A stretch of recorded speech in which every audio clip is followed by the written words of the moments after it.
Memoir of Victor Marie Hugo. Towards the close of the First French Revolution, Joseph Leopold Sigisbert Hugo, son of a joiner at Nancy, and an officer risen from the ranks in the Republican army, married Sophie Trebuchet, daughter of a Nantes fitter-out of privateers, a Vendean royalist and devotee. Victor Marie Hugo, their second son, was born on the 26th of February, 1802 at Besançon, France. Though a weakling, he was carried with his boy brothers in the train of their father through the south of France, in pursuit of Fra Diavolo, the Italian brigand, and finally into Spain. Colonel Hugo had become general, and there, besides being governor over 3 provinces, was Lord High Steward at King Joseph's court, where his eldest son Abel was installed as page. The other 2 were educated for similar posts among hostile young Spaniards under stern priestly tutors in the Nobles' College at Madrid, a palace become a monastery. Upon the English advance to free Spain of the invaders, the general and Abel remained at bay, whilst the mother and children hastened to Paris. Again, in a house once a convent, Victor and his brother Eugene were taught by priests until, by the accident of their roof sheltering a comrade of their father's, a change of tutor was afforded them. This was General Lahorie, a man of superior education, main supporter of Mallet in his daring plot to take the government into the Republicans' hands during the absence of Napoleon I in Russia. Lahorie read Old French and Latin with Victor till the police scented him out and led him to execution, October 1812. School claimed the young Hugos after this tragical episode, where they were oddities among the humdrum tradesmen's sons. Victor, thoughtful and taciturn, rhymed profusely in tragedies, printing in his books Chateaubriand or nothing, and engaging his more animated brother to flourish the Cid's sword and roar the tyrant's speeches. In 1814, both suffered a sympathetic anxiety as their father held out at Thionville against the Allies, finally repulsing them by a sortie. This was pure loyalty to the fallen Bonaparte, for Hugo had lost his all in Spain, his very savings having been sunk in real estate, through King Joseph's insistence on his adherents investing to prove they had come to stay. The Bourbons enthroned anew, General Hugo received, less for his neutrality than thanks to his wife's piety and loyalty, confirmation of his title and rank, and moreover a field-marshalship. Abel was accepted as a page too, but there was no money awarded the ex-Bonapartist, money being what the eaglet at Reichstadt most required for an attempt at his father's throne, and the poor officer was left in seclusion to write consolingly about his campaigns and defences of fortified towns. Decidedly the pen had superseded the sword, for Victor and Eugene were scribbling away in ephemeral political sheets, as apprenticeship to founding a periodical of their own. Victor's poetry became remarkable in La Muse Française and Le Conservatoire littéraire, the odes being permeated with legitimist and anti-revolutionary sentiments delightful to the taste of Madame Hugo, member as she was of the courtly order of the Royal Lily. In 1817, the French Academy honourably mentioned Victor's Odes on the Advantages of Study, with a misgiving that some elder hand was masked under the line ascribing scant 15 years to the author. At the Toulouse Floral Games he won prizes 2 years successively. His critical judgment was sound as well, for he had divined the powers of Lamartine. His odes, collected in a volume, gave his ever-active mother her opportunity at court. Louis XVIII granted the boy poet a pension of 1,500 francs. It was the windfall for which the youth had been waiting to enable him to gratify his first love. In his childhood, his father and one M. Foucher, head of a War Office department, had jokingly betrothed a son of the one to a daughter of the other. Abel had loftier views than alliance with a civil servant's child. Eugene was in love elsewhere, but Victor had fallen enamoured with Adele Foucher. It is true, when poverty beclouded the Hugos, the Fouchers had shrunk into their mantle of dignity, and the girl had been strictly forbidden to correspond with her child sweetheart. He, finding letters barred out, wrote a love story, Hans of Iceland, in 2 weeks, where were recited his hopes, fears, and constancy, and this book she could read. It pleased the public no less, and its sale, together with that of the Odes, and a West Indian romance, Buck Jargle, together with a royal pension, emboldened the poet to renew his love suit. To refuse the recipient of court funds was not possible to a public functionary. M. Foucher consented to the betrothal in the summer of 1821. So encloistered had M. Deal, Adele been her reading Hans the exceptional intrusion, that she only learnt on meeting her affianced that he was mourning his mother. In October 1822 they were wed, the bride 19, the bridegroom but 1 year the elder. The dinner was marred by the sinister disaster of Eugene Hugo going mad. He died in an asylum 5 years later. The author terminated his wedding year with the Ode to Louis XVIII, read to a society after the president of the Academy had introduced him as the most promising of our young lyrists. In spite of new poems revealing a Napoleonic bias, Victor was invited to see Charles X consecrated at Reims, 29th of May, 1825, and was entered on the roll of the Legion of Honor, repaying the favors with the verses expected. But though a son was born to him, he was not restored to conservatism. With his mother's death all that had vanished. His tragedy of Cromwell broke lances upon royalists and upholders of the still reigning style of tragedy. The second collection of odes preluding it showed the spirit of the son of Napoleon's general, rather than of the Bourbonist field marshal. On the occasion, too, of the Duke of Tarento being announced at the Austrian ambassador's ball, February 1827, as plain Marshal MacDonald, Victor became the mouthpiece of indignant Bonapartists in his ode to the Napoleon column in the Place Vendôme. His Orientals, though written in a Parisian suburb by one who had not travelled, appealed for Grecian liberty and depicted sultans and pashas as tyrants, many a line being deemed applicable to personages nearer the Seine than Stamboul. Cromwell was not actable, and Amy Robsart, in collaboration with his brother-in-law Foucher, miserably failed, notwithstanding a finale superior to Scott's Kenilworth. In 1 12-month there was this failure to record, the death of his father from apoplexy at his eldest son's marriage, and the birth of a second son to Victor towards the close. Still imprudent, the young father again irritated the court with satire in Marion Delorme and Hernani, 2 plays immediately suppressed by the censure, all the more active as the Revolution of July, 1830, was surely seething up to the edge of the crater. At this juncture the poet Chateaubriand, fading star to our rising sun, yielded up to him formally his place at the poet's table. In the summer of 1831, a civil ceremony was performed over the insurgents killed in the previous year, and Hugo was constituted poet laureate of the Revolution by having his hymn sung in the Pantheon over the biers. Under Louis-Philippe, Marion Delorme could be played, but livelier attention was turned to Notre Dame de Paris, the historical romance in which Hugo vied with Sir Walter. It was to have been followed by others, but the publisher unfortunately secured a contract to monopolize all the new novelist's prose fictions for a term of years, and the author revenged himself by publishing poems and plays alone. Hence Notre Dame long stood unique. It was translated in all languages, and plays and operas were founded on it. Heine professed to see in the prominence of the hunchback a personal appeal of the author, who was slightly deformed by one shoulder being a trifle higher than the other. This malicious suggestion reposed also on the fact that the quasi-hero of Le Roi et sa Muse, 1832, a tragedy suppressed after one representation for its reflections on royalty, was also a contorted piece of humanity. This play was followed by Lucrezia Borgia, Marie Tudor, and Angelo, written in a singular poetic prose. Spite of bold translations, their action was sufficiently dramatic to make them successes, and even still enduring on our stage. They have all been arranged as operas, whilst Hugo himself, to oblige the father of Louise Bertin, a magazine publisher of note, wrote Esmeralda for her music in 1835. Thus, at 1837, when he was promoted to an officership in the Legion of Honor, it was acknowledged his due as a laborious worker in all fields of literature, however contestable the merits and tendencies of his essays. In 1839, the Academy, having rejected him several times, elected him among the 40 immortals. In the previous year had been successfully acted Ruy Blas, for which play he had gone to Spanish sources.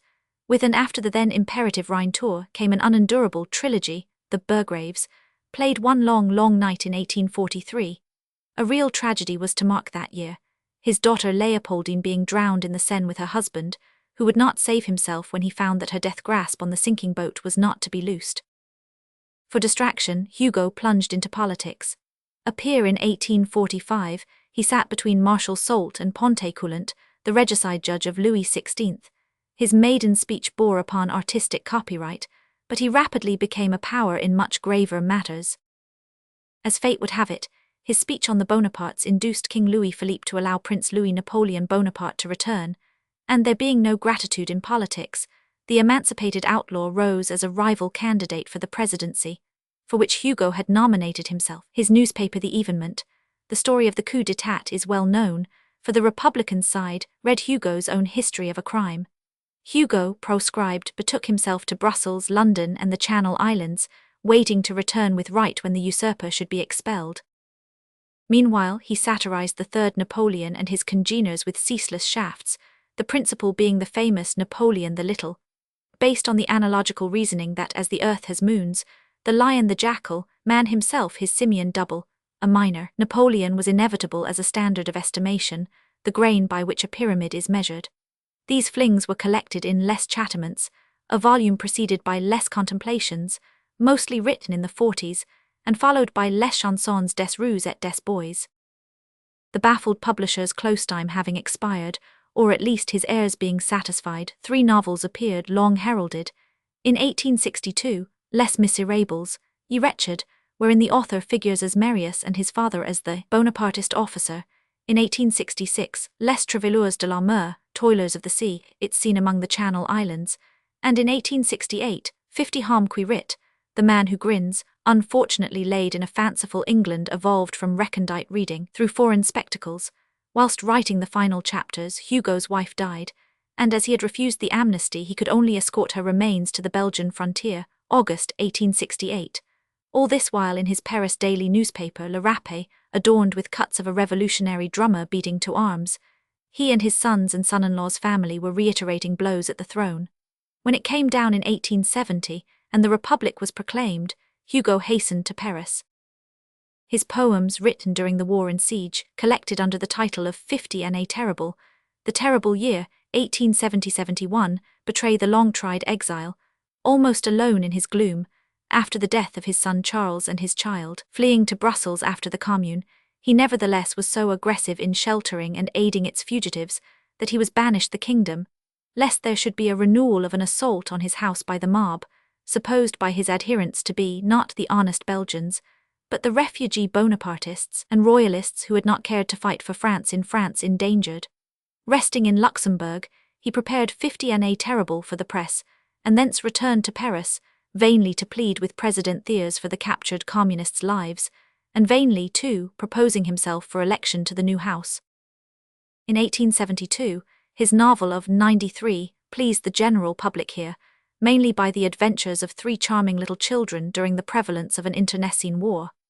These phases of a bounteously paternal mood reappeared in 50 Art d'Être Grandpa, published in 1877, when he had become a life senator.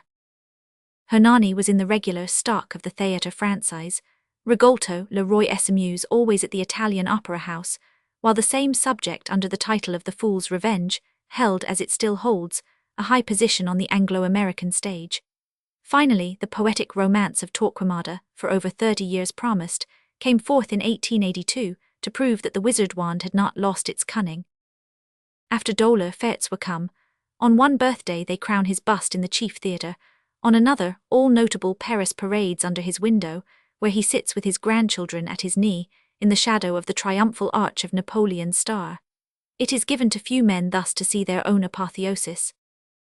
Whilst he was dying in May 1885, Paris was but the first mourner for all France, and the magnificent funeral pageant which conducted the pauper's coffin, antithetically enshrining the remains considered worthy of the highest possible reverence and honours, from the Champs-Élysées to the Pantheon, was the more memorable from all that was foremost in French art and letters, having marched in the train, and laid a leaf or flower in the tomb of the protégé of Chateaubriand, the brother-in-arms of Dumas, the inspirer of Mars, Dorval, Lemaitre, Rachel and Bernhardt, and above all the nemesis of the Third Empire. Early poems: Moses on the Nile, Mes sœurs, eland est plus fraîche. Sisters, the wave is freshest in the rain. Of the young morning, the reapers are asleep. The river bank is lonely, come away. The early murmurs of old Memphis creep faint on my ear, and here unseen we stray, deep in the covert of the grove withdrawn, save by the dewy eye glance of the dawn. Within my father's palace fair to see, shine all the arts, but oh, this river side, pranked with gay flowers, is dearer far to me than gold and porphyry vases bright and wide. How glad in heaven the songbird carols free. Sweeter these zephyrs float than all the showers of costly odors in our royal bowers. The sky is pure, the sparkling stream is clear. Unloose your zones, my maidens, and fling down, to float a while upon these bushes near. Your blue transparent robes, take off my crown, and take away my jealous veil, for here, today we shall be joyous while we lave our limbs amid the murmur of the wave. Hasten but through the fleecy mists of morn. What do I see? Look ye along the stream. Nay, timid maidens, we must not return. Coursing along the current it would seem, an ancient palm tree to the deep sea borne, that from the distant wilderness proceeds, downwards to view our wondrous pyramids. But stay, if I may surely trust mine eye. It is the bark of Hermes or the shell of Iris wafted gently to the sighs of the light breeze along the rippling swell. But no, it is a skiff where sweetly lies an infant slumbering, and his peaceful rest looks as if pillowed on his mother's breast. He sleeps, oh see, his little floating bed swims on the mighty river's fickle flow. A white dove's nest, and there at hazard led by the faint winds, and wandering to and fro, the cot comes down beneath his quiet head.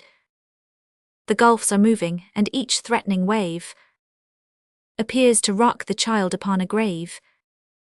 He wakes, ah, maids of Memphis, haste, oh haste. He cries, alas, what mother could confide her offspring to the wild and watery waste? He stretches out his arms, the rippling tide murmurs around him where all rudely placed. He rests but with a few frail reeds beneath, between such helpless innocence and death. Oh, take him up, perchance he is of those dark sons of Israel whom my sire proscribes. Ah, cruel was the mandate that arose against most guiltless of the stranger tribes. Poor child, my heart is yearning for his woes. I would I were his mother, but I'll give, if not his birth, at least the claim to live. Thus if I spoke, the royal hope and pride of a great monarch, while her damsels nigh wandered along the Nile's meandering side, and these diminished beauties, standing by the trembling mother, watching with eyes wide, their graceful mistress admired her as stood, more lovely than the genius of the flood. The waters broken by her delicate feet receive the eager wader as alone, by gentlest pity led, she strives to meet the wakened babe and see the prize is won.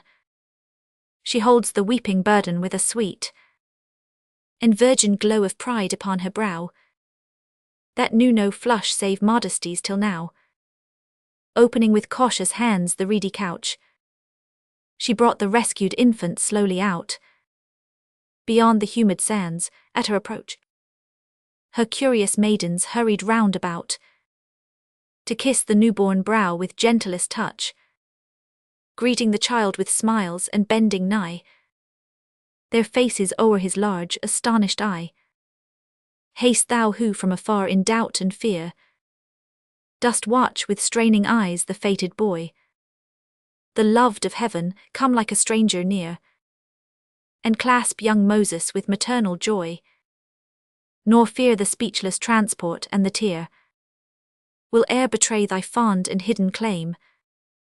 For if eyes knows not yet a mother's name, with a glad heart and a triumphal face, the princess to the haughty Pharaoh led, the humble infant of a hated race, bathed with the bitter tears a parent shed, while loudly pealing round the holy place of heaven's white throne the voice of angel choirs intoned the theme of their undying lyres.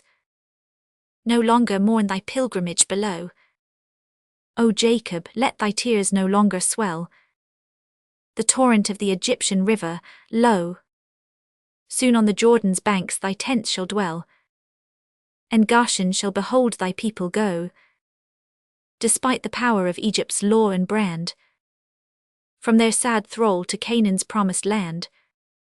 The king of plagues, the chosen of Sinai, is he that, o'er the rushing waters driven, a vigorous hand hath rescued for the sky, ye whose proud hearts disown the ways of heaven. Attend, be humble, for its power is nigh. Israel, a cradle shall redeem thy worth, a cradle yet shall save the widespread earth. Dublin University Magazine, 1839. Envy and avarice. 50 Avarice et l'envie. Envy and avarice one summer day, sauntering abroad, in quest of the abode of some poor wretch or fool who lived that way. You or myself perhaps, I cannot say. Along the road, scarce heeding where it tended, their way in sullen, sulky silence wended. For though twin sisters, these two charming creatures, rivals in hideousness of form and features, wasted no love between them as they went. Pale avarice, with gloating eyes, and back and shoulders almost double bent, was hugging close that fatal box, for which she's ever on the watch. Some glance to catch, suspiciously directed to its locks, and envy too, no doubt with silent winking, at her green, greedy orbs no single minute, withdrawn from it was hard a thinking, of all the shining dollars in it. The only words that avarice could utter, her constant doom in a low, frightened mutter, there's not enough yet in my store. While envy, as she scanned the glittering sight, groaned as she gnashed her yellow teeth with spite. She's more than me, more still, forevermore.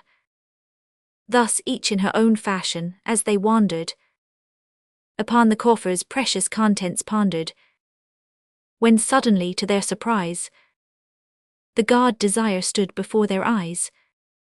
Desire, that courteous deity who grants all wishes, prayers and wants. Said he to the two sisters, beauteous ladies, as I'm a gentleman, my task and trade is to be the slave of your behest. Choose therefore at your own sweet will and pleasure, honors or treasure, or in one word whatever you'd like best. But let us understand each other. She who speaks the first, her prayer shall certainly receive, the other the same boon redoubled. Imagine how our amiable pair, at this proposal all so frank and fair, were mutually troubled. Misers and enviers of our human race, say, what would you have done in such a case? Each of the sisters murmured, sad and low, what boots it, O Desire, to me to have crowns, treasures, all the goods that heart can crave, or power divine bestow, since still another must have always more. So each, lest she should speak before the other, hesitating slow and long, till the god lost all patience, held her tongue. He was enraged in such a way to be kept waiting there all day, with two such beauties in the public road, scarce able to be civil even. He wished them both well, not in heaven. Envy at last the silence broke, and smiling with malignant sneer upon her sister dear, who stood in expectation by, ever implacable and cruel, spoke, I would be blinded of one eye. American keepsake. ODS, 1828. King Louis XVII. NC Temps la Ducille les Ports. The golden gates were opened wide that day. All through the unveiled heaven there seemed to play, out of the holiest of holy light, and the elect beheld, crowd immortal, a young soul led up by young angels bright, stand in the starry portal, a fair child fleeing from the world's fierce hate. In his blue eye the shade of sorrow sate. His golden hair hung all dishevelled down on wasted cheeks that told a mournful story, and angels twined him with the innocent's crown, the martyr's palm of glory. The virgin souls that to the Lamb are near called through the clouds with voices heavenly clear, God has prepared a glory for thy brow. Rest in his arms, and all ye hosts that sing his praises ever on untired string. Chant, for immortal comes among ye now. Do homage, 'tis a king. And the pale shadow saith to God in heaven, I am an orphan and no king at all. I was a weary prisoner yestereven. My father's murderers fed my soul with gall. Not me, O Lord, the regal name beseems. Last night I fell asleep in dungeon drear, but then I saw my mother in my dreams. Say, shall I find her here? The angel said, Thy Saviour bids thee come. Out of an impure world he calls thee home. From the mad earth where horrid murder waves, over the broken cross her impure wings, and regicides go down among the graves, scenting the blood of kings. He cries, then have I finished my long life. Are all its evils over, all its strife? And will no cruel jailer evermore wake me to pain, this blissful vision o'er? Is it no dream that nothing else remains of all my torments but this answered cry? And have I had, O God, amid my chains, the happiness to die? For none can tell what cause I had to pine, what pangs, what miseries each day were mine. And when I wept there was no mother near to soothe my cries and smile away my tear. Poor victim of a punishment unending, torn like a sapling from its mother earth. So young I could not tell what crime impending had stained me from my birth. Yet far off in dim memory it seems, with all its horror mingled happy dreams. Strange cries of glory rocked my sleeping head, and a glad people watched beside my bed. One day into mysterious darkness thrown, I saw the promise of my future close. I was a little child, left all alone. Alas, and I had foes. They cast me living in a dreary tomb. Never mine eyes saw sunlight pierce the gloom. Only ye, brother angels, used to sweep down from your heaven and visit me in sleep. 'Neath blood-red hands my young life withered there. Dear Lord, the bad are miserable all. Be not thou deaf like them unto my prayer. It is for them I call. The angels sang, see heaven's high arch unfold.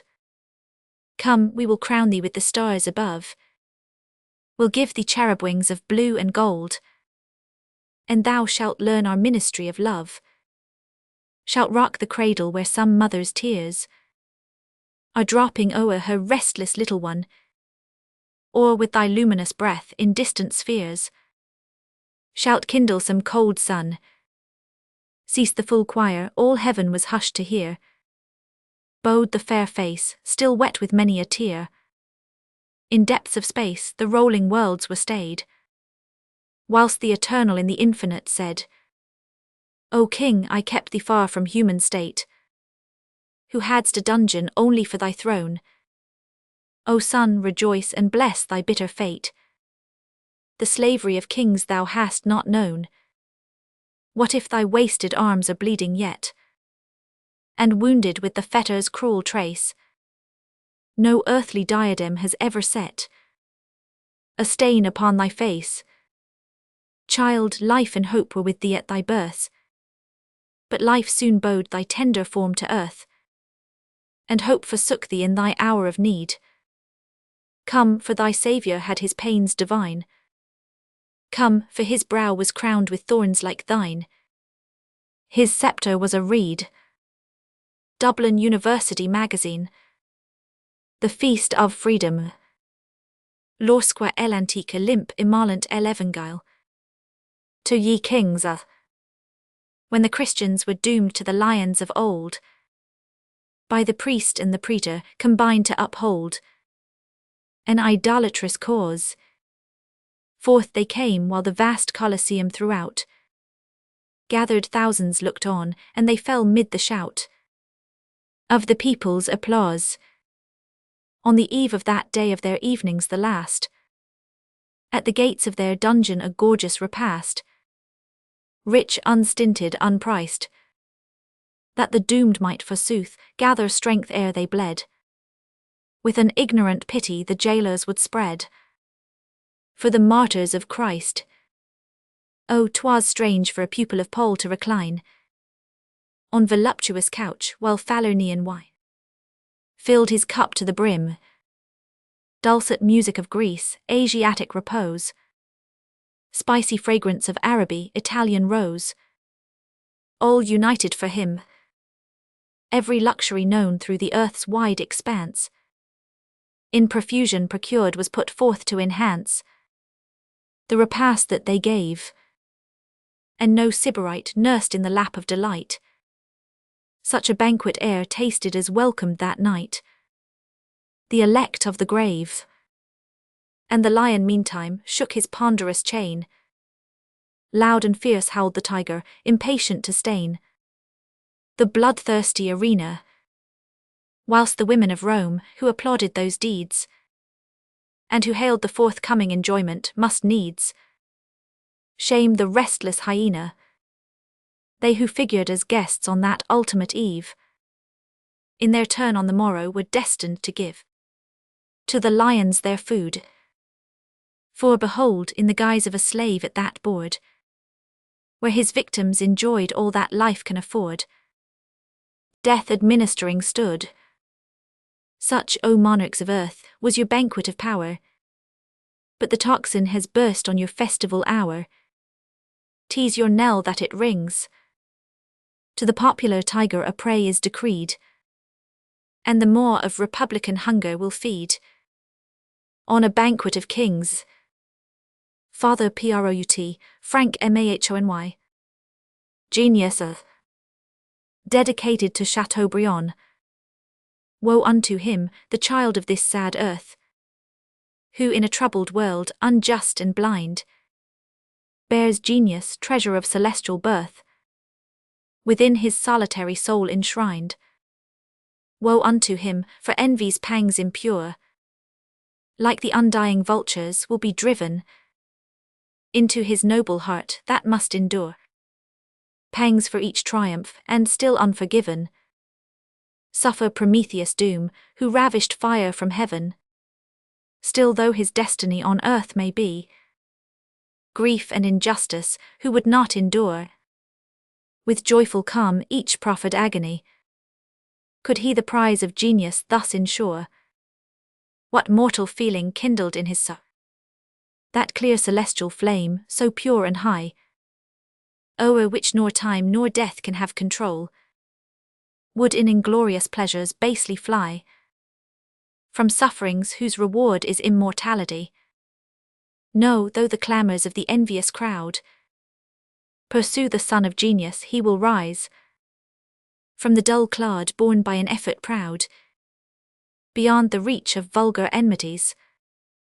'Tis thus the eagle with his pinions spread, reposing o'er the tempest, from that height sees the clouds reel and roll above our head, while he, rejoicing in his tranquil flight, more upward soars sublime in heaven's eternal light. Mrs. Tora Hulme, the girl of Otaite. Oh, dis-moi tu vieux fure. Forget, can I forget the scented breath of breezes sighing of thee in mine ear? The strange awaking from a dream of death, the sudden thrill to find thee coming near. Our huts were desolate and far away. I heard thee calling me throughout the day. No one had seen thee pass. Trembling I came, alas! Can I forget? Once I was beautiful, my maiden charms died with the grief that from my bosom fell. Ah, weary traveller, rest in my loving arms. Let there be no regrets and no farewell. Hear of thy mother sweet where waters flow. Hear of thy fatherland we whispered low.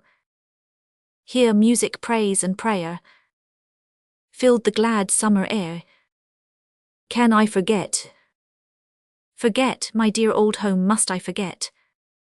And wander forth and hear my people weep, far from the woods where, when the sun has set, fearless but weary to thy arms I creep, far from lush flowers and the palm trees moan. I could not live, here let me rest alone. Go, I must follow nigh. With thee I'm doomed to die. Never forget. Chapter 150, Immense Scott. Nero's incendiary song. Armies unwenus too. Ori unto death, my friends, a mood by wise abhorred. Come to the novel feast I spread, thrice consul Nero lord. The Caesar, master of the world and eke of harmony, who plays the harp of many strings, a chief of minstrelsy. My joyful call should instantly bring all who love me most. For ne'er were seen such arch delights from Greek or Roman host. Nor at the free, control-less jousts where spite of cynic vaunts, austere but lenient Seneca no Urkel's bumper daunts. Nor where upon the Tiber floats a glee in galley gay, 'neath Asian tent of brilliant stripes, in gorgeous array. Nor when to lutes and tambourines the wealthy prefect flings a score of slaves their fetters wreathed, to feed grim greedy things.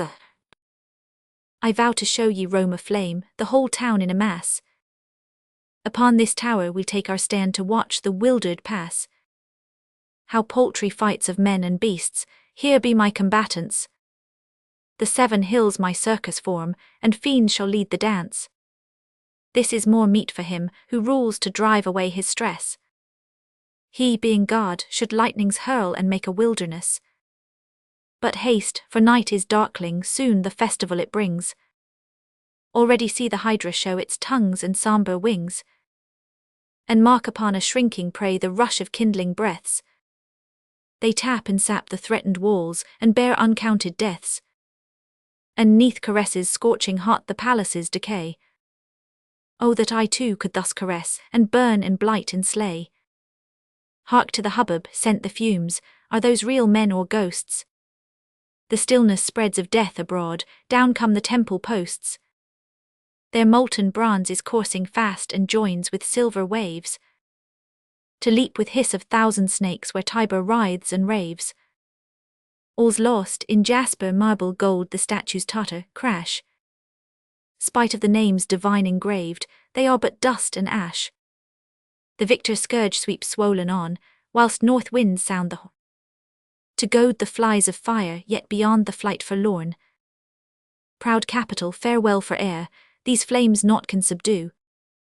The aqueduct of Scylla gleams, a bridge o'er hellish brew. 'Tis Nero's whim, how good to see Rome brought the lowest down. Yet, queen of all the earth, give thanks for such a splendrous crown. When I was young, the Sibyls pledged eternal rule to thee. That time himself would lay his bones before thy unbent knee. Ha ha, how brief indeed the space ere this immortal star shall be consumed in its own glow and vanished, oh how far! How lovely conflagrations look when night is utter dark. The youth who fired Ephesus fain falls low beneath my mark. The pangs of people when I sport what matters, see them whirl about as salamanders frisk and in the brazier curl. Take from my brow this poor rose crown, the flames have made it pine. If blood rains on your festive gowns, wash off with Cretan wine. I like not overmuch that red, good taste says gild a crime. To stifle shrieks by drinking songs is, thanks, a hint sublime. I punish Rome, I am avenged, did she not offer prayers? Erst unto Jove, late unto Christ, to e'en a Jew she dares. Now in thy terror own my right to rule above them all. Alone I rest, except this pile I leave no single hole. Yet I destroy to build anew, and Rome shall fairer shine. But out, my guards, and slay the dolts who thought me not divine. The stiff-necks haste annihilate, make ruin all complete. And slaves bring in fresh roses, what odor is more sweet? H. L. Williams. Regret. Oui, le bonheur bien vite passé. Yes, happiness hath left me soon behind. Alas, we all pursue its steps, and when we've sunk to rest within its arms entwined, like the Phoenician virgin, wake and find ourselves alone again. Then, through the distant future's boundless space, we seek the lost companion of our days. Return, return, we cry in low apace. Pleasure appears, but not to fill the place. Of that we mourn always. I should unhallowed pleasure woo me now. Will to the wanton sorceress say, begone. Respect the cypress on my mournful brow. Lost happiness hath left regret, but thou leavest remorse alone. Yet haply lest I check the mounting fire, O friends, that in your revelry appears, with you I'll breathe the air which ye respire, and smiling hide my melancholy lyre. When it is wet with tears, each in his secret heart perchance doth some fond regret 'neath passing smiles concealed. Sufferers alike together and alone are we, with many a grief to others known. How many unrevealed! Alas, for natural tears and simple pains, for tender recollections cherished long, for guileless griefs which no compunction stains. We blush as if we wore these earthly chains only for sport and song. Yes, my blessed hours have fled without a trace. In vain I strove their parting to delay. Brightly they beamed, then left a cheerless space, like an o'erclouded smile that in the face lightens and fades away. Fraser's Magazine. The morning of life. Le voile du matin. The mist of the morning is torn by the peaks. Old towers gleam white in the ray, and already the glory so joyously seeks the lark that's saluting the day. Then smile away, man at the heavens so fair, though were you swept hence in the night, from your dark, lonely tomb the owlets would stare at the sun rising newly as bright. But out of earth's trammels your soul would have flown, where glitters eternity's stream, and you shall have waked midst pure glories unknown, as sunshine disperses a dream. Beloved name, le parfum d'un lys, the lily's perfume pure, fame's crown of light, the latest murmur of departing day, fond friendship's plaint that melts at piteous sight, the mystic farewell of each hour at flight, the kiss which beauty grants with coy delay, the sevenfold scarf that parting storms bestow as trophy to the proud, triumphant sun, the thrilling accent of a voice we know, the love-enthralled maiden's secret vow, an infant's dream ere life's first sands be run, the chant of distant choirs, the morning sigh, which erst inspired the fabled Memnon's frame, the melodies that, hummed so trembling die, the sweetest gems that mid thought's treasures lie, have naught of sweetness that can match her name. Low be its utterance like a prayer divine, yet in each warbled song be heard the sound. Be it the light in darksome fanes to shine, the sacred word which at some hidden shrine the selfsame voice forever makes resound. O friends, ere yet in living strains aflame, my muse, bewildered in her circlings wide, with names the vaunting lips of pride proclaim, shall dare to blend the one, the purer name, which love a treasure in my breast doth hide. Must the wild lay my faithful harp can sing be like the hymns which mortals kneeling hear, to solemn harmonies attuned the string, as music showering from his viewless wing, On heavenly airs some angel hovered near. Caroline Bowles, Mrs. Southey. The portrait of a child. We see front, see Sourire. That brow, that smile, that cheek so fair. Beseem my child who weeps and plays. A heavenly spirit guards her ways. From whom she stole that mixture rare. Through all her features shining mild. The poet sees an angel there. The father sees a child. And by their flames so pure and bright, we see how lately those sweet eyes have wandered down from paradise, and still are lingering in its light. All earthly things are but a shade, through which she looks at things above, and sees the Holy Mother Maid. Athwart her mother's glance of love, she seems celestial songs to hear, and virgin souls are whispering near, till by her radiant smile deceived, I say, young angel lately given, when was thy martyrdom achieved? And what name lost thou bear in heaven? Dublin University Magazine. Ballads 1823-28. The grandmother. Adores to mere de notter mere. To die to sleep, Shakespeare. Still asleep we have been since the noon thus alone. Oh, the hours we have ceased to number. Wake, grandmother, speechless say why thou art grown. Then thy lips are so cold, the Madonna of stone is like thee in thy holy slumber. We have watched thee in sleep, we have watched thee at prayer. But what can now betide thee? Like thy hours of repose all thy orisons were, and thy lips would still murmur a blessing whene'er thy children stood beside thee. Now thine eye is unclosed, and thy forehead is bent o'er the hearth where ashes smoulder, and behold, the watch-lamp will be speedily spent. Art thou vexed, have we done aught amiss? Oh, relent. But, parent, thy hands grow colder. Say, with ours wilt thou let us rekindle in thine the glow that has departed? Wilt thou sing us some song of the days of lang syne?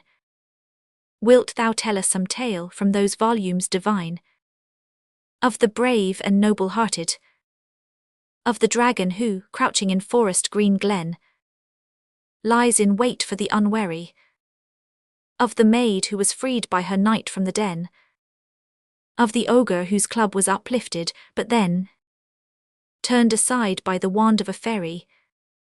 Wilt thou teach us spell words that protect from all harm, and thoughts of evil banish? What goblins the sign of the cross may disarm? What saint it is good to invoke, and what charm can make the demon vanish? Or unfold to our gaze thy most wonderful book, so feared by hell and Satan? At its hermits and martyrs in gold let us look, at the virgins and bishops with pastoral crook, and the hymns and the prayers in Latin, oft with legends of angels who watch o'er the young. Thy voice was wont to gladden. Have thy lips yet no language, no wisdom thy tongue? Oh, see, the light wavers and sinking bath flung on the wall forms that sadden. Wake, awake, evil spirits perhaps may presume to haunt thy holy dwelling. Pale ghosts are perhaps stealing into the room. Oh, would that the lamp were relit, with the gloom these fearful thoughts dispelling. Thou hast told us our parents lie sleeping beneath the grass in a churchyard lonely. Now thine eyes have no motion, thy mouth has no breath, and thy limbs are all rigid. Oh, say, is this death, or thy prayer, or thy slumber only? Envoy. Sad vigil they kept by that grandmother's chair. Kind angels hovered o'er them, and the dead bell was tolled in the hamlet, and there, on the following eve, knelt that innocent pair, with the missal book before them. Father Prout, Frank Smahony, the giant in glee.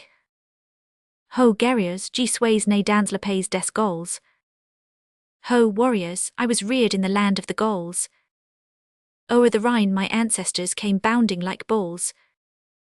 Of the snow at the pole where a babe I was bathed, ere in bear and in walrus skin I was enswathed. Then my father was strong, whom the years lowly bow. A bison could wallow in the grooves of his brow. He is weak, very old, he can scarcely uptear a young pine tree for staff since his legs ceased to bear. But here's to replace him, I can toy with his axe. As I sit on the hill my feet swing in the flax, and my knee caps the boulders and troubles the trees. How they shiver, yea, quake if I happen to sneeze. I was still but a springald when, cleaving the Alps, I brushed snowy periwigs off granitic scalps, and my head o'er the pinnacles stopped the fleet clouds, where I captured the eagles and caged them by crowds.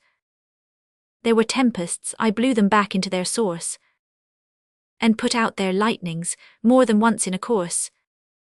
Through the ocean I went wading after the whale, and stirred up the bottom as did never a gale. Fond of rambling, I hunted the shark long the beach, and no osprey in ether soared out of my reach.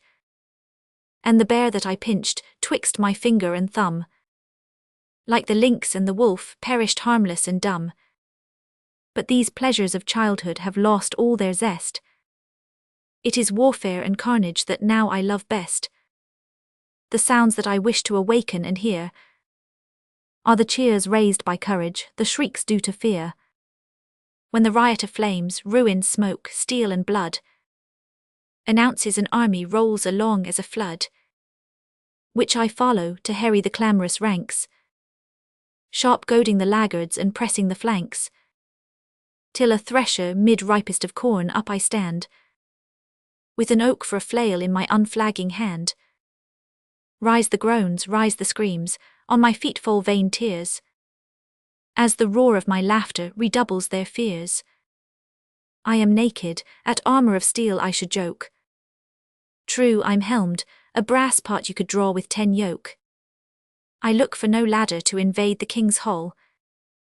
I stride o'er the ramparts and down the walls full, till choked are the ditches with the stones, dead and quick, whilst the flagstaff I use midst my teeth as a pick. Oh, when cometh my turn to succumb like my prey, may brave men my body snatch away from th array. Of the crows may they heap on the rocks till they loom, like a mountain befitting a colossus tomb. For in quarterly review adapted, the Cymbals bride, Monseigneur le Duc de Bretagne, my lord the Duke of Brittany, has summoned his barons bold. Their names make a fearful litany. Among them you will not meet any, but men of giant mould, proud earls who dwell in donjon keep, and steel-clad knight and peer, whose forts are girt with a moat cut deep, but none excel in soldiership. My own loved Cymbalier, clashing his cymbals forth he went, with a bold and gallant bearing. Sure for a captain he was meant, to judge his pride with courage blent, and the cloth of gold he's wearing. But in my soul since then I feel a fear in secret creeping, and to my patron saint I kneel, that she may recommend his weal to his guardian angel's keeping. I've begged our Abbot Bernardine his prayers not to relax, and to procure him aid divine. I've burnt upon St. Gilda's shrine 3 pounds of virgin wax. Our Lady of Loretto knows the pilgrimage I've vowed, to wear the scallop I propose, if health and safety from the foes my lover be allowed. No letter fond affections gauge, from him could I require the pain of absence to assuage. A vassal maid can have no page, a liegeman has no squire. This day will witness with the dukes my Cymbaliers' return. Gladness and pride beam in my looks. Delay my heart impatient brooks. All meaner thoughts I spurn. Back from the battlefield elate, his banner brings each peer. Come, let us see at the ancient gate the martial triumph pass in state.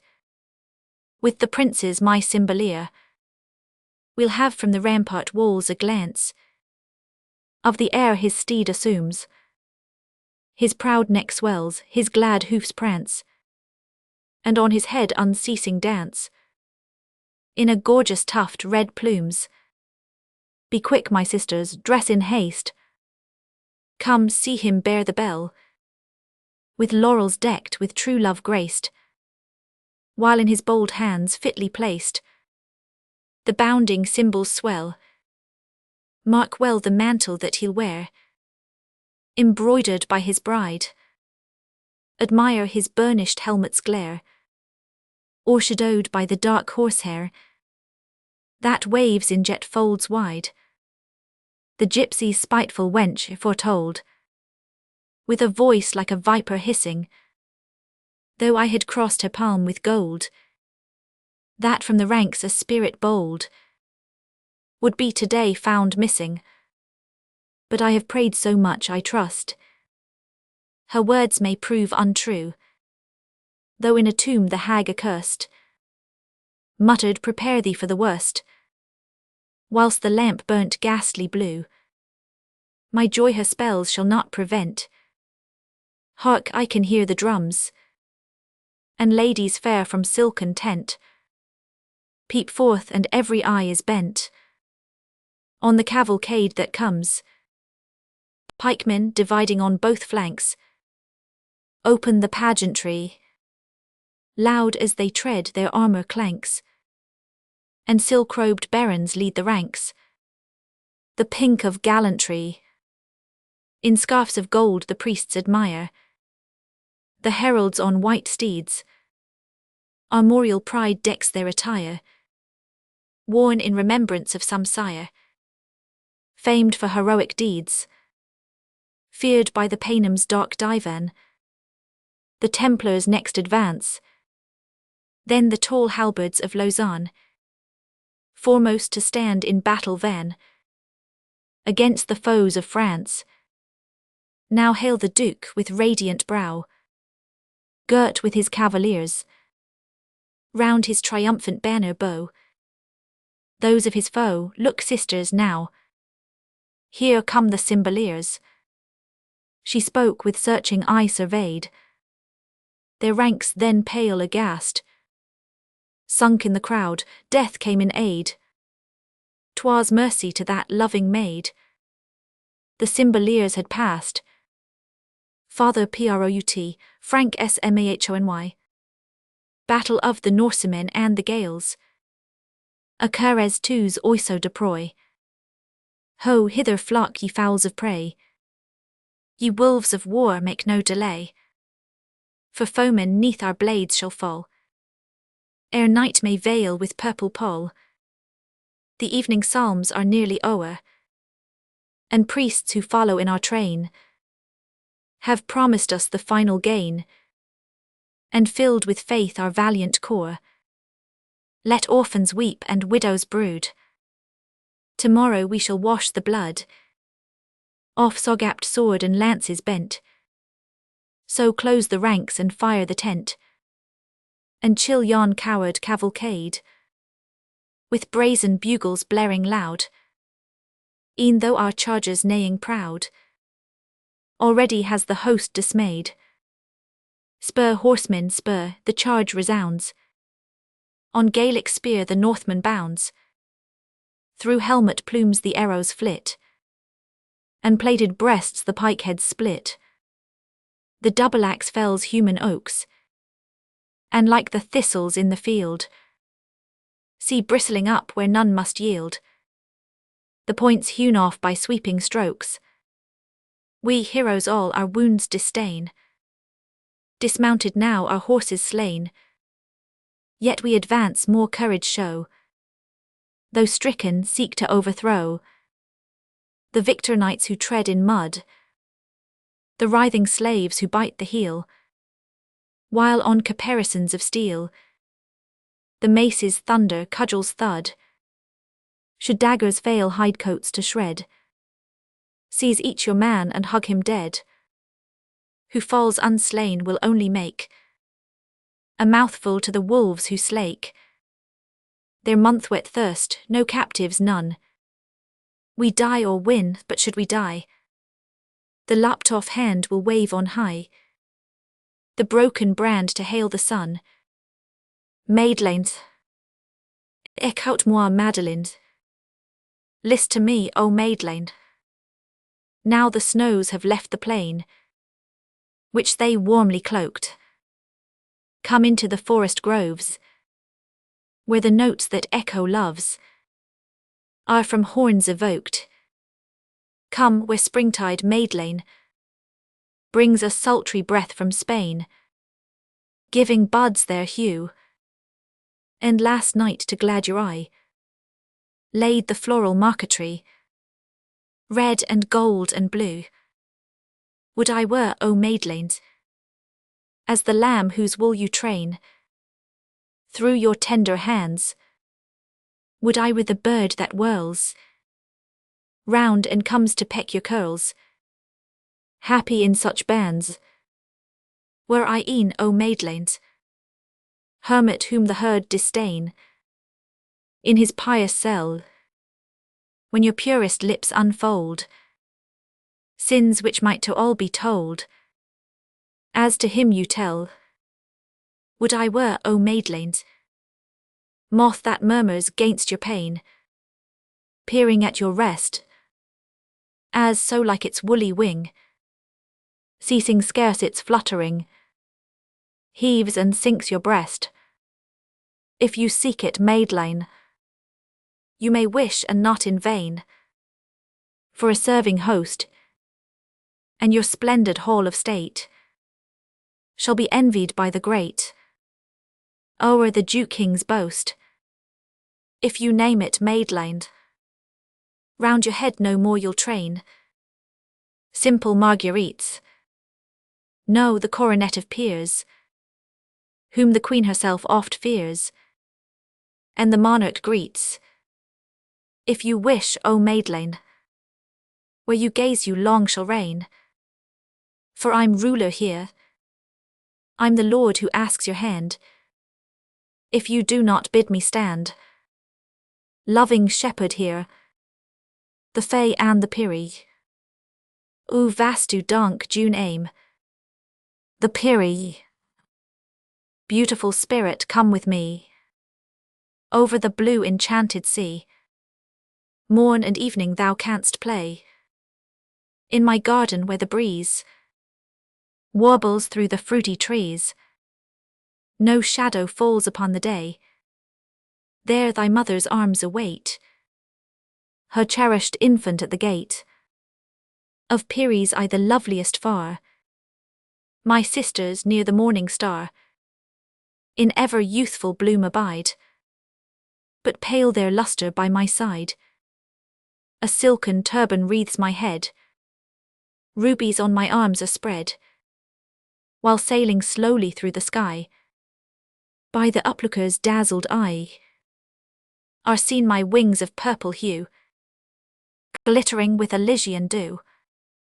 Whiter than a far-off sail, my form of beauty glows, fair as on a summer night, dawns the sleep star's gentle light, and fragrant as the early rose, that scents the green Arabian vale, soothing the pilgrim as he goes.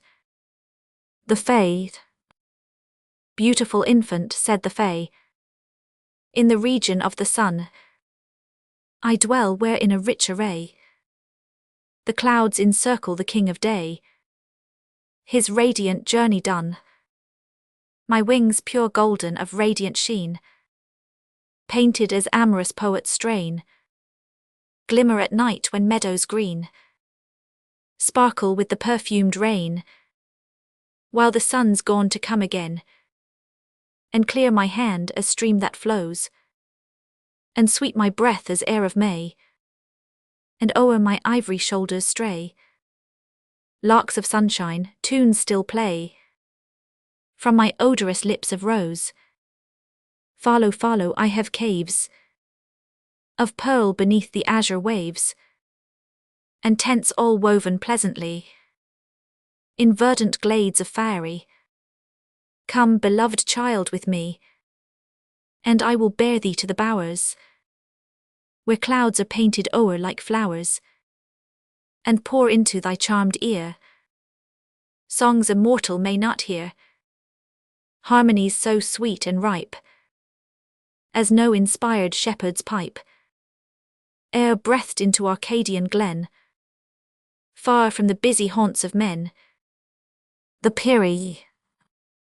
My home is afar in the bright Orient, where the sun, like a king in his orange tent, reigneth for ever in gorgeous pride, and wafting thee, princess of rich country, to the soft flute's lush melody, my golden vessel will gently glide, kindling the water long the side. Vast cities are mine of power and delight, Lahore laid in lilies, Golconda, Kashmir, and Ispahan dear to the pilgrim's sight, and Baghdad whose towers to heaven uprear, Alip that pours on the startled ear, from its restless masts the gathering roar, as of ocean hammering at night on the shore. Mysore is a queen on her stately throne, thy white domes, Medina, gleam on the eye, thy radiant kiosks with their arrowy spires, shooting afar their golden fires into the flashing sky, like a forest of spears that startle the gaze of the enemy with the vivid blaze. Come there, beautiful child, with me, come to the arcades of Araby, to the land of the date and the purple vine, where pleasure her rosy wreaths doth twine, and gladness shall be alway thine, singing at sunset next thy bed, strewing flowers under thy head, beneath a verdant roof of leaves, arching a flowery carpet o'er. Thou mayst list to lutes on summer eves, their lays of rustic freshness pour, while upon the grassy floor light footsteps in the hour of calm ruffle the shadow of the palm. The faith come to the radiant homes of the blessed, where meadows like fountain in light are dressed, and the grottos of verdure never decay, and the glow of the August dies not away. Come where the autumn winds never can sweep, and the streams of the woodland steep thee in sleep, like a fond sister charming the eyes of a brother, or a little lass lulled on the breast of her mother. Beautiful, beautiful, hasten to me, coloured with crimson thy wings shall be, flowers that fade not thy forehead shall twine, over thee sunlight that sets not shall shine. The infant listened to the strain, now here, now there its thoughts were driven, but the Fae and the Peri waited in vain. The soul soared above such a sensual gain. The child rose to heaven. Asiatic Journal. Les Orientals, 1829. The Scourge of Heaven. La voyez-vous passer l'honneur? 1. Hast seen it pass, that cloud of darkest rim, now red and glorious, and now grey and dim, now sad as summer, barren in its heat. One seems to see it once rush through the night, the smoke and turmoil from a burning site, of some great town in fiery grasp complete. Whence comes it, from the sea, the hills, the sky? Is it the flaming chariot from on high, which demons to some planet seem to bring? O horror, from its wondrous centre low, a furious stream of lightning seems to flow, like a long snake uncoiling its fell ring. Chapter 2. The sea, not but the sea, waves on all sides. Vainly the seabird would outstrip these tides. naught but an endless ebb and flow, wave upon wave advancing, then controlled.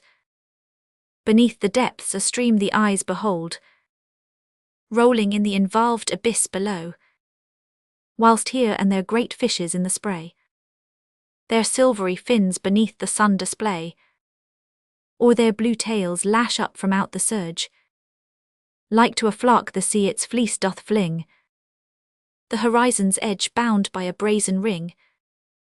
Waters and sky in mutual azure merge. Am I to dry these seas? Exclaimed the cloud. No, it went onward 'neath the breath of God. Chapter 3.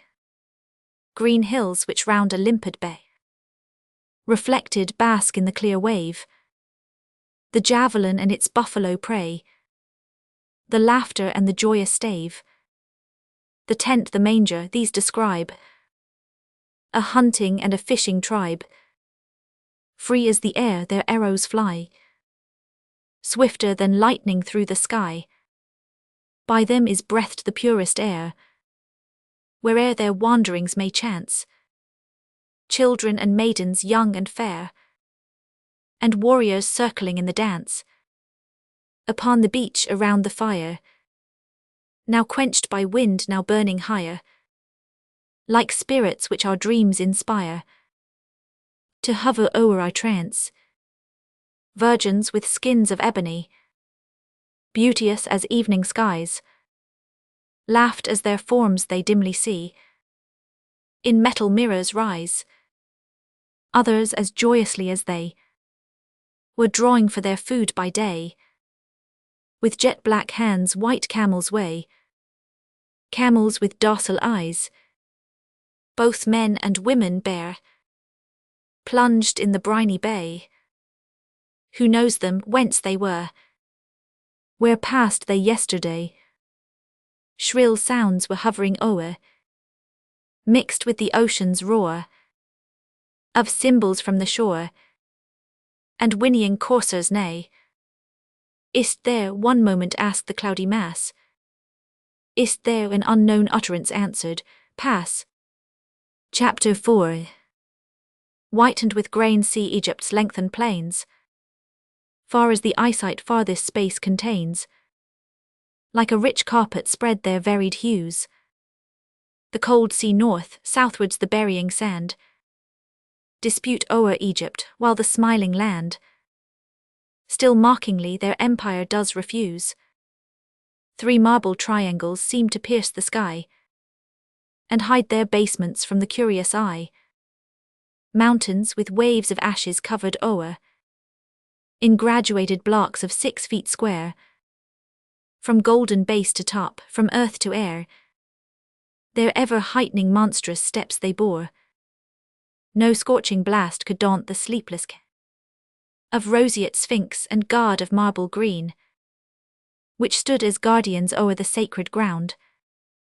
For a great port steered vessels huge and fleet, a giant city bathed her marble feet. In the bright waters round, one heard the dread simoom in distance roar, whilst the crushed shell upon the pebbly shore crackled beneath the crocodile's huge coil. Westwards like tiger's skin, each separate eye spotted the surface of the yellow Nile. Grey obelisks shot upwards from the soil. The star-king set, the sea it seemed to hold.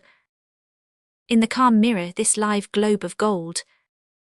This world the soul and torchbearer of our own. In the red sky and in the purple streak, like friendly kings who would each other seek, 2 meeting suns were shown. Shall I not stop? Exclaimed the impatient cloud. Seek, trembling Tabor heard the voice of God. 5. Sand, sand and still more sand. The desert, fearful land, teeming with monsters dread, and plagues on every hand. Here in an endless flow, sandhills of golden glow, where'er the tempests blow, like a great flood are spread. Sometimes the sacred spot hears human sounds profane when, as from Ophir or from Memphis, Stretches the caravan. From far the eyes its trail, along the burning shale, bending its wavering tail, like a mottled serpent scan. These deserts are of God. His are the bounds alone. Here where no feet have trod, to him its centre known. And from this smoking sea, veiled in obscurity, the foam one seems to see, in fiery ashes thrown. Shall desert change to lake, cried out the cloud. Still further, from heaven's depth sounded that voice aloud. Chapter 6. Like tumbled waves which a huge rock surround, like heaps of ruined towers which strew the ground. See Babel now deserted and dismayed, huge witness to the folly of mankind. 4 distant mountains when the moonlight shined, seem covered with its shade. O'er miles and miles the shattered ruins spread, beneath its base from captive tempests bred. The air seemed filled with harmony strange and dire, while swarmed around the entire human race. A future Babel on the world's whole space fixed its eternal spire. Up to the zenith rose its lengthening stair, while each great granite mountain lent a share to form a stepping base. Height upon height repeated seemed to rise, for pyramid on pyramid the strained eyes saw take their ceaseless place. Through yawning walls huge elephants stalked by. Under dark pillars rose a forestry, pillars by madness multiplied, as round some giant hive, all day and night, huge vultures and red eagles wheeling flight was through each porch descried. Must I complete it, said the angered cloud. On still, Lord, whither, groaned it deep not loud. Chapter 7. 2 cities, strange, unknown in history's page. Up to the clouds seemed scaling, stage by stage. Noiseless their streets, their sleeping inmates lie, their guards, their chariots in obscurity, like sisters sleeping 'neath the same moonlight. O'er their twin towers crept the shades of night, whilst scarce distinguished in the black profound, stairs, aqueducts, great pillars gleamed around, and ruined capitals. Then was seen a group of granite elephants 'neath a dome to stoop, shapeless giant forms to view arise, monsters around the spawn of hideous ties. Then hanging gardens with flowers and galleries, o'er vast fountains bending grew ebon trees, temples where seated on their rich tiled thrones, bull-headed idols shone in jasper stones, vast halls spanned by one block where watch and stare, each upon each with straight and moveless glare. Colossal heads in circles the eye sees, great gods of bronze, their hands upon their knees. Sight seemed confounded, and to have lost its powers. Midst bridges, aqueducts, arches, and round towers, whilst unknown shapes fill up the devious views, formed by these palaces and avenues. Like capes the lengthening shadows seem to rise, of these dark buildings pointed to the skies. Immense entanglement in shroud of gloom, the stars which gleamed in the empyrean dome, under the 1,000 arches in heaven's space, shone as through meshes of the blackest lace. Cities of hell with foul desires demented, and monstrous pleasures hour by hour invented. Each roof and home some monstrous mystery bore, which through the world spread like a twofold sore. Yet all things slept, and scarce some pale late light flitted along the streets through the still night. Lamps of debauch forgotten and alone, the feast's lost fires left there to flicker on. The walls' large angles clove the light lengthening shades, 'neath the white moon or on some pool's face played. Perchance one heard, faint in the plain beneath, the kiss suppressed, the mingling of the breath, And the two sister cities, tired of heat, in love's embrace lay down in murmurs sweet, whilst sighing winds the scent of sycamore from Sodom to Gomorrah softly bore. Then over all spread out the blackened cloud. "'Tis here," the voice on high exclaimed aloud. Chapter 8. From a cavern wide, in the rent cloud's side, in sulphurous showers, the red flame pours. The palaces fall in the lurid light, which casts a red pall o'er their facades white. O Sodom, Gomorrah, what a dome of horror rests now on your walls. On you the cloud falls, nation perverse. On your fated heads, from its fell jaws a curse. Its lightning fierce spreads. The people awaken, which godlessly slept, their palaces shaken, their offences unwept, their rolling cars all meet and crash in the street, and the crowds for a pole find flames round their feet.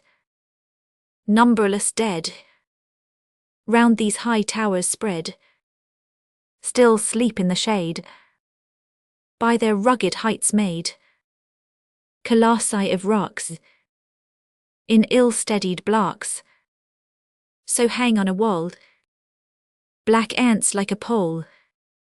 To escape is in vain from this horrible reign. Alas, all things die in the lightning's red flash.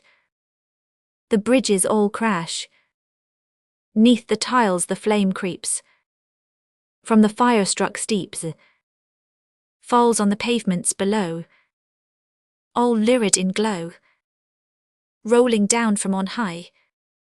Beneath every spark, the red tyrannous fire mounts up in the dark, ever redder and higher, more swiftly than steed. Uncontrolled see it pass, horrid idols all twist, by the crumbling flame kissed, in their infamous dread. Shriveled members of brass, it grows angry, flows on. Silver towers fall down, unforeseen like a dream, in its green and red stream, which lights up the walls, ere one crashes and falls, like the changeable scale of a lizard's bright mail. Agate porphyry cracks, and is melted to wax. Bend low to their doom, these stones of the tomb. E'en the great marble giant, called Nabo, sways pliant, like a tree, whilst the flare seemed each column to scorch, as it blazed like a torch. Round and round in the air, the Magi in vain, from the heights to the plain, their gods' images carry. In white tunic they quake, no idol can make. The blue sulphur tarry, the temple e'en where they meet, swept under their feet, in the folds of its sheet, turns a palace to coal, whence the straitened cries roll, from its terrified flock. With incendiary grips, it loosens a block, which smokes and then slips, from its place by the shock, to the surface first shears, then melts, disappears, like the glacier the rock. The high priest, full of years, on the burnt site appears, whence the others have fled. Lo, his tiara's caught fire, as the furnace burns higher, and pale, full of dread. See, the hand he would raise to tear his crown from the blaze is flaming instead. Men, women in crowds hurry on the fire shrouds, and blinds all their eyes, as besieging each gate of these cities of fate, to the conscience-struck crowd, in each fiery cloud, hell appears in the skies. Chapter 9.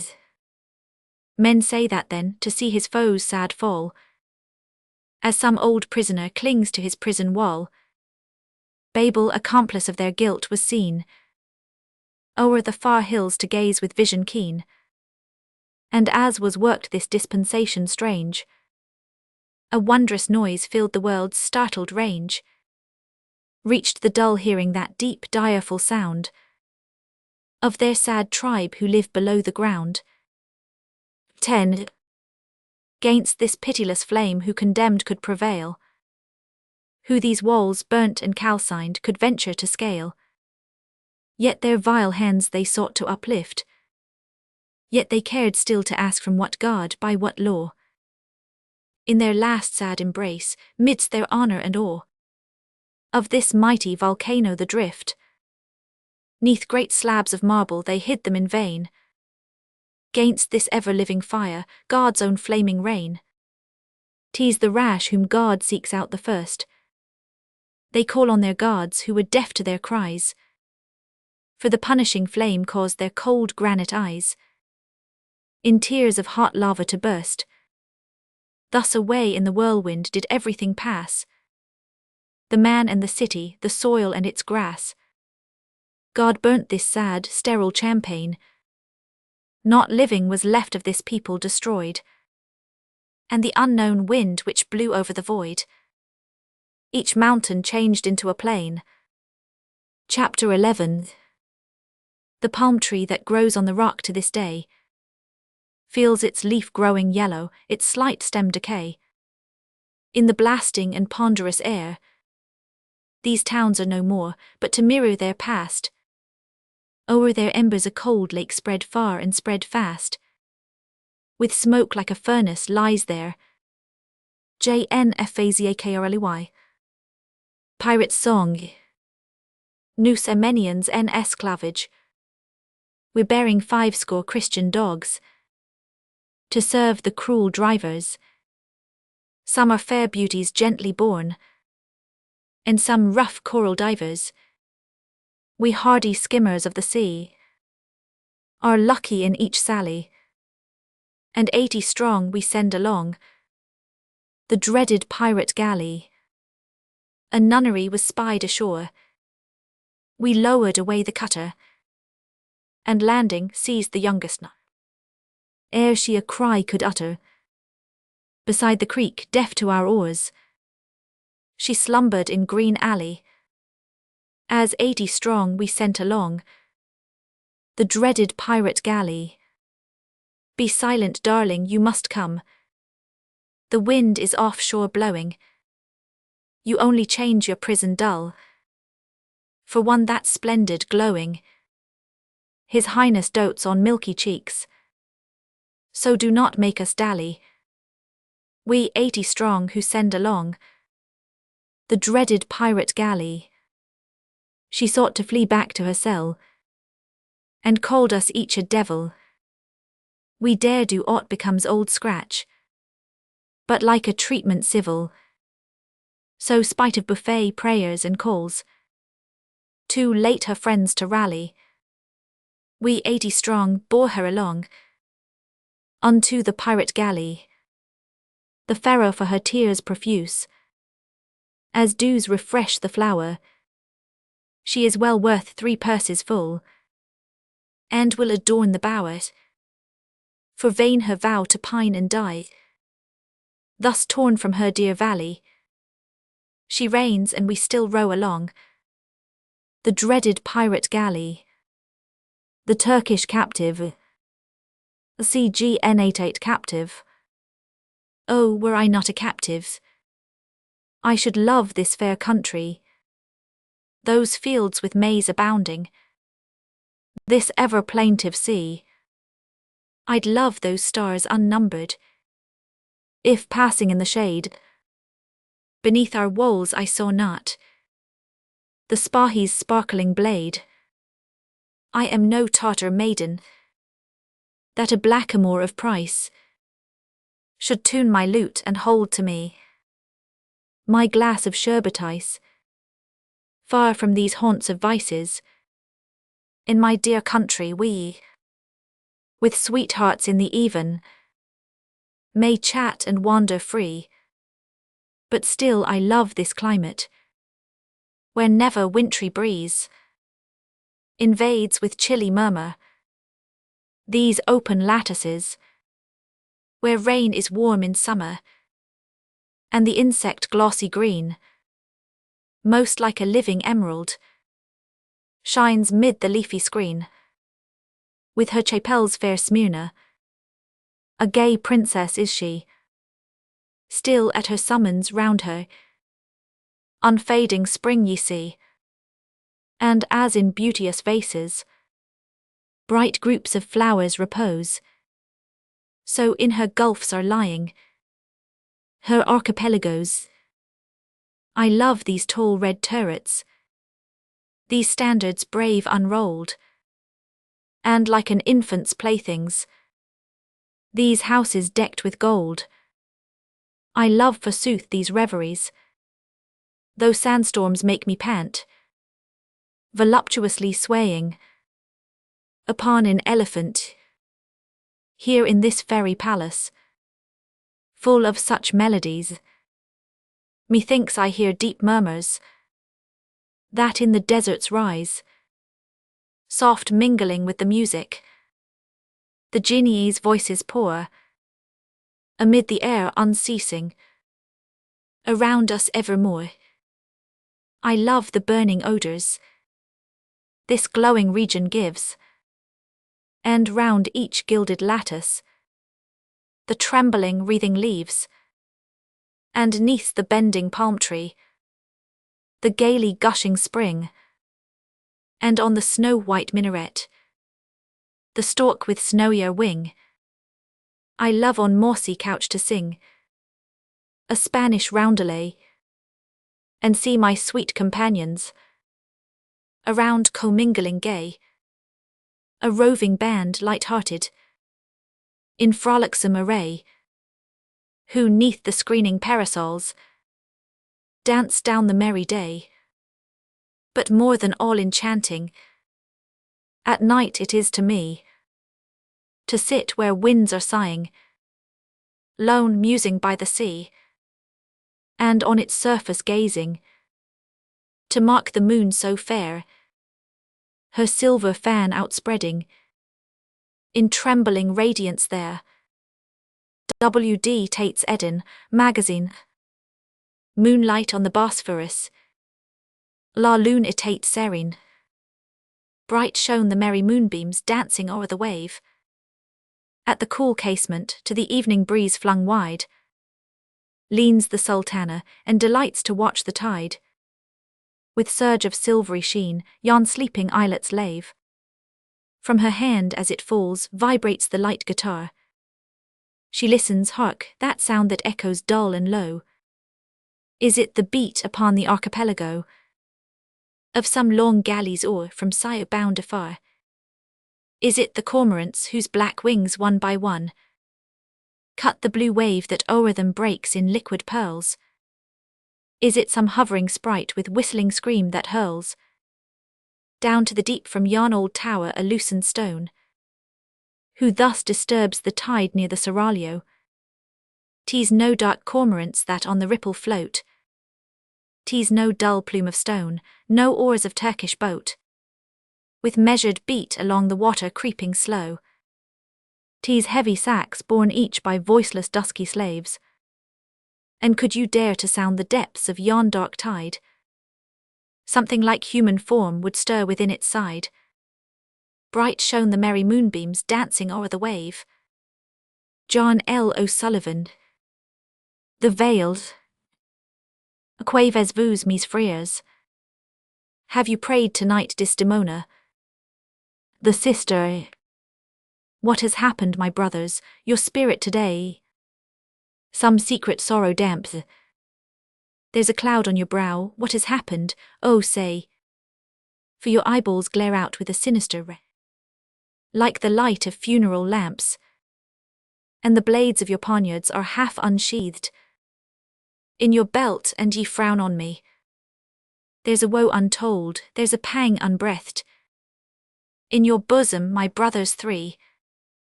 Eldest brother, Gulnara, make answer, hast thou since the dawn to the eye of a stranger thy veil withdrawn?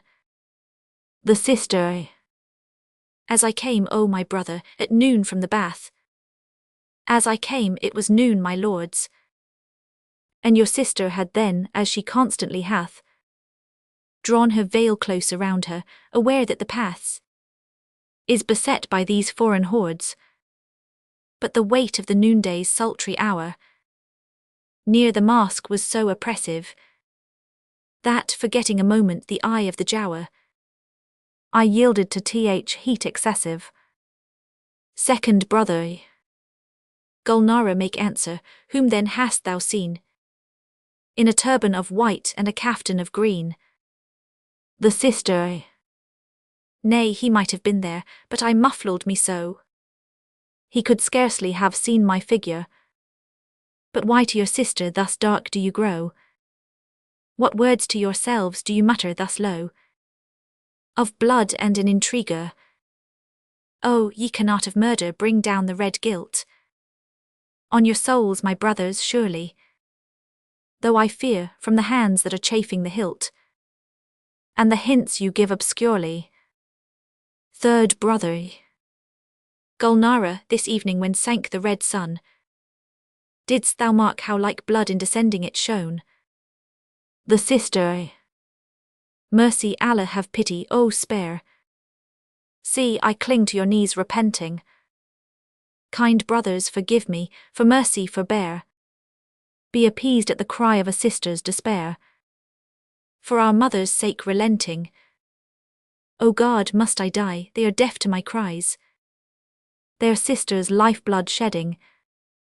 They have stabbed me each one, I faint o'er my eyes. A veil of death is spreading. The brothers, Gulnara, farewell, take that veil, 'tis the gift of thy brothers, a veil thou wilt never lift. Father Prout, Frank Smahony. The favourite sultana, Nig par portoi bel juiv. To please you, Jewess jewel, I have thinned my harem out. Must every flirting of your fan presage a dying shout? Grace for the damsels tender, who have fear to hear your laughs, for seldom gladness gilds your lips, but blood you mean to quaff. In jealousy so zealous, never was there woman worse. You'd have no roses but those grown above some buried corse. Am I not pinioned firmly? Why be angered if the door repulses 50 suing maids, who vainly there implore? Let them live on to envy my own empress of the world, to whom all Stamboul like a dog lies at the slippers curled. To you my heroes lower, those scarred ensigns none have cowed. To you their turbans are depressed, that elsewhere march so proud. To you Bassora offers her respect in Trebizond, her carpets richly wrought and spice, and gems of which you're fond. To you the Cyprus temples dare not bar or close the doors. For you the mighty Danube sends the choicest of its stores. Fear you the Grecian maidens, pallid lilies of the isles, or the scorching-eyed sand rover from Baalbek's massy piles? Compared with yours, O daughter of King Solomon the Grand, what are round ebon bosoms, high brows from Hellas' strand? You're neither blanched nor blackened, for your tint of olives clear. Yours are lips of ripest cherry, you are straight as Arab spear. Hence launch no longer lightning, on these paltry slaves of ours? Why should your flow of tears be matched by their mean lifeblood showers? Think only of our banquets, brought and served by charming girls, for beauty's sultans must adorn. As dagger hilts the pearls, the pasha and the dervish, un jour Ali passate. Ali came riding by the highest head, bent to the dust or charged with dread. Whilst God be praised, all cried. But through the throng one dervish pressed, aged and bent, who dared arrest the pasha in his pride. Ali Tepelini, light of all light, who holds the divan's upper seat by right, whose fame's trump hath burst. Thou art the master of unnumbered hosts, shade of the Sultan, yet he only boasts in thee a dog accursed. An unseen tomb torch flickers on thy path, whilst as from vial full thy spare not wrath splashes this trembling race. These are thy grass as thou their trenchant scythes, cleaving their neck as twere a willow with. Their blood none can efface, but ends thy tether, for Janana makes a grave for thee where every turret quakes, and thou shalt drop below, to where the spirits to a tree enchained will clutch thee there to be mid them retained, for all to come in woe. Or if by happy chance thy soul might flee, thy victims after thou shouldst surely see, and hear thy crimes relate, streaked with the guileless gore drained from their veins, greater in number than the rains on rains. Thou hopest for thy state. This so will be, and neither fleet nor fort can stay or aid thee as the deathly port receives thy harried frame, though like the cunning Hebrew knave of old, to cheat the angel black thou didst enfold, in altered guise thy name, Ali deemed anchorite or saint upon the crater of his blunderbuss did yawn, sword dagger hung at ease, but he had let the holy man revile, though clouds o'erswept his brow, then with a smile he tossed him his police, the lost battle. Allah qui me rendra, O Allah, who will give me back my terrible array, my emirs and my cavalry that shook the earth today, my tent, my wide extending camp, all dazzling to the sight, whose watchfires, kindled numberless beneath the brow of night, seemed oft unto the sentinel that watched the midnight hours, as heaven along the sombre hill had rained its stars in showers. Where are my bays so gorgeous, in their light pelisses gay, and where my fierce Timuriat bands, so fearless in the fray, my dauntless Khans, my Spahis brave, swift thunderbolts of war, my sunburnt Bedouins, trooping from the pyramids afar, all that this grasp has brushed away of bloom. Wed the old man, believe that ne'er we met. I seek my shade, be happy and forget. Lord F. Levison Gower, 1st Earl of Ellesmere, the old maness love. Derision quasi tiam oboitu. O mockery that this halting love, that fills the heart so full of flame and transport, forgets the body while it fires the soul. If but a youthful shepherd cross my path, he singing on the way, I sadly musing, he in his fields, I in my darksome alleys, then my heart murmurs, O ye mouldering towers, thou old and ducal dungeon, O how gladly would I exchange ye and my fields and forests, mine ancient name, mine ancient rank, my ruins, my ancestors with whom I soon shall lie, for his thatched cottage and his youthful brow. His hair is black, his eyes shine forth like thine. Him thou mightst look upon and say, fair youth, then turn to me and think that I am old. And yet the light and giddy souls of cavaliers harbour no love so fervent as their words bespeak. Let some poor maiden love them and believe them, then die for them they smile, aye, these young birds, with gay and glittering wing and amorous song, can shed their love as lightly as their plumage. The old, whose voice and colours age has dimmed, flatter no more, and though less fair are faithful. When we love true. Are our steps frail? Our eyes dried up and withered? Are our brows wrinkled? There are no wrinkles in the heart. Ah, when the greybeard loves, he should be spared. The heart is young, that bleeds unto the last. I love thee as a spouse, and in 1,000 other fashions as sire as we love. The morn, the flowers, the overhanging heavens.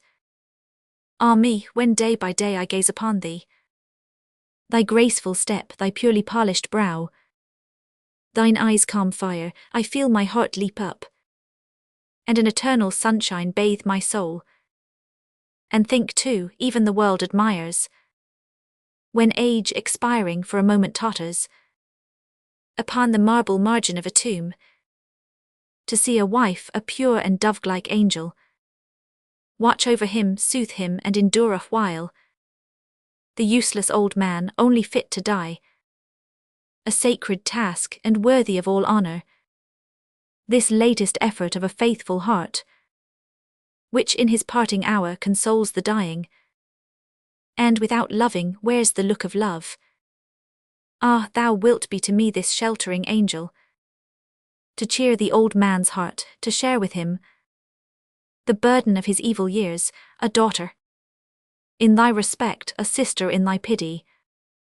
Donna soul, my fate may be more to precede than follow. My lord, it is no reason for long life that we are young, alas, I have seen too oft the old clamped firm to life, the young torn thence, and the lids close as sudden o'er their eyes, as gravestones sealing up the sepulchre. Gmoir, the roll of the Desilva race. Celui des Silvas say Elene. In that reverend face, behold the father of de Silva's race. Silvius, in Rome he filled the consul's place. 3 times your patience for such honoured names. This second was Grand Master of St. James, and Calatrava, his strong limbs sustained. Armour which ours would sink beneath, he gained.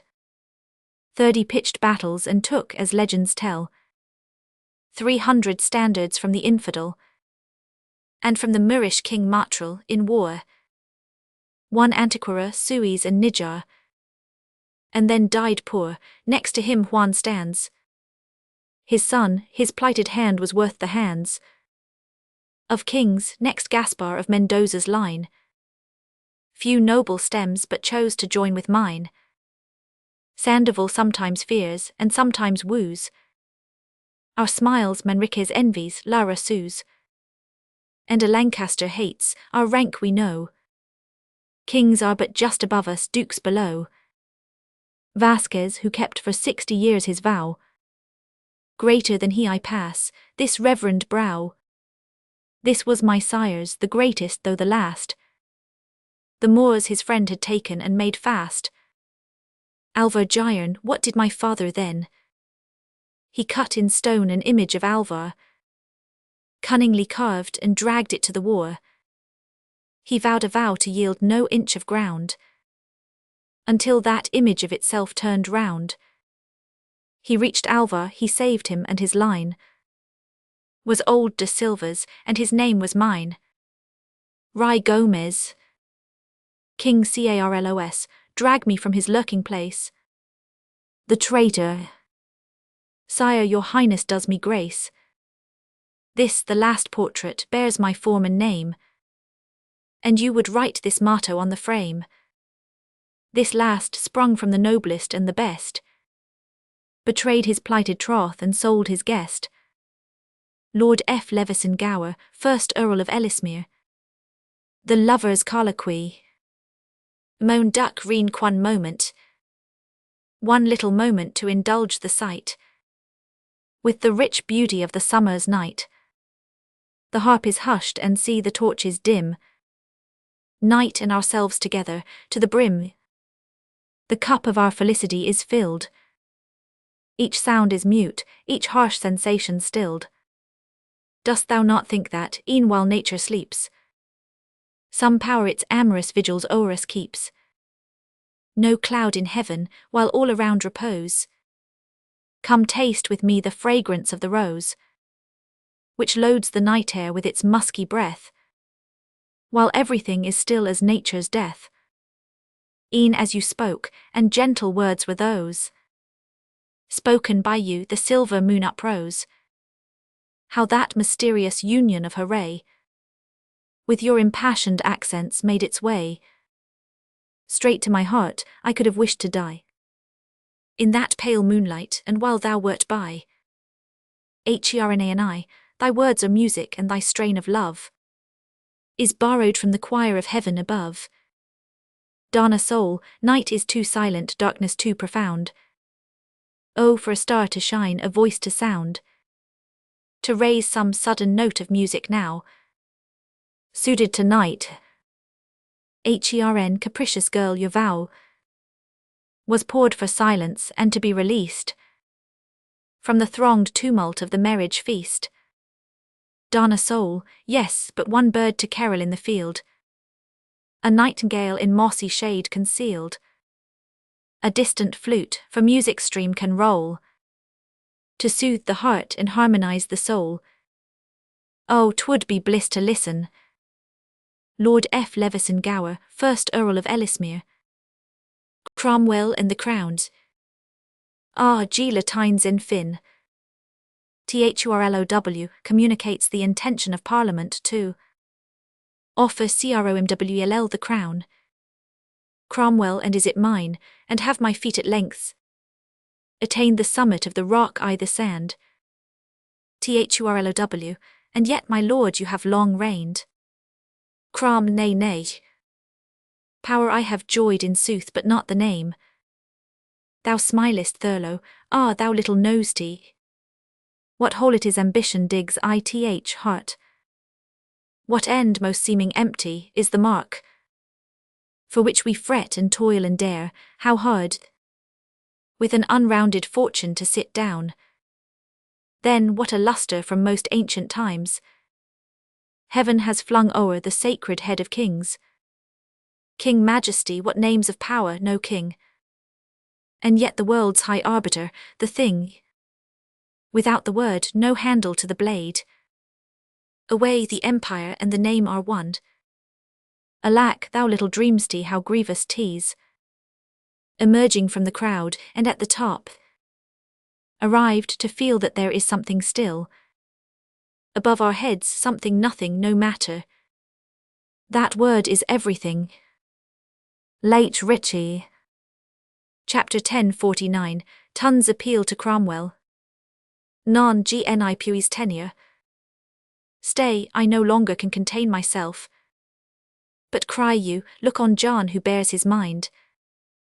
To Oliver, to Cromwell, Milton speaks, despite a kindling eye and marvel deep. A voice is lifted up without your leave, for I was never placed at council board to speak my promptings, when odd strangers come, who have seen Fox Mazarin wince at the stings in my epistles and bring admiring votes.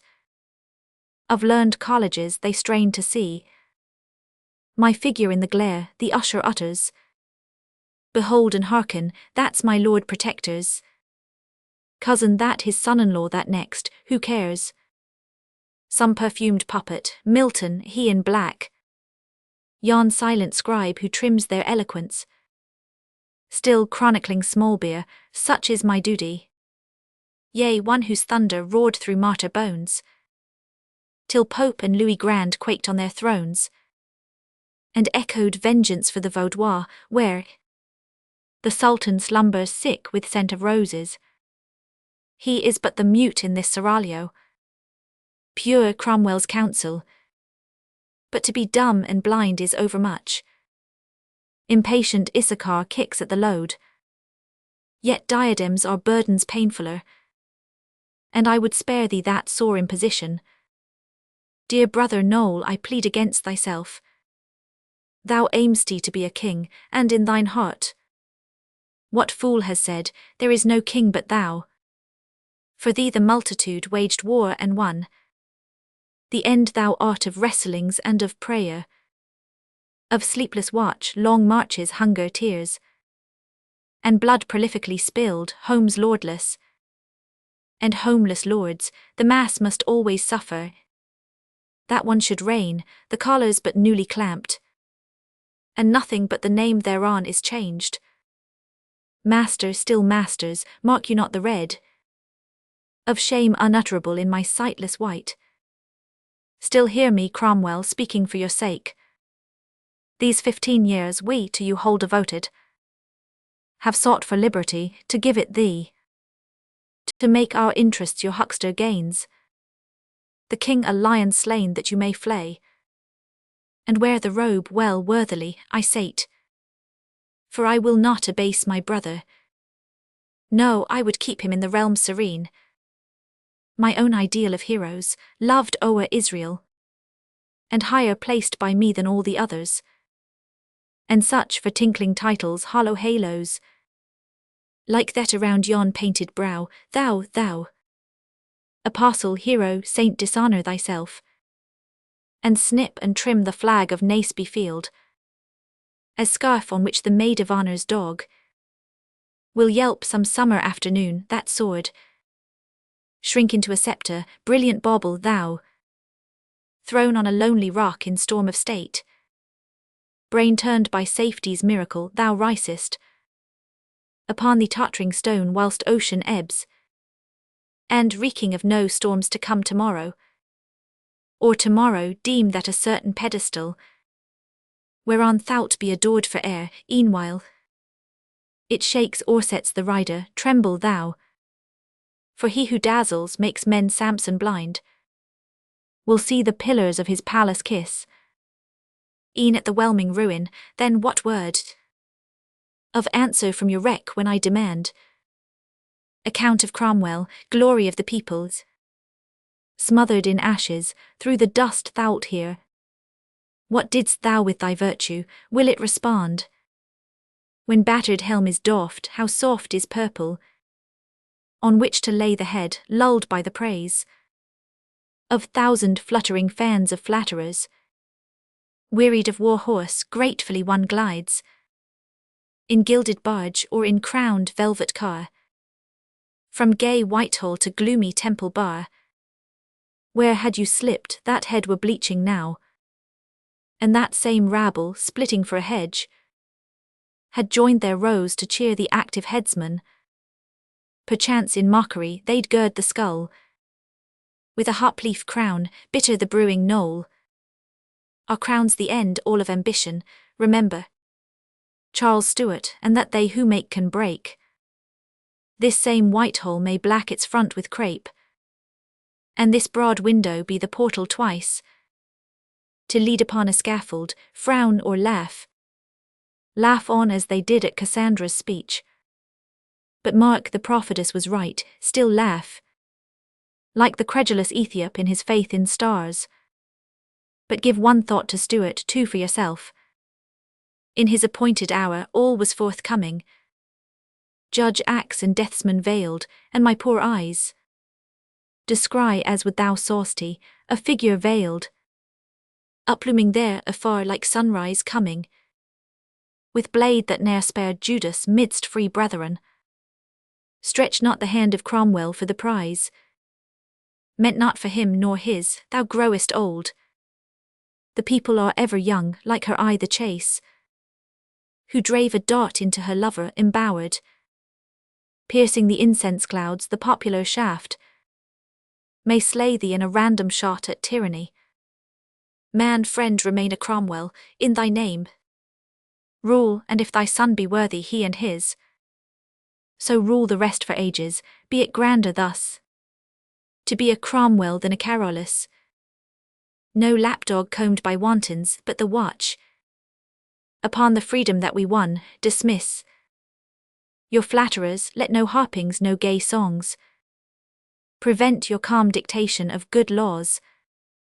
To guard, to fortify, and keep enlinked. England and freedom, be thine old self alone. And make, above all else accorded me, my most desired claim on all posterity, that thou in Milton's verse wert foremost of the free. First love, vus erat singulier. Merry and smiling, you're strange and yet I love you thus. Chapter 1000, you love me. Beware nor with light lips utter that word. You love me, know you what it is to love. With love that is the life-blood in one's veins. The vital air we breathe, a love long smothered. Smouldering in silence, kindling, burning, blazing. And purifying in its growth the soul. A love that from the heart eats every passion. But its sole self, love without hope or limit. Deep love that will outlast all happiness. Speak, speak, is such the love you bear me. Merry and truly. Chapter 1000, but you do not know how I love you. The day that first I saw you, the dark world grew shining, for your eyes lighted my gloom. Since then all things have changed, to me you are some brightest unknown creature from the skies. This irksome life, gainst which my heart rebelled, seems almost fair and pleasant, for alas, till I knew you wandering, alone, oppressed, I wept and struggled, I had never loved. Fanny K. Mbiali Butler. The first black flag. Aves vus we dire. Job hast thou ne'er heard men say, that in the black wood, twixt Cologne and Spire, upon a rock flanked by the towering mountains, a castle stands, renowned among all castles, and in this fort on piles of lava built, a Burgrave dwells among all Burgraves famed. Hast heard of this wild man who laughs at laws, charged with 1,000 crimes for warlike deeds, renowned and placed under the empire's ban, by the Diet of Frankfurt, by the Council of Pisa, banished from the Holy Church, reprobate, isolated, cursed, yet still unconquered mid his mountains and in will, the bitter foe of the Count Palatine, and Treves' proud archbishop, who has spurned for 60 years the ladder which the empire upreared to scale his walls. Hast heard that he shelters the brave, the flaunting rich man strips of master makes a slave, that here above all dukes, kings, eke emperors in the eyes of Germany to their fierce strife a prey, he rears upon his tower, in stern defiance, a signal of appeal to the crushed people, a banner vast of sorrow's sable hue, snapped by the tempest in its whirlwind wrath, so that kings quiver as the jades at whips. Hast heard he touches now his 100th year, and that, defying fate in face of heaven, on his invincible peak no force of war uprooting other holds, nor powerful CSR, nor Rome nor age that bows the pride of man, nor aught on earth hath vanquished or subdued, or bent this ancient Titan of the Rhine, the excommunicated Job. Democratic Review. The sun in old age. Ma Regina set noble figure. Thy noble face, Regina, calls to mind my poor lost little one, my latest born. He was a gift from God, a sign of pardon. That child vouchsafed me in my 80th year. I to his little cradle went, and even while 'twas sleeping talked to it. For when one's very old, one is a child. Then took it up and placed it on my knees, and with both hands stroked down its soft, light hair. Thou wert not born then, and he would stammer those pretty little sounds that make one smile. And though not 12 months old, he had a mind. He recognized me, nay, knew me right well, and in my face would laugh, and that child laugh. Oh, poor old man, 'twas sunlight to my heart. I meant him for a soldier, I a conqueror, and named him George. One day, oh bitter thought, the child played in the fields, when thou art mother. Ne'er let thy children out of sight to play. The gypsies took him from me, oh for what? Perhaps to kill him at a witch's rite. I weep now after 20 years I weep. As if 'twere yesterday, I loved him so. I used to call him my own little king. I was intoxicated with my joy, when o'er my white beard ran his rosy hands, thrilling me all through. Foreign Quarterly Review. The Emperor's Return. On Buffen Manquate a set fert. The Emperor Frederick Barbarossa, believed to be dead, appearing as a beggar among the Rhenish nobility at a castle, suddenly reveals himself. Hatto, this goodly mask but lacked a fool. First gypsy, next a beggar, good thy name. Barbarossa, Frederick of Swabia, Emperor of Ulmen. All the red beard. Barbarossa, I Frederick by my mountain birthright prince. Oth Romans, chosen king, crowned emperor. Heaven's sword-bearer, monarch of Burgundy. And Arles, the tomb of Karl I dared profane, but have repented me on bended knees. In penance midst the desert 20 years. My drink the rain, the rocky herbs my food. Myself a ghost the shepherds fled before, and the world named me as among the dead. But I have heard my country call, come forth. Lifted the shroud, broken the sepulchre. This hour is one when dead men needs must rise. Ye own me, ye mind me marching through these vales, when golden spur was ringing at my heel. Now know me what I am, your master, earls. Brave knights you deem, you say, the sons we are of puissant barons and great noblemen, whose honours we prolong, you do prolong them. Your sires were soldiers brave, not prowlers base. Rogues, miscreants, felons, village ravagers. They made great wars, they rode like heroes forth, and worthy won broad lands and towers and towns.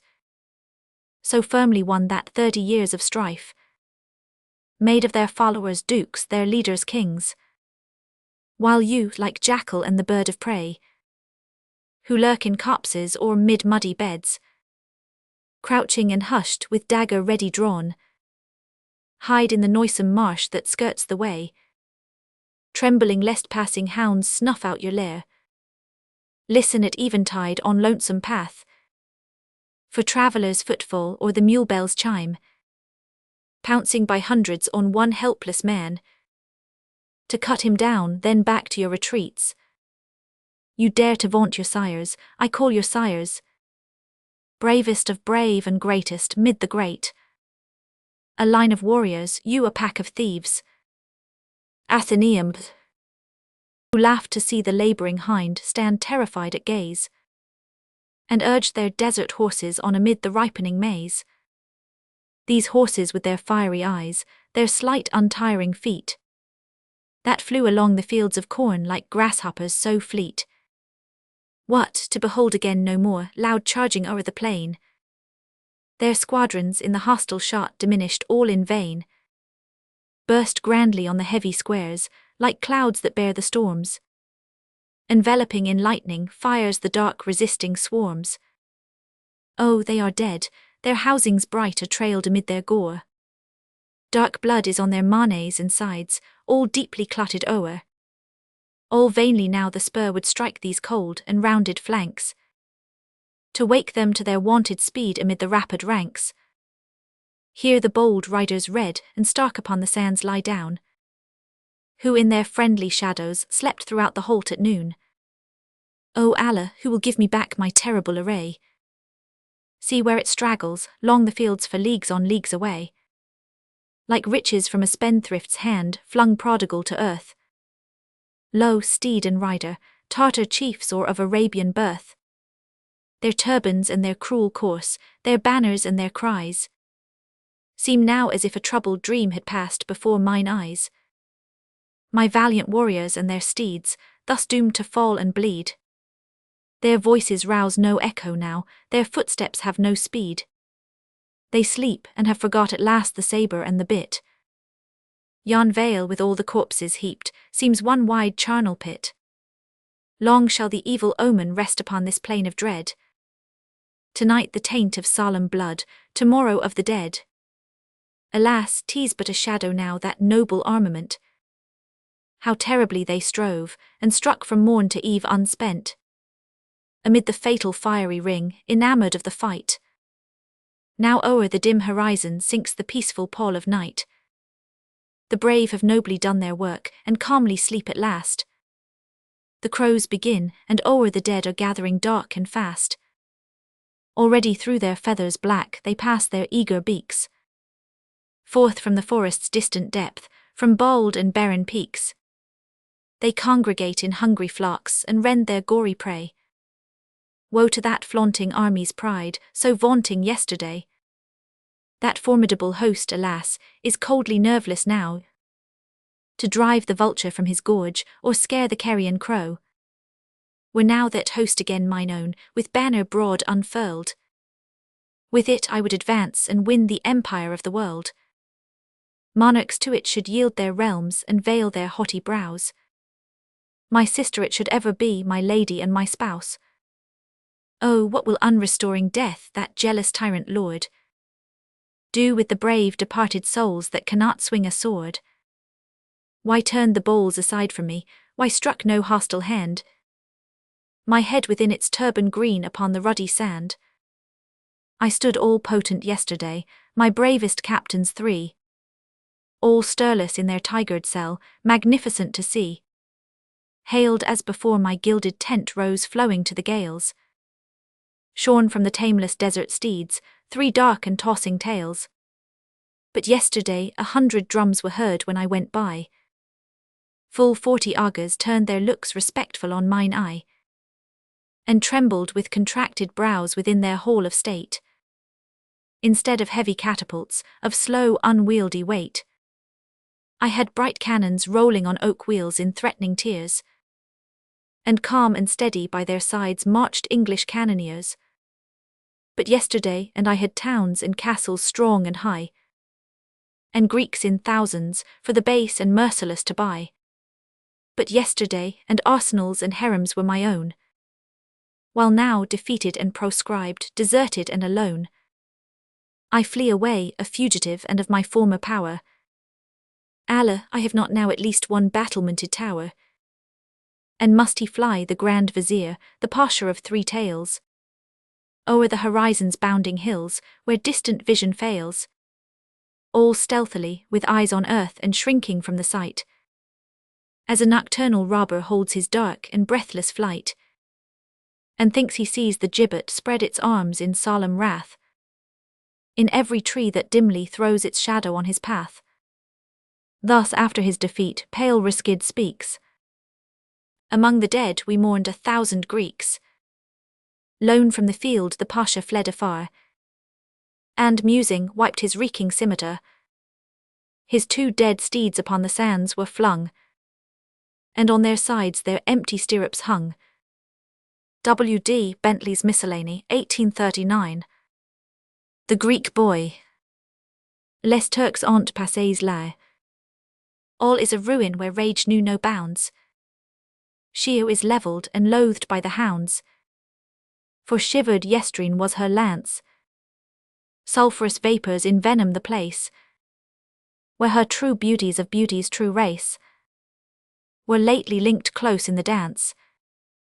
Dark is the desert with one single soul, cerulean eyes whence the burning tears roll, in anguish of uttermost shame, under the shadow of one shrub of May, splashed still with ruddy drops bent in decay, where fiercely the hand of lust came, soft and sweet urchin, still red with the lash of rain and of scabbard of wild cuzzelbash. What lack you for changing your sob, if not unto laughter beseeming a child? to utterance milder though they have defiled the graves which they shrank not to rob. Wouldst thou a trinket, a flower or scarf? Wouldst thou have silver? I'm ready with half. These sequins a shine in the sun. Still more have I money, if you'll but speak. He spoke, and furious the cry of the Greek. Oh, give me your dagger and gun. Zara the bather. Sarah belled indolence. In a swinging hammock lying, lightly flying. Zara lovely indolent. O'er a fountain's crystal wave, there to lave. Her young beauty see her bent, as she leans so sweet and soft, flitting oft o'er the mirror to and fro. Seems that airy floating bat, like a feather from some seagull's wing of snow. Every time the frail boat laden with the maiden skims the water in its flight, starting from its trembling sheen, swift are seen a white foot and neck so white as that lithe foot's timid tips. Quick she dips, passing in the rippling pool. Blush, oh, snowiest ivory. Frolic she, laughs to feel the pleasant cool, here displayed but half concealed, half revealed. Each bright charm shall you behold, in her innocence emerging, as a virgin. On the wave her hands grow cold, for no star howe'er divine has the shine of a maid's pure loveliness. Frightened if a leaf but quivers, as she shivers, veiled with naught but dripping trees, by the happy breezes fanned. See her stand, blushing like a living rose, on her bosom swelling high. If a fly dare to seek a sweet repose in those eyes which maiden pride fain would hide, mark how passion's lightnings sleep, and their glance is brighter far than the star, brightest in heaven's bluest deep.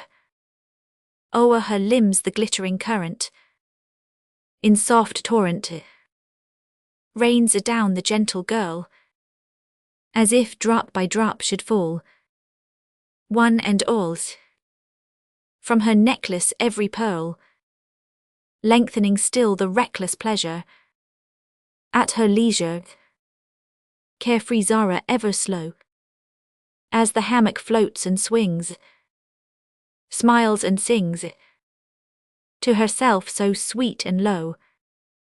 Oh, were I a capitana, or sultana, amber should be always mixed in my bath of jewelled stone, near my thrones, griffins twain of gold betwixt. Then my hammock should be silk, white as milk, and more soft than down of dove. Velvet cushions where I sit should emit perfumes that inspire love. Then should I no danger near, free from fear, revel in my garden stream, nor amid the shadows deep dread the peep of two dark eyes' kindling gleam. He who thus would play the spy on the die, for such sight his head must throw, in his blood the sabre naked would be slaked of my slaves of ebon brow. Then my rich robes trailing show as I go, none to chide should be so bold, and upon my sandals fine how should shine rubies worked in cloth of gold, fancying herself a queen, all unseen, thus vibrating in delight, in her indolent coquetting, quite forgetting how the hours wing their flight. as she lists the showery tinkling of the sprinkling by her wanton curvets made. Never pauses she to think of the brink where her wrapper white is laid. To the harvest fields the while, in long files, speed her sister's lively band, like a flock of birds in flight, streaming light, dancing onward hand in hand, and they're singing, everyone, as they run. This the burden of their lay. Fie upon such idleness, not to dress. Earlier on harvest day, John L. O'Sullivan. Expectation. Mound Ecurwills. Squirrel mount yon oak so high, to its twig that next the sky bends and trembles as a flower. Strain, O stork, thy pinion well from thy nest 'neath old church bell. Mount to yon tall citadel, and its tallest donjon tower. To your mountain, eagle old, mount whose brow so white and cold kisses the last ray of even. And O thou that lovest to mark morn's first sunbeam pierce the dark, mount, O mount, thou joyous lark, O mount to heaven. And now say from topmost bough, towering shaft and peak of snow, and heaven's arch, oh, can you see one white plume that like a star streams along the plain afar, and a steed that from the war bears my lover back to me. John L. O'Sullivan. The lover's wish. C.J. 8 La Fuel. Oh, were I the leaf that the wind of the west, his course through the forest uncaring, to sleep on the gale or the wave's placid breast, in a pendulous cradle is bearing. All fresh with the morn's balmy kiss would I haste, as the dewdrops upon me were glancing, when Aurora sets out on the roseate waste, and round her the breezes are dancing. On the pinions of air I would fly, I would rush, throw the glens and the valleys to quiver, past the mountain ravine, past the grove's dreamy hush, and the murmuring fall of the river, by the darkening hollow and bramble-bush lane, to catch the sweet breath of the roses. Past the land would I speed, where the sand-driven plain, 'neath the heat of the noonday reposes, past the rocks that uprear their tall forms to the sky, whence the storm-fiend his anger is pouring, past lakes that lie dead, though the tempest roll nigh, and the turbulent whirlwind be roaring. On would I fly, till a charm stopped my way, a charm that would lead to the bower, where the daughter of Araby sings to the day, at the dawn and the vesper hour. Then hovering down on her brow would I light, midst her golden tresses entwining, that gleam like the corn when the fields are bright, and the sunbeams upon it shining, a single frail gem on her beautiful head. I should sit in the golden glory, and prouder I'd be than the diadem spread round the brow of kings famous in story. V. Eaton Observer. The sacking of the city. La flamme par ton order, O Roy. Thy will, O king, is done, lighting but to consume. The roar of the fierce flames drowned even the shouts and shrieks, reddening each roof, like some day dawn of bloody doom. Seemed they in joyous flight to dance about their wrecks. Slaughter his 1,000 giant arms hath tossed on high. Fell fathers, husbands, wives beneath his streaming steel. Prostrate the palaces, huge tombs of fire lie, while gathering overhead the vultures scream and wheel. Died the pale mothers, and the virgins from their arms.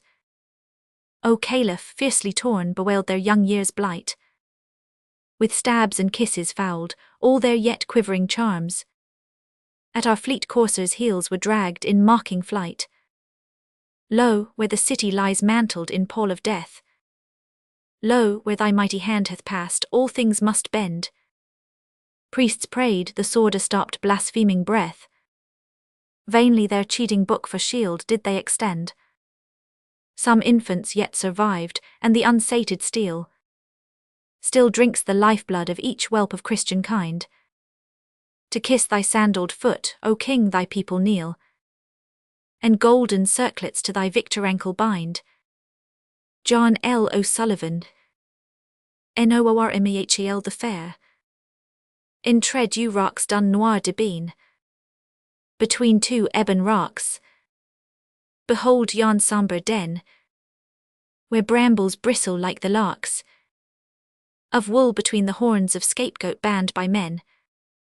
Remote in ruddy fog, still hear the tiger growl at the lion and striped dog that prowl with rusty throats to taunt and roar and howl, whilst other monsters fast, the hissing basilisk, the hippopotamus so vast, and the boa with waking appetite made brisk, the orphrey showing tongue, the fly in stinging mood, the elephant that crushes strong, and elastic bamboos and the scorpion's brood, and the men of the trees, with their families fierce, till there is not one scorching breeze, but brings here its venom, its horror to pierce. Yet rather there be lone, mid all those horrors there, than hear the sickly honeyed tone, and see the swimming eyes of Noormehel the fair, the Djinns, Mers ville et port, town tower, shore deep, where lowered, cliff steeper, waves grey, where play, winds gay, all sleep. Hark a sound, far and slight, breathes around, on the night, high and higher, nigh and nigher, like a fire, roaring bright, now on tees sweeping, with rattling beat, like dwarf imp leaping, in gallop fleet. He flies, he prances, in frolic fancies, on wave crest dances, with pattering feet.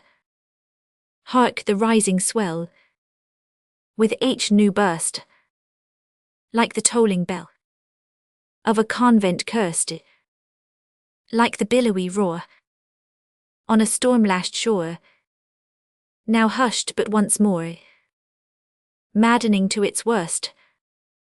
O God, the deadly sound of the jinn's fearful cry, quick 'neath the spiral round of the deep staircase fly. See our lamplight fade, and of the balustrade mounts the circling shade, up to the ceiling high. Tease the jinn's wild streaming swarm, whistling in their tempest flight. Snap the tall yews 'neath the storm, like a pine flame crackling bright.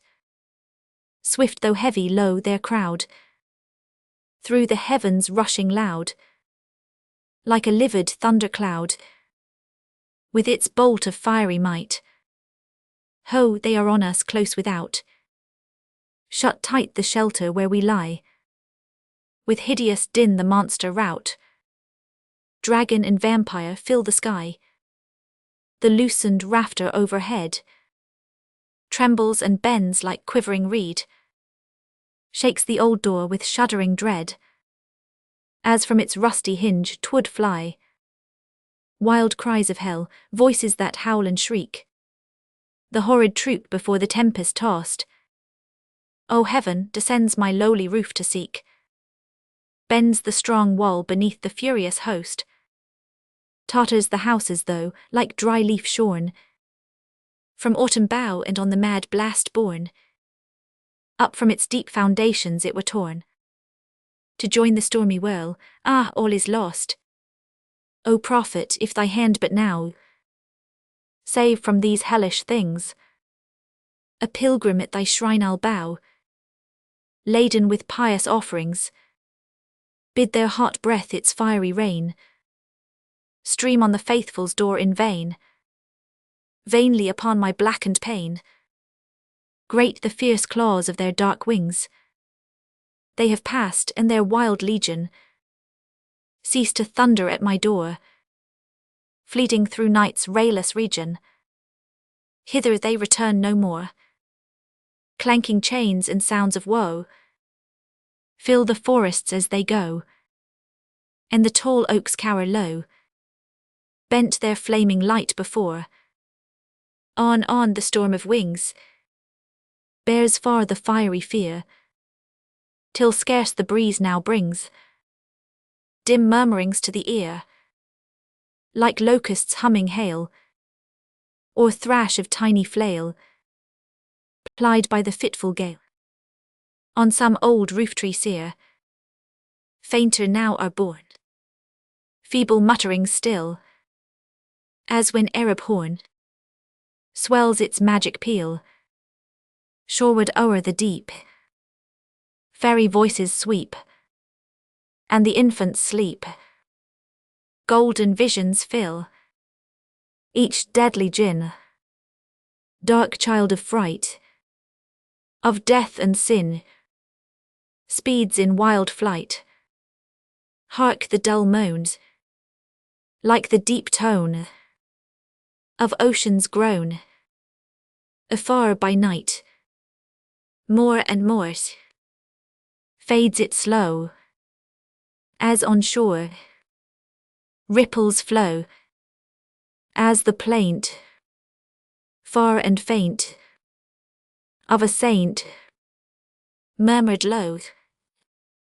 Hark hissed around, I list the bounds of space, all trace a face of sound. John L. O'Sullivan. The obdurate beauty of Juana la Grenadine, to Juana ever gay, Sultan Achmet spoke one day, lo, the realms that kneel to own homage to my sword and crown, all I'd freely cast away. Maiden dear, for thee alone, be a Christian, noble king, for it were a grievous thing love to seek and find too well in the arms of infidel. Spain with cry of shame would ring if from honour faithful fell by these pearls whose spotless chain, O my gentle sovereign, clasps thy neck of ivory. Aught thou askest I will be, if that necklace pure of stain thou wilt give for rosary. John L. O'Sullivan. Don Rodrigo. A Moorish ballad. Don Rodrigue de la Chasse. Unto the chase Rodrigo's gone, with neither lance nor buckler, a baleful light his eyes outshone. To pity he's no truckler, he follows not the royal stag, but full of fiery hating, beside the way one sees him lag, impatient at the waiting. He longs his nephew's blood to spill, who 'scaped the young murderer, that trap he made and laid to kill the 7 sons of Lyra. Along the road at last no balk, a youth looms on a jennet. He rises like a sparrowhawk, about to seize a linnet. What ho, who calls, art Christian knight, or basely born and boorish, or yet that thing I still more slight, the spawn of some dog Moorish? I seek the by-born spawn of one I ere renounce as brother, who chose to make his latest son caress a Moor as mother. I've sought that cub in every hole, midland and coast and islet, for he's the thief who came and stole our sheathless jewelled stillet. If you well know the poniard worn, without edge dulling cover, look on it now here plain upborne, and further be no rover. 'Tis I as sure as you're abhorred, Rodrigo cruel slayer. 'Tis I am vengeance and your lord, who bids you crouch in prayer. I shall not grant the least delay. Use what you have defending. I'll send you on that darksome way. Your victims late were wending. And if I wore this with its crest, our seal with gems enwreathing, in open air 'twas in your breast, to seek its fated sheathing. Cornflowers, Tandy's que elatal inodora, while bright but scentless azure stars begem the golden corn, and spangle with their skyey tint the furrows not yet shorn, while still the pure white tufts of May ape each a snowy ball. Away ye merry maids and haste, to gather ere they fall. Know where the sun of Spain outshines upon a fairer town than Peñafiel or Indau's more richly farming clown. Know where a broader square reflects such brilliant mansions tall. Away ye merry maids, etc. Know where a statelier abbey rears dome huger o'er a shrine. Though seek ye from old Rome itself to even Seville fine, here countless pilgrims come to pray and promenade the mall. Away ye merry maids, etc. Where glide the girls more joyfully than ours who dance at dusk, with roses white upon their brows, with waists that scorn the busk. Menteas elsewhere hide dull eyes, compared with these how small. Away ye merry maids, etc. A blossom in a city lane, Alizia was our pride, and oft the blundering bee, deceived, came buzzing to her side. But oh, for one that felt the sting, and found 'neath honey gall. Away ye merry maids, etc. Young haughty from still hotter lands, a stranger hither came. Was he a Moor or African, or Mercian known to fame? None knew least she or false or true the name by which to call. Away ye merry maids, etc. Alizia asked not his degree, she saw him but as love, and through Zarama's vale they strayed, and tarried in the grove. Oh, curses on that fatal eve, and on that leafy hole. Away ye merry maids, etc.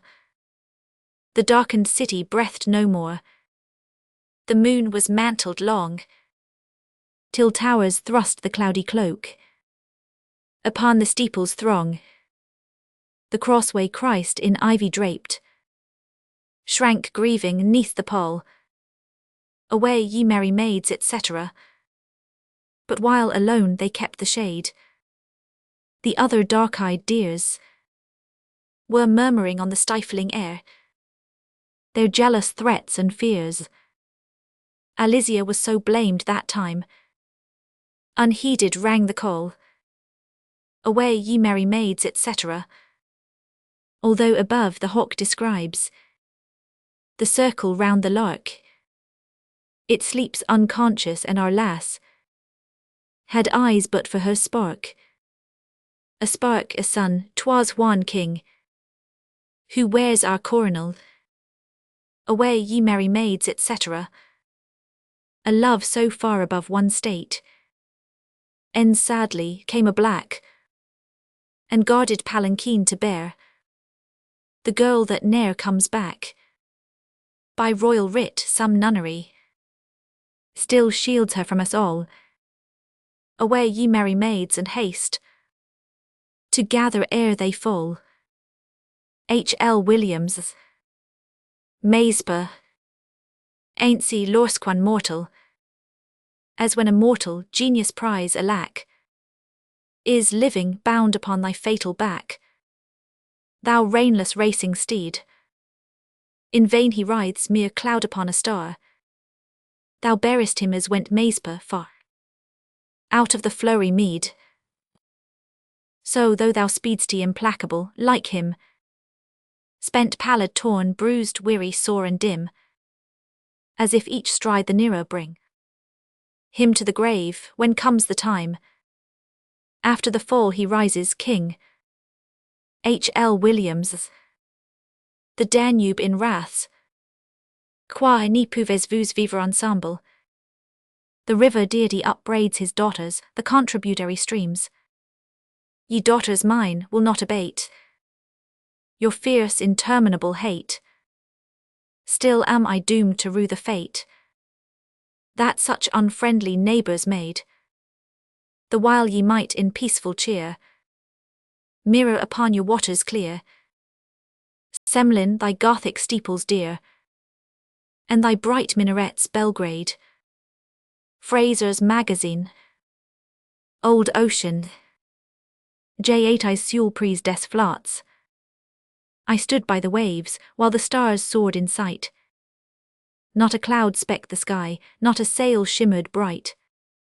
Scenes beyond this dim world were revealed to mine eye, and the woods and the hills and all nature around seemed to question with moody, mysterious sound the waves and the pure stars on high, and the clear constellations, that infinite throng, while thousand rich harmonies swelled in their song, replying bowed meekly their diamond blaze, and the blue waves, which nothing may bind or arrest, chorused forth as they stooped the white foam of their crest. Creator, we bless thee and praise. RCELLWOD. My Napoleons. Taudres Louis Partout. Above all others, everywhere I see his image cold or burning. My brain it thrills and oftentimes sets free the thoughts within me yearning. My quivering lips pour forth the words that cluster in his name of glory. The star gigantic with its rays of swords, whose gleams irradiate all modern story. I see his finger pointing where the should fall to slay most rabble, and save foul regicides, or strike the knell of weaklings mid the tribune's babble. A consul then, o'er young but proud, with midnight pouring thinned and sallow, but dreams of empire pierce the transient cloud, and round pale face and lank locks form the halo, and soon the Caesar with an eye aflame, whole nations contact urging, to gain his soldiers' gold and fame. O sun on high emerging, whose dazzling lustre fired the hells, embosomed in grim bronze which free arose, to change 500,000 base-born tells into his host of 500,000 heroes. What next a captive, yea and caged apart? No weight of arms enfolded can crush the turmoil in that seething heart, which nature, not her journeyman, self-moulded. Let sordid jailers vex their prize, but only bends that brow to lightning, as gazing from the seaward rock his sighs cleave through the storm and haste where France looms brightening. Alone but greater, broke the sceptre true, yet lingers still some power, in tears of woe man's metal may renew the temper of high hour, for bating breath ere list the kings.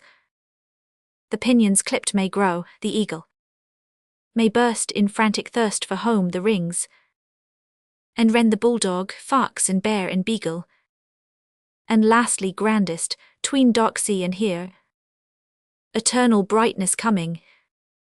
The eye so wearies freshened with a tear, as rises distant drumming, and wailing cheer they pass the pale. His army mourns though still's the end hid, and from his war-stained cloak he answers, Hail! and spurns the bed of gloom for throne splendid. H. L. Williams. Les Fuels Dottony, 1831. The patience of the people. Il est dit tant de fois. How often have the people said, what's power? Who reigns soon is dethroned, each fleeting hour has onward borne as in a fevered dream. Such quick reverses like a judge supreme. Austere but just they contemplate the end, to which the current of events must tend. Self-confidence has taught them to forbear, and in the vastness of their strength they spare. Armed with impunity, for one in vain resists a nation, they let others reign. GWM REYNOLDS. Chapter 599, Tated before the Rhone Glacier. Souvent quand mon esprit rich. When my mind on the ocean of poesy hurled, floats on in repose round this wonderful world.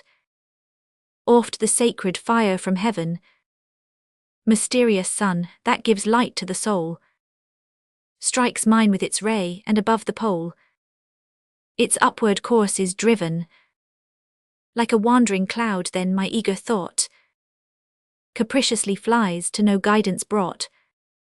With every quarter's wind it regards from those radiant vaults on high, earth cities below, and again doth fly, and leaves but its shadow behind. In the glistening gold of the morning bright, it shines, detaching some lance of light. Or, as warrior's armor rings, it forages forests that ferment around. Or bathed in the sun-red gleams is found, where the west its radiance flings. Or on mountain peak that rears its head, where snow-clad Alps around are spread by furious gale teas thrown. From the yawning abyss see the clouds scud away, and the glacier appears with its multiform ray.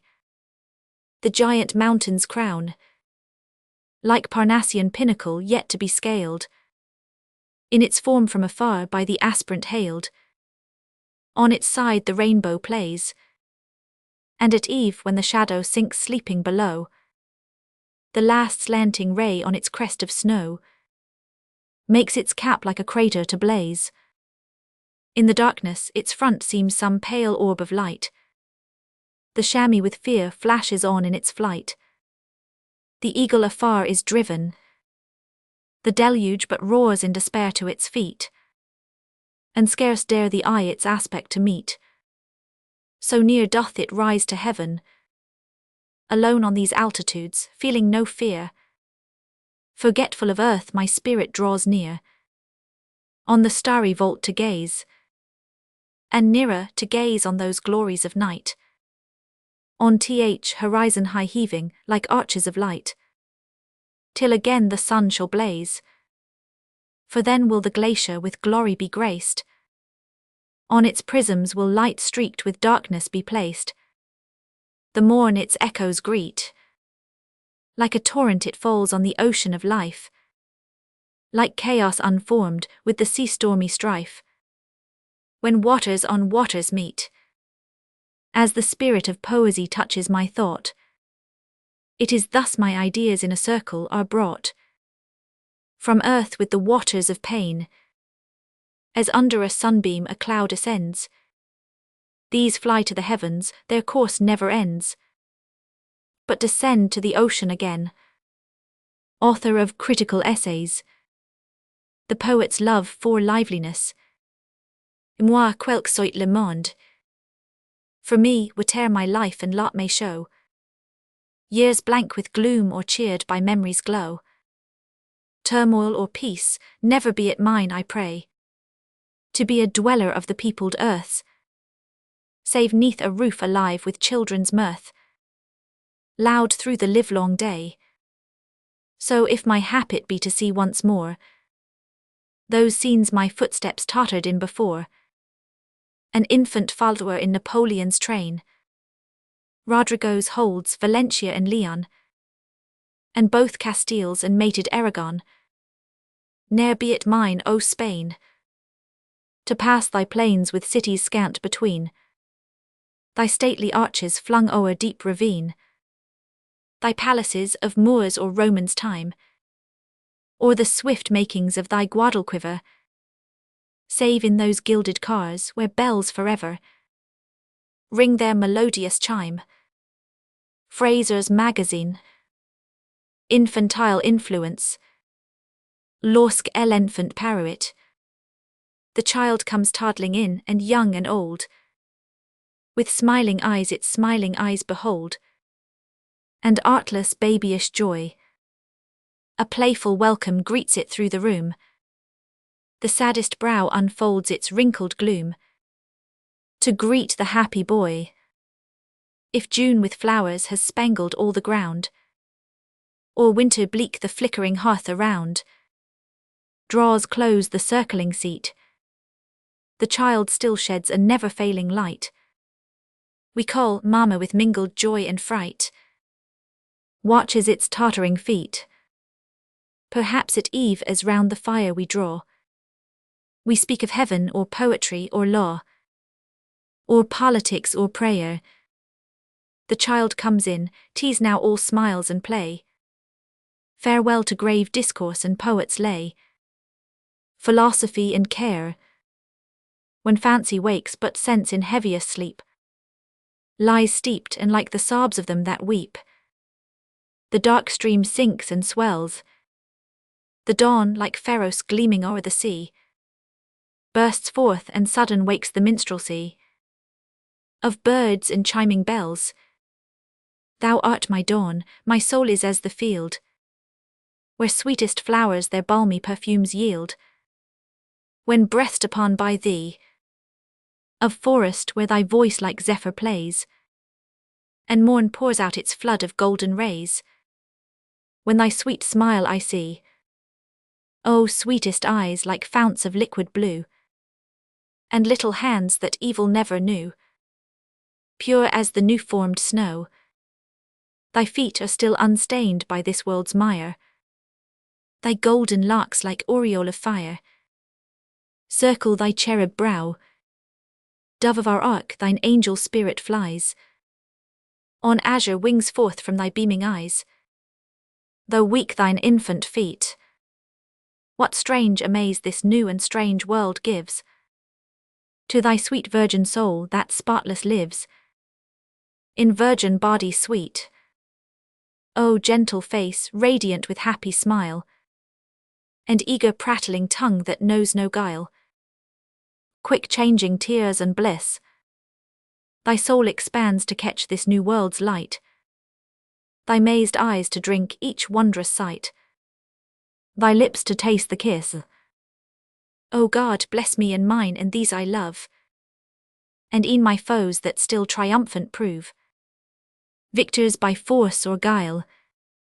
A flowerless summer may we never see, or nest of bird bereft, or hive of bee, or home of infant's smile. Henry Higton, M.A. The watching angel dans l'alcove sombre, in the dusky nook near the altar laid, sleeps the child in shadow of his mother's bed. Softly he reposes, and his lid of roses closed to earth uncloses. On the heaven o'erhead many a dream is with him, fresh from fairyland, spangled o'er with diamonds seems the ocean sand. Suns are flaming there, troops of ladies fair, souls of infants bear in each charming hand.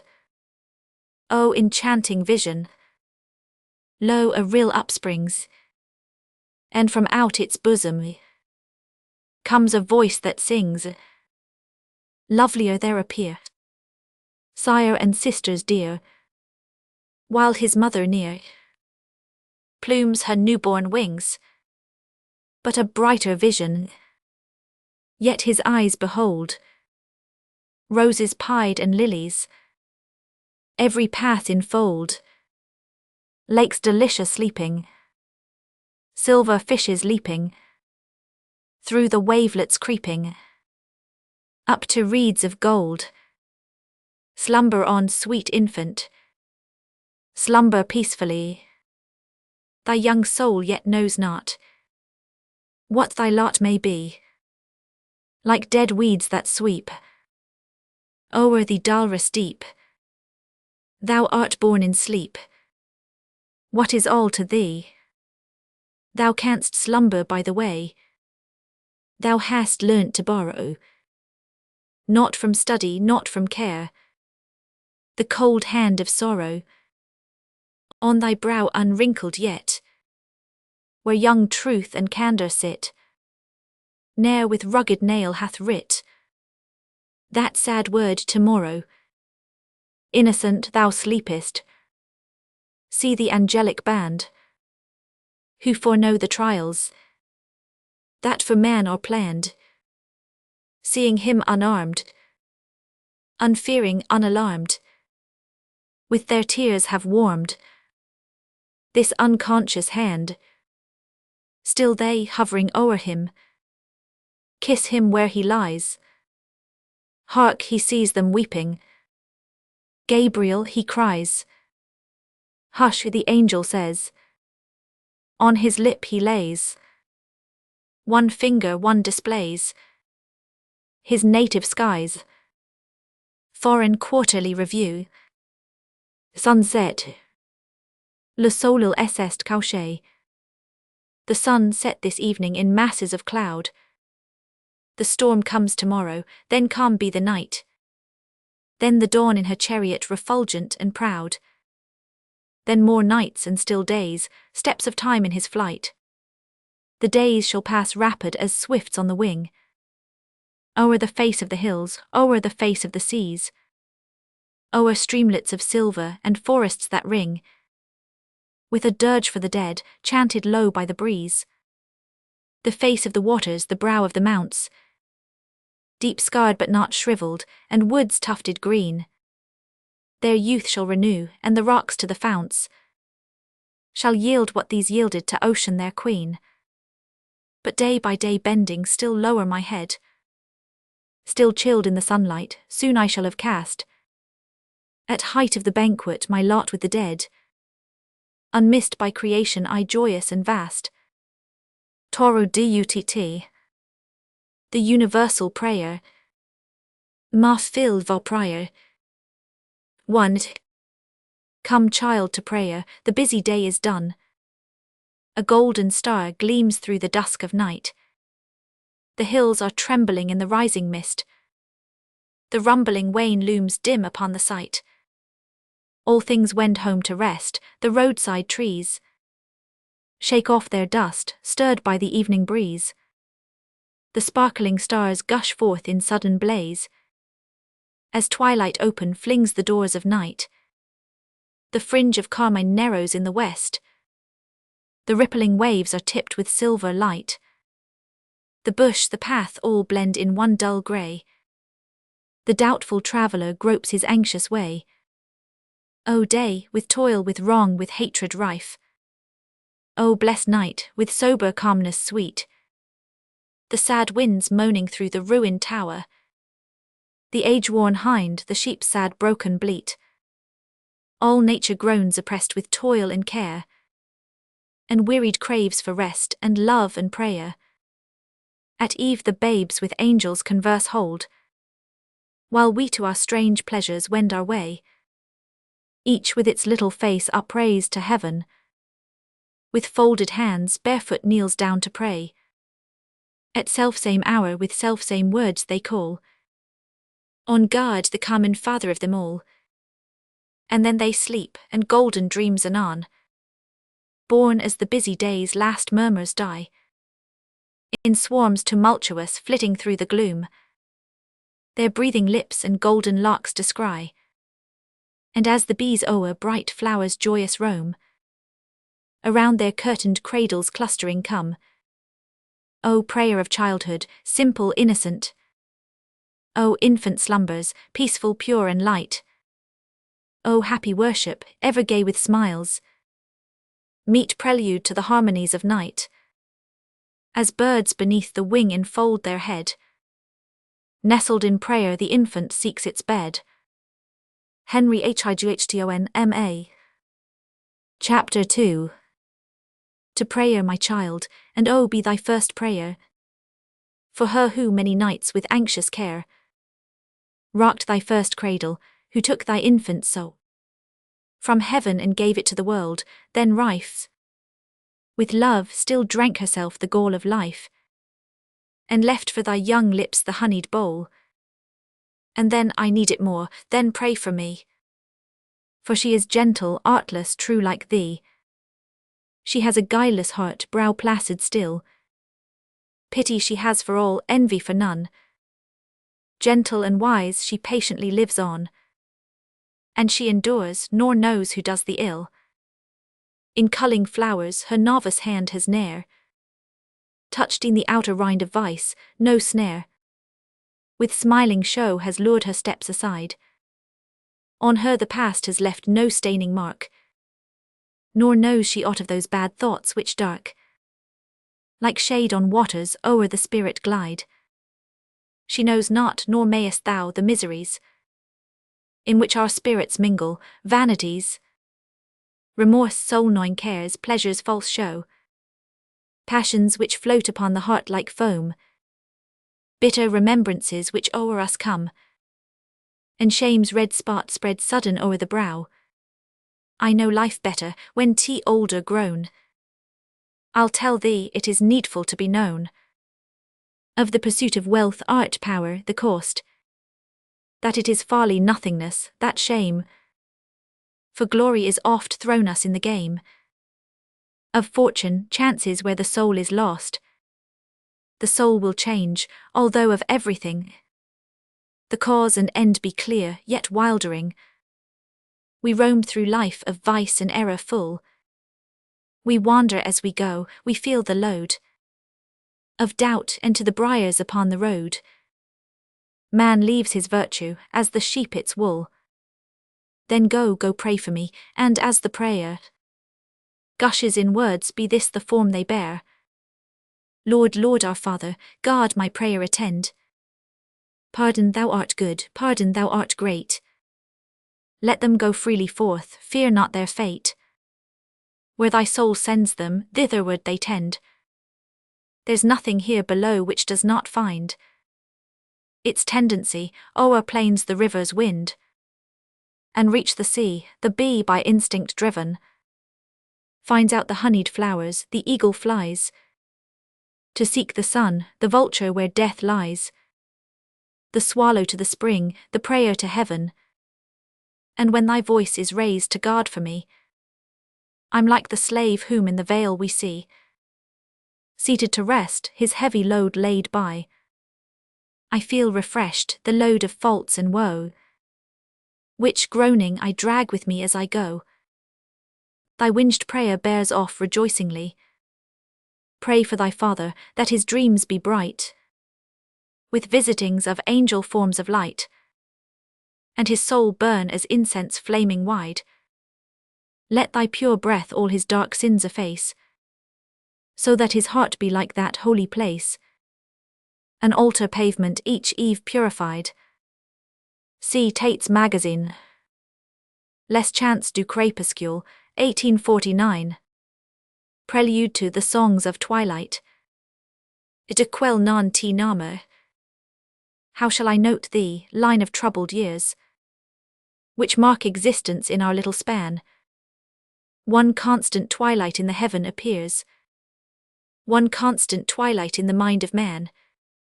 Creed, hope, anticipation, and despair are but a mingling as of day and night. The globe, surrounded by deceptive air, is all enveloped in the same half-light, and voice is deadened by the evening breeze. The shepherd's song, or maidens in her bower, 1009, with the rustling of the neighbouring trees, within whose foliage is lulled the power.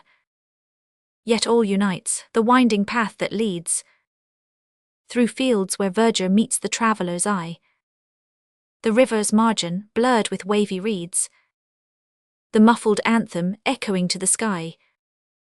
the ivy smothering the armed tower, the dying wind that marks the pilot's ear, the lordly equipage at midnight hour, draws into danger in a fog the pier, the votaries of Satan or of Jove, the wretched mendicant absorbed in woe, the din of multitudes that onward move, the voice of conscience in the heart below, the waves which thou, O Lord, alone canst still, elastic air, the streamlet on its way, and all that man projects or sovereign's will, or things inanimate might seem to say, the strain of gondolier slow streaming by, the lively barks that o'er the waters bound, the trees that shake their foliage to the sky, the wailing voice that fills the cots around, and man who studies with an aching heart. For now, when smiles are rarely deemed sincere, in vain the skeptic bids his doubts depart. Those doubts at length will arguments appear. Hence, reader, know the subject of my song, a mystic age resembling twilight gloom, wherein we smile at birth or bear along, with noiseless steps a victim to the tomb. GWMREYNOLDS. The land of fable. 50 Orient qui voyez vous poets. Now, votaries of the muses, turn your eyes unto the east and say what there appears. Alas, the voice of poesy replies, mystics that light between the hemispheres. Yes, dreads the mystic light in yonder heaven. Dull is the gleam behind the distant hill, like feeble flashes in the welkin driven, when the far thunder seems as it were still. But who can tell if that uncertain glare be Phoebus' self adorned with glowing vest, or if illusions pregnant in the air have drawn our glances to the radiant west? Haply the sunset has deceived the sight, perchance 'tis evening while we look for morning, bewildered in the mazes of twilight. That lucid sunset may appear a dawning. GWMREYNOLDS. The 3 glorious days. Frères, vous avez vos journées. Youth of France, sons of the bold, your oak leaf victories behold. Our civic laurels honoured dead, so bright your triumphs in life's morn. Your maiden standards hacked and torn, on Austerlitz might lustre shed. All that your fathers did redone, a people's rights all nobly won. Ye tore them living from the shroud. 3 glorious days, bright July's gift. The Bastiles off our hearts ye lift. Oh, of such deeds be ever proud. Of patriot sires ye lineage claim, their souls shone in your eye of flame. Commencing the great work was theirs, on you the task to finish laid. Your fruitful mother France who bade flow in one day 100 years. E'en chilly Albion admires the grand example Europe fires. America shall clap her hands when swiftly o'er the Atlantic wave fame sounds the news of how the brave in 3 bright days have burst their bands. With tyrant dead your fathers traced, a circle wide with battles graced, victorious garland red and vast, which blooming out from home did go to Cadiz, Cairo, Rome, Moscow, from Gemaps to Montmirail past. Of warlike lyceums ye are, the favoured sons, their deeds of war formed in your plays while o'er you shook the battle flags in air aloft. Passing your lines, Napoleon oft electrified you with a look. Eagle of France, whose vivid wing did in 100 places fling a bloody feather, till one night the arrow whelmed thee 'neath the wave. Look up, rejoice, for now thy brave and worthy eaglets dare the light. Elizabeth Collins, tribute to the vanquished. Laissez-moi pleurer sur cette race. Oh, let me weep that race whose day is past. By exile given, by exile claimed once more. Thrice swept away upon that fatal blast. Whate'er its blame, escort we to our shore. These relics of the monarchy of yore. And to outmarching oriflamme be paid. War's honours by the flag on Fleurus field displayed. Fraser's magazine. Angel or demon. Two damons not our age, Ange o damon quimport. Angel or demon, thou weather of light. The minister or darkness still dost sway. This age of ours, thine eagle's soaring flight, bears us all breathless after it away. The eye that from thy presence fain would stray, shuns thee in vain, thy mighty shadow rests on all pictures of the living day, and on the threshold of our time alone. Dazzling yet sombre, stands thy form Napoleon. Thus when the admiring stranger's steps explore the subject lands that 'neath Vesuvius be, whether he wind along the enchanting shore to Portici from fair Parthenope, or lingering long in dreamy reverie, o'er loveliest Ischia's ardrous isle he stray, wooed by whose breath the soft and amorous sea seems like some languishing sultana's lay, a voice for very sweets that scarce can win its way. Him whether Paestum's solemn fane detain, shrouding his soul with meditation's power, or at Parsuali to the sprightly strain of Tarantella danced 'neath Tuscan tower, listening he while away the evening hour, or wake the echoes mournful, lone and deep, of that sad city in its dreaming bower, by the volcano seized, where mansions keep the likeness which they wore at that last fatal sleep, or be his bark at Pasalippo laid, while as the swarthy boatman at his side chants Tasso's lays to Virgil's pleased shade, ever he sees throughout that circuit wide, from shaded nook or sunny lawn espied, from rocky headland viewed or flowy shore, from sea and spreading mead alike descried, the giant mount towering all objects o'er, and blackening with its breath horizon evermore. Fraser's magazine. The eruption of Vesuvius. Quando longtemps a grande la bouche du Vesuve. When huge Vesuvius in its torment long, threatening has growled its cavernous jaws among, when its hot lava, like the bubbling wine, foaming doth all its monstrous edge incarnadine, then is alarm in Naples, with dismay. Wanton and wild her weeping thousands pour, convulsive grasp the ground, its rage to stay, implore the angry mount, in vain implore.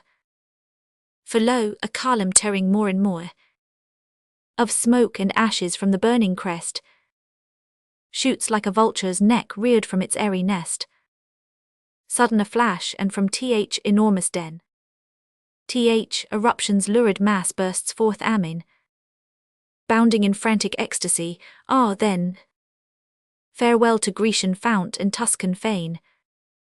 Sails in the bay imbibe the purpling stain, the while the lava in profusion wide flings o'er the mountain's neck its showery locks untied. It comes, that lava deep and rich, that dower which fertilizes fields and fills new moles upon the waters, bay and beach. Broad sea and clustered isles one terror thrills, as roll the red inexorable rills, while Naples trembles in her palaces, more helpless than the leaves when tempests shake the trees. Prodigious chaos, streets in ashes lost, dwellings devoured and vomited again, roof against neighbor roof bewildered tossed, the waters boiling and the burning plain, while clang the giant steeples as they reel, unprompted their own tocsin peal. Yet mid the wreck of cities and the pride of the green valleys and the isles laid low, The crash of walls, the tumult waste and wide. O'er sea and land, mid all this work of woe, Vesuvius still, though close its crater glow, forgetful spares, heaven wills that it should spare the lonely cell where kneels an aged priest in prayer. Fraser's Magazine. Marriage and feasts. La salle est magnifique. The hall is gay with limpid lustre bright. The feast to pampered palate gives delight. The sated guests pick at the spicy food, and drink profusely, for the cheer is good. And at that table where the wise are few, both sexes and all ages meet the view. The sturdy warrior with a thoughtful face, the amorous youth, the maid replete with grace, the prattling infant and the hoary hair of second childhood's proselytes are there. And the most gaudy in that spacious hall are e'er the young or oldest of them all.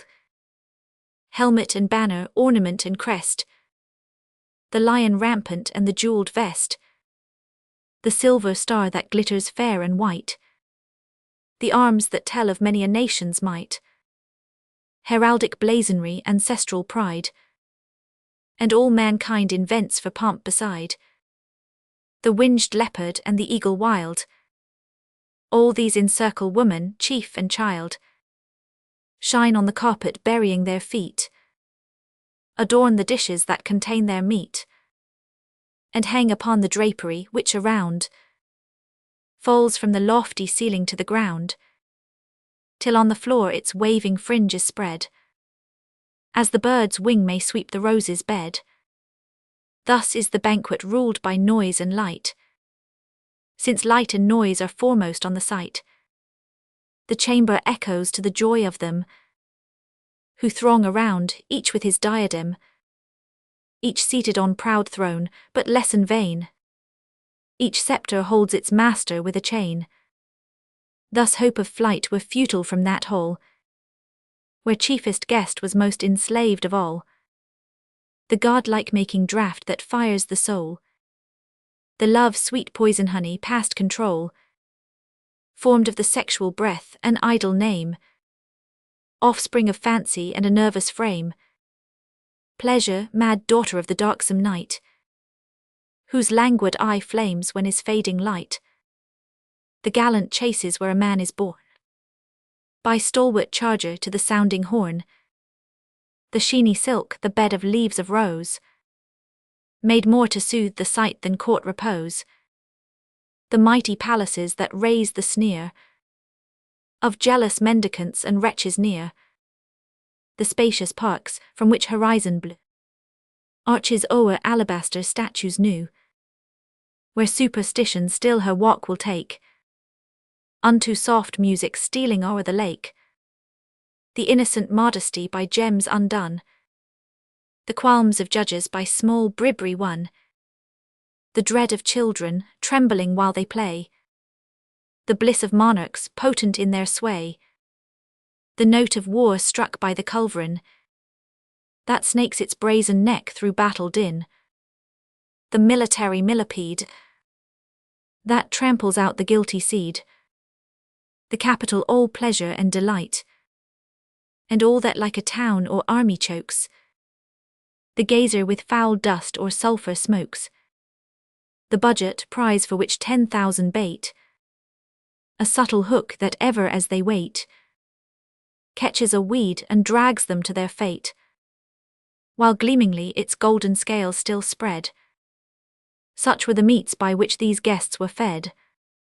100 slaves for lazy master cared, and served each one with what was e'er prepared by him who in a sombre vault below peppered the royal pig with people's woe, and grimly glad went labouring till late. The morose alchemist we know as fate, that every guest might learn to suit his taste. Behind had conscience real or mockery placed, conscience a guide who every evil spies, but royal nurses early pluck out both his eyes. Oh, at the table there be all the great, whose lives are bubbles that best joys inflate. superb, magnificent of revels, doubt that sagest lose their heads in such a rout. In the long laughter, ceaseless roaming round, joy, mirth, and glee give out a maelstrom's sound, and the astonished gazer casts his care where every eyeball glistens in the flare. But oh, while yet the singing Hebes pour forgetfulness of those without the door, at very hour when all are most in joy, and the hid orchestra annuls annoy. Woe, woe, with jollity atop the heights, with further tapers adding to the lights, and gleaming 'tween the curtains on the street, where poor folks stare, hark to the heavy feet. Some one smites roundly on the gilded grate, some one below will be admitted straight, some one, though not invited, who'll not wait. Close not the door, your orders are vain breath. That stranger enters to be known as death, or merely exile, clothed in alien guise. Death drags away, with his prey exile flies. Death is that sight, he promenades the hall, and casts a gloomy shadow on them all, 'neath which they bend like willows soft, ere seizing one, the dumbest monarch oft, and bears him to eternal heat and drouth, while still the toothsome morsels in his mouth. GWMREYNOLDS. The morrow of grandeur. Non l'avenir est a person. Sire, beware, the future's range is of God alone the power, not below but augurs change, e'en with every passing hour. Future mighty mystery, all the earthly goods that be, fortune, glory, war's renown, king or Kaiser's sparkling crown, victory with her burning wings, proud ambition's covetings, these may our grasp no more detain than the free bird who doth alight upon our roof and takes its flight high into air again. Nor smile, nor tear, nor haughtiest lord's command avails tea, unclasp the cold and closed hand, thy voice to disenthrall. Dumb phantom, shadow ever at our side, veiled spectre, journeying with us stride for stride, whom men tomorrow call. Oh, tomorrow who may dare its realities to scan? God tomorrow brings to bear what today is sown by man. Tease the lightning in its shroud, tease the star concealing cloud. Traitor, tease his purpose showing, engine lofty towers o'erthrowing, wandering star its region changing, lady of kingdoms ever ranging. Tomorrow tease the rude display of the throne's framework, blank and cold, that rich with velvet, bright with gold, dazzles the eye today. Tomorrow tease the foaming warhorse falling, tomorrow thy victorious march appalling. Tease the red fires from Moscow's towers that wave, tease thine old guard strewing the Belgian plain, tease the lone island in Atlantic main. Tomorrow tease the grave into capitals subdued. Thou mayst ride with gallant rein, cut the knots of civil feud, with the trenchant steel in twain, with thine edicts barricade haughty Thames o'er-freighted trade, fickle victory's self in thrall, captive to thy trumpet call.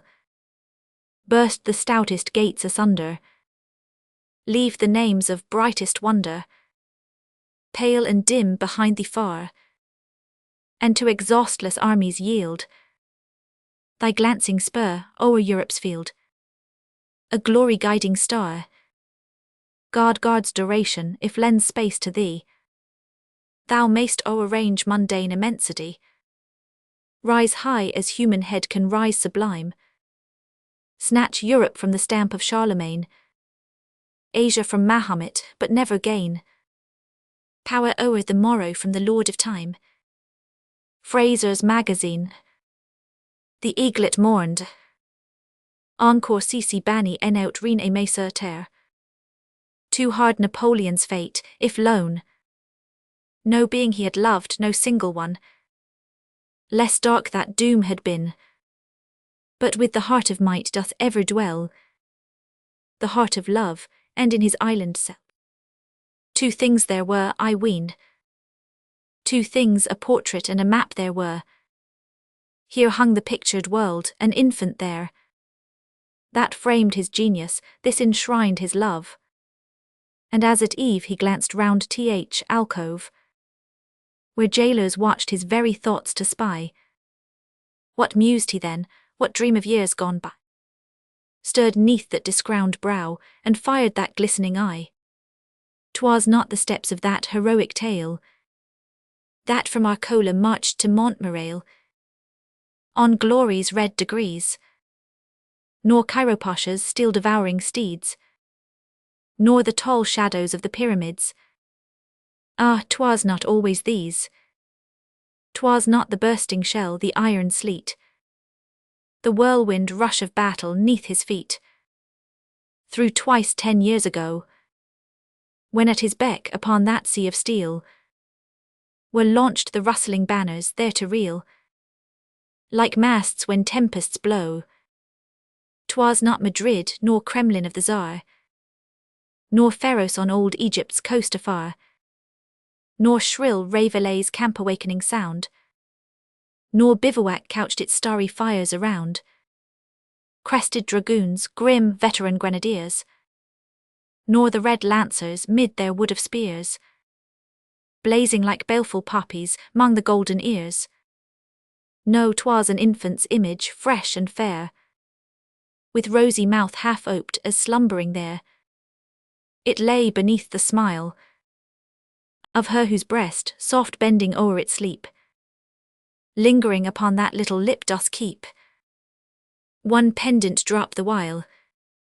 Then, his sad head upon his hands inclined, he wept, that father heart all unconfined, outpoured in love alone. My blessing on thy clay-cold head, poor child, sole being for whose sake his thoughts beguiled, forgot the world's lost throne. Fraser's Magazine. Invocation. Say, Lord, for thou alone canst tell where lurks the good invisible, amid the depths of discord sea, that seem, alas, so dark to me, oppressive to a mighty state, contentions, feuds, the people's hate. But who dare question that which fate has ordered to have been? Haply the earthquake may unfold the resting place of purest gold, and haply surges up have rolled the pearls that were unseen. GWMREYNOLDS. Outside the ballroom, ain't el Hotel de Ville illumine. Behold the ballroom flashing on the sight, from step to cornice one grand glare of light. The noise of mirth and revelry resounds, like fairy melody on haunted grounds. But who demands this profuse, wanton glee? These shouts prolonged and wild festivity? Not sure our city web more woe than bliss, in any hour requiring aught but this. Deaf is the ear of all that jewelled crowd to sorrow's sob, although its call be loud. Better than waste long nights in idle show, to help the indigent and raise the low, to train the wicked to forsake his way, and find industrious work from day to day. Better to charity those hours afford, which now are wasted at the festal board. And ye, O high-born beauties, in whose soul virtue resides and vice has no control, ye whom prosperity forbids to sin, so fair without, so chaste, so pure within, whose honour want ne'er threatened to betray, whose eyes are joyous and whose heart is gay, around whose modesty 100 arms, aided by pride, protect 1,000 charms. For you this ball is pregnant with delight, as glittering planets cheer the gloomy night. But oh, ye wist not, while your souls are glad, how millions wander homeless, sick and sad. Hazard has placed you in a happy sphere, and like your own to you all lots appear. For blinded by the sun of bliss your eyes can see no dark horizon to the skies. Such is the chance of life, each gallant thane, prince, peer and noble follow in your train. They praise your loveliness, and in your ear they whisper pleasing things but insincere. Thus, as the moths enamoured of the light, ye seek these realms of revelry each night. But as ye travel thither, did ye know what wretches walk the streets through which you go? Sisters, whose gewgaws glitter in the glare of your great lustre, all expectant there, watching the passing crowd with avid eye, till one their love or lust or shame may buy. Or with commingling jealousy and rage, they mark the progress of your equipage, and their deceitful life essays the while to mask their woe beneath a sickly smile. GWMREYNOLDS. Prayer for France. Oh dear, si vous avez la France.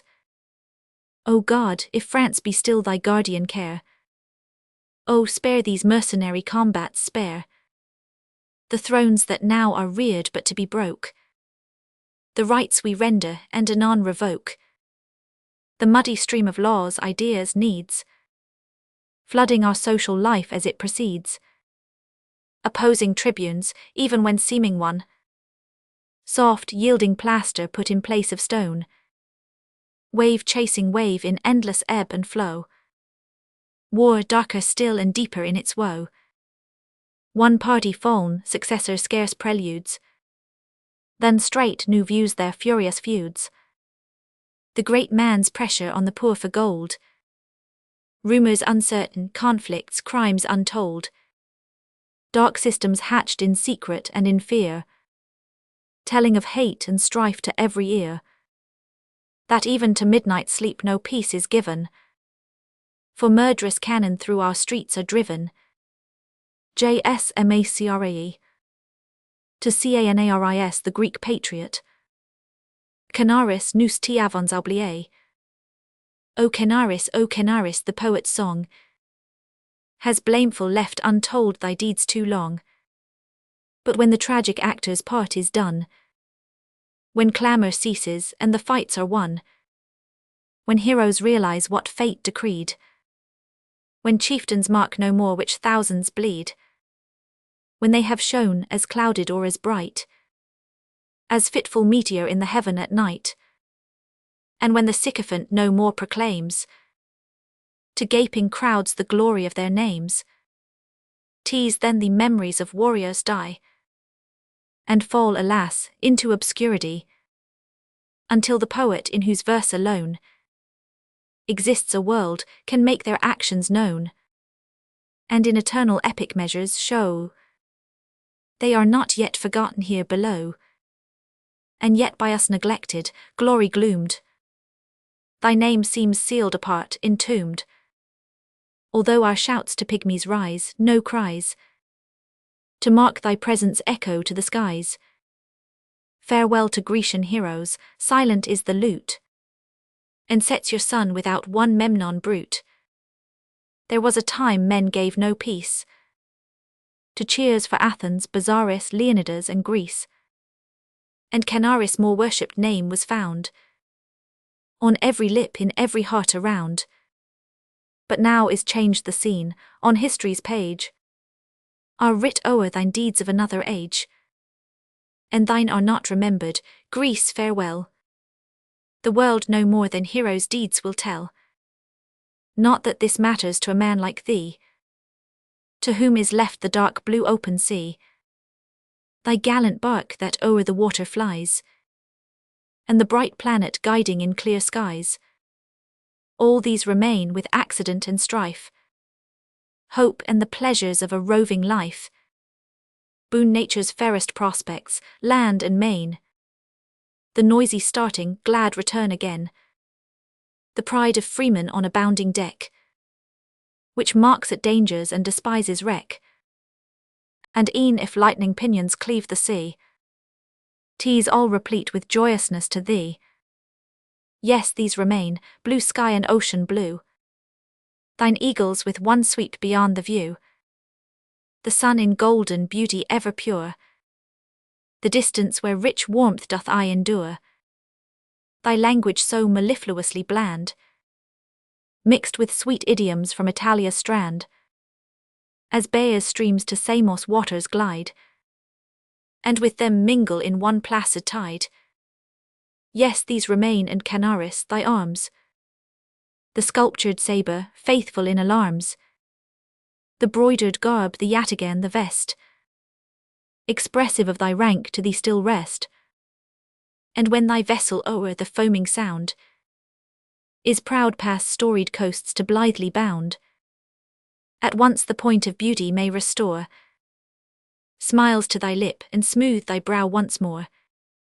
GWMREYNOLDS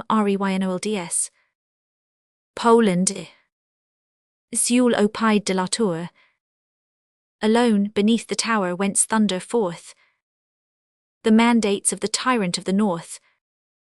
Poland's sad genius kneels, absorbed in tears, bound, vanquished, pallid with her fears.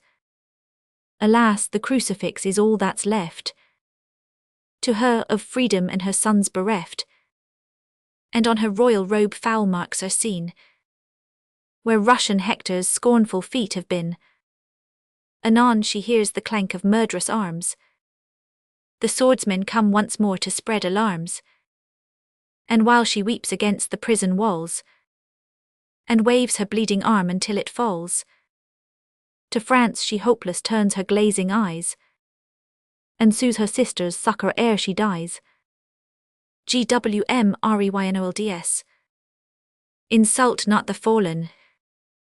Oh, en insultes jamais une femme quitam. I tell you, hush, no word of sneering scorn. True, fallen, but God knows how deep her sorrow. Poor girl, too many like her only born to love one day, to sin, and die the morrow. What know you of her struggles or her grief? Or what wild storms of want and woe and pain tore down her soul from honor, as a leaf from autumn branches, or a drop of rain that hung in frailest splendor from a bough, bright, glistening in the sunlight of God's day? So had she clung to virtue once, but now see heaven's clear pearl polluted with earth's clay. The sin is yours, with your accursed gold. Man's wealth is master, woman's soul the slave. Some purest water still the mire may hold. Is there no hope for her, no power to save? Yea, once again to draw up from the clay the fallen raindrop till it shine above, or save a fallen soul, needs but one ray of heaven's sunshine or of human love. WCKWILD Morning 50 Auror S. Alum. Morning glances hither. Now the shade is past. Dream and fog fly thither, where night goes at last. Open eyes and roses, as the darkness closes, and the sound that grows is nature walking fast, murmuring all and singing.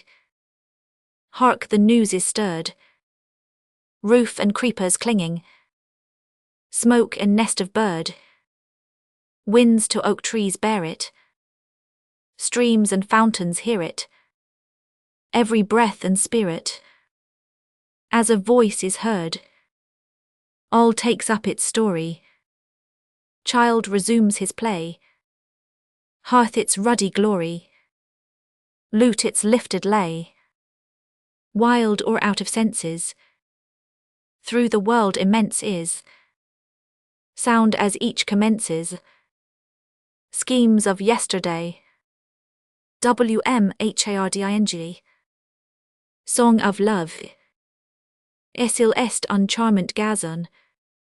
If there be a velvet sword, by dewdrops pearly dressed, where through all seasons fairies guard, flowers by bees caressed, where one may gather day and night, roses, honeysuckle, lily white. I fain would make of it a sight for thy foot to rest, if there be a loving heart, where honour rules the breast, loyal and true in every part, that changes ne'er molest, eager to run its noble race, intent to do some work of grace. I fain would make of it a place for thy brow to rest, and if there be of love a dream, rose-scented as the west, which shows each time it comes a gleam, a something sweet and blessed, a dream of which heaven is the pole, a dream that mingles soul and soul. I fain of it would make the goal, where thy mind should rest. Toro dutt, sweet charmer, 50 obnate et ta port est close. Though heaven's gate of light uncloses, thou stirst not, thou art laid to rest. Waking are thy sister roses, one only dreamest on thy breast. Hear me, sweet dreamer, tell me all thy fears, trembling in song, but to break in tears. Lo, to greet thee, spirits pressing, soft music brings the gentle dove, and fair light falleth like a blessing, while my poor heart can bring thee only love. Worship thee, angels love thee, sweet woman. Yes, for that love perfects my soul, none the less of heaven that my heart is human, blent in one exquisite, harmonious whole. HBFARNIE, more strong than time, puisque ji mise ma lèvre à ta coupe. Since I have set my lips to your full cup, my sweet, since I my pallid face between your hands have laid, since I have known your soul, and all the bloom of it, and all the perfume rare, now buried in the shade, since it was given to me to hear one happy while the words wherein your heart spoke all its mysteries, since I have seen you weep, and since I have seen you smile, your lips upon my lips, and your gaze upon my eyes, since I have known upon my forehead glance and gleam, a ray, a single ray of your star, veiled always, since I have felt the fall upon my lifetime stream, of one rose petal plucked from the roses of your days, I now am bold to say to the swift changing hours, pass, pass upon your way, for I grow never old. Flee to the dark abysm with all your fading flowers. One rose that none may pluck, within my heart I hold. Your flying wings may smite, but they can never spill the cup fulfilled of love, from which my lips are wet. My heart has far more fire than you have frost to chill, my soul more love than you can make my love forget. ALING ROSES and butterflies, roses et papillons. The grave receives us all, ye butterflies and roses gay and sweet. Why do ye linger, say? Will ye not dwell together as is meet, somewhere high in the air? Would thy wings seek a home mid sunny skies, in mead or mossy dell, if there thy odours longest, sweetest rise? Have where ye will your dwelling, or breath or tint whose praise we sing, butterfly shining bright, full-blown or bursting rosebud, flower or wing. Dwell together ye fair, 'tis a boon to the loveliest given. Perchance ye then may choose your home, on the earth or in heaven. W.C. Westbrook. A simile. Soyez comme l'oiseau. Thou art like the bird that alights and sings, though the frail spray bends, for he knows he has wings. Fanny Kmble Butler, the poet to his wife. Atoy Taugers Atoy. To thee, all time to thee.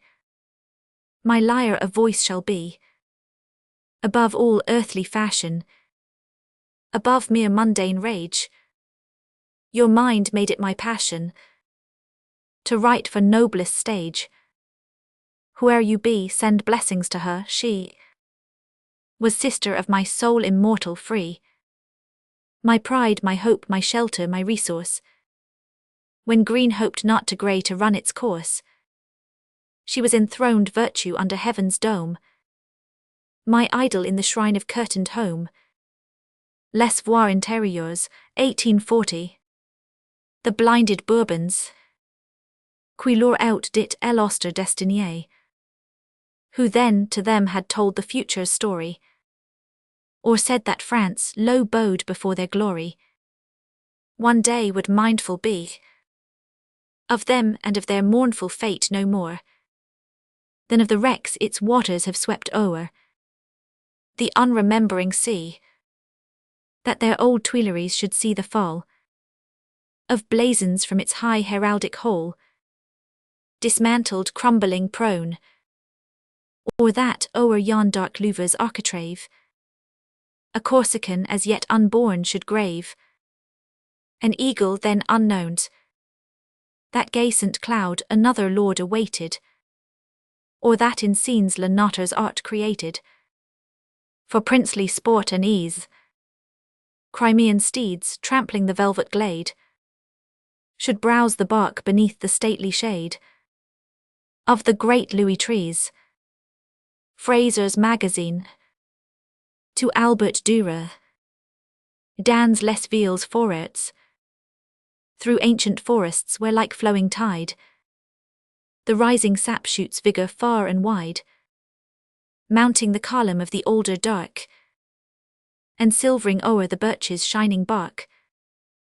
Hast thou not often, Albert Dürer, strayed, pondering awe-stricken through the half-lit glade, pallid and trembling, glancing not behind, from mystic fear that did thy senses bind, yet made thee hasten with unsteady pace?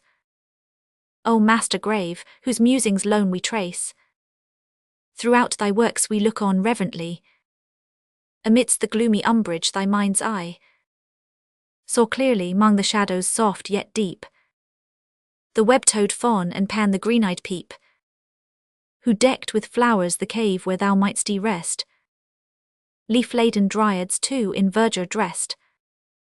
A strange weird world such forest was to thee, where mingled truth and dreams in mystery.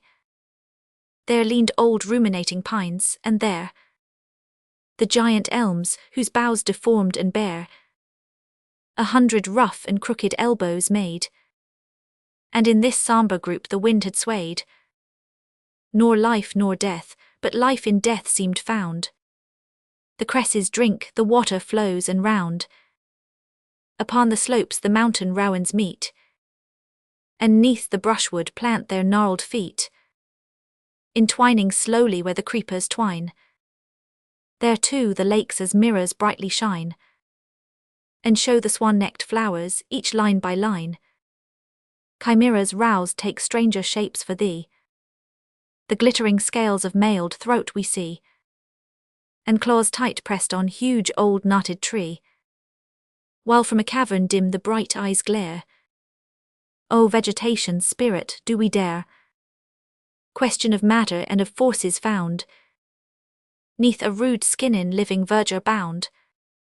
O master, I like thee have wandered oft where mighty trees made arches high aloft, but ever with a consciousness of strife, a surging struggle of the inner life. Ever the trembling of the grass, I say, and the boughs rocking as the breezes play, have stirred deep thoughts in a bewildering way. O God, alone great witness of all deeds, of thoughts and acts and all our human needs. God only knows how often in such scenes of savage beauty under leafy screens I felt the mighty oaks had spirit dower, like me knew mirth and sorrow, sentient power, and whispering each to each in twilight dim, had hearts that beat and owned a soul from him. Mrs. Newton Crossland, to his muse. Puisquis I bast out aim, since everything below doth in this mortal state, its tone, its fragrance, or its glow, communicate, since all that lives and moves upon the earth bestows on what it seeks and what it loves its thorn or rose, since April to the trees gives a bewitching sound, and sombre night to grief gives ease and peace profound, since dayspring on the flower a freshening drop confers, and the fresh air on branch and bower its choristers, since the dark wave bestows a soft caress impressed on the green bank to which it goes, seeking its rest. I give thee at this hour, thus fondly bent o'er thee, the best of all the things in dower that in me be. Receive poor gift, 'tis true, which grief not joy endears. My thoughts that like a shower of dew reach thee in tears.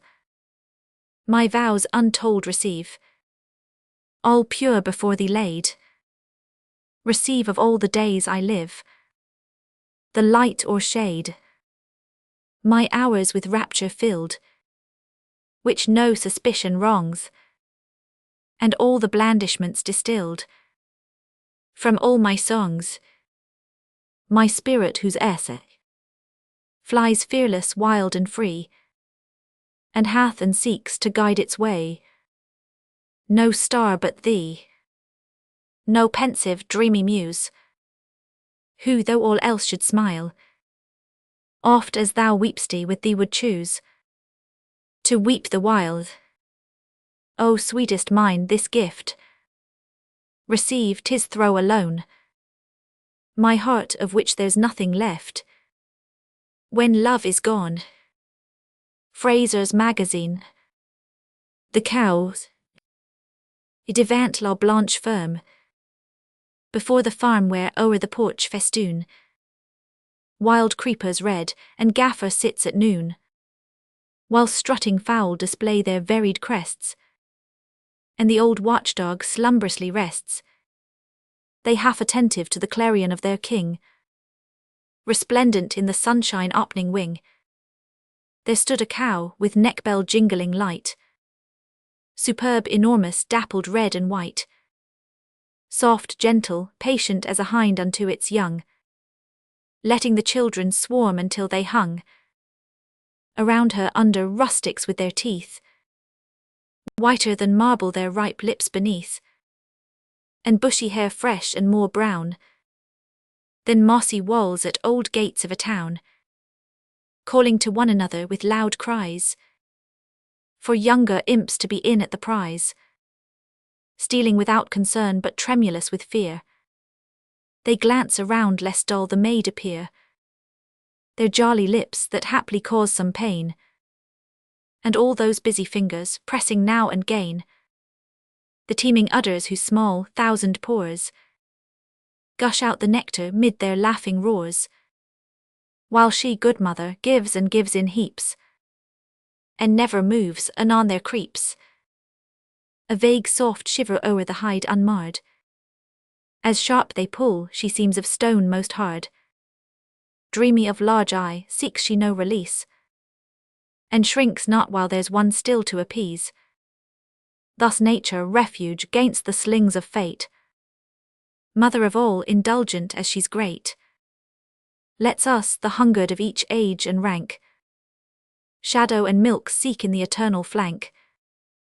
Mystic and carnal, foolish, wise repair, souls retiring and those that dare, sages with halos, poets laurel crowned, all creep beneath or cluster close around, and with unending greed and joyous cries, from sources full draw needs supplies, quench hardy thirst, obtain what must eftsoon, form blood and mind in freest boon, respire at length thy sacred flaming light. from all that greets our ears, touch, scent or sight. Brown leaves, blue mountains, yellow gleams, green sod. Thou undistracted still dost dream of God. Toro dutt. Mothers, regard as less infants. See all the children gathered there, their mother near, so young, so fair. An eider sister she might be, and yet she hears amid their games the shaking of their unknown names. In the dark urn of destiny, she wakes their smiles, she soothes their cares. On that pure heart so like to theirs, her spirit with such life is rife, that in its golden rays we see, touched into graceful poesy, the dull cold commonplace of life, still following, watching weather burn the Christmas log in winter stern, while merry plays go round, or streamlets laugh to breeze of May, that shakes the leaf to break away, a shadow falling to the ground. If some poor man with hungry eyes her baby's choral bauble spies, she marks his look with famine wild. For Christ's dear sake she makes with joy an alms gift of the silver toy, a smiling angel of the child. Dublin University magazine, to some birds flown away. Infants, oh revenes. Children, come back, I say. You whom my folly chased away a moment since from this my room, with bristling wrath and words of doom. What had you done, you bandits small, with lips as red as roses all? What crime, what wild and hapless deed? What porcelain vase by you was split to 1,000 pieces did you need, for pastime as you handled it, some Gothic missal to enrich with your designs fantastical? Or did your tearing fingers fall on some old picture, which, oh, which? Your dreadful fault, not one of these, only when left yourselves to please. This morning but a moment here, mid papers tinted by my mind, you took some embryo verses near, half-formed but fully well designed, to open out. Your heart's desire was but to throw them on the fire, then watch the tinder for the sight of shining sparks that twinkle bright as little boats that sail at night, or like the window lights that spring from out the dark at evening. 'Twas all, and you were well content. Fine loss was this for anger's vent, a strophe ill made midst your play, sweet sound that chased the words away in stormy flight, an ode quite new, with rhymes inflated, stanzas too, that panted moving lazily, and heavy Alexandrine lines that seemed to jostle bodily, like children full of play designs that spring at once from schoolroom's form. Instead of all this angry storm, another might have thanked you well for saving prey from that grim cell, that hollowed den 'neath journals great, where editors who poets flout with their demoniac laughter shout. And I have scolded you, what fate, for charming dwarfs who never meant to anger Hercules, and I have frightened you. My chair I sent back to the wall and then let fly a shower of words the envious use. Get out, I said with hard abuse. Leave me alone, alone I say. Poor man alone, ah well a day. What fine result, what triumph rare, as one turns from the coffin dead. So left you me, I could but stare upon the door through which you fled. I proud and grave but punished quite. And what care you for this my plight? You have recovered liberty, fresh air and lovely scenery, the spacious park and wished-for grass, the running stream where you can throw a blade to watch what comes to pass, blue sky and all the spring can show, nature serenely fair to see, the book of birds and spirits free, God's poem worth much more than mine, where flowers for perfect stanzas shine, flowers that a child may pluck in play, no harsh voice frightening it away. And I'm alone, all pleasure o'er, alone with pedant called ennui. For since the morning at my door, ennui has waited patiently. That duck to our London born, you mark, one Sunday in December dark. Poor little ones, he loved you not, and waited till the chance he got to enter as you passed away. And in the very corner where you played with frolic laughter gay, he sighs and yawns with weary air. What can I do? Shall I read books, or write more verse, or turn fond looks upon enamels blue, sea green, and white on insects rare as seen, upon my Dresden china ware? Or shall I touch the globe and care to make the heavens turn upon its axis? No, not one, not one. Of all these things care I to do. All wearies me, I think of you. In truth with you my sunshine fled, and gaiety with your light tread, glad noise that set me dreaming still. 'Twas my delight to watch your will, and mark you point with fingertips, to help your spelling out a word, to see the pearls between your lips, when I your joyous laughter heard, your honest brows that looked so true, and said, oh yes, to each intent, your great bright eyes that loved to view, with admiration innocent, my fine old Severs, the eager thought, that every kind of knowledge sought, the elbow push with come and see. Oh certes, spirits sylphs there be, and fays the wind blows often here, the gnomes that squat the ceiling near, in corners made by old books dim, the long-backed dwarfs, those goblins grim, that seem at home 'mong vases rare, and chat to them with friendly air. Oh, how the joyous demon throng must all have laughed with laughter long, to see you on my rough drafts fall, my bold hexameters and all, the mournful, miserable band, and drag them with relentless hand from out their box with true delight, to set them each and all alight, and then with clapping hands to lean above the stove and watch the scene, how to the mass deformed there came a soul that showed itself in flame. Bright tricksy children, oh I pray, come back and sing and dance away, and chatter too, sometimes you may.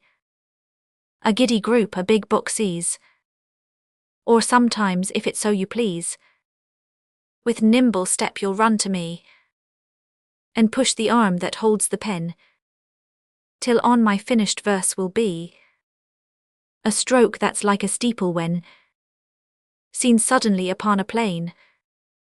My soul longs for your breath again, to warm it. Oh return, come here, with laugh and babble and no fear, when with your shadow you obscure the book I read, for I am sure, oh madcaps terrible and dear, that you were right and I was wrong.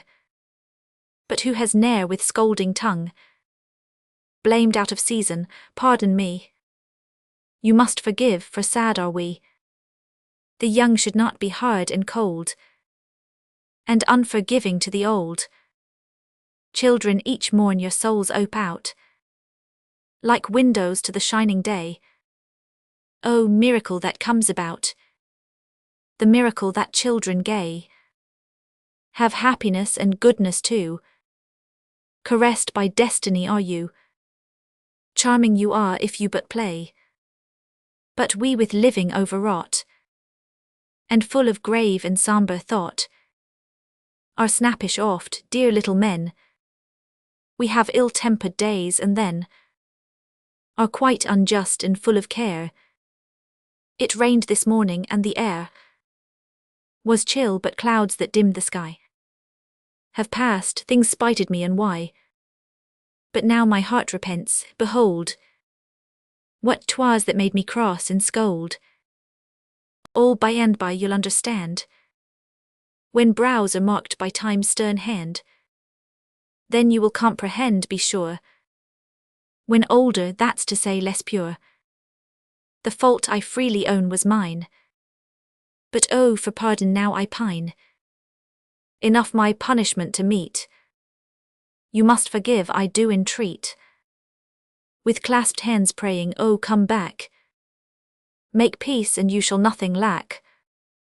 See now my pencils, paper here, and pointless compasses and dear old lacquerwork and stoneware through glass protecting all man's toys, so coveted by girls and boys.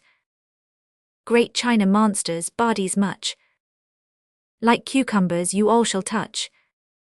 I yield up all my picture rare, found beneath antique rubbish heap, my great and tapestried oak chair.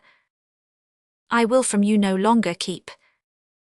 You shall about my table climb, and dance or drag without a cry from me as if it were a crime.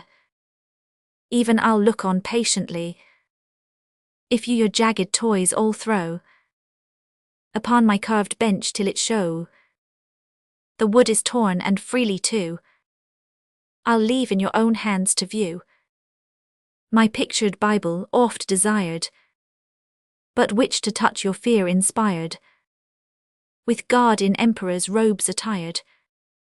Then if to see my verses burn should seem to you a pleasant turn, take them to freely tear away, or burn, but oh not so I'd say. If this were Mary's room today, that noble poet, happy town, Marseille the Greek that him doth own, daughter of Homer fair to see, of Virgil's son the mother she, to you I'd say, hold children all, let but your eyes on his work fall. These papers are the sacred nest in which his crooning fancies rest. Tomorrow winged to heaven they'll soar, for new-born verse imprisoned still in manuscript may suffer sore at your small hands and childish will, without a thought of bad intent, of cruelty quite innocent. You wound their feet and bruised their wings, and make them suffer those ill things that children's play to young birds brings. But mind, no matter what you do, my poetry is all in you. You are my inspiration bright, that gives my verse its purest light. Children whose life is made of hope, whose joy within its mystic scope owes all to ignorance of ill. You have not suffered, and you still know not what gloomy thoughts weigh down the poet-writer weary groan, what warmth is shed by your sweet smile, how much he needs to gaze a while upon your shining placid brow, when his own brow its ache doth know, with what delight he loves to hear your frolic play 'neath tree that's near, your joyous voices mixing well with his own songs all mournful swell. Come back then, children, come to me, if you wish not that I should be as lonely now that you're afar, as fisherman of Etretat, who listless on his elbow leans through all the weary winter scenes, as tired of thought as on time flies, and watching only rainy skies. Mrs. Newton Crossland, my thoughts of ye, à quoi j'y songe? What do I dream of, far from the low roofs, where now ye are children, I dream of you, of your young heads that are the hope and crown of my full summer ripening to its fall, branches whose shadow grows along my wall, sweet souls scarce open to the breath of day, still dazzled with the brightness of your dawn. I dream of those two little ones at play, making the threshold vocal with their cries, half tears, half laughter, mingled sport and strife, like two flowers knocked together by the wind, or of the elder two, more anxious thought, breasting already broader waves of life, a conscious innocence on either face, my pensive daughter and my curious boy. Thus do I dream while the light sailors sing, at even moored beneath some steepy shore, while the waves opening all their nostrils breathe 1,000 sea scents to the wandering wind, and the whole air is full of wondrous sounds, from sea to strand, from land to sea, given back. Alone and sad, thus do I dream of you. Children and house and home, the table set, the glowing hearth and all the pious care of tender mother and of grandsire kind. And while before me, spotted with white sails, the limpid ocean mirrors all the stars, and while the pilot from the infinite main looks with calm eye into the infinite heaven, I, dreaming of you only, seek to scan and fathom all my soul's deep love for you, love sweet and powerful and everlasting, and find that the great sea is small beside it. Dublin University Magazine. The beacon in the storm. Quel sont ces brutes sowards? Hark to that solemn sound.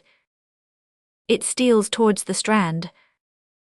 Whose is that voice profound, which mourns the swallowed land, with moans or groans, new threats of ruin close at hand? It is Triton, the storm to scorn, who doth wind his sonorous horn. How thick the rain tonight, and all along the coast the sky shows naught of light. Is it a storm, my host? Too soon, the boon of pleasant weather will be lost. Yes, 'tis Triton, etc. Our seamen on that speck, afar in deepening dark. Is that a splitting deck of some ill-fated bark? Fend harm, send calm. O Venus, show thy starry spark. Though 'tis Triton, etc. The thousand-toothed gale, adventurers too bold, rips up your toughest sail, and tears your anchor hold. You forge through surge, to be in rending breakers rolled, while old Triton, etc. do sailors stare this way, cramped on the needle's sheaf, to hail the sudden ray, which promises relief. Then bright shine light of hope upon the beacon reefs, though 'tis Triton, etc. Love's treacherous pool. June fill l'amour c'est un miroir. Young maiden, true love is a pool all mirroring clear, where coquettish girls come to linger in long delight. For it banishes afar from the face all the clouds that besmear the soul truly bright, but tempts you to ruffle its surface, drawing your foot to subtilest sinking, and farther the brink, that vainly you snatch for repentance, 'tis weed without root, and struggling you sink. The rose and the grave. La tombe dit à la rose. The grave said to the rose, what of the dews of dawn? Love's flower, what end is theirs? And what of spirits flown? The souls whereon doth close the tomb's mouth unawares. The rose said to the grave. The rose said, in the shade, from the dawn's tears is made a perfume faint and strange, amber and honey sweet, and all the spirits fleet do suffer a sky change, more strangely than the dew, to God's own angels knew. The grave said to the rose, ALING. Les rayons et les ombres, 1840. Holyrood Palace. O palais sois béni. Palace and ruin bless thee evermore. Grateful we bow thy gloomy towers before.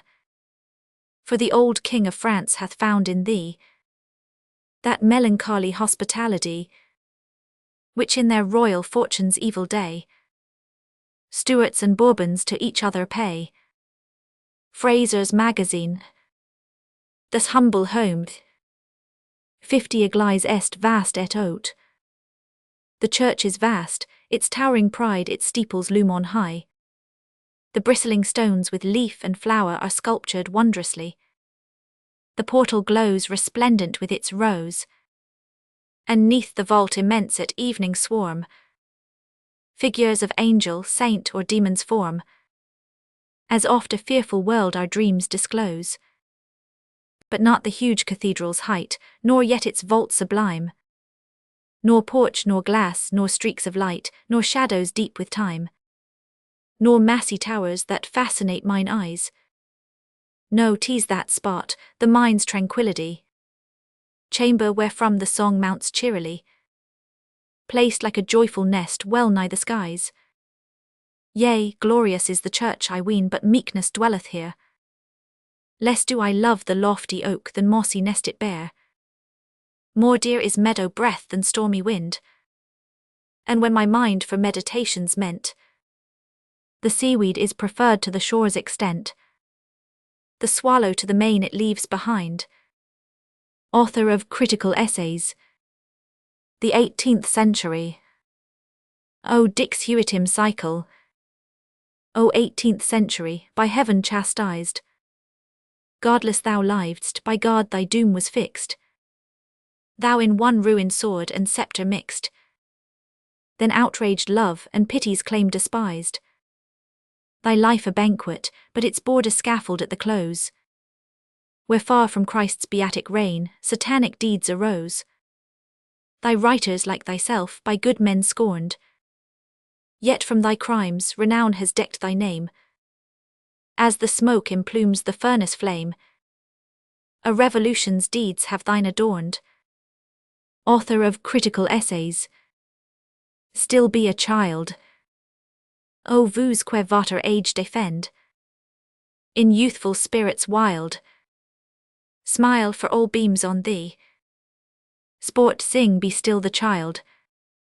The flower, the honey bee. Bring not the future near, for joy too soon declines. What is man's mission here? Toil where no sunlight shines. Our lot is hard, we know, from eyes so gaily beaming, whence rays of beauty flow.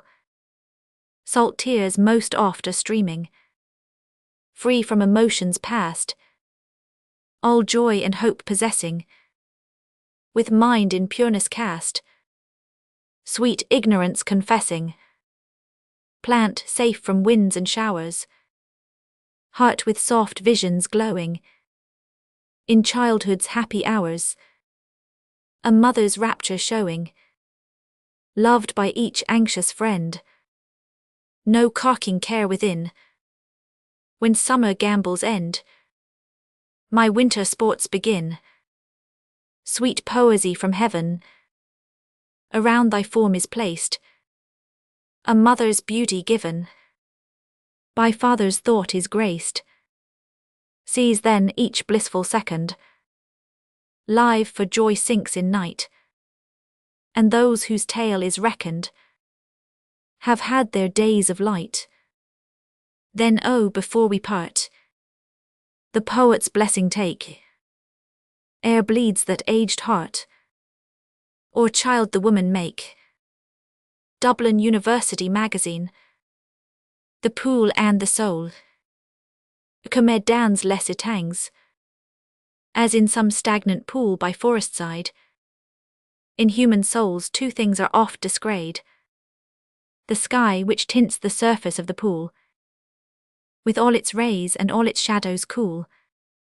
The basin next, where gloomy, dark and deep, through slime and mud black reptiles vaguely creep. RFHODGSON. Ye mariners who spread your SAILS. Matlats vous déploirs les voiles. Ye mariners, each sail to the breeze unfurled. In joy or sorrow, still pursue your course around the world.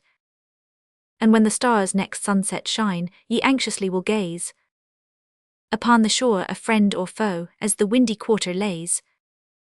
Ye envious souls with spiteful tooth, the statue's base will bite. Ye birds will sing, ye bending boughs with verdure glad the sight. The ivy root in the stone entwined will cause old gates to fall. The church bell sound to work or rest the villagers will call.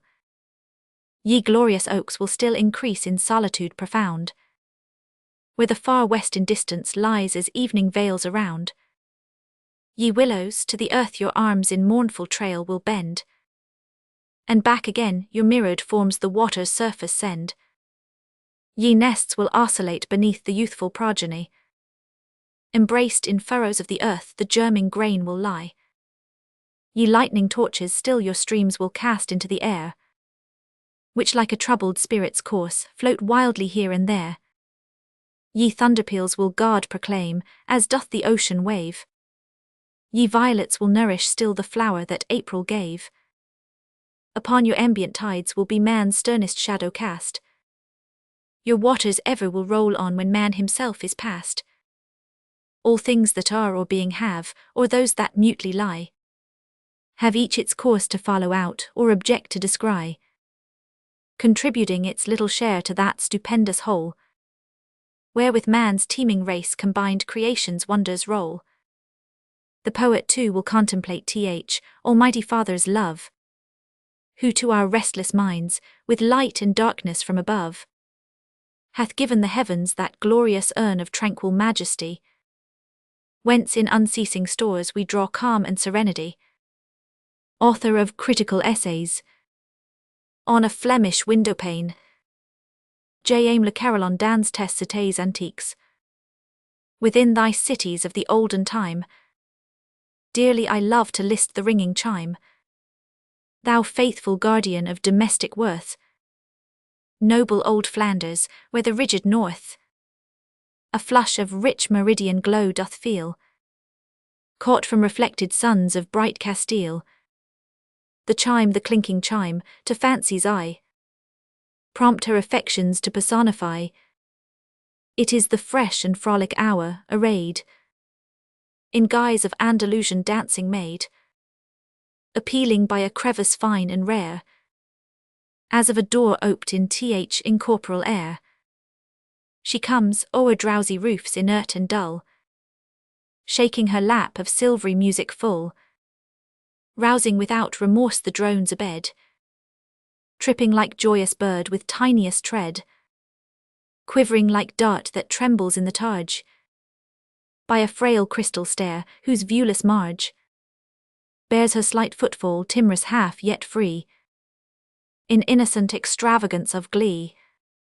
The graceful elf alights from out the spheres, while the quick spirit, thing of eyes and ears, as now she goes now comes mounts and anon, descends those delicate degrees upon, hears her melodious spirit from step to step run on.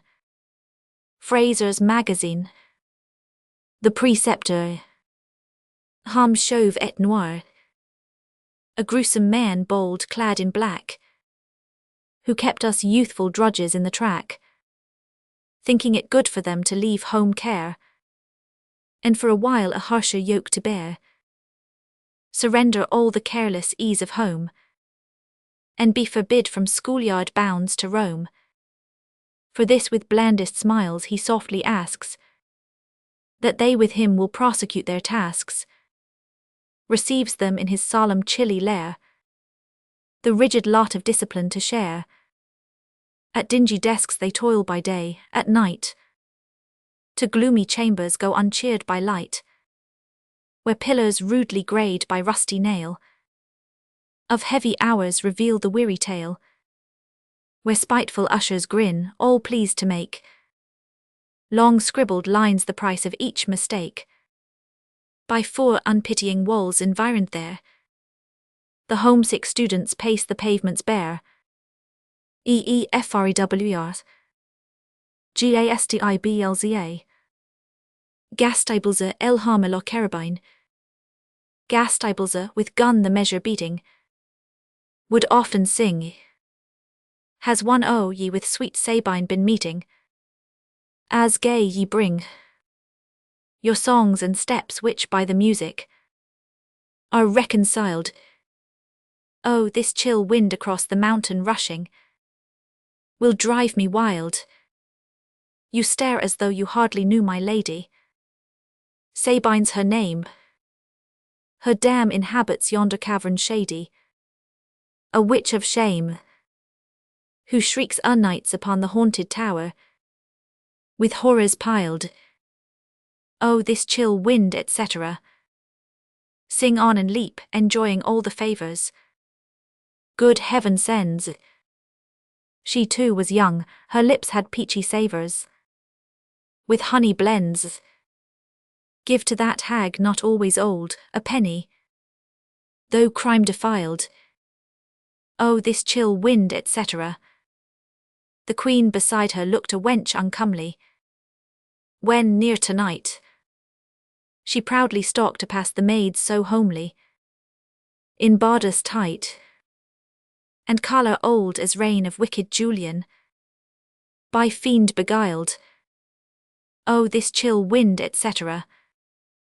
The king himself proclaimed her peerless beauty before the court, and held it were to win a kiss his duty, to give a fort, or more to sign away all bright Dorado, though gold plate tiled.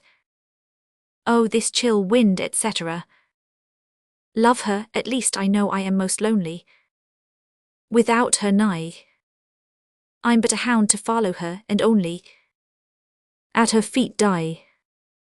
I'd gaily spend of toilsome years a dozen, a felon styled.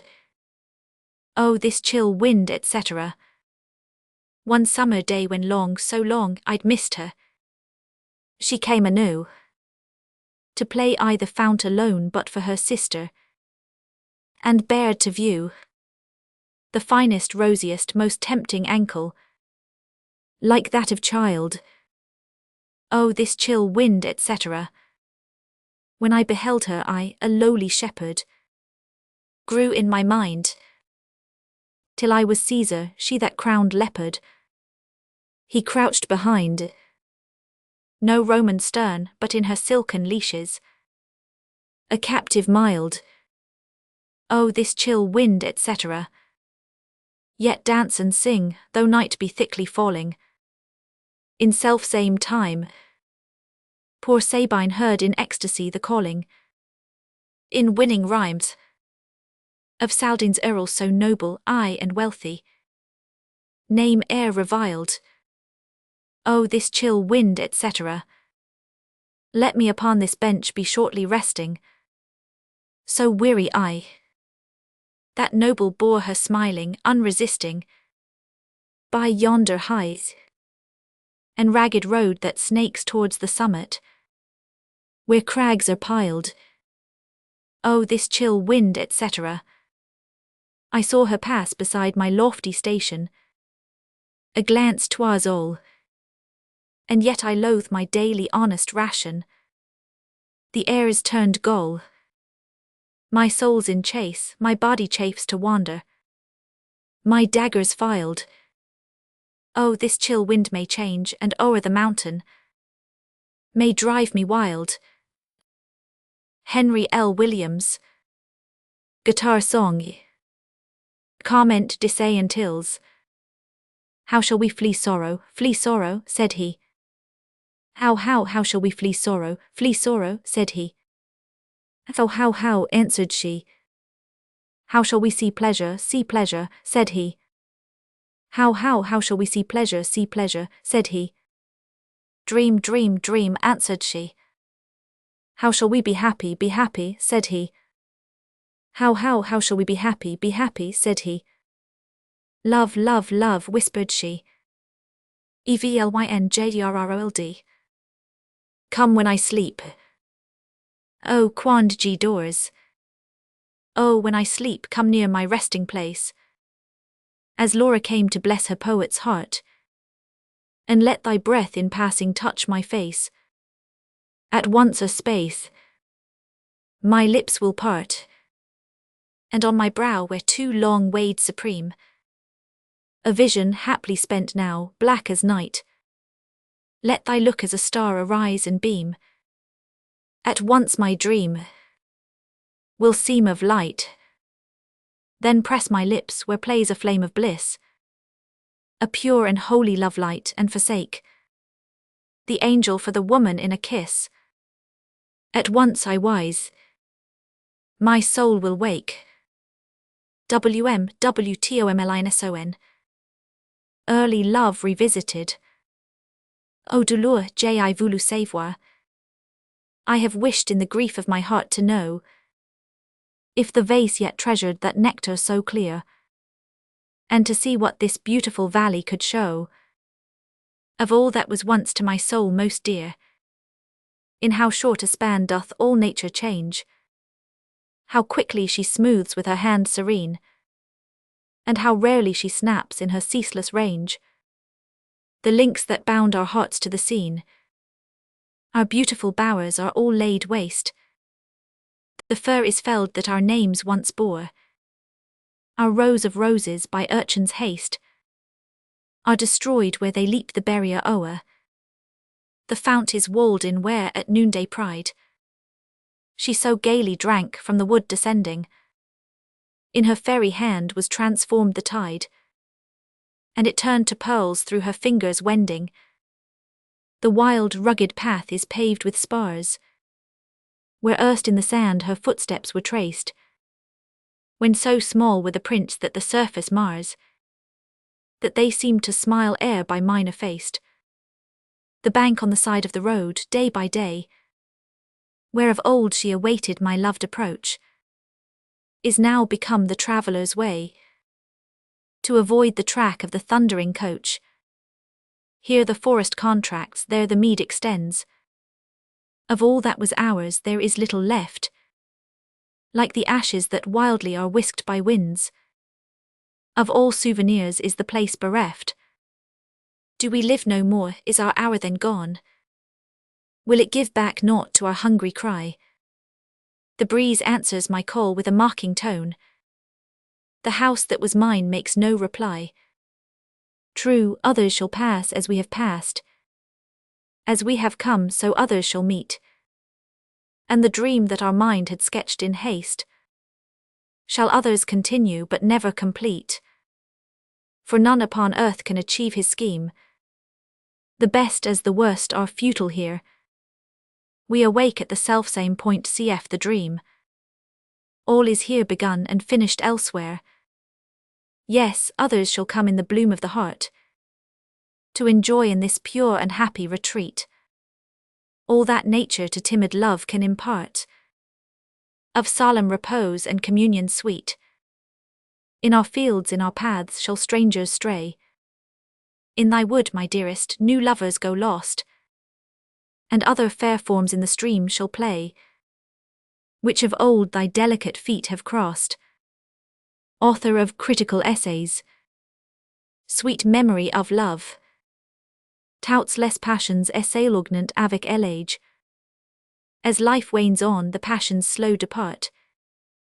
One with his grinning mask, one with his steel, like to a strolling troupe of Thespian art, whose pace decreases, winding past the hill. But naught can love's all-charming power efface that light our misty tracks suspended o'er. Enjoy tea hours, more dear thy tearful grace. The young may curse thee, but the old adore. But when the weight of years bow down the head, and man feels all his energies decline, His projects gone, himself tombed with the dead. Where virtues lie, nor more illusions shine.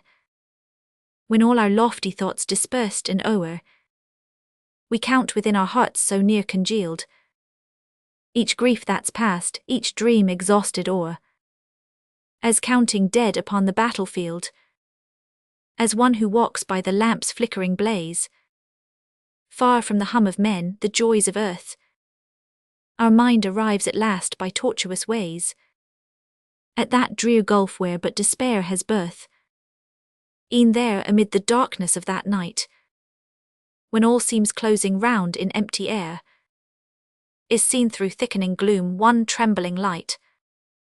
'Tis love's sweet memory that lingers there, author of critical essays, the marble fond, ill semblate grelator. He seemed to shiver, for the wind was keen. 'Twas a poor statue underneath a mass of leafless branches with a blackened back, and a green foot, an isolated fawn, in old deserted park, who, bending forward, half merged himself in the entangled boughs. Half in his marble settings, he was there, pensive and bound to earth, and as all things, devoid of movement he was there, forgotten. Trees were around him, whipped by icy blasts, gigantic chestnuts without leaf or bird, and like himself, grown old in that same place. Through the dark network of their undergrowth, pallid his aspect, and the earth was brown. Starless and moonless, a rough winter's night was letting down her lappets o'er the mist. This nothing more, old fawn, dull sky, dark wood. Poor helpless marble, how I've pitied it. Less often man, the harder of the two. So then, without a word that might offend, his ear deformed, for well the marble hears the voice of thought, I said to him, you hail from the gay amorous age, O fawn, what saw you? When you were happy, were you of the court? Speak to me, comely fawn, as you would speak to tree or zephyr or untrodden grass. Have you, O Greek, O marker of old days, have you not sometimes with that oblique eye winked at the Farnese Hercules, alone? Have you, O fawn, considerately turned from side to side when counsel seekers came, and now advised as shepherd, now as satyr? Have you sometimes, upon this very bench, seen at midday Vincent de Paul instilling grace into Gandhi? Have you ever thrown that searching glance on Louis with Fontange, on Anne with Buckingham, and did they not start with flushed cheeks to hear your laugh ring forth from corner of the wood? Was your advice as to the Theseus or the ivy asked, when, in grand ballet of fantastic form, God Phoebus or God Pan and all his court turned the fair head of the proud Montespan, calling her Amaryllis, La Fontaine? Flying the courtier's ears of stone came he, tears on his eyelids to reveal to you the sorrows of his nymphs of Vox. What said Boileau to you, O lettered fawn, who once with Virgil in the eclogue held that charming dialogue? Say, have you seen young beauties sporting on the sward? Have you been honoured with the sight of Molière? In dreamy mood, has he perchance at eve, when here the thinker homeward went, has he, who seeing souls all naked, could not fear your nudity in his inquiring mind, confronted you with man under the thickly tangled branches thus? Chapter 999. I speak to him, he no answer gave. I shook my head and moved myself away. Then from the copses and from secret caves, hid in the wood, methought a ghostly voice came forth and woke an echo in my souls, as in the hollow of an amphora. Imprudent poet, thus it seemed to say, what dost thou here? Leave the forsaken fawns in peace beneath their trees. Dost thou not know poet that ever it is impious deemed. In desert spots where drowsy shades repose, though love itself might prompt thee to shake down the moss that hangs from ruined centuries, and with the vain noise of throw ill-timed words, to mar the recollections of the dead. Then to the gardens all enwrapped in mist, I hurried, dreaming of the vanished days, and still behind me, hieroglyph obscure, of antique alphabet, the lonely faun held to his laughter through the falling night. I went my way, but yet in saddened spirit, pondering on all that had my vision crossed. Leaves of old summers, fair ones of old time, through all at distance would my fancy see. In the woods statues, shadows in the past. William Young. A love for winged things. My love flowed air for things with wings. When boy I sought for forest fowl, and caged them in rude rushes mesh, and fed them with my breakfast roll, so that though fragile were the door, they rarely fled, and even then would flutter back at faintest call. Man grown I charm for men, baby's seaside grave, via lier fries gazon, brown ivy old, green herbage new, soft seaweed stealing up the shingle, an ancient chapel where a crew, ere sailing in the prayer commingle, a far-off forest's darkling frown, which makes the prudent start and tremble, whilst rotten nuts are rattling down, and clouds in demon hordes assemble, land birds which twit the mews that scream, round walls where lolls the languid lizard, brine-bubbling brooks where fishes stream, past caves fit for an ocean wizard, alow aloft no lull, all life, but far aside its whirls are keeping, as wishfully to let its strife spare still the mother vainly weeping o'er baby lost not long a-sleeping. Les Chattermonts, 1853. Indignation. Toi quaemis juvenal. Thou who loved Juvenal and filed his style so sharp to scar imperial brows, and lent the lustre lightening the gloom in Dante's murky verse that flows. Muse indignation, haste and help my building up before this roseate realm, and its so fruitless victories, whence transient shame writes prophets overwhelm, so many pillories deserved, that eyes to come will pry without avail upon the wood impenetrant, and spy no glimmer of its tarnished tale. Chapter 999, Imperial Revels. Courtesans, at a blaze dance la splendide orgy. Cheer courtiers, round the banquet spread. The board that groans with shame and plate, still fawning to the sham-crowned head, that hope's front brazen turneth fate. Drink till the comer last is full, and never hear in revels lull. Grim vengeance forging arrows fleet, whilst I gnaw at the crust of exile in the dust, but honour makes it sweet. Ye cheaters in the trickster's vein, who dupe yourself and trickster chief, in blazing cafes spend the gain, but draw the blind, lest at his thief some fresh-made beggar gives a glance, and interrupts with steel the dance. But let him toilsomely tramp by, as I myself afar follow no gilded car, in ways of honesty.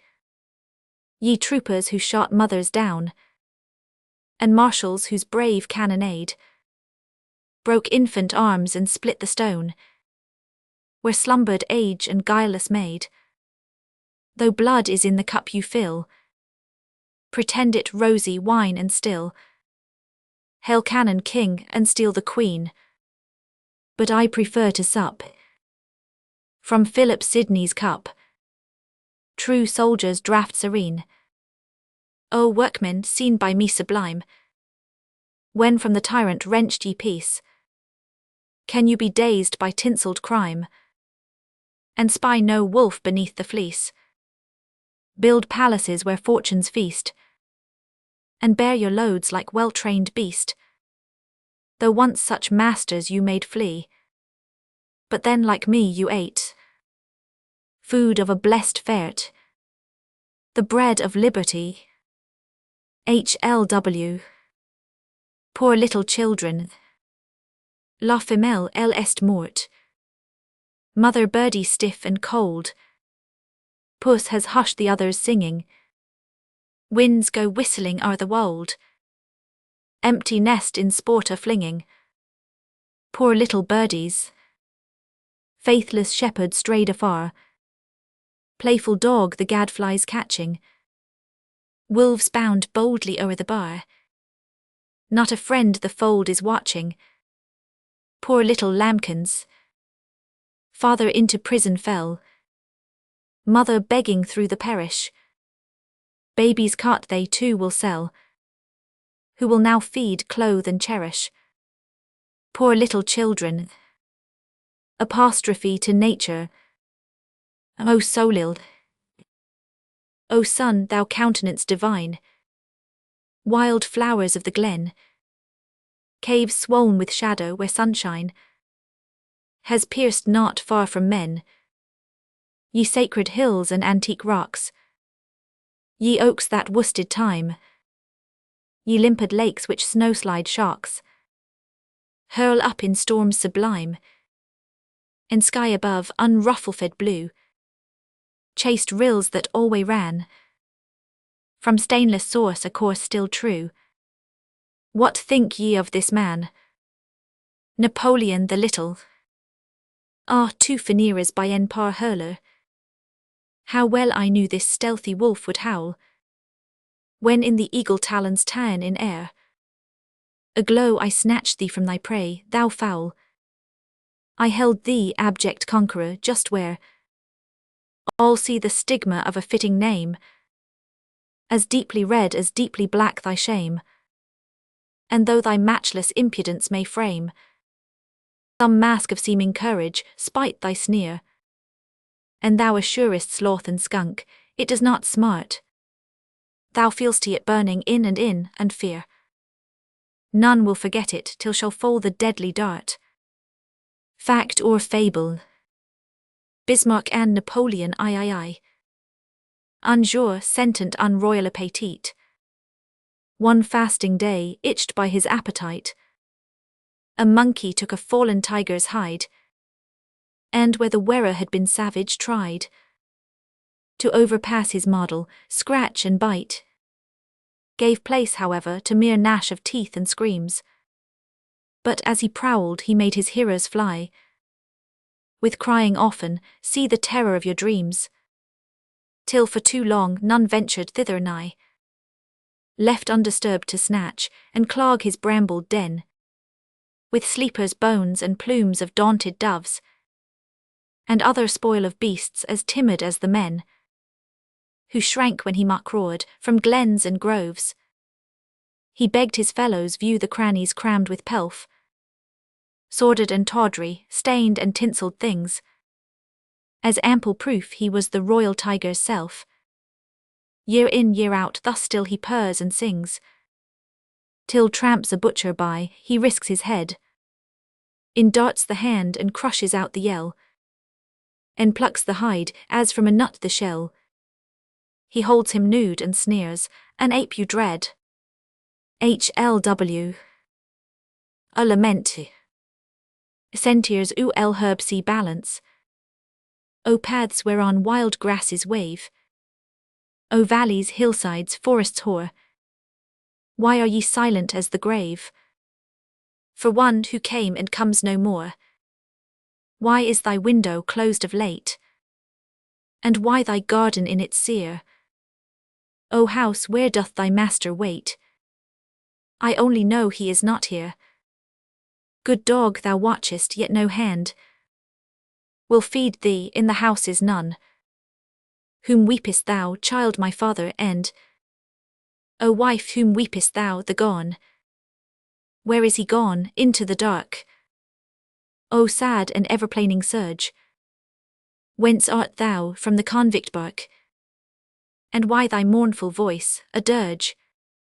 EDWINARNOLD, CSI. No assassination. Licens le glaive à Rome. Pray Rome put up her poniard, and Sparta sheathe the sword. Be none too prompt to punish, and cast indignant word. Bear back your spectral Brutus from robber Bonaparte. Time rarely will refute us, who doom the hateful heart.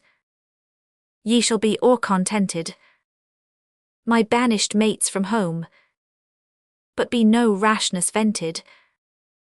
Ere time for joy shall come, no crime can outspeed justice, who, resting, seems delayed. Full faith accord the angel, who points the patient blade. The traitor still may nestle in balmy bed of state, but mark the warder watching, his guardsman at his gate.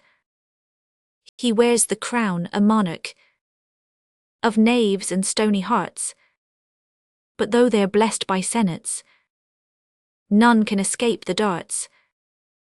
Though shored by spear and crozier, all know the errant cheat, and shun the square of pavement, uncertain at his feet.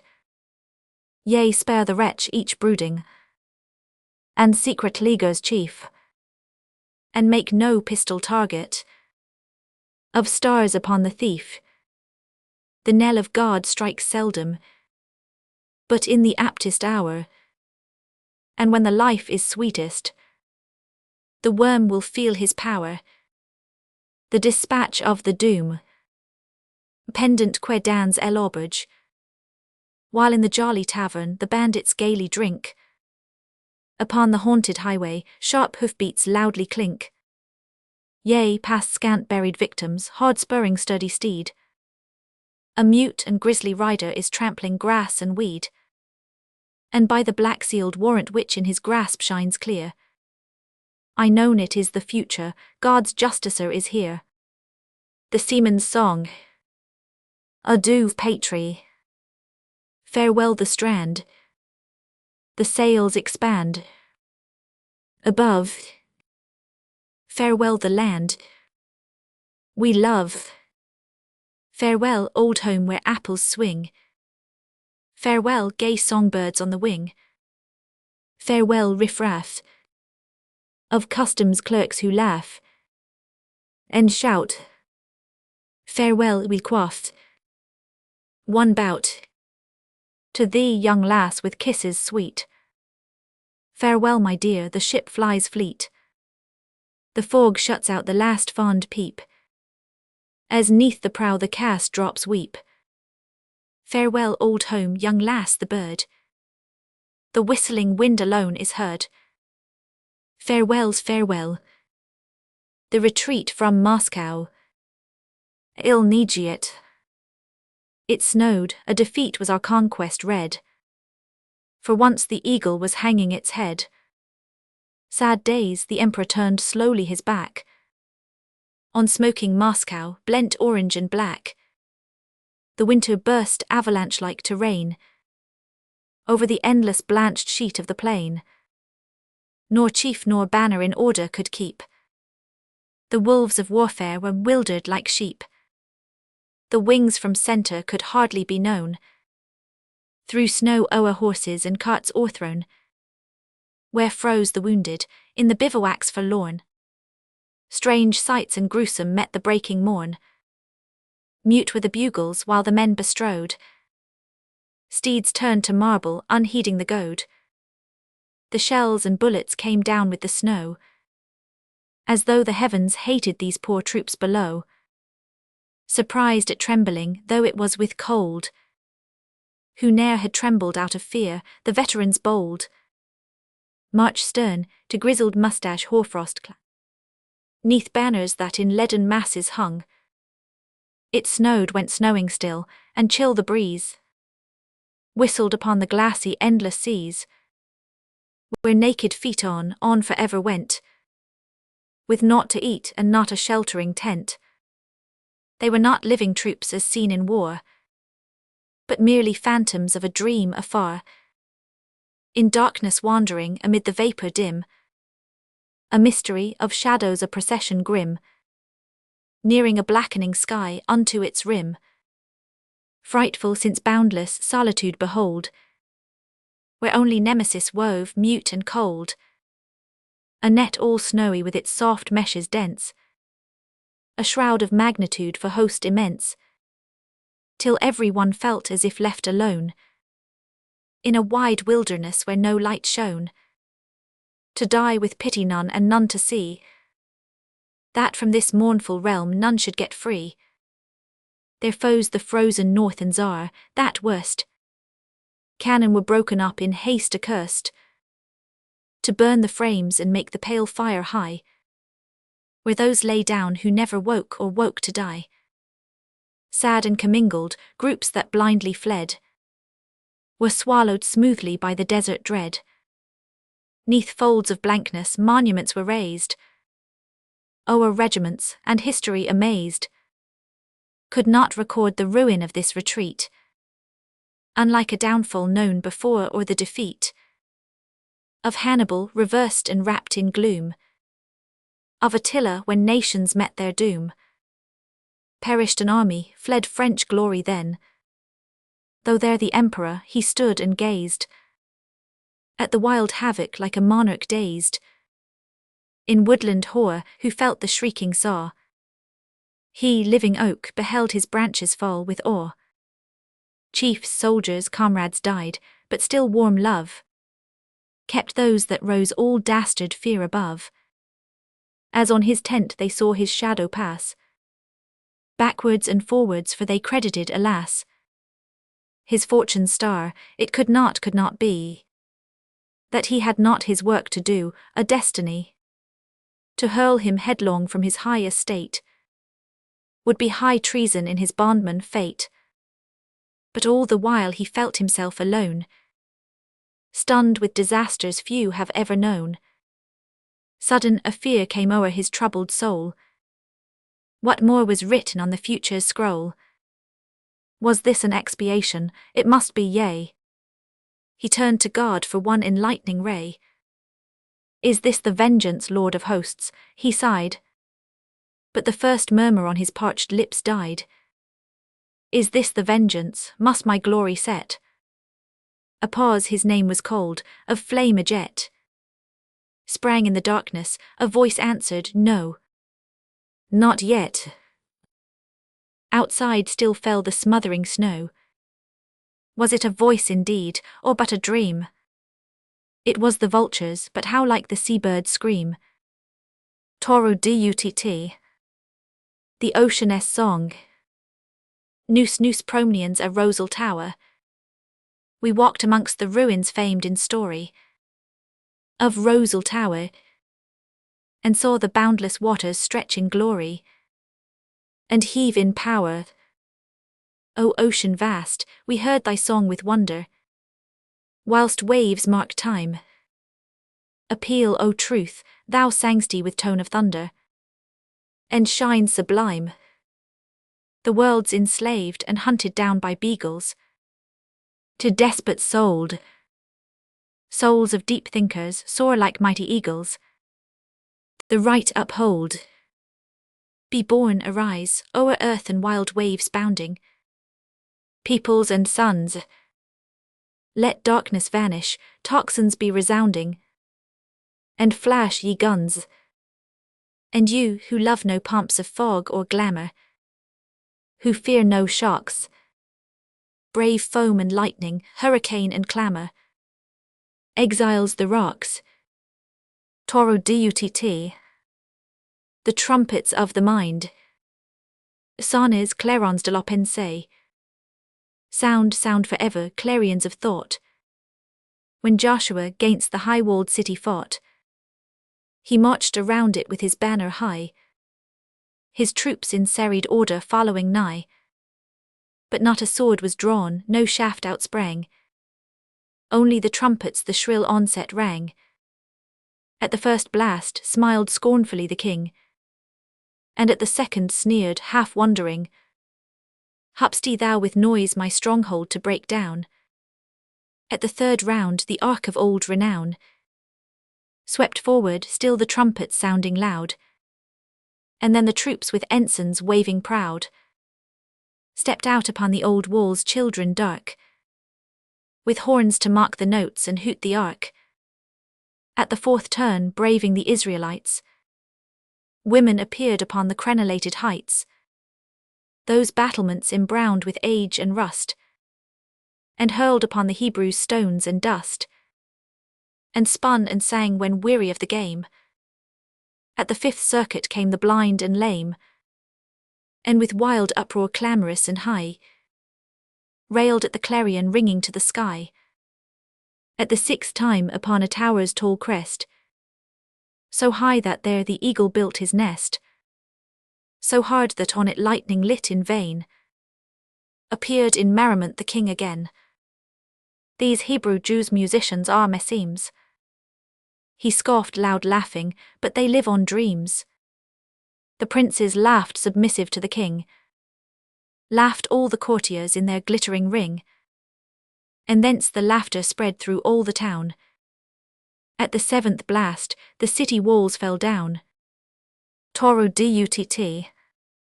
After the coup 500 ertet. Devant les trahisons. Before foul treachery and heads hung down, I'll fold my arms, indignant but serene. O faith in fallen things, be thou my crown, my force, my joy, my prop on which I lean. Yes, whilst he's there, or struggle some or fall. O France, dear France, for whom I weep in vain. Tomb of my sires, nest of my loves, my all. I ne'er shall see thee with these eyes again. I shall not see thy sad, sad sounding shore. France, save my duty, I shall all forget. Amongst the true and tried, I'll tug my oar, and rest proscribed to brand the fawning set.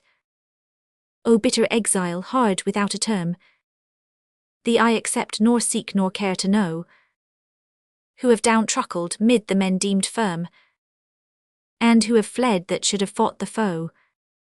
If true 1,000 stand, with them I stand. 100, 'tis enough, will Scylla brave. 10, put my name down foremost in the band. 1, well alone until I find my grave. Toro dutt. Patria. La haut qui saurit. Who smiles there, is it a stray spirit, or woman fair? Sombre yet soft the brow. Bow, nations, bow. O soul in air, speak, what art thou? In grief the fair face seems. What means those sudden gleams? Our antique pride from dreams starts up and beams its conquering glance to make our sad hearts dance, and wake in woods hushed long the wild bird's song. Angel of day, our hope, love, stay. Thy countenance lights land and sea eternally. Thy name is France, or Verity. Fair angel in thy glass, when vile things move or pass, clouds in the skies amass. Terrible, alas, thy stern commands are then. Form your battalions, men, the flag display, and all obey.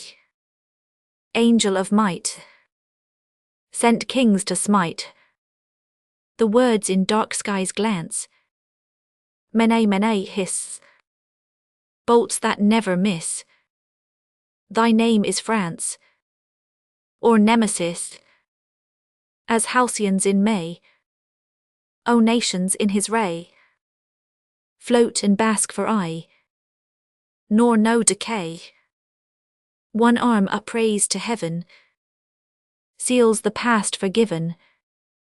One holds a sword, to quell hell's horde.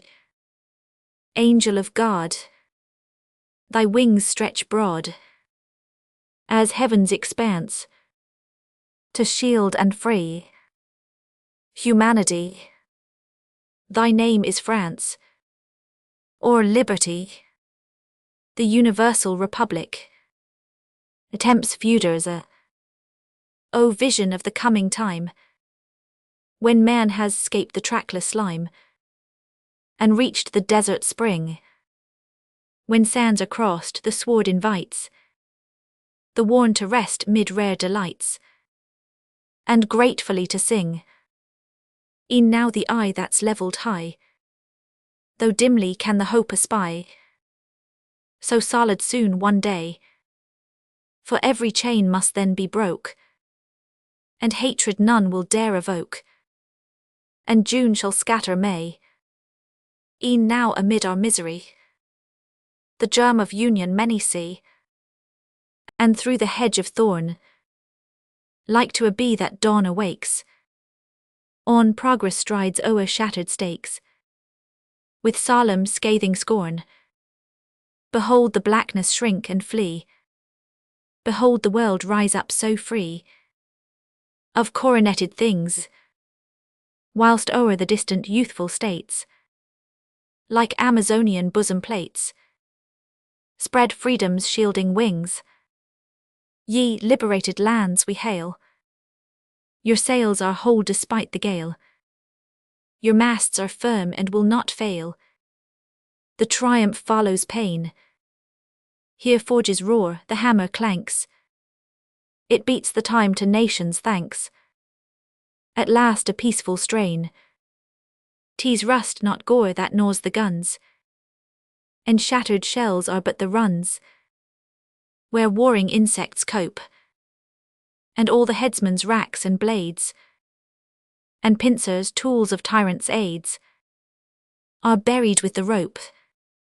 Upon the skyline glows the dark, the sun that now is but a spark, but soon will be unfurled, the glorious banner of us all, the flag that rises ne'er to fall, Republic of the world. Less Contemplations, 1830-56. The veil to you, to me the HEIGHTS. A fable. A lion camped beside a spring where came the bird of Jove to drink, when haply sought two kings without their courtier heard the moistened brink. Beneath the palm they always tempt pugnacious hands, both travel sore, but quickly on the recognition out flew brands, straight to each core. As dying breaths commingle, o'er them rose the call of eagle shrill. Yarn-crowned couple, who supposed the world too small, now one grave fill. Chiefs blinded by a rage, each bleached sapless bone becomes a pipe, through which sirocco's whistle, trodden 'mong the stone by quail and snipe. Folly's liegemen, what boots such murderous raid and mortal feud? I eagle dwell as friend with Leo, none afraid, in solitude. At the same pool we bathe and quaff in placid mood, kings he and I, for I to him leave prairie, desert sands and wood, and he to me the sky. HLW. Childhood.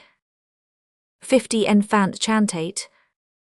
The small child sang, the mother outstretched on the low bed, with anguish moaned, fair form pain should possess not long, for ever nigher death hovered around her head.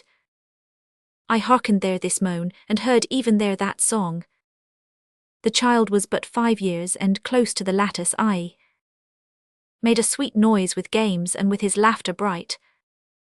And the wan mother, aside this being the livelong day, carolling joyously, coughed hoarsely all the night.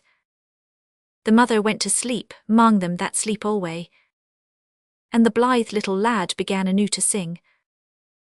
Sorrow is like a fruit, God doth not therewith weigh. Earthward the branch strong yet but for the blossoming, Nelson R.T.Y.R.M.A.N. Satire on the earth. Yoon ter o flank mager. Aclad with rugged, meagre, rust-stained, weather-worried face, where care-filled creatures tug and delve to keep a worthless race, and glean, begrudgedly, by all their unremitting toil, sour, scanty bread and fevered water from the ungrateful soil, made harder by their gloom than flints that gash their harried hands, and harder in the things they call their hearts than wolfish bands, perpetuating faults, inventing crimes for paltry ends, and yet perversest beings, hating death their best of friends. Pride in the powerful no more, no less than in the poor. Hatred in both their bosoms, love in one or wondrous too. Fog in the valleys, on the mountain snowfields ever new, that only melt to send down waters for the liquid hell, in which their strongest sons and fairest daughters vilely fell. No marvel justice, modesty dwell far apart and high, where they can feebly hear and rarer answer victims' cry. At both extremes unflinching frost, the center scorching heart. Land storms that strip the orchards nude, leave beaten grain to rot. Oceans that rise with sudden force to wash the bloody land, where war amid sob-drowning cheers claps weapons in each hand. And this to those who, luckily, abide afar. This is how a star, how butterflies are born.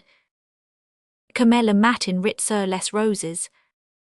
The dawn is smiling on the dew that covers the tearful roses, lo, the little lovers that kiss the buds and all the flutterings, in jasmine bloom and privet of white wings, that go and come and fly and peep and hide, with muffled music murmured far and wide. Ah, springtime, when we think of all the lays that dreamy lovers send to dreamy mays, of the proud hearts within a billet bound, of all the soft silk paper that men wound, the messages of love that mortals write, filled with intoxication of delight, written in April and before the Maytime, shredded and flown, playthings for the wind's playtime. We dream that all white butterflies above, who seek through clouds or water souls to love, and leave their lady mistress to despair, to flirt with flowers as tender and more fair, are but torn love letters that through the skies flutter and float and change to butterflies. ALING. Have you nothing to say for yourself? Si vous n'avez rien à me dire. Speak if you love me, gentle maiden, or haunt no more my lone retreat. If not for me thy heart be laden, why trouble mine with smiles so sweet? Ah, tell me why so mute, fair maiden, whene'er as thus so oft we meet. If not for me thy heart be aiding, why trouble mine with smiles so sweet? Why, when my hand unconscious pressing, still keep untold the maiden dream? In fancy thou art thus caressing, the while we wander by the stream. If thou art pained when I am near thee, why in my path so often stray? For in my heart I love yet fear thee, and fain would fly yet fondly stay. C.H. Kenny. Inscription for a crucifix. Vous qui pleures venez assidia. Ye weepers, the mourner o'er mourners behold. Ye wounded, come hither, the healer enfold. Ye gloomy ones, bright neath smiles quelling care, or pass, for this comfort is found everywhere. Death in life. Suicide partant. We pass these sleep, beneath the shade where deep-leaved boughs bend o'er the furrows the great reaper ploughs, and gentle summer winds in many sweep, whirl in eddying waves the dead leaves o'er the graves, and the living sigh. Forgotten ones, so soon your memories die. Ye never more may list the wild bird's song, or mingle in the crowded city throng. ye must ever dwell in gloom, mid the silence of the tomb. And the dead reply, God giveth us his life, ye die. Your barren lives are tilled with tears. For glory ye are clad with fears. O living ones, O earthly shades, we live, your beauty clouds and fades. The dying child to its mother, O vous aurez trop dit. Ah, you said too often to your angel, there are other angels in the sky. There where nothing changes, nothing suffers. Sweet it were to enter in on high, to that dome on marvellous pilasters, to that tent roofed o'er with coloured bars, that blue garden full of stars like lilies, and of lilies beautiful as stars. And you said it was a place most joyous, all our poor imaginings above, with the winged cherubim for playmates, and the good God evermore to love. Sweet it were to dwell there in all seasons, like a taper burning day and night, near to the child Jesus and the Virgin, in that home so beautiful and bright. But you should have told him, hapless mother, told your child so frail and gentle too, that you were all his in life's beginning, but that also he belonged to you. For the mother watches o'er the infant. He must rise up in her latter days. She will need the man that was her baby, to stand by her when her strength decays. Ah, you did not tell enough your darling, that God made us in this lower life, woman for the man and man for woman, in our pains, our pleasures and our strife. So that one sad day, O loss, O sorrow, the sweet creature left you all alone. 'Twas your own hand hung the cage door open. Mother, and your pretty bird is flown. B.P. Alexander. Epitaph. Il vivait, il jouait. He lived and ever played, the tender smiling thing. What need, O earth, to have plucked this flower from blossoming? Hadst thou not then the birds with rainbow colours bright, the stars and the great woods, the wan wave, the blue sky? What need to have wrapped this child from her, thou hadst placed him by, beneath those other flowers, to have hid this flower from sight? Because of this one child thou hast no more of might. O star-girt earth, his death yields thee not higher delight. But ah, the mother's heart with woe for ever wild, this heart whose sovereign bliss brought forth so bitter birth. This world as vast as thou, even thou, O sorrowless earth, is desolate and void because of this one child. Nelson K. Tyrman. St. John. Un jour le morne esprit. One day the sombre soul, the prophet most sublime, at Patmos who I dreamed, and tremblingly perused without the vast of time, words that with hell-fire gleamed, said to his eagle, bird spread wings for loftiest flight. Needs must I see his face. The eagle soared, at length far beyond day and night. Lo, the all-sacred place. And John beheld the way whereof no angel knows the name nor there hath trod. And lo, the place fulfilled with shadow that eye glows, because of very God. Nelson R. Tyrman. The poet's simple faith. You say, where goest thou? I cannot tell, and still go on, if but the way be straight. It cannot go amiss, before me lies dawn and the day, the night behind me, that suffices me. I break the bounds I see, and nothing more, believe, and nothing less. My future is not one of my concerns. Prof. Edowden. I am content. J. Habite Elamber.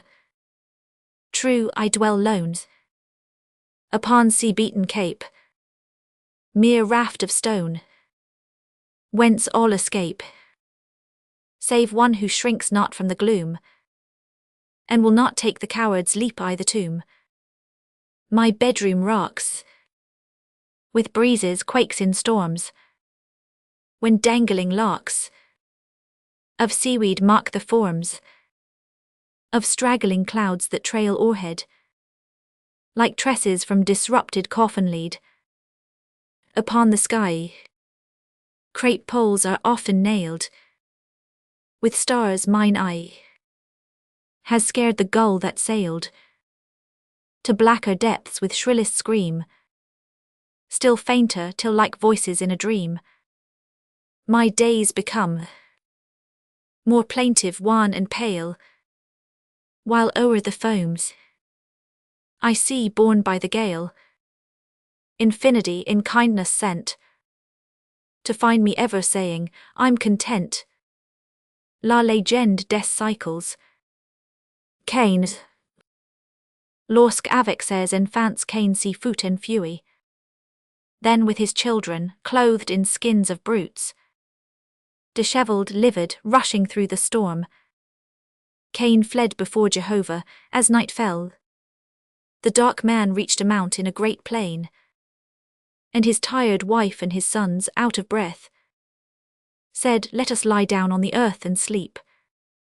Cain, sleeping not, dreamed at the mountain foot. Raising his head in that funereal heaven, he saw an eye, a great eye in the night, open and staring at him in the gloom. I am too near, he said, and tremblingly woke up his sleeping sons again and his tired wife, and fled through space and darkness 30 days.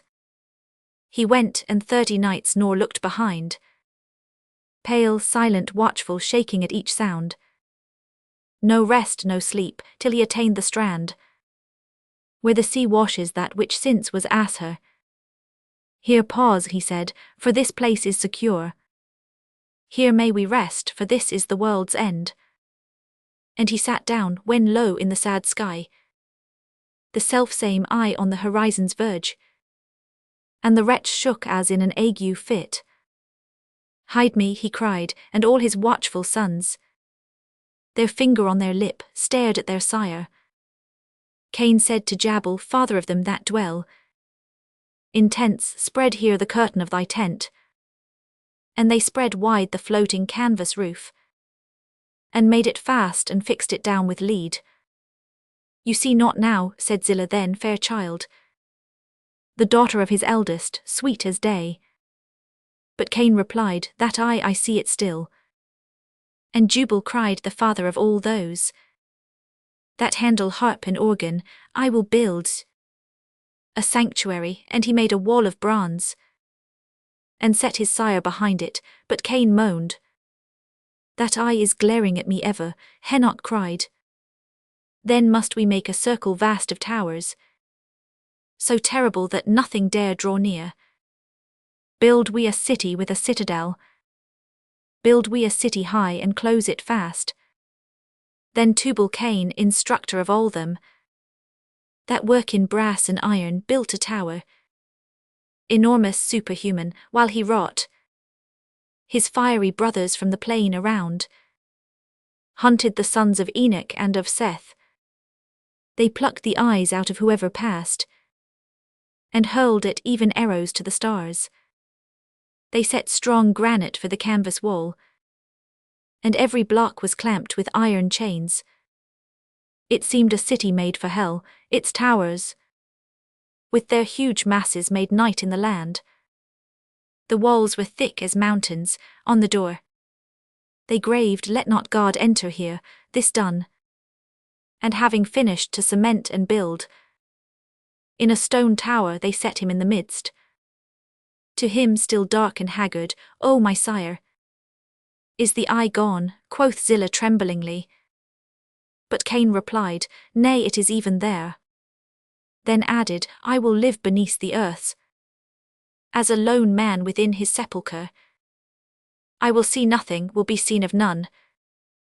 They digged a trench, and Cain said, Tis Eno, as he went down alone into the vault.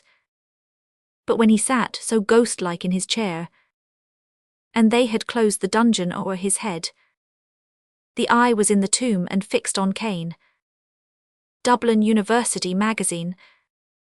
Boaz asleep. Booze S88 Cauchet. At work within his barn since very early.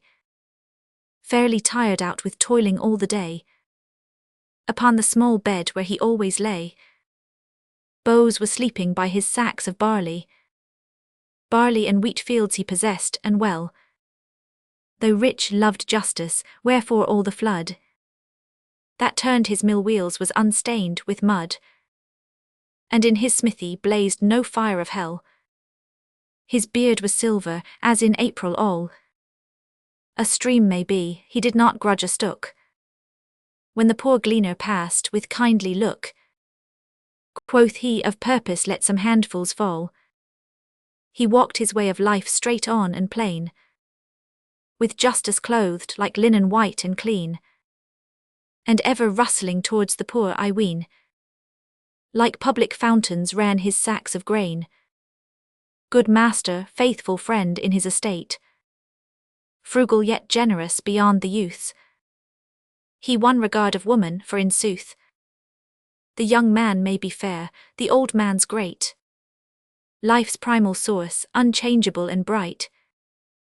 The old man entereth the day etern, and in the young man's eye a flame may burn. But in the old man's eye one seeth light. As Jacob slept or Judith so full deep, slept Boaz neath the leaves, now it betided, heaven's gate being partly open, that there glided a fair dream forth, and hovered o'er his sleep.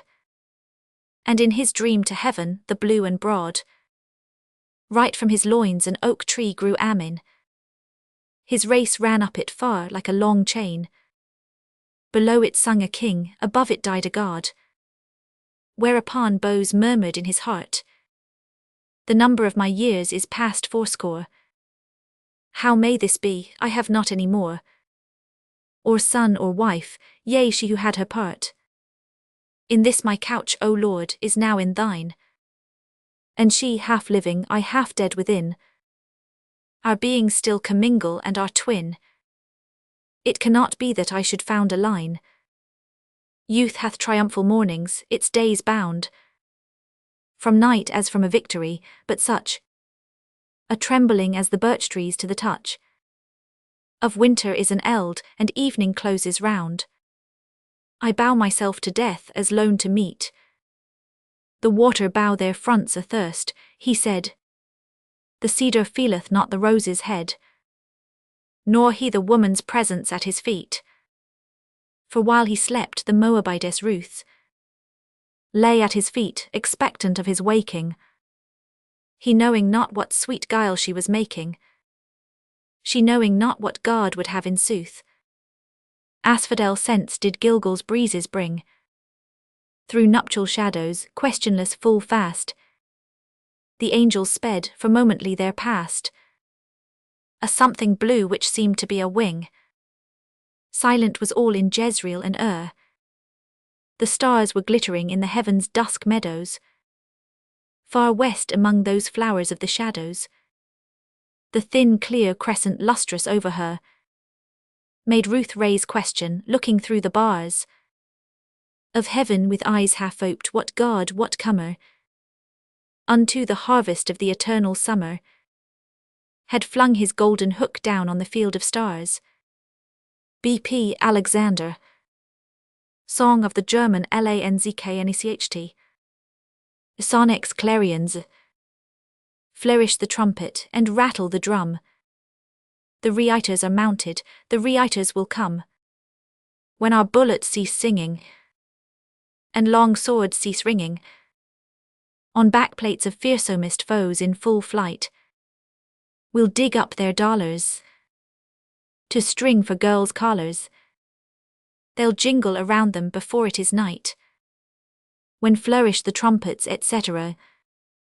We're the emperor's winners of right royal dinners, where cities are served up and flanked by estates, while we wallow in claret, knowing not how to spare it, though beer is less likely to muddle our pates, while flourish the trumpets, etc.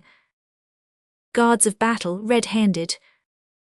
Wise it was to have banded such arms as are these for embracing of gain. Hearken to each war vulture, crying down with all culture of land or religion, hark to our refrain of flourish the trumpets, etc. Give us bones of the devil to exchange in our revel, the ingot, the gem, and yellow doubloon. Coronets are but playthings. We reck not who say things. When the reiters have ridden to death, none too soon. To flourish of trumpet and rattle of drum, the reiters will finish as firm as they come. HLW. King Canute. Un jour cannot merit. King Canute died, and coffined he was laid. Of Aarhus came the bishop prayers to say, and sang a hymn upon his tomb, and held that Canute was a saint, Canute the Great, that from his memory breathed celestial perfume, and that they saw him, they the priests, in glory, seated at God's right hand, a prophet crowned. One evening came, and hushed the organ in the holy place, and the priests, issuing from the temple doors, left the dead king in peace. Then he arose, opened his gloomy eyes, and grasped his sword, and went forth loftily. The massy walls yielded before the phantom like a mist. There is a sea where Aarhus, Altona, and Elsinore's vast domes and shadowy towers glass in deep waters. Over this he went. Dark and still darkness listened for his foot, inaudible itself being but a dream. Straight to Mount Savo went he, gnawed by time. And thus, O mountain buffeted of storms, give me of thy huge mantle of deep snow, to frame a winding sheet. The mountain knew him, nor dared refuse, and with his sword Canute cut from his flank white snow enough to make the garment he desired, and then he cried, Old mountain, death is dumb, but tell me thou the way to God. More deep each dread ravine, and hideous hollow yawned, and sadly thus answered that hoar associate of the clouds, Spectre, I know not, I am always here. Canute departed, and with head erect, all white and ghastly in his robe of snow, went forth into great silence and great night. By Iceland and Norway, after him, gloom swallowed up the universe. He stood, a sovereign kingdomless, a lonely ghost. Confronted with immensity, he saw the awful infinite, at whose portal pale lightning sinks dying, darkness skeleton, whose joints are nights and utter formlessness, moving confusedly in the horrible dark, inscrutable and blind. No star was there, yet something like a haggard gleam, no sound, but the dull tide of darkness, and her dumb and fearful shudder. "'Tis the tomb," he said. "God is beyond." 3 steps he took, then cried. 'Twas deathly as the grave, and not a voice responded, nor came any breath to sway the snowy mantle with unsullied white, emboldening the spectral wanderer. Sudden he marked how, like a gloomy star, a spot grew broad upon his livid robe. Slowly it widened, raying darkness forth, and Canute proved it with his spectral hands. It was a drop of blood. Rgarnett. Chapter 2. But he saw nothing. Space was black, no sound. "Forward," said Canute, raising his proud head. There fell a second stain beside the first. Then it grew larger, and the Cimbrian chief stared at the thick vague darkness and saw naught. Still as a bloodhound follows on his track, sad he went on. There fell a third red stain on the white winding sheet. He had never fled. Howbeit Canute forward went no more, but turned on that side where the sword arm hangs. A drop of blood, as if athwart a dream, fell on the shroud and reddened his right hand. Then, as in reading one turns back a page, a second time he changed his course and turned. To the dim left there fell a drop of blood. Canute drew back, trembling to be alone, and wished he had not left his burial couch. But when a blood drop fell again he stopped, stooped his pale head and tried to make a prayer. Then fell a drop, and the prayer died away. In savage terror, darkly he moved on, a hideous spectre hesitating, white. And ever as he went, a drop of blood implacably from the darkness broke away, and stained that awful whiteness he beheld, shaking as doth a poplar in the wind. Those stains grow darker and more numerous. Another and another and another. They seem to light up that funereal gloom, and mingling in the folds of that white sheet, made it a cloud of blood. He went and went, and still from that unfathomable vault, the red blood dropped upon him drop by drop, always forever, without noise, as though from the black feet of some night-gibbeted corpse. Alas, who wept those formidable tears? The infinite toward heaven of the good, attainable through the wild sea of night, that hath not ebb nor flow. Canute went on, and ever walking came to a closed door, that from beneath showed a mysterious light. Then he looked down upon his winding sheet, for that was the great place, the sacred place. That was a portion of the light of God, and from behind that door hosannas rang. The winding sheet was red, and Canute stopped. This is why Canute from the light of day draws ever back and hath not dared appear before the judge whose face is as the sun. This is why still remaineth the dark king out in the night, and never having power to bring his robe back to its first pure state, but feeling at each step a blood drop fall, wanders eternally neath the vast black heaven. Dublin University Magazine. The boy King's prayer. Le cheval gallopate tougers. The good steed flew o'er river and o'er plain, till far away, no need of spur or rein. The child, half rapture, half solicitude, looks back anon in fear to be pursued, shakes lest some raging brother of his sire leap from those rocks that o'er the path aspire. On the rough granite bridge at evening's fall, the white horse paused by Compostella's wall. 'Twas good St. James that reared those arches tall. Through the dim mist stood out each belfry dome, and the boy hailed the paradise of home. Close to the bridge, set on high stage, they meet a Christ of stone, the Virgin at his feet. A taper lighted that dear pardoning face, more tender in the shade that wrapped the place. And the child stayed his horse, and in the shine of the wax taper knelt down at the shrine. O my good God, O mother maiden sweet, he said, I was the worm beneath men's feet. My father's brethren held me in their thrall, but thou didst send the paladin of Gaul, O Lord, and showedst what different spirits move, the good men and the evil, those who love and those who love not. I had been as they, but thou, O God, hast saved both life and soul today. I saw thee in that noble night, I saw pure light, true faith, and honour's sacred law. My father, and I learnt that monarchs must compassionate the weak, and unto all be just.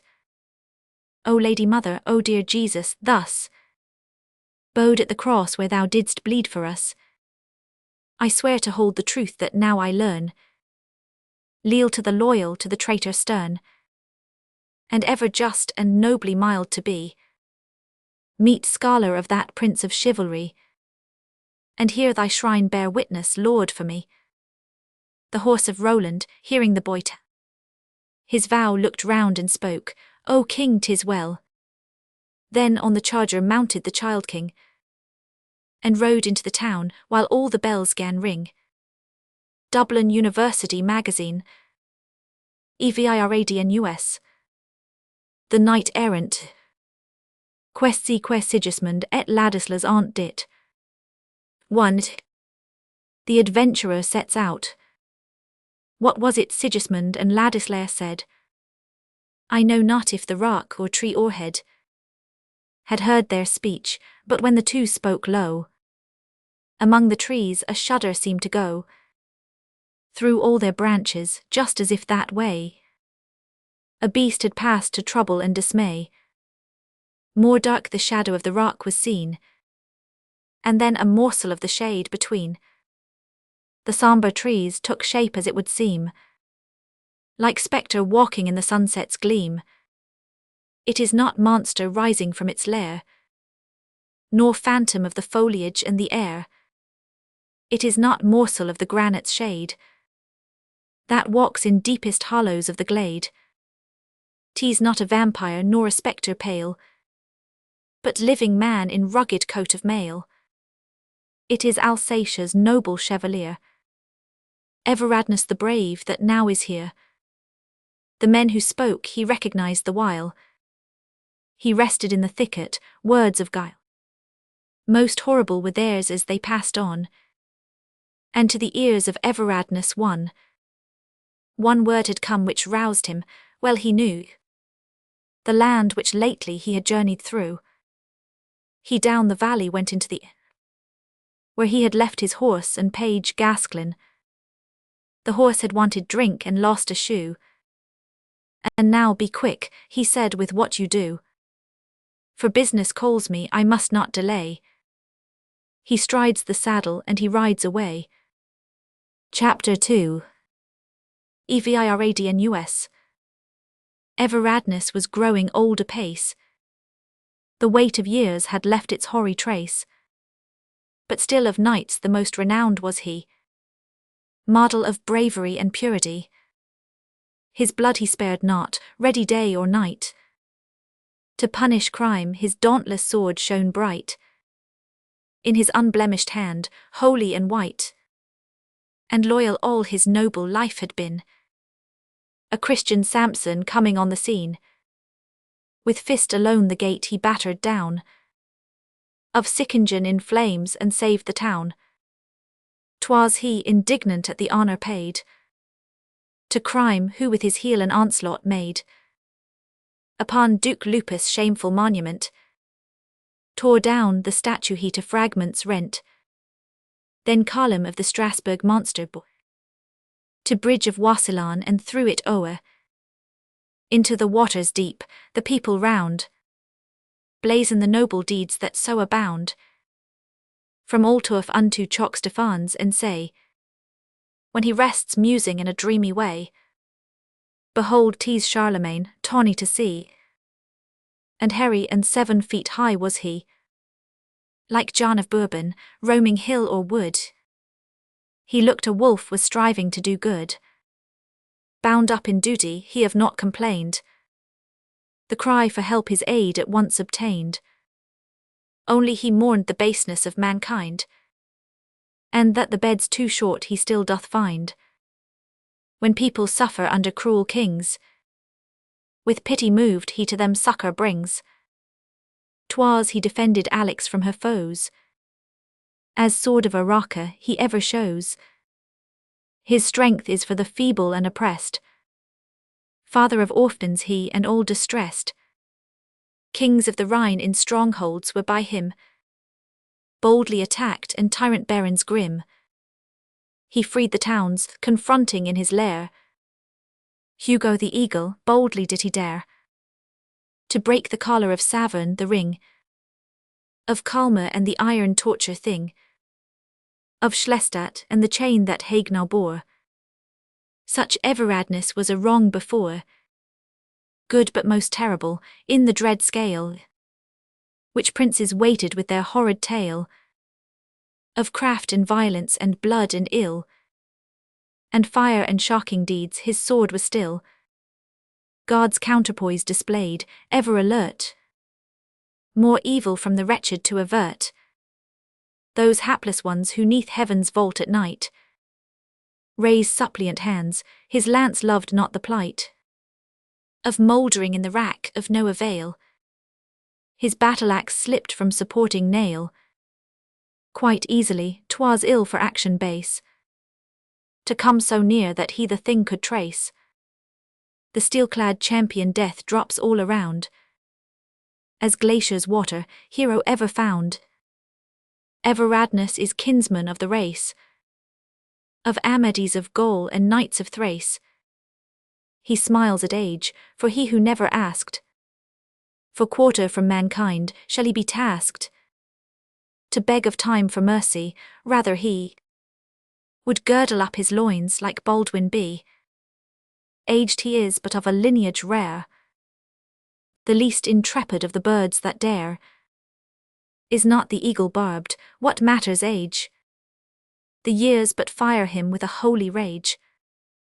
Though late from Palestine, he is not spent. With age he wrestles, firm in his intent. Chapter 3. In the forest. If in the woodland traveller there had been that eve who lost himself, strange sight he'd seen. Quite in the forest's heart a lighted space arose to view in that deserted place. A lone abandoned hall with light aglow, the long neglect of centuries did show. The castle towers of Corbus in decay were girt by weeds and growths that had their way. Couchgrass and ivy and wild eglantine in subtle scaling warfare all combine. Subject to such attacks 300 years, the donjon yields and ruin now appears. E'en as by leprosy the wild boars die, in moat the crumbled battlements now lie. Around the snake-like bramble twists its rings. Freebooter sparrows come on daring wings to perch upon the swivel gun, nor heed its murmuring growl when pecking in their greed. The mulberries ripe, with insolence the thorn thrives on the desolation so forlorn. But winter brings revenges, then the keep wakes all vindictive from its seeming sleep, hurls down the heavy rain night after night, thanking the season's all resistless might. And when the gutters choke, its gargles from granite mouths in anger spit and pour upon the hated ivy hour by hour. As to the sword rust is, so lichens are to towering citadel with which they war. Alas for Corbus, dreary desolate, and yet its woes the winters mitigate. It rears itself among convulsive throes that shake its ruins when the tempest blows. Winter, the savage warrior, pleases well with its storm clouds the mighty citadel, restoring it to life. The lightning flash strikes like a thief and flies, the winds that crash sound like a clarion, for the tempest bluff is battle's sister, and when wild and rough the north wind blows, the tower exultant cries, behold me, when hail-hurling gales arise of blustering equinox to fan the strife. It stands erect, with martial ardour rife, a joyous soldier, when like yelping hound pursued by wolves November comes to bound. In joy from rock to rock, like answering cheer to howling January now so near. Come on, the donjon cries to blast's o'erhead. It has seen Attila, and knows not dread. Oh, dismal nights of contest in the rain, and mist that furious would the battle gain. The tower braves all, though angry skies pour fast. The flowing torrents, river-like and vast, from their 8 pinnacles the Gorgons bay, and scattered monsters in their stony way are growling herd, the rampart lions gnaw the misty air and slush with granite maw. The sleet upon the griffins spits, and all the saurian monsters, answering to the squall, flap wings while through the broken ceiling fall torrents of rain upon the forms beneath, dragons and snacked Medusas gnashing teeth. In the dismantled rooms, like armored knight, the granite castle fights with all its might, resisting through the winter, all in vain. The heavens bluster, January's rain, and those dread elemental powers we call the infinite, the whirlwinds that appall, thunder and waterspouts, and winds that shake, as 'twere a tree its ripened fruit to take. The winds grow wearied, warring with the tower. The noisy north is out of breath, nor power has any blast old Corbus to defeat. It still has strength their onslaughts worse to meet. Thus, spite of briars and thistles, the old tower remains triumphant through the darkest hour. Superb as pontiff in the forest shown, its rows of battlements make triple crown. At eve its silhouette is finely traced, immense and black, showing the keep is placed on rocky thrones sublime and high, east, west, and north and south at corners for their rest. 4 mounts Apter where flourishes the pine, and Taxis where the elms grow green and fine. Crobius and Bleda, giants in their might, against the stormy winds to stand and fight, and these above its diadem uphold night's living canopy of clouds unrolled. The herdsman fears and thinks its shadow creeps to follow him, and superstition keeps such hold that Corbus as a terror reigns. Folks say the fort a target still remains for the black archer, and that it contains the cave where the great sleeper still sleeps sound. The country people all the castle round are frightened easily, for legends grow and mix with phantoms of the mind. We know the hearth is cradle of such fantasies, and in the smoke the cotter sees arise from low thatched, but he traces cause of dread, thus rendering thanks that he is lowly bred, because from such none look for valorous deeds. The peasant flies the tower although it leads a noble knight to seek adventure there, and from his point of honour dangers dare. Thus very rarely passer-by is seen, but it might be with 20 years between, or haply less at unfixed interval, there would a semblance be of festival. A seneschal and usher would appear, and troops of servants many baskets bear. Then were in mystery preparations made, and they departed, for till night none stayed, but 'twixt the branches gazers could descry the blackened hole lit up most brilliantly. None dared approach, and this the reason why. Chapter 4. The custom of Lusace. When died a noble Marquis of Lusace, 'twas custom for the heir who filled his place, before assuming princely pomp and power, to sup one night in Corbus' olden tower.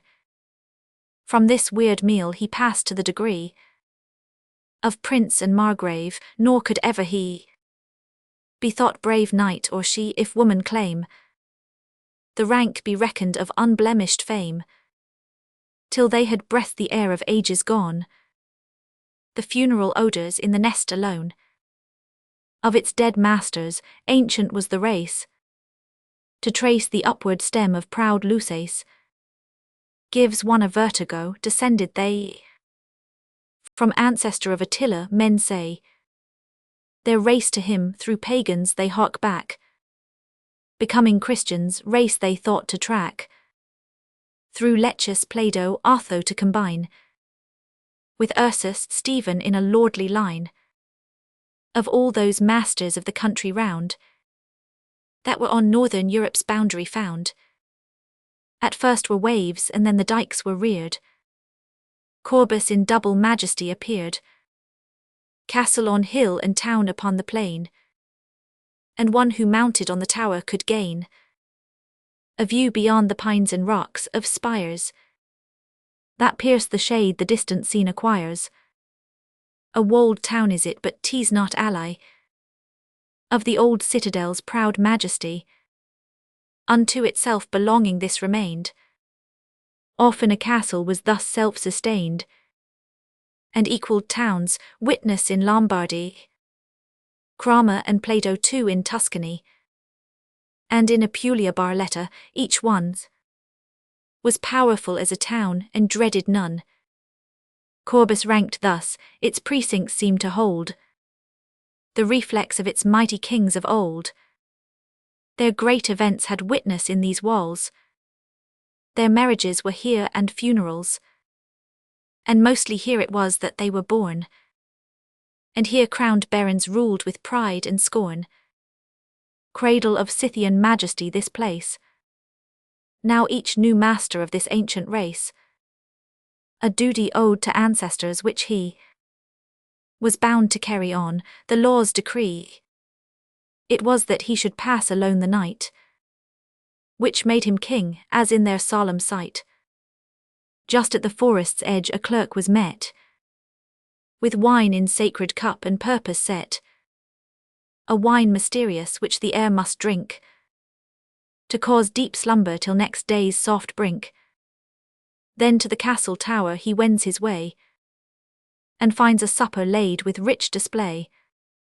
He sups and sleeps, then to his slumbering eyes the shades of kings from Bella all arise. None dare the tower to enter on this night, but when the morning dawns, crowds are in sight, the dreamer to deliver, whom half dazed, and with the visions of the night amazed, they to the old church take, where rests the dust of Borivorus. Then the bishop must, with fervent blessings on his eyes and mouth, put in his hands the stony hatchets both, with which, even like death impartially, struck Attila with one arm dexterously the south, and with the other arm the north. This day the town the threatening flag set forth of Marquis Swantibor, the monster he, who in the wood tied up his wife to be devoured by wolves, together with the bull, of which with jealousy his heart was full. Even when woman took the place of heir, the tower of Corbus claimed the supper there. 'Twas law, the woman trembled but must dare. 5. The Marchioness Mahud, niece of the Marquis, John the Striker named, Mahud today the marquisate has claimed. A noble dame, the crown is hers by right. As woman she has graces that delight. A queen devoid of beauty is not queen. She needs the royalty of beauty's mean. God in his harmony has equal ends. For cedar that resists and reed that bends. And good it is a woman sometimes rules, holds in her hand the power and manners schools, and laws and mind, succeeding master proud. With gentle voice and smile she leads the crowd, the sombre human troop, but sweet Mahud on evil days had fallen, gentle, good. Alas, she held the sceptre like a flower, timid yet gay, imprudent for the hour, and careless too, with Europe all in throes. Though 20 years she now already knows, she has refused to marry, although oft entreated, it is time an arm less soft than hers, a manly arm, supported her.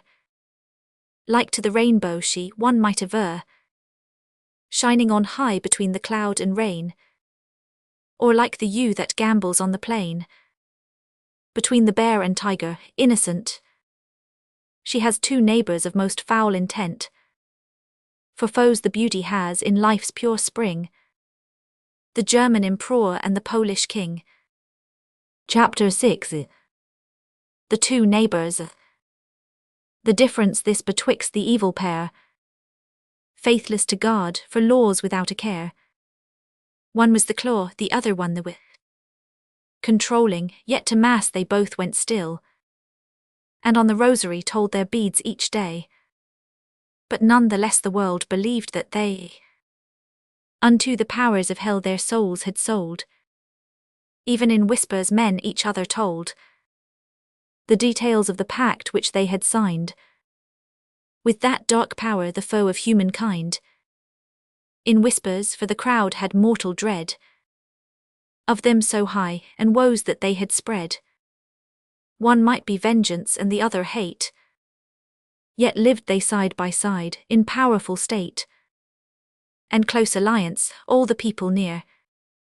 From red horizon dwelt in abject fear, mastered by them, their figures darkly grand, had ruddy reflex from the wasted land, and fires and towns they sacked, besides the one.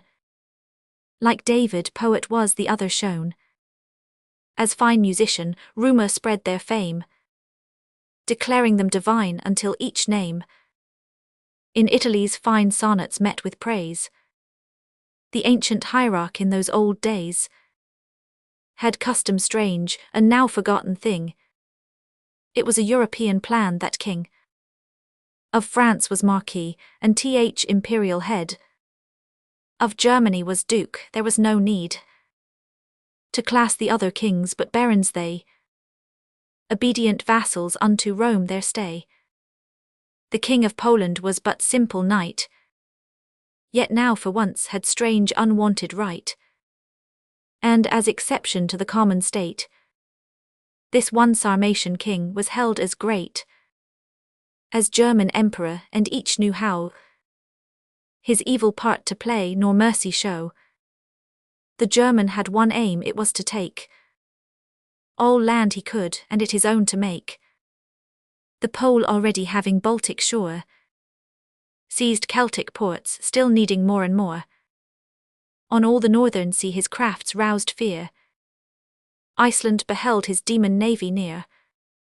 Antwerp the German burnt, and Prussia's tway bowed to the yoke. The Polish king was fain to help the Russian Spartacus. His aid was like the help that in their common trade a sturdy butcher gives a weaker one. The king it is who seizes, and this done, the emperor pillages, usurping right. In war Teutonic, settled but by might. The king in Jutland cynic footing gains. The weak coerced the while with cunning pains. The strong are duped, but 'tis a law they make, that their accord themselves should never break. From Arctic seas to cities transalpine, their hideous talons, curved for sure rapine, scrape o'er and o'er the mournful continent. Their plans succeed, and each is well content.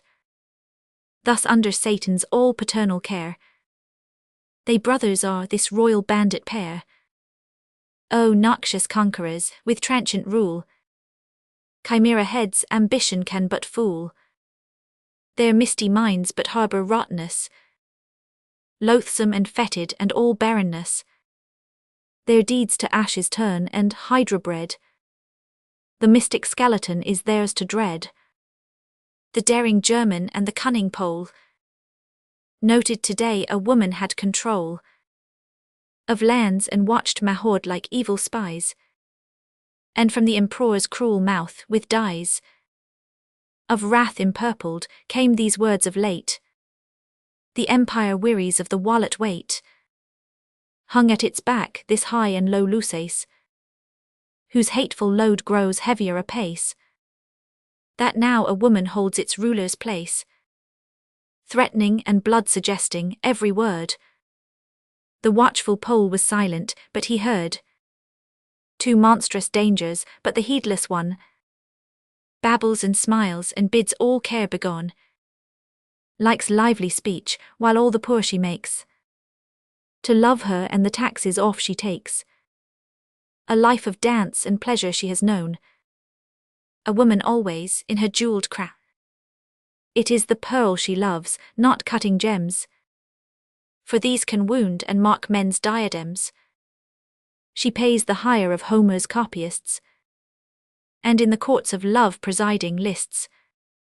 Quite recently unto her court have come two men, unknown their names or native home, their rank or race, but one plays well the lute, the other is a troubadour, both suit the taste of Mahord when on summer eve, 'neath opened windows they obtain her leave to sing upon the terrace and relate the charming tales that do with music mate. In August the Moravians have their fete, but it is radiant June in which Luces must consecrate her noble Margrave race.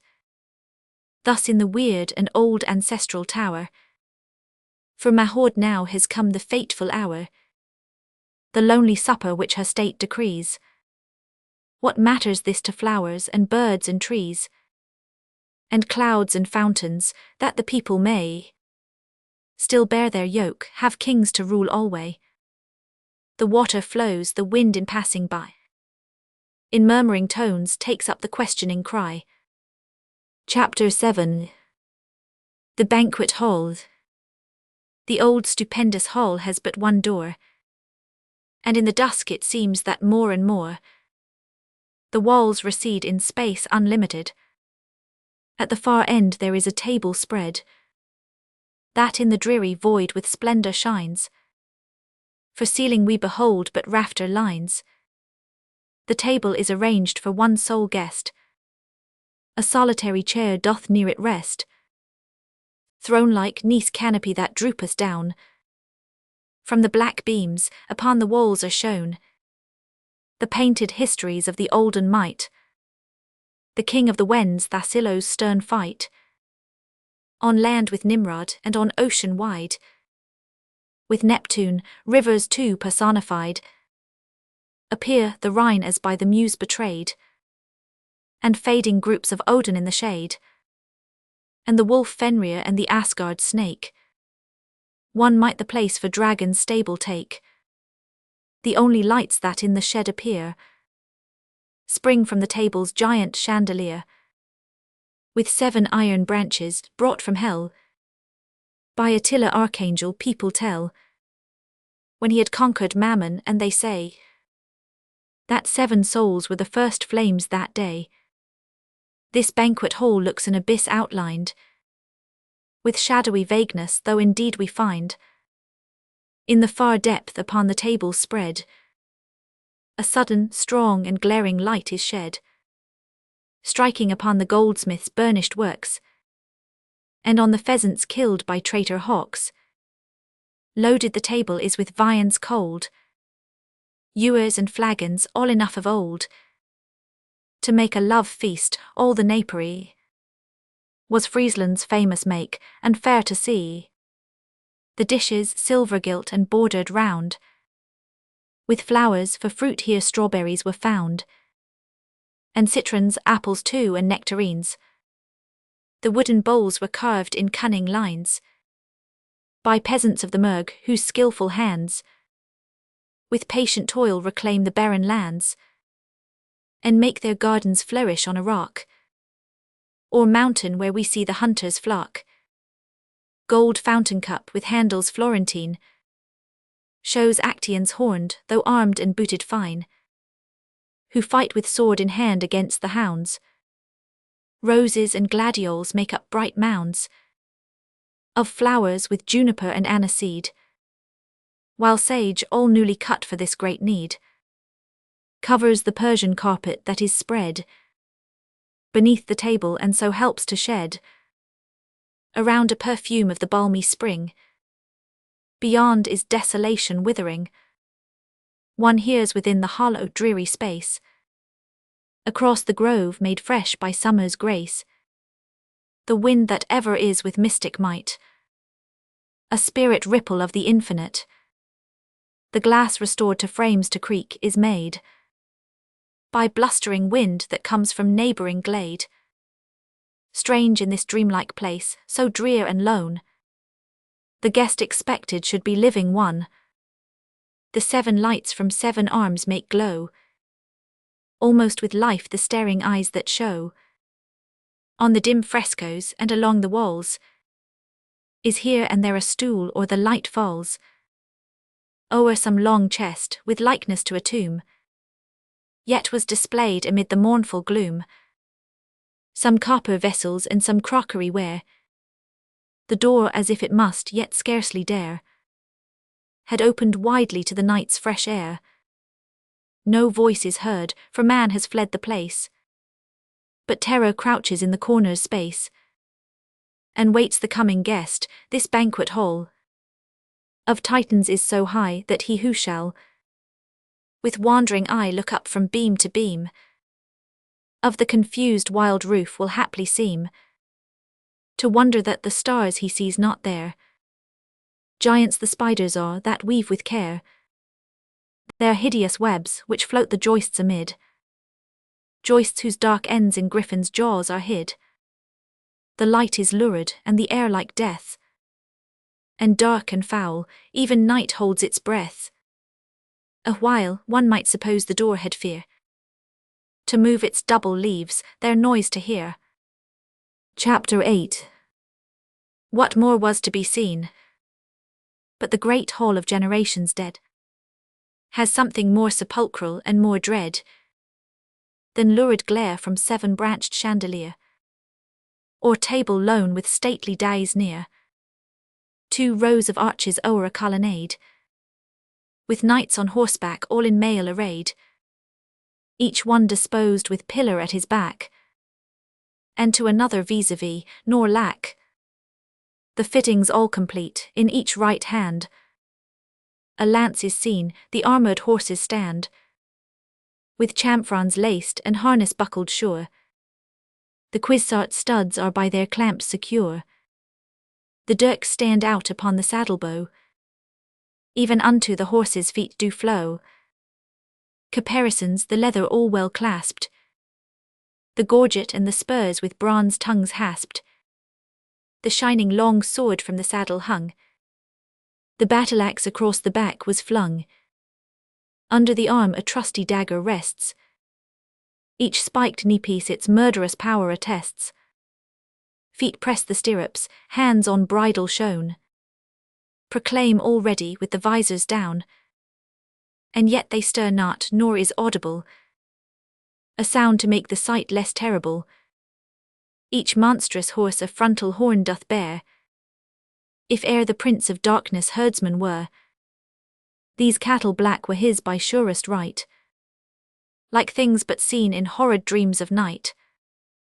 The steeds are swathed in trappings manifold, the armed knights are grave and stern and cold. Terrific too, the clenched fists seem to hold some frightful missive which the phantom hands would show if opened out at hell's commands. The dusk exaggerates their giant size, the shade is odd, the pillars coldly rise. O night, why are these awful warriors here? Horses and horsemen that make gazers fear are only empty armour, but erect and haughty mien they all affect, and threatening air, though shades of iron still. Are they strange larvae, these their statues ill? No, they are dreams of horror clothed in brass, which from profoundest depths of evil pass, with futile aim to dare the infinite. Souls tremble at the silent spectre sight, as if in this mysterious cavalcade they saw the weird and mystic halt was made of them who at the coming dawn of day would fade and from their vision pass away. A stranger looking in these masks to see might deem from death some mandate there might be, at times to burst the tombs, the dead to wear a human shape, and mustering ranks appear of phantoms, each confronting other shade. Grave clothes are not more grim and sombre made than are these helms, the deaf and sealed up graves are not more icy than these arms, the staves of hideous biers have not their joints more strong than are the joinings of these legs. The long scaled gauntlet fingers look like worms that shine, and battle robes to shroud-like folds incline. The heads are skull-like, and the stony feet seem for the charnel house but only meet. The pikes have death's heads carved, and seem to be too heavy, but the shapes defiantly sit proudly in the saddle, and perforce the rider looks united to the horse. The network of their mail doth clearly cross the marquee mortar beams near ducal wreath, and on the helm and gleaming shield beneath, alternate triple pearls with leaves displayed, of parsley, and the royal robes are made, so large that with the knightly harness they seem to o'ermaster palfreys every way. To Rome the oldest armour might be traced, and men and horses armour interlaced, blent horribly, the man and steed we feel, made but one hydra with its scales of steel. Yet is there history here, each coat of mail is representant of some stirring tale. Each delta-shaped escutcheon shines to show a vision of the chief by it we know. Here are the blood-stained dukes and marquis line, barbaric lords who amid war's rapine bore gilded saints upon their banners still, painted on fish's skin with cunning skill. Here Geth who to the slaves cried onward go, and Mundiac and Ottokar Plater, and Ladislaus Kun and Welf who bore these words upon his shield his foes before. Nothing there is I fear, Otho blear-eyed, Zoltan and Nazimustus, and beside the later Spignus, e'en to Spartaber, of triple vision, and yet more and more, as if a pause at every age were made, and Antaeus' fearful dynasty portrayed. What do they hear so rigid and erect? What wait they for, and what do they expect? Blindness fills up the helm 'neath iron brows. Like sapless tree no soul the hero knows. Darkness is now where eyes with flame were fraught, and thrice-bored visor serves for mask of naught.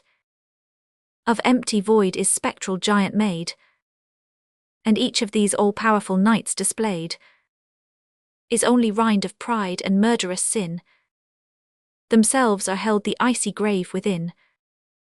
Rust eats the casks enamoured once so much of death and daring, which Nucus-like touch, of banner, mistress so august and dear, but not an arm can stir its hinges here.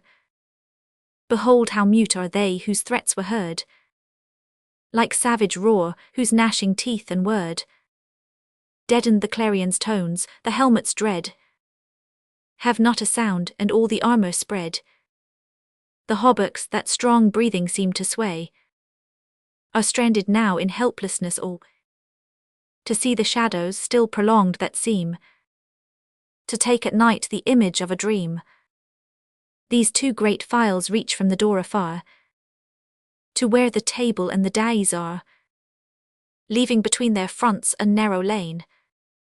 On the left side the marquises maintain their place, but the right side the dukes retain, until the roof, embattled by Spignus, but worn by time that even that subdues, shall fall upon their heads. These forms will stand, the grades confronting, one on either hand, while in advance beyond with haughty head, as if commander of this squadron dread, all waiting signal of the judgment day, in stone was seen in olden sculptor's way, Charlemagne the king, who on the earth had found only 12 knights to grace his table round.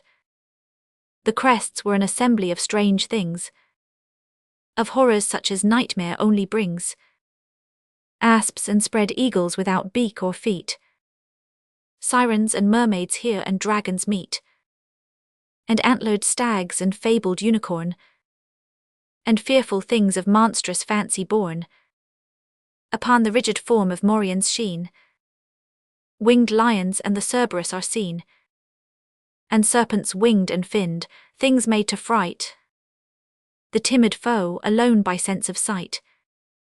Some leaning forward and the others back, they looked a growing forest that did lack no form of terror, but these things of dread that once on barons' helms the battle led, beneath the giant banners now are still, as if they gaped and found the time but ill, wearied the ages passed so slowly by, and that the gory dead no more did lie.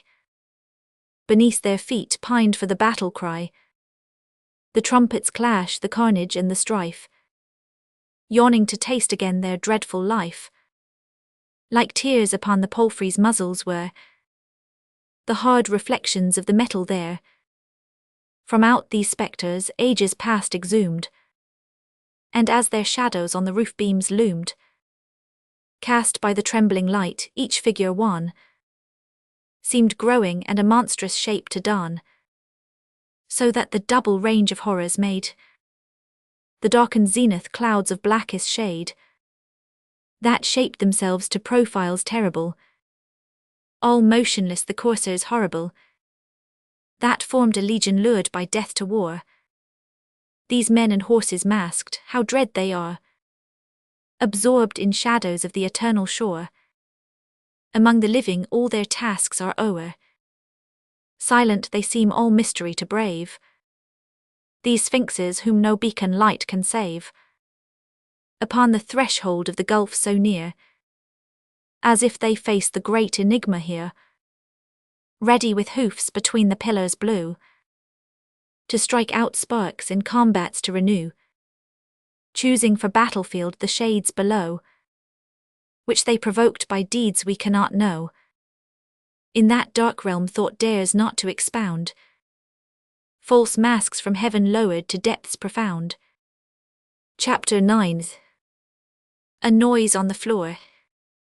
This is the scene on which now enters Everardness and follows page Gasklin. The outer walls were almost all decayed. The door for ancient marquises once made, raised many steps above the courtyard near, commanded view of the horizon clear. The forest looked a great gulf all around, and on the rock of Corbus they were found secret and blood-stained precipices tall. Duke Plato built the tower and banquet hall over great pits, so was it rumour said. The flooring sounds neath Everardness tread, above abysses many. Page, said he, come here, your eyes than mine can better see, for sight is womanlike and shuns the old. Ah, he can see enough when years are told. Who backwards looks, but boy turn towards the glade, and tell me what you see. The boy obeyed, and leaned across the threshold, while the bright full moon shed o'er the glade its white pure light. I see a horse and woman on it now, said Gasklin, and companions also show. Who are they? Asked the seeker of sublime adventures. Sir, I now can hear like chime the sound of voices, and men's voices too. Laughter and talk, 2 men there are in view. Across the road the shadows clear I mark of horses 3. Enough now, Gasklin, hark, exclaimed the knight, you must at once return by other path than that which you discern, so that you be not seen at break of day. Bring back our horses fresh, and every way caparisoned. Now leave me, boy, I say. The page looked at his master like a son, and said, oh, if I might stay on, for they are 2. Go, I suffice alone. 10. Evirad US motionless, and lone the hero is within the hall, and nears the table where the glass is all show in profusion, all the vessels there, goblets and glasses gilt or painted fair, are ranged for different wines with practised care. He thirsts, the flagons tempt, but there must stay 1 drop in emptied glass, and 'twould betray the fact that some one living had been here. Straight to the horses goes he, pauses near that which is next the table shining bright, seizes the rider, plucks the phantom knight to pieces, all in vain its panoply, and pallid shining to his practised eye. Then he conveys the severed iron remains to corner of the hall where darkness reigns. Against the wall he lays the armour low, in dust and gloom like hero vanquished now, but keeping ponderous lance and shield so old, mounts to the empty saddle, and behold, a statue Everardness has become, like to the others in their frigid home. With visor down, scarce breathing seemed maintained. Throughout the whole a death-like silence reigned. Chapter 11. A little music. Listen, like hum-froth unseen nests we hear. A mirthful buzz of voices coming near. Of footsteps, laughter from the trembling trees. And now the thick-set forest all receives a flood of moonlight, and there gently floats the sound of a guitar of inspruck notes, which blend with chimes, vibrating to the hand, of tiny bell, where sounds a grain of sand. A man's voice mixes with the melody, and vaguely melts to song in harmony. If you like, we'll dream a dream. Let us mount on palfreys too. Birds are singing, let it seem. You lure me and I take you. Let us start, 'tis eve, you see. I'm thy master and thy prey. My bright steed shall pleasure be. Yours it shall be love, I say. Journeying leisurely we go. We will make our steeds touch heads. Kiss for fodder and we so satisfy our horses' needs. Come the two delusive things. Stamp impatiently it seems. Yours has heavenward soaring wings. Mine is of the land of dreams. What's our baggage? Only vows. Happiness and all our care. And the flower that sweetly shows, nestling lightly in your hair. Come, the oaks all dark appear. Twilight now will soon depart. Railing sparrows laugh to hear. Chains thou puttest round my heart. Not my fault 'twill surely be, if the hills should vocal prove, and the trees when us they see, all should murmur, let us love. Oh, be gentle, I am dazed. See, the dew is on the grass. Wakened butterflies amazed follow thee as on we pass. Envious night birds open wide their round eyes to gaze a while. Nymphs that lean their urns beside from their grottos softly smile, and exclaim by fancy stirred, Hero and Leander they. We in listening for a word. Let our water fall away. Let us journey Austrian way. With the daybreak on our brow. I be great and you I say. Rich because we love shall know. Let us over countries rove. On our charming steeds content. In the azure light of love. And its sweet bewilderment. For the charges at our inn. You with maiden smiles shall pay. I the landlord's heart will win. In a scholar's pleasant way. You great lady and I count. Come, my heart has opened quite. We this tale will still recount. To the stars that shine at night. The melody went on some moments more. Among the trees the calm moon glistened o'er. Then trembled and was hushed, the voices thrill. Stopped like alighting birds and all was still. Chapter 12. Great Joss and little Zeno. Quite suddenly there showed across the door 3 heads which all a festive aspect wore. 2 men were there and dressed in cloth of gold. A woman, of the men one might have told. Some 30 years, the other younger seemed. Was tall and fair, and from his shoulder gleamed a gay guitar with ivy leaves inlaced. The other man was dark but pallid-faced, and small, at the first glance they seemed to be, but made of perfume and frivolity. Handsome they were, but through their comely mien, a grinning demon might be clearly seen. April has flowers where lurk the slugs between. Big Joss and little Zeno, pray come here. Look now how dreadful, can I help but fear? Madame Mahord was speaker, moonlight there caressingly enhanced her beauty rare, making it shine and tremble as if she so soft and gentle were of things that be, of air created and are brought in tan by heavenly flashes. Now she spoke again. Certes, 'tis heavy purchase of a throne, to pass the night here utterly alone. Had you not slyly come to guard me now, I should have died of fright outright, I know. The moonbeams through the open door did fall, and shine upon the figure next the wall. Said Zeno, if I played the marquis part, I'd send this rubbish to the auction mart. Out of the heap should come the finest wine. Pleasure and gay efforts were it all mine. And then with scornful hand he touched the thing, and made the metal like a soul's cry ring.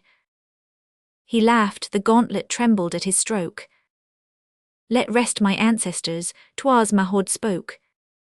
Then murmuring added she, for you are much too small their noble armour here to touch. And Zeno paled, but Jos with laugh exclaimed, why all these good black men so grandly named are only nests for mice, by Jove, although they lifelike look and terrible we know. What is within, just listen and you'll hear. The vermin's gnawing teeth, yet 'twould appear these figures once were proudly named Otho, and Ottokar and Bella and Plato. Alas, the end's not pleasant, puts one out. To have been kings and dukes, made mighty rout. Colossal heroes filling tombs with slain. And madame, this to only now remain. A peaceful nibbling rat to calmly pierce. A prince's noble armour proud and fierce. Sing if you will, but do not speak so loud.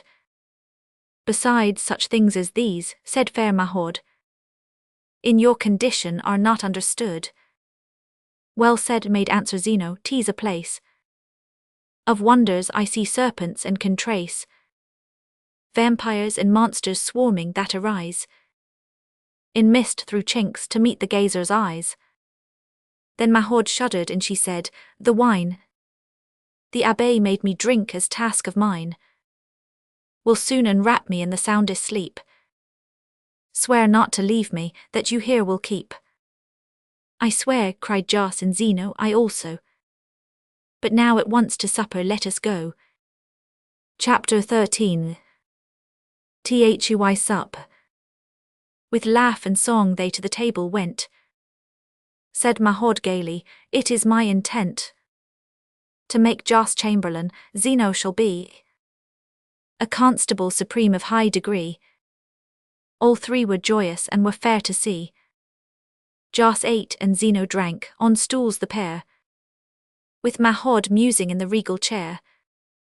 The sound of separate leaf we do not note, and so their babble seemed to idly float, and leave no thought behind. Now and again's Jos his guitar made trill with plaintive strain, or Tyrolean air, and lively tales they told, mingled with mirth all free, and frank and bold. Said Mahaud, do you know how fortunate you are? Yes, we are young at any rate. Lovers half crazy, this is truth at least. And more, for you know Latin like a priest. And Jos sings well. Ah yes, our master true yields us these gifts beyond the measure due. Your master, who is he? Mahaud exclaimed. Satan we say, but sin you'd think him named. Said Zeno, veiling words in raillery. Do not laugh thus, she said with dignity. Peace, Zeno, Jos you speak my chamberlain. Madame Virides, Countess of Milan, was deemed superb. Diana on the mount dazzled the shepherd boy, ever we count. The Isabel of Saxony so fair, and Cleopatra's beauty all so rare. Aspasia's too, that must with theirs compare. That praise of them no fitting language hath. Divine was Rhodope, and Venus' wrath was such at Euralces' perfect throat. She dragged her to the forge where Vulcan smote her beauty on his anvil, well as much as star transcends a sequin, and just such as temple is to rubbish heap, I say. You do eclipse their beauty every way.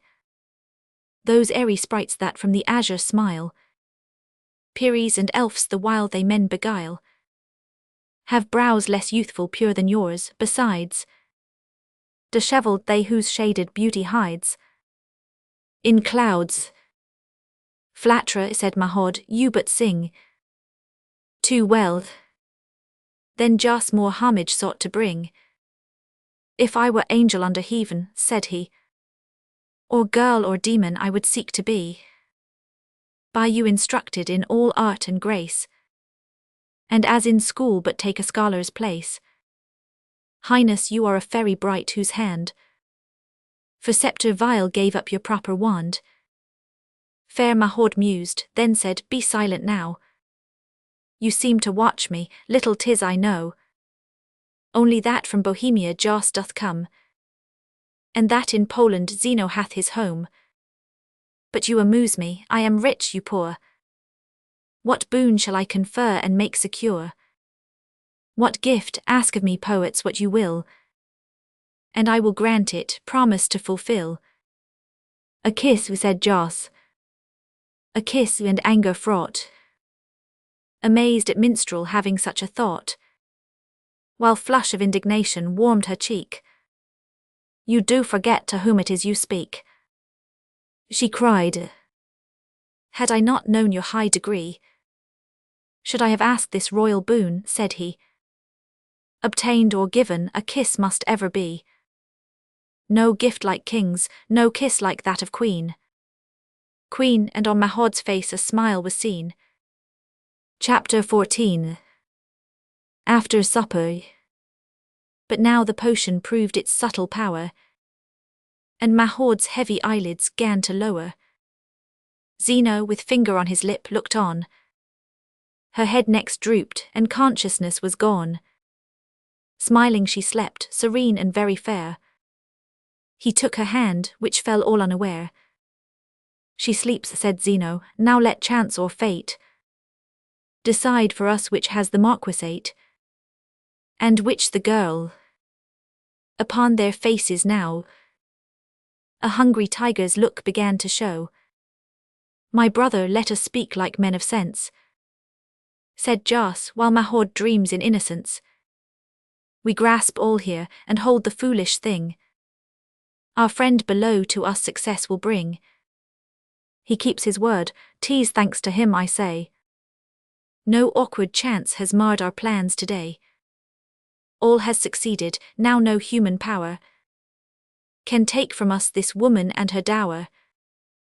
Let us conclude, to wrangle and to fight, for just a yes or no, or to prove right the Arian doctrines, all the time the Pope laughs in his sleeve at you, or with the hope some blue-eyed damsel with a tender skin and milk-white dainty hands by force to win. This might be well in days when men bore loss and fought for Latin or Byzantine cross, when Jack and Rudolph did like fools contend, and for a simple wench their valour spend, when Pepin held a synod at Leptine, and times than now were much less wise and fine. We do no longer heap up quarrels thus, but better know how projects to discuss. Have you the needful dice? Yes, here they wait for us. Who wins shall have the marquisate, loser the girl. Agreed. A noise I hear, only the wind that sounds like someone near. Are you afraid? Said Zeno. Not, I fear, save fasting and that solid earth should gape. Let's throw and fate decide, ere time escape.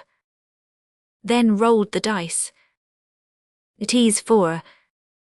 'Twas just to throw 6, and I neatly win, you see, and lo, at bottom of this box I've found loose ace, and henceforth my orchestra will have place.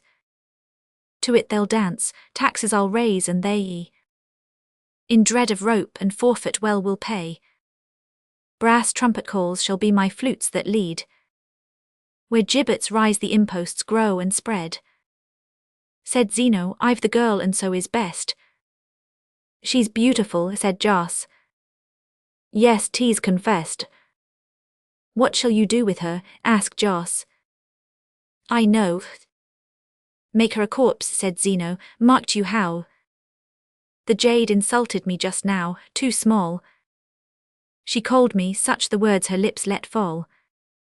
I say, that moment ere the dice I threw, had yawning hell cried out, my son for you.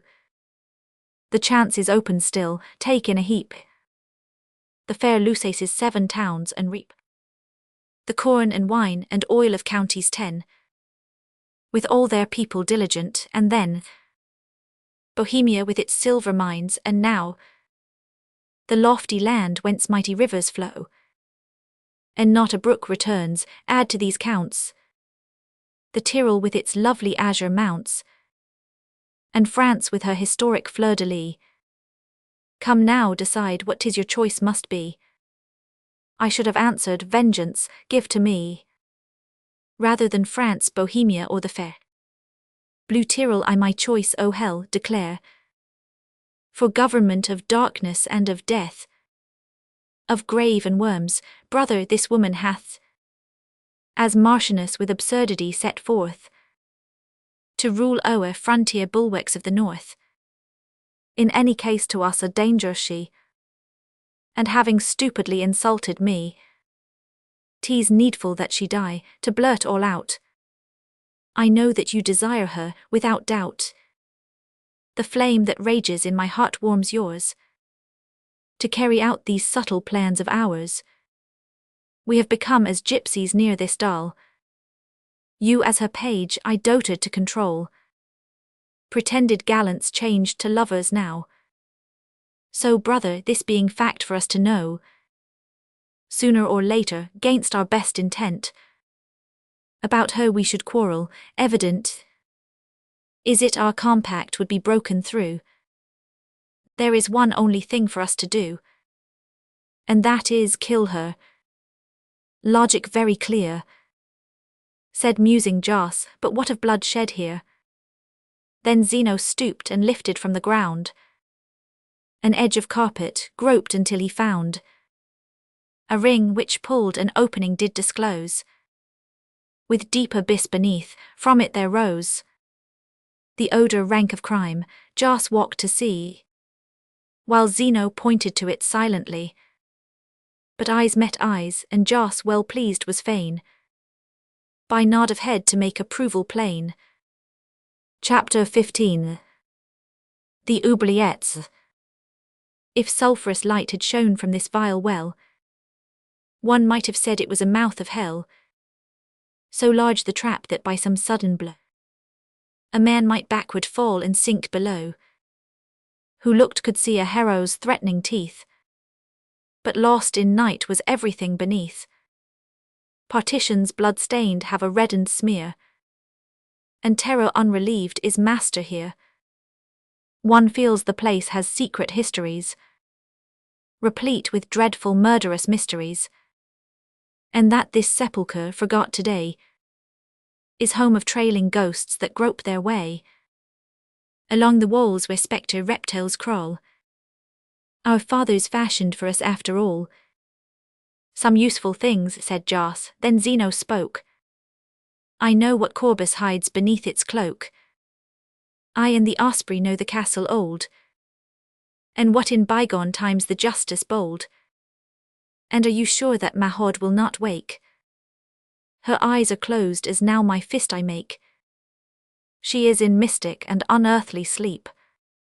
The potion still its power o'er her must keep, but she will surely wake at break of day. In darkness, what will all the courtiers say, when in the place of her they find 2 men? To them we will declare ourselves, and then they at our feet will fall. Where leads this hole? To where the crow makes feast and torrents roar. To desolation, let us end it now. These young and handsome men had seemed to grow deformed and hideous, so doth foul black heart disfigure man till beauty all depart. so to the hell within the human face. Transparent is, they nearer move apace, and Mahord soundly sleeps as in a bed. To work. Jas seizes her and holds her head, supporting her beneath her arms in his. And then he dared to plant a monstrous kiss upon her rosy lips, while Zeno bent before the massive chair, and with intent, her robe disordered as he raised her feet, her dainty ankles thus their gaze to meet. And while the mystic sleep was all profound, the pit gaped wide like grave in burial ground. Chapter 16. What they attempt becomes difficult. Bearing the sleeping Mahord they moved now, silent and bent with heavy step and slow. Zeno faced darkness, Jas turned towards the light, so that the hole to Jas was quite in sight. Sudden he stopped, and Zeno, "What now?" called. But Jas replied not, though he seemed appalled, and made a sign to Zeno, who with speed looked back, then seemed they changed to stone indeed. For both perceived that in the vaulted hall, one of the grand old knights ranged by the wall, descended from his horse, like phantom he moved with a horrible tranquillity. Masked by his helm towards them he came, his tread made the floor tremble, and one might have said, a spirit of th abyss was here, between them and the pit he came, a barrier seen. Then said, with sword in hand and visor down, in measured tones that had sepulchral groan, as tolling bell, "Stop, Sigismund, and you." King Ladislas, at those words though few, they dropped the Marchioness, and in such a way that at their feet like rigid corpse she lay. The deep voice speaking from the visor's grate proceeded, while the two in abject state cowered low, Jas paled by gloom and dread o'ercast, and Zeno trembled like a yielding mast.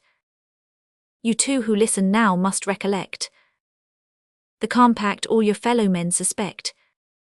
'Tis this, I Satan, god of darkened sphere, the king of gloom and winds that bring things drear, alliance make with my two brothers dear, the Emperor Sigismund and Polish king, named Ladislas, I to surely bring aid and protection to them both alway, and never to absent myself or say, I'm weary, and yet more I being lord of sea and land to Sigismund award, the earth to Ladislas all the sea, with this condition that they yield to me, when I the forfeit claim, the king his head, but shall the emperor give his soul instead? Said Jas, Ist he, spectre with flashing eyes, and art thou Satan come to a surprise? Much less am I, and yet much more. O kings of crimes and plots, your day is o'er, but I your lives will only take today. Beneath the talons black your souls let stay, to wrestle still. The pair looked stupefied and crushed, exchanging looks. 'Twas Zeno cried, speaking to Jas, now who can it be? Jas stammered, yes, no refuge can I see. The doom is on us, but oh spectre, say, who are you? I'm the judge. Then mercy pray. The voice replied, God guides his chosen hand to be avenger in your path to stand. Your hour has sounded, nothing now indeed can change for you the destiny decreed. Irrevocable quite, yes, I looked on. Ah, little did you think that anyone to this unwholesome gloom could knowledge bring, that Jas a Kaiser was and Zeno king. You spoke just now, but why, too late to plead? The forfeits due and hope should all be dead. Incurables, for you I am the grave.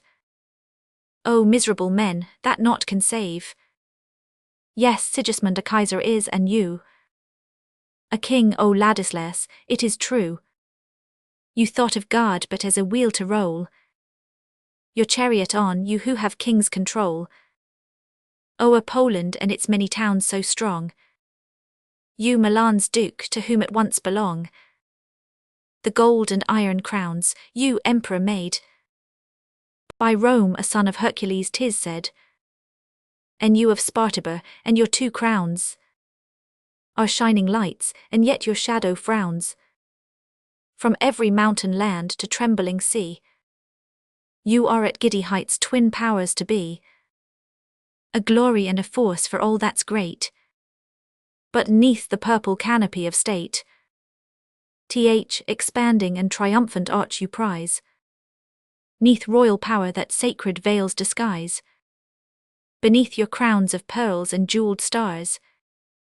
Beneath your exploits terrible and wars. You Sigismund have but a monster been. And Ladislas you are scoundrel seen. O degradation of the scepter's might. And swords when justice has a hand like night. Foul and polluted, and before this thing, this hydra, do the temple's hinges swing. The throne becomes the haunt of all things base. O age of infamy and foul disgrace. O starry heavens looking on the shame. No brow but reddens with resentful flame. And yet the silent people do not stir. O million arms, what things do you deter? Poor sheep whom vermin majesties devour. Have you not nails with strong desiring power to rend these royalties that you so cower? But 2 are taken, such as will amaze e'en hell itself when it on them shall gaze. Ah, Sigismund and Ladislas, you were once triumphant, splendid to the view, stifling with your prosperity, but now the hour of retribution lays you low. Ah, do the vulture and the crocodile shed tears at such a sight? I fain must smile. It seems to me 'tis very good sometimes that princes, conquerors stained with bandits' crimes, sparkling with splendor, wearing crowns of gold, should know the deadly sweat endured of old. That of Jehoshaphat should sob and fear, and after crime unclean be brought to bear.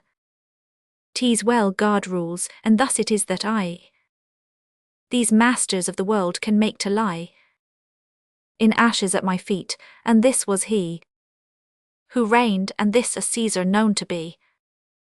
In truth my old heart aches with very shame to see such cravens with such noble name. But let us finish, what has just passed here demands thick shrouding, and the time is near. Accursed dice that rolled at Calvary, you rolled a woman's murder to decree. It was a dark, disastrous game to play, but not for me a moral to essay. This moment to the misty grave is due, and far too vile and little human you to see your evil ways. Your fingers lack the human power your shocking deeds to track. What use in darkness mirror to uphold? What use your doings to be now retold? Drink of the darkness, greedy of the ill, to which from habit you're attracted still, not recognizing in the draught you take the stench that your atrocities must make. I only tell you that this burdened age tires of your highnesses that soil its page, and of your villainies, and this is why you now must swell the stream that passes by. Of refuse filth, oh horrid scene to show, of these young men and that young girl just now. Oh, can you really be of humankind? Breathing pure air of heaven, do we find that you are men? Oh no, for when you laid foul lips upon the mouth of sleeping maid, you seemed but ghouls that had come furtively from out the tombs, only a horrid lie. Your human shape, of some strange frightful beast, you have the soul, to darkness I at least remit you now, O murderer Sigismund, and Ladislas pirate both beyond. Release 2 demons that have broken ban, therefore 'tis time their empire over man and converse with the living should be o'er. Tyrants, behold your tomb your eyes before. Vampires and dogs, your sepulchre is here. Enter. He pointed to the gulf so near. All terrified upon their knees they fell. Oh, take us not in your dread realm to dwell, said Sigismund, but phantom do us tell. What thou wouldst have from us, we will obey. O mercy, 'tis for mercy now we pray. Behold us at your feet, O spectre dread. And no old crone in feebler voice could plead than Ladislaus did. But not a word said now the figure motionless with sword in hand. This sovereign soul seemed to commune with self beneath his metal sheath, yet soon. And suddenly with tranquil voice said he, Princes, your craven spirit wearies me. No phantom, only man am I arise. I like not to be dreaded otherwise than with the fear to which I'm used. Know me, for it is Everadness that you see. Chapter 17. The Club.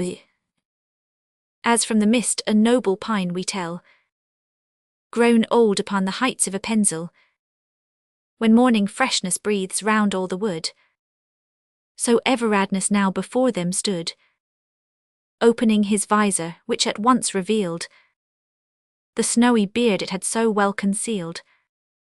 Thin Sigismund was still as dog at gaze, but Ladislaus leaped, and howl did raise, and laughed and gnashed his teeth till like a cloud that sudden bursts his rage was all avowed.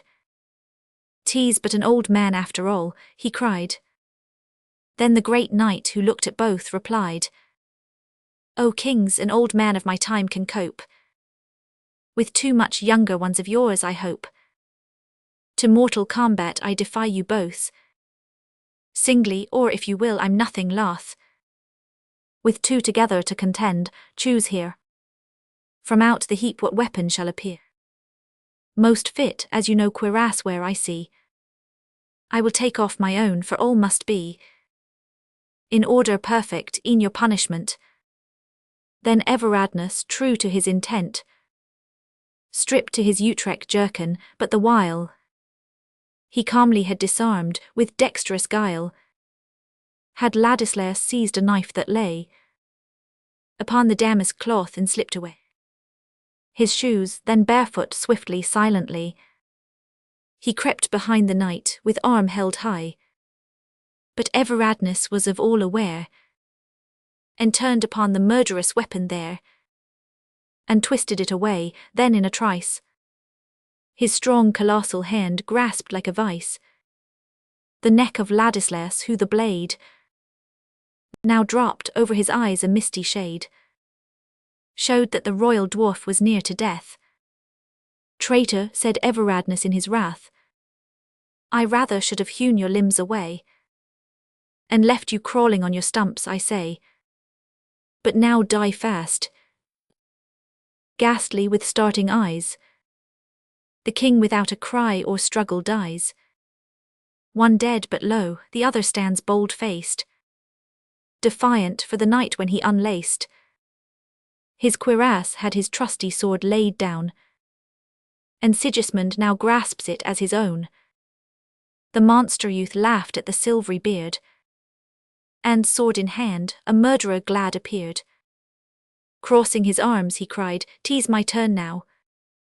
And the black-mounted knights in solemn row were judges of the strife. Before them lay the sleeping Mahord, and not far away the fatal pit, near which the champion knight with evil emperor must contend for right, though weaponless he was, and yon the pit, expectant which should be engulfed in it. "Now we shall see for whom this ready grave," said Sigismund, "you dog whom naught can save." Aware was Everadness that if he turned for a blade unto the armory, he would be instant pierced. What can he do? The moment is for him supreme, but lo! He glances now at Ladislaus dead, and with a smile triumphant and yet dread, and air of lion caged to whom is shown some loophole of escape, he bends him down. Ha ha, no other club than this I need, he cried, as seizing in his hands with speed the dead king's heels, the body lifted high. Then to the frightened emperor he came nigh, and made him shake with horror and with fear. The weapon all so ghastly did appear. The head became the stone to this strange sling, of which the body was the potent string. And while 'twas brandished in a deadly way, the dislocated arms made monstrous play, with hideous gestures, as now upside down, the bludgeon corpse a giant force had grown. "'Tis well," said Everardness, and he cried, "Arrange between yourselves, you two allied. If hell-fire were extinguished, surely it, by such a contest, might be all relit. From kindling spark struck out from dead king's brow, battering to death a living emperor now." And Sigismund, thus met and horrified, recoiled to near the unseen opening wide. And Everardness did alone remain, all empty-handed, but he heard the sound of spectres too falling to depths profound. Then stooping o'er the pit, he gazed below, and as half-dreaming now, he murmured low, "Tiger and jackal meet their portion here. 'Tis well together they should disappear." Chapter 18. Daybreak. Then lifts he Mahod to the ducal chair, and shuts the trap with noiseless, gentle care, and puts in order everything around, so that on waking naught should her astound. No drop of blood the thing has cost, mused he, and that is best indeed.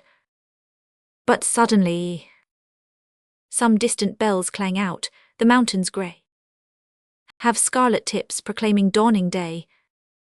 The hamlets are astir, and crowds come out, bearing fresh branches of the broom, about to seek their lady, who herself awakes, rosy as morn, just when the morning breaks. Half dreaming still, she ponders, can it be some mystic change has passed for her to see one old man in the place of two quite young? Her wondering eyes search carefully and long. It may be she regrets the change. Meanwhile, the valiant knight salutes her with a smile, and then approaching her with friendly mien, says, "Madam, has your sleep all pleasant been?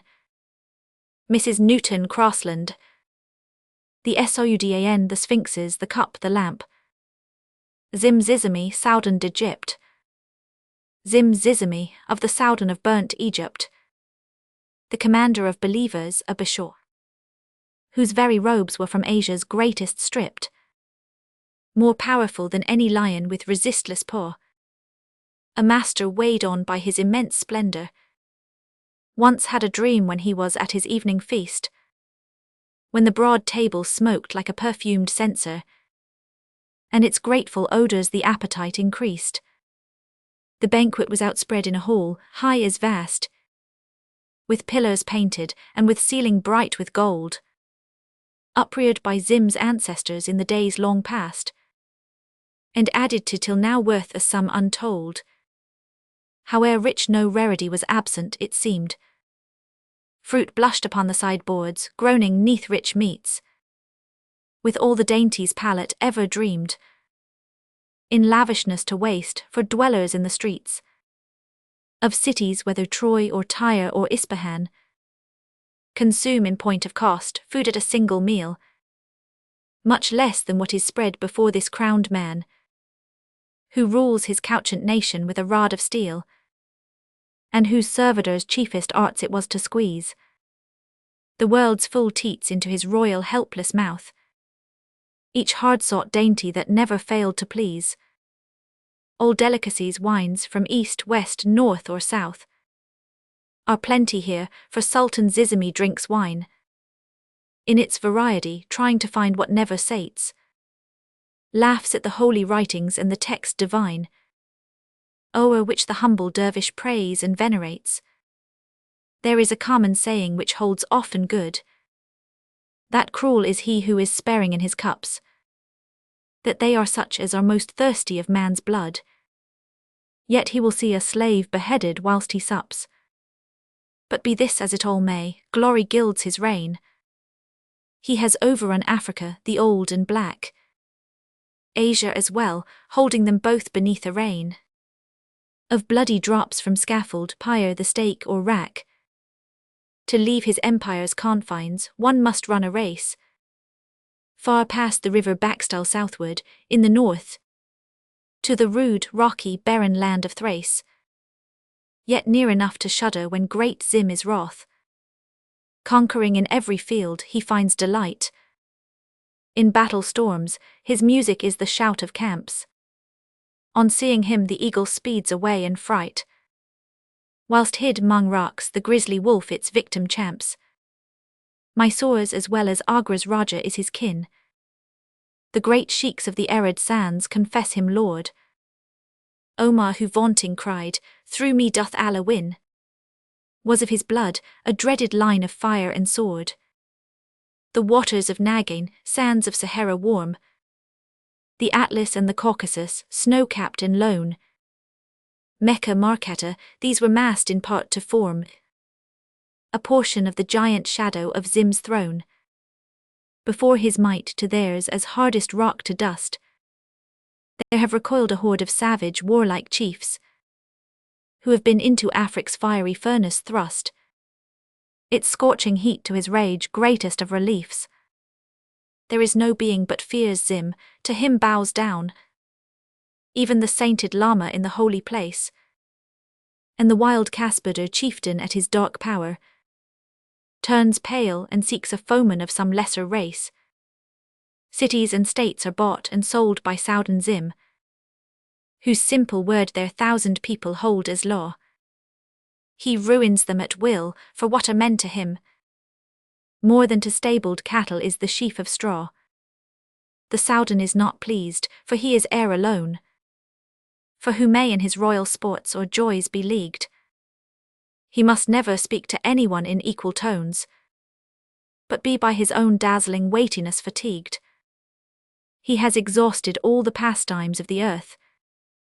In vain skilled men have fought with sword, the spear or lance.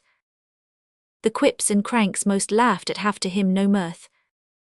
He gives a regal yawn as fairest women dance. Music has outpoured all its notes, the soft and loud, but dully on his wearied ear its accents roll, as dully as the praises of the servile crowd, who falsely sing the purity of his black soul. He has had before his days from the prison brought 2 thieves whose terror makes their chains to loudly ring. Then gaping most unkingly, he dismissed his slaves, and tranquilly, half rising, looked around to seek, in the weighty stillness, such as broods round graves, something within his royal scope to which to speak. The throne, on which at length his eyes came back to rest, is upheld by rose-crowned sphinxes, which liars hold, all cut in whitest marble, with uncovered breast, while their eyes contain that enigma never told. Each figure has its title carved upon its head: health and voluptuousness, greatness, joy and play. With victory, beauty, happiness may be read. Adorning brands they wear unblushing in the day. The Soudan cried, "O sphinxes with the torch-like eye, I am the conqueror, my name is Hierade." In characters like flame upon the vaulted sky, far from oblivion's reach or an effacing shade, upon a sheaf of thunderbolts I rest my arm, and gods might wish my exploits with them were their own. I live, I am not open to the points of harm, and e'en my throne will be with age an altar stone. When the time comes for me to cast off earthly robe, and enter, being day, into the realms of light, the gods will say, "We call Zizimi from his globe, that we may have our brother nearer to our sight." Glory is but my menial, pride my own chained slave, humbly standing when Zizimi is in his seat. I scorn base man, and have sent thousands to the grave. They are but as a Russian carpet to my feet. Instead of human beings, eunuchs, blacks, or mutes. Be yours, O sphinxes, with the glad names on your fronts.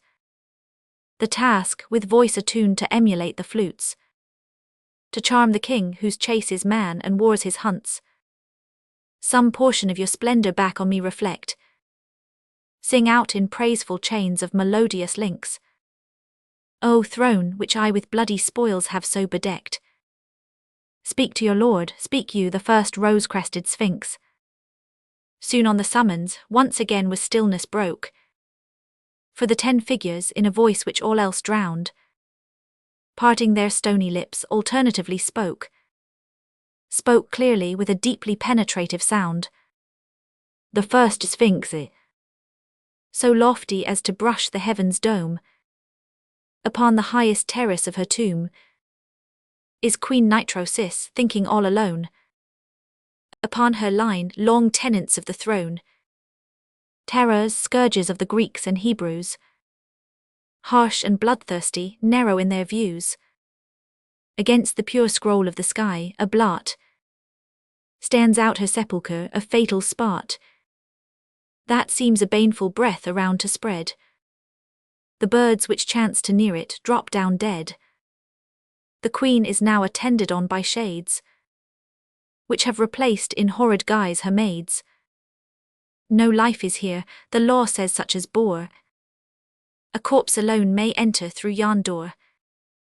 Before, behind, around the queen her sight encounters but the same blank void of night. Above, the pilasters are like to bars, and through their gaps the dead look at the stars. While till the dawn, around Nitrosis bones, spectres hold council, crouching on the stones. The second sphinx, howe'er great is Pharaoh, the Magi king, encompassed by an idolizing ring. None is so high as Tiglath-Pileser, who, like the god before whom pales the star, has temples with a prophet for a priest, who serves up daily sacrilegious feast. His anger there are none who dare provoke. His very mildness is looked on as a yoke, and under his, more feared than other rules, he holds his people bound, like tamed bulls. Asia is banded with his paths of war. He is more of a scourge than Attila.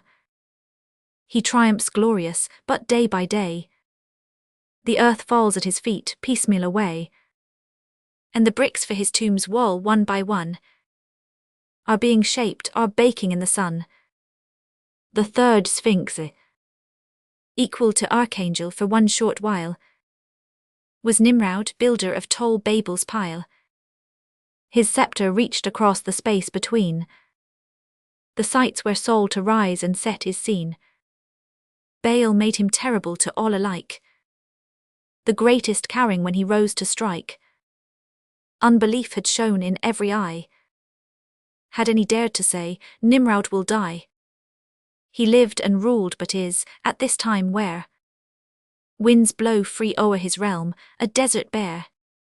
The fourth sphinx, there is a statue of King Krem of old, of unknown date and maker, but of gold. How many grandest rulers in his day Krem plucked down, there are now none can say. Whether he ruled with gentle hand or rough, none know. He once was, no longer is enough. Crowned Time, whose seat is on a ruined mass, holds an eye turns, a strange sand in his glass. A sand scraped from the mould, brushed from the shroud of all past things, mean, great, lowly, or proud. Thus meeting with the ashes of the dead, how hours of the living have quickly fled. The sand runs monarchs, the clepsydra weeps. Wherefore they see through future's gloomy deeps, through the church wall into the catacomb, and mark the change when thrones do graves become. The fifth sphinx, to swerve the earth seemed from its wonted path, when marched the four of Asia in their wrath, and when they were bound slaves to Cyrus Car, the rivers shrank back from their banks afar. Who can this be, was Nineveh's appeal. Who dares to drag the gods at his car wheel? The ground is still there that these wheel rims tore. The people and the armies are no more. The sixth Sphinx. Never again Cambyses' earth will tread. He slept and rotted, for his ghost had fled. So long as sovereigns live, the subjects kneel, crouching like spaniels at their royal heel. But when their might flies, they are shunned by all, save worms which, human-like, still to them crawl. On Troy or Memphis, on Pyrrhus the Great, or on Psammetichus, alike falls fate. Those who in rightful purple are arrayed, the prideful vanquisher like vanquished fade. Death grins as he the fallen man bestrides, and less of faults than of his glories hides. The seventh Sphinx. The time is come for Belu's tomb to fall. Long has been ruined its high granite wall, and its cupola, sister of the cloud, has now to lowest mire its tall head bowed. The herdsman comes to it to choose the stones, to build a hut, and overturns the bones, from which he has just scared a jackal pack, waiting to gnaw them when he turns his back. Upon this scene the night is doubly night, and the lone passer vainly strains his sight, musing, was Belu's not buried near this spot? The royal resting place is now forgot. The eighth Sphinx. The inmates of the pyramids assume the hue of Ramses, black with the gloom. A jailer who ne'er needs bolts, bars, or hasps, is death, with unawed hand a guard he grasps. He thrusts to stiffen in a narrow case, or cell where struggling air blasts constant moan, walling them round with huge, damp, slimy stone, and leaving memory of bloodshed as drink, and thoughts of crime as food. He stops each chink. The ninth Sphinx. Who would see Cleopatra on her bed? Come in, the place is filled with fog like lead, which clammily has settled on the frame of her who was a burning, dazzling flame to all mankind, who durst not lift their gaze and meet the brightness of her beauty's rays. Her teeth were pearls, her breath a rare perfume. Men died with love on entering her room. Poised twixt the world and her, acme of joys, Antony took her of the double choice. The ice-cold heart that passion seldom warms would find heat torrid in that queen's soft arms. She won without a single woman's wile, illumining the earth with peerless smile. Come in, but muffle closely up your face. No grateful scents have ta'en sweet odors place. The 10th Sphinx. What did the greatest king that e'er earth bore?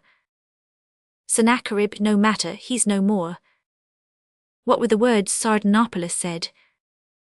Who cares to hear, that ruler long is dead. The Soudan, turning pale, stared at the 10 aghast. Before tomorrow's night, he said, in dust to rest.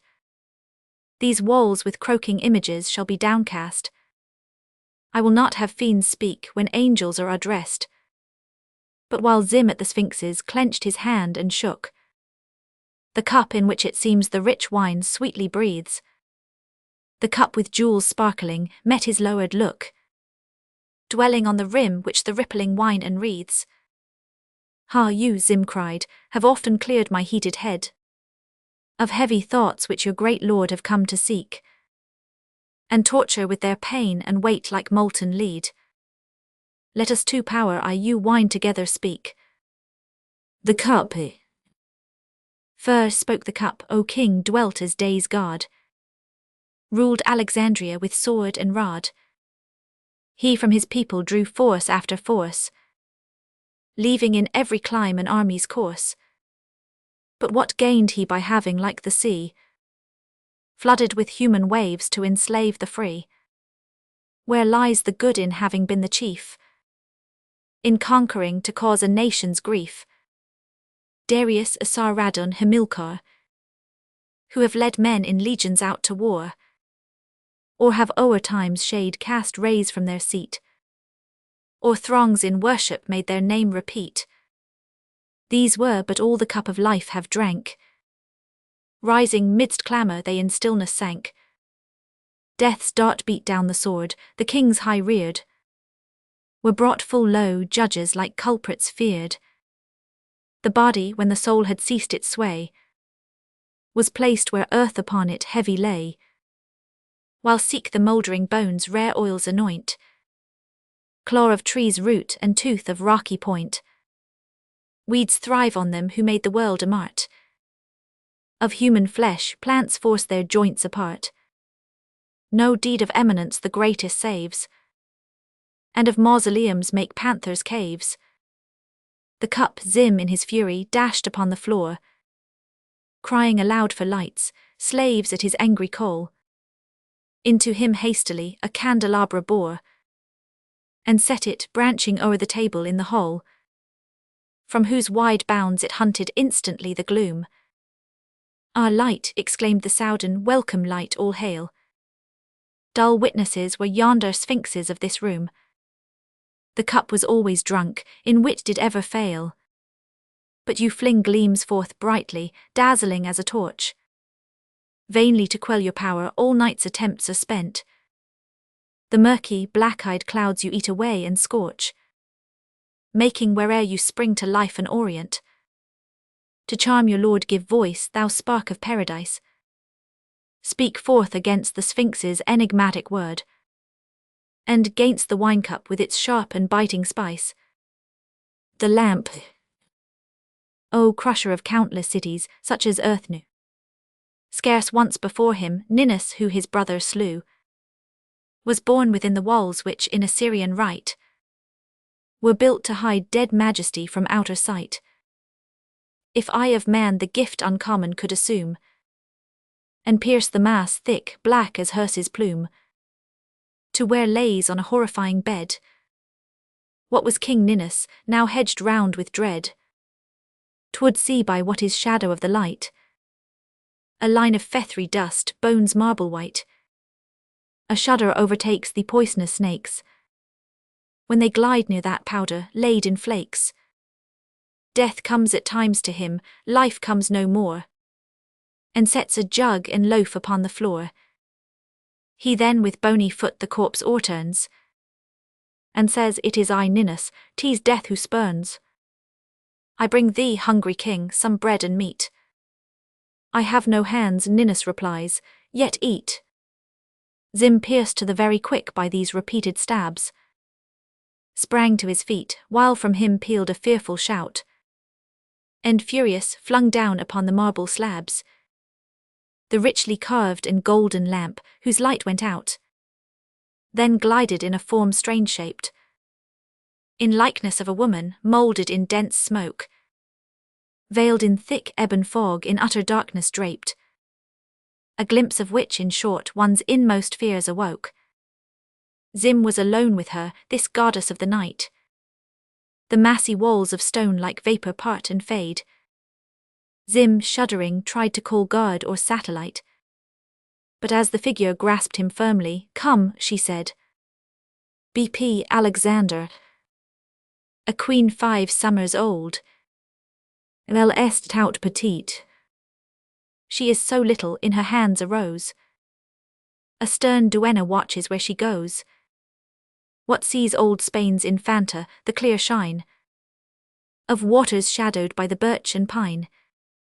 What lies before, a swan with silver wing, the wave that murmurs to the branches swing, or the deep garden flowering below, fair as an angel frozen into snow. The royal child looks on, and hardly seems to know, as in a depth of glory far away, down in the green park, a lofty palace lay. There drank the deer from many a crystal pond, and the starred peacock gemmed the shade beyond. Around that child all nature shone more bright. Her innocence was as an added light. Rubies and diamonds strewed the grass she trode, and jets of sapphire from the dolphins flowed. Still at the water's side she holds her place, Her bodice bright is set with Genoa lace. O'er her rich robe, through every satin fold, wanders an arabesque in threads of gold. From its green urn the rose unfolding grand weighs down the exquisite smallness of her hand. And when the child bends to the red leaf's tip, her laughing nostril and her carmine lip, the royal flower purpureal kissing there, hides more than half that young face bright and fair, so that the eye deceived can scarcely speak where shows the rose or where the rose-red cheek. Her eyes look bluer from their dark brown frame. Sweet eyes, sweet form, and Mary's sweeter name. All joy, enchantment, perfume waits she there. Heaven in her glance, her very name a prayer. Yet 'neath the sky and before life and fate, poor child, she feels herself so vaguely great. With stately grace she gives her presence high, to dawn, to spring, to shadows flitting by, to the dark sunset glories of the heaven, and all the wild magnificence of even. On nature waits, eternal and serene, with all the graveness of a little queen. She never sees a man but on his knee. She Duchess of Brabant one day will be, or rule Sardinia or the Flemish crowd. She is the Infanta, 5 years old and proud. Thus is it with kings' children, for they wear a shadowy circlet on their forehead fair. Their tottering steps are towards a kingly chair. Calmly she waits and breathes her gathered flower, till one shall cull for her imperial power. Already her eye saith, "It is my right." Even love flows from her, mingled with affright. If someone seeing her so fragile stand, were it to save her, should put forth his hand, ere he had made a step or breathed a vow, the scaffold's shadow were upon his brow, while the child laughs beyond the bastion thick of that vast palace Roman Catholic, whose every turret like a mitre shows. Behind the lattice something dreadful goes. Men shake to see a shadow from beneath, passing from pane to pane, like vapoury wreath. Pale black and still it glides from room to room, in the same spot like ghost upon a tomb, or glues its dark brown to the casement one, dim shade that lengthens as the night draws on. Its step funereal lingers like the swing of passing bell, 'tis death or else the king. 'Tis he, the man by whom men live and die. But could one look beyond that phantom eye, as by the wall he leans a little space, and see what shadows fill his soul's dark place? Not the fair child, the waters clear, the flowers golden with sunset, not the birds, the bowers. No, 'neath that eye those fatal brows that keep the fathomless brain like ocean, dark and deep. There, as in moving mirage, should one find a fleet of ships that go before the wind, on the foamed wave and 'neath the starlight pale, the strain and rattle of a fleet in sail, and through the fog an isle on her white rock, hearkening from far the thunder's coming shock. Still by the water's edge doth silent stand the Infanta with the rose flower in her hand, caresses it with eyes as blue as heaven.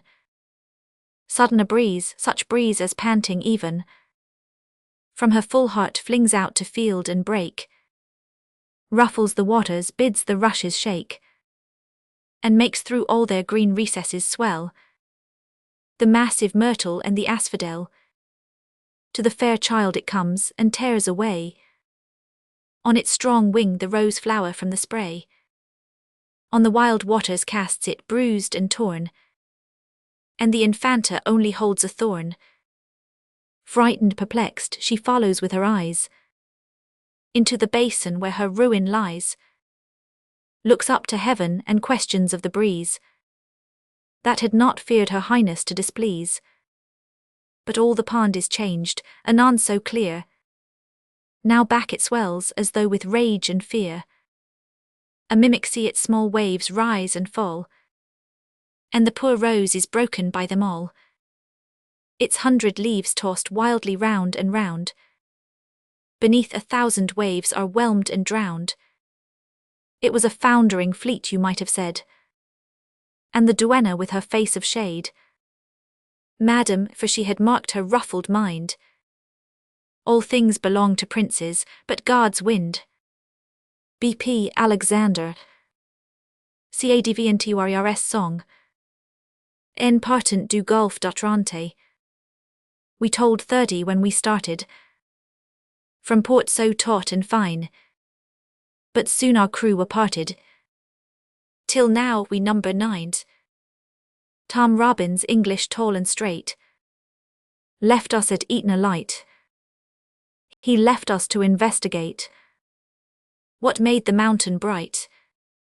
I mean to ask old Nick himself, and hear his eye he rolls, if I can't bring Newcastle pelf by selling him some coals. In Calibri a lass and cup drove scowling Spada wild. She only held her finger up, and there he drank and smiled. And over in Garter Bay, Iscanio ashore, a fool must wed a widow gay, who'd buried 3 or 4. At Naples, woe, poor Ned they hanged. Hemp neckcloth he disdained, and prettily we all were banged.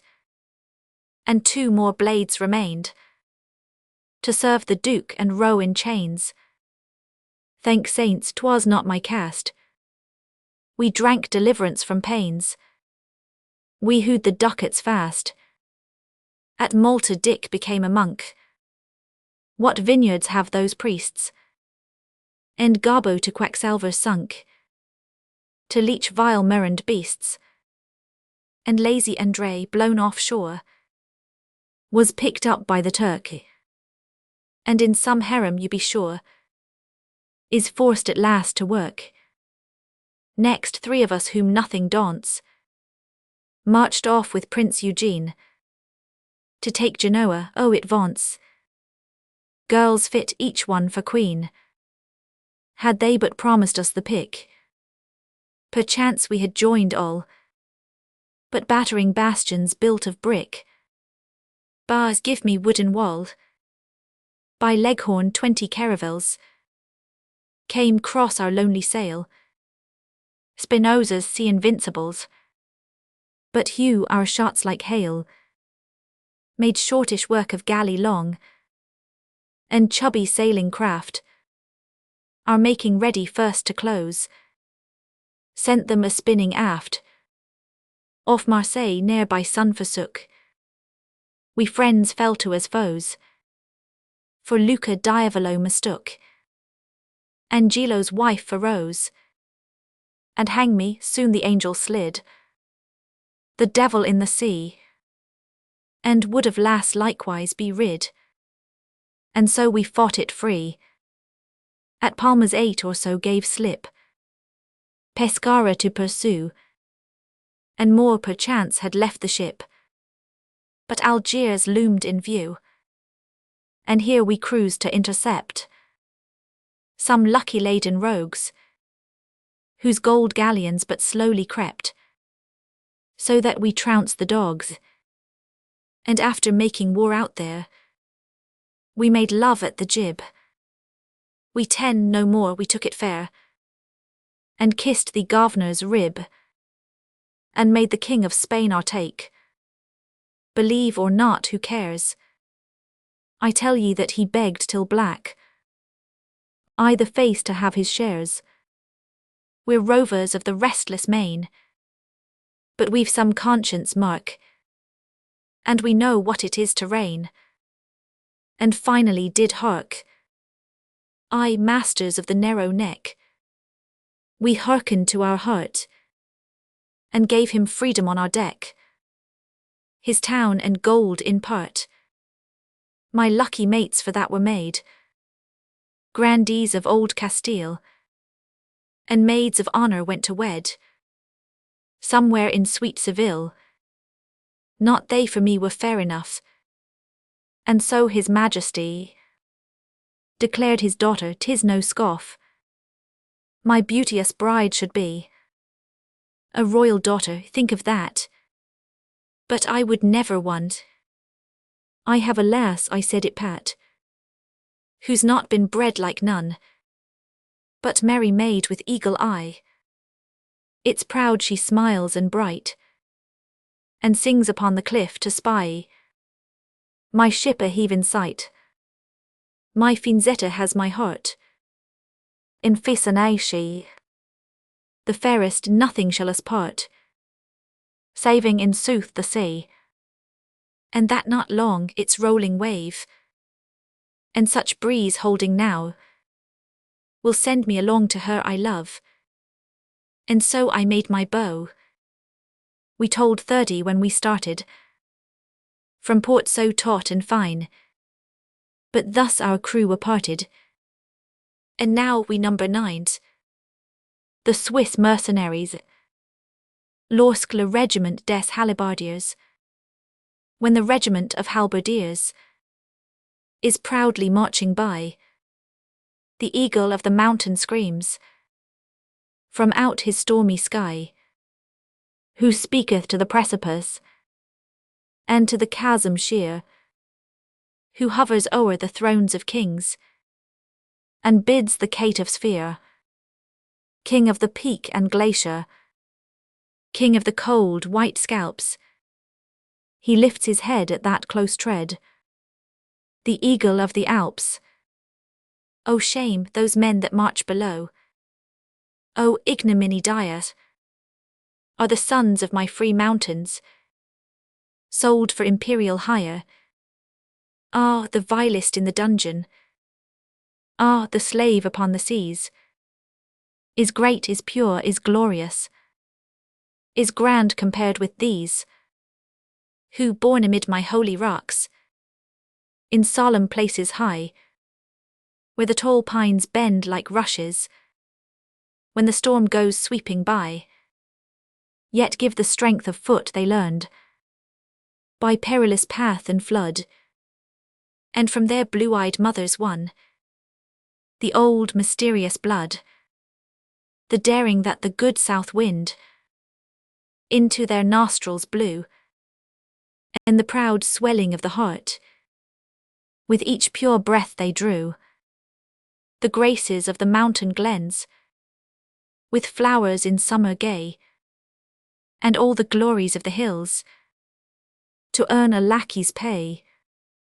their country free and joyous, she of the rugged sides, she of the rough peaks arrogant, whereon the tempest rides, mother of the unconquered thought, and of the savage form, who brings out of her sturdy heart the hero and the storm, who giveth freedom unto man, and life unto the beast, who hears her silver torrents ring, like joy bells at a feast, who hath her caves for palaces, and where her chaliets stand, the proud old archer of Ultuth, with his good bow in his hand, is she to suckle jailers?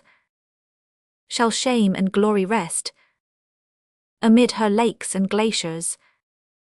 Like twins upon her breast shall the two-headed eagle, marked with her double blow, drink of her milk through all those hearts, whose blood he bids to flow.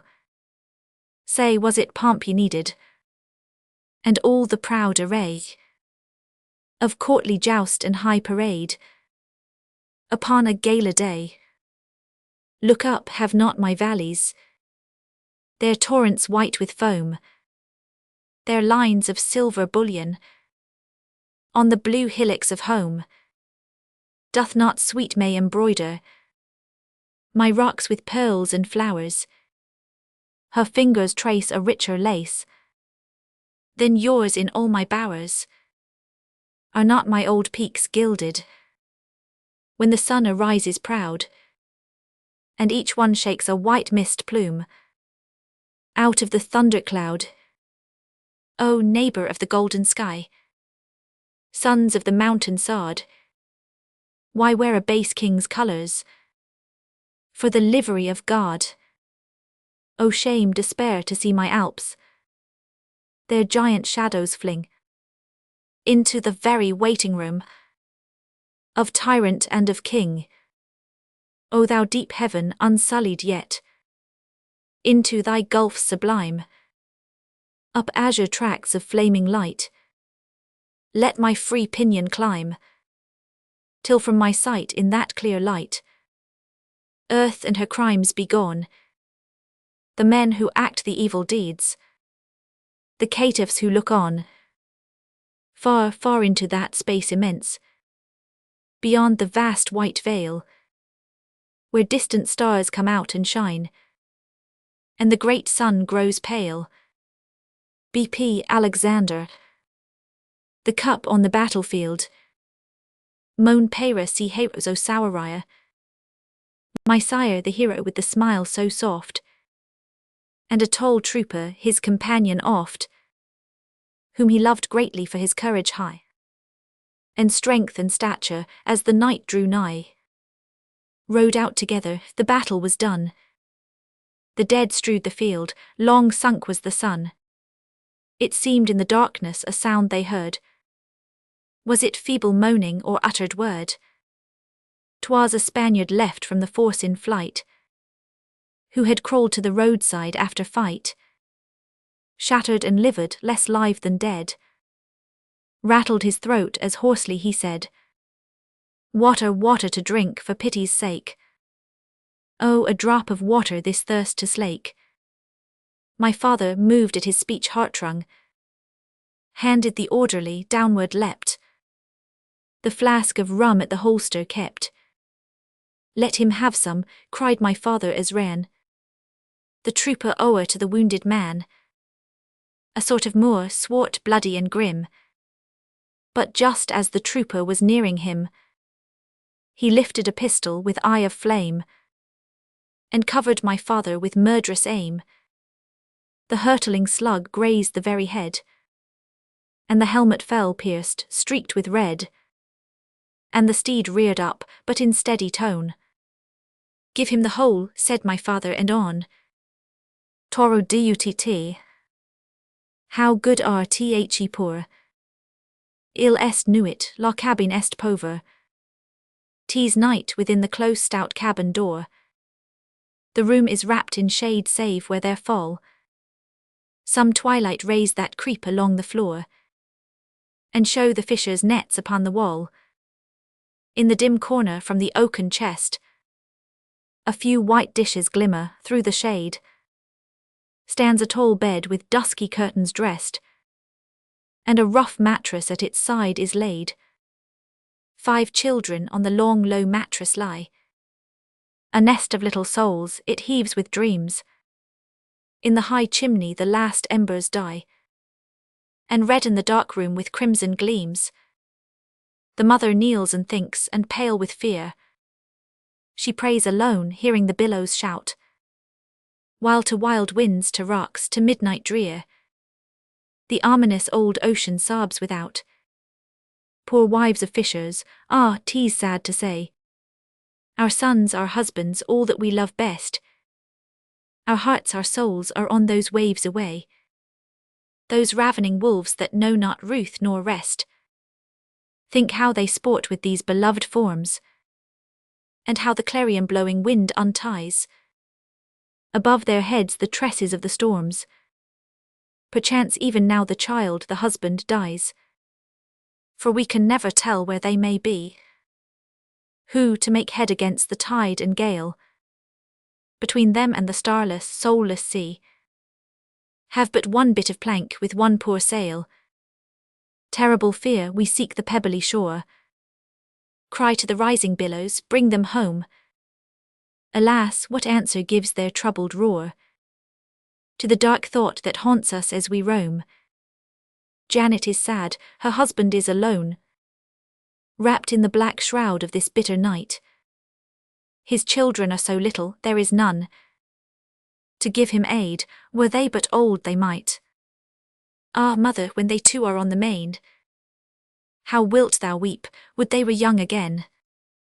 She takes his lantern, 'tis his hour at last. She will go forth and see if the day breaks, and if his signal fire be at the mast.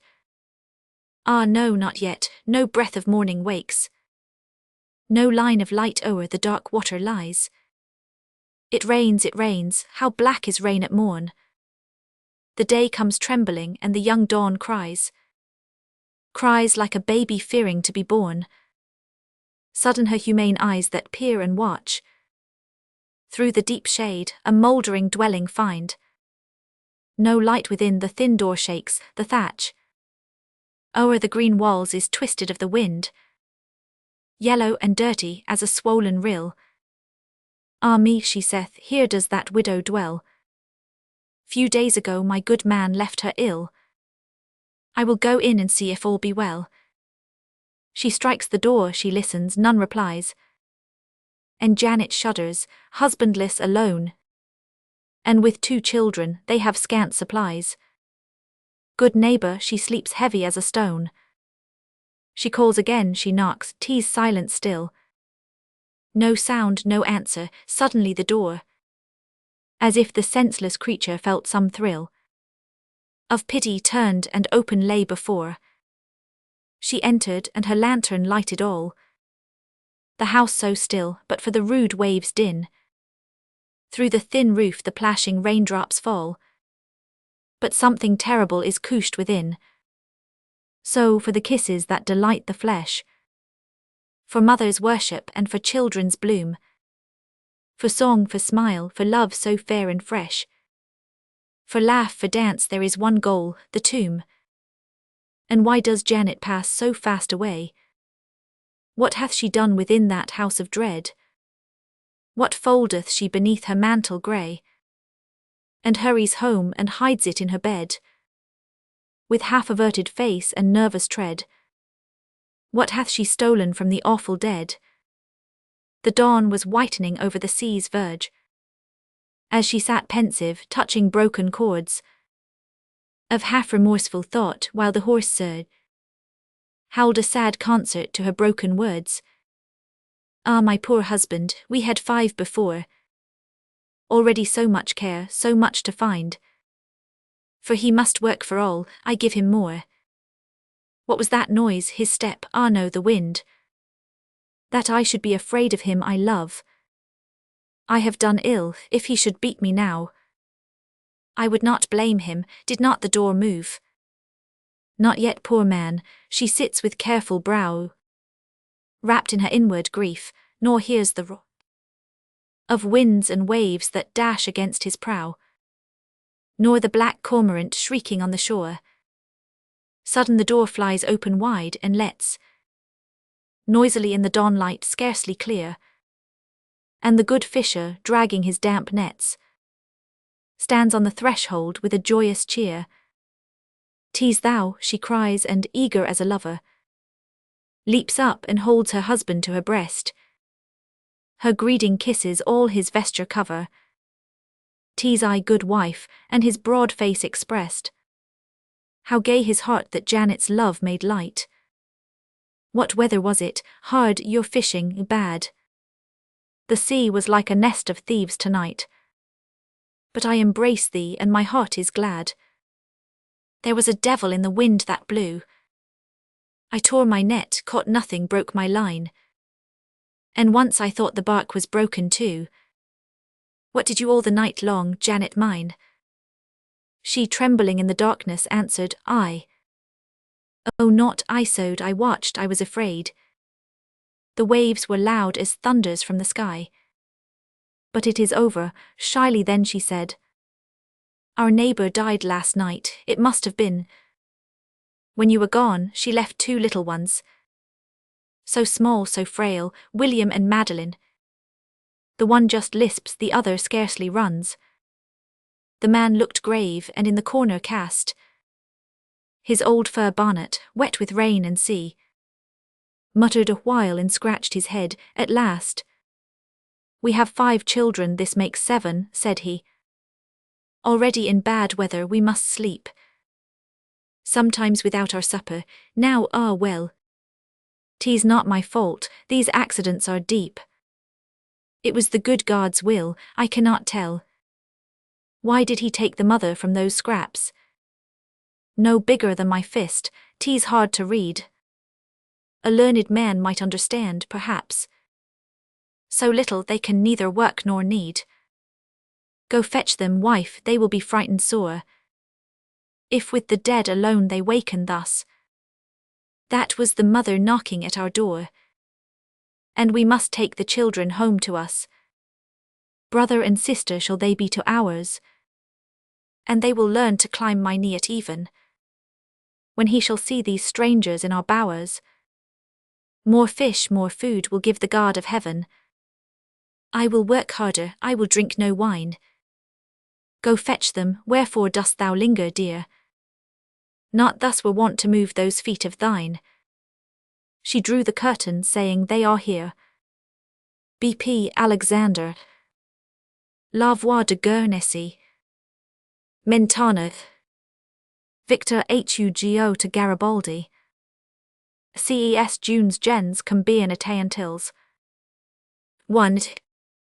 Young soldiers of the noble Latin blood. How many are ye, boys? 4,000 odd. How many are there dead? 600 count. Their limbs lie strewn about the fatal mount. Blackened and torn, eyes gummed with blood, hearts rolled out from their ribs to give the wolves of the wold. A red feast, nothing of them left but these. Pierced relics underneath the olive trees. Show where the gin was sprung, the scoundrel trap, which brought those hero lads their foul mishap. See how they fell in swathes like barley ears. Their crime, to claim Rome and her glories theirs. To fight for right and honour, foolish names. Come mothers of the soil, Italian dames. Turn the dead over, try your battle luck. Bearded or smooth, to her that gave him suck. The man is always child, stay, here's a brow. Split by the Zouave's bullets, this one now. With the bright curly hair soaked so in blood. Was yours, Madonna, sweet and fair and good. The spirit sat upon his fearless face. Before they murdered it in all the grace of manhood's dawn, sisters, here's yours, his lips, over whose bloom the bloody death foam slips. Lisped house songs after you, and said your name. In loving prattle once, that hand the same, which lies so cold over the eyelids shut, was once a small pink baby fist and wet with milk beads from thy yearning breasts.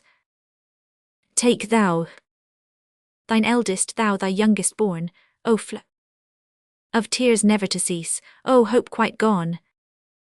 Dead like the dead, yet could they live alone, without their Tiber and their Rome, and be young and Italian, and not also free.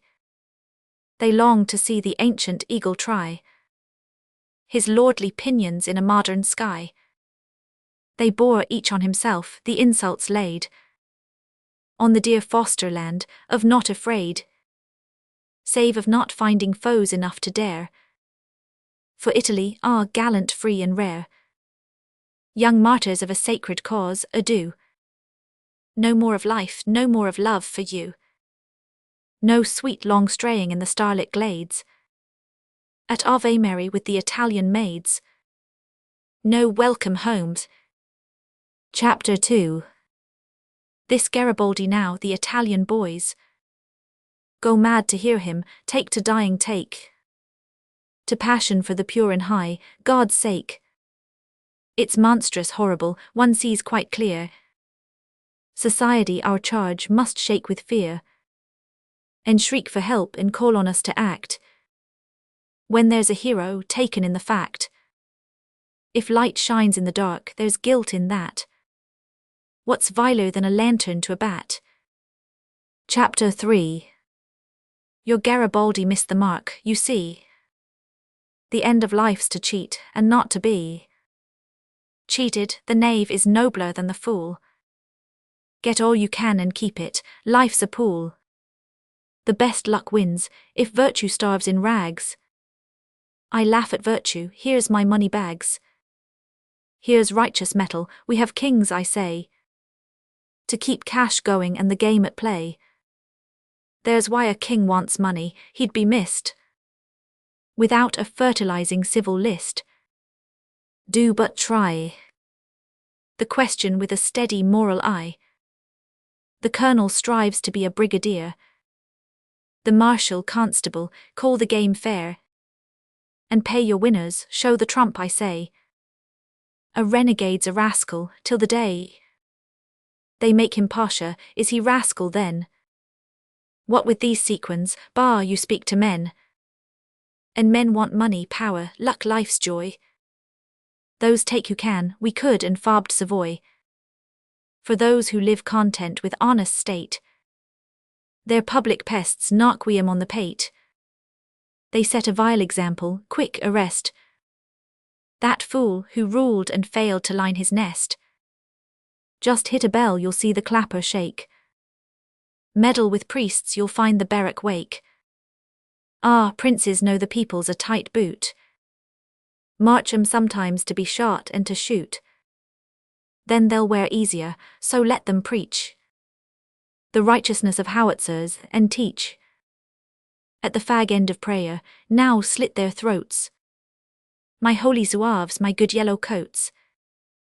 We like to see the Holy Father send powder and steel and lead without an end, to feed death fat and broken battles mend. So they. Chapter 4. But thou, our hero, baffled, foiled, the glorious chief who vainly bled and toiled, the trust of all the peoples, freedom's knight, the paladin unstained, the sword of right.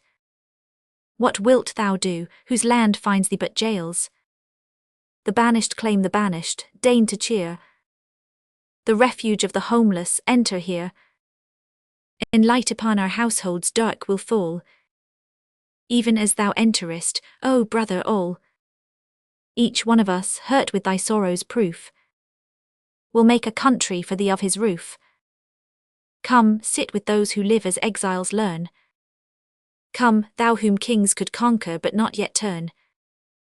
We'll talk of Palermo, the thousand true. We'll tell the tears of blood of France to you. Then by his own great sea we'll read together old Homer in the quiet summer weather. And after thou shalt go to thy desire, while that faint star of justice grows to fire. 5. O Italy, hail your deliverer. O nations, almost he gave Rome to her.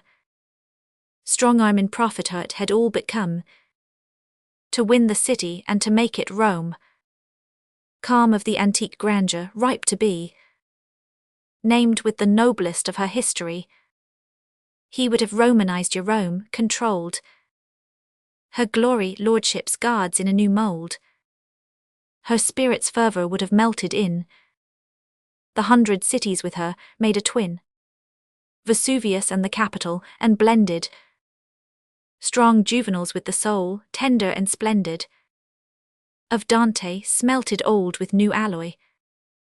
Stormed at the Titan's road full of bold joy, whereby men storm Olympus, Italy. Weep, this man could have made one Rome of thee. Chapter 6. But the crimes wrought who wrought it. Honest man. Priest pews, no, each does but what he can.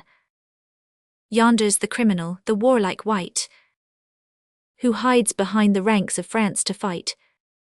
Greek Sinon's blood crossed thick with Judas Jews. The traitor who with smile which true men woos, lip-mouthing pledges, hand grasping the knife, waylaid French liberty and took her life. Kings, he is of you, fit companion one, whom day by day the lightning looks upon, keen, while the sentenced man triples his guard, and trembles, for his hour approaches hard. Ye ask me when, I say soon, hear ye not yon muttering in the skies above the spot? Mark ye no coming shadow, kings, the shroud of a great storm driving the thundercloud?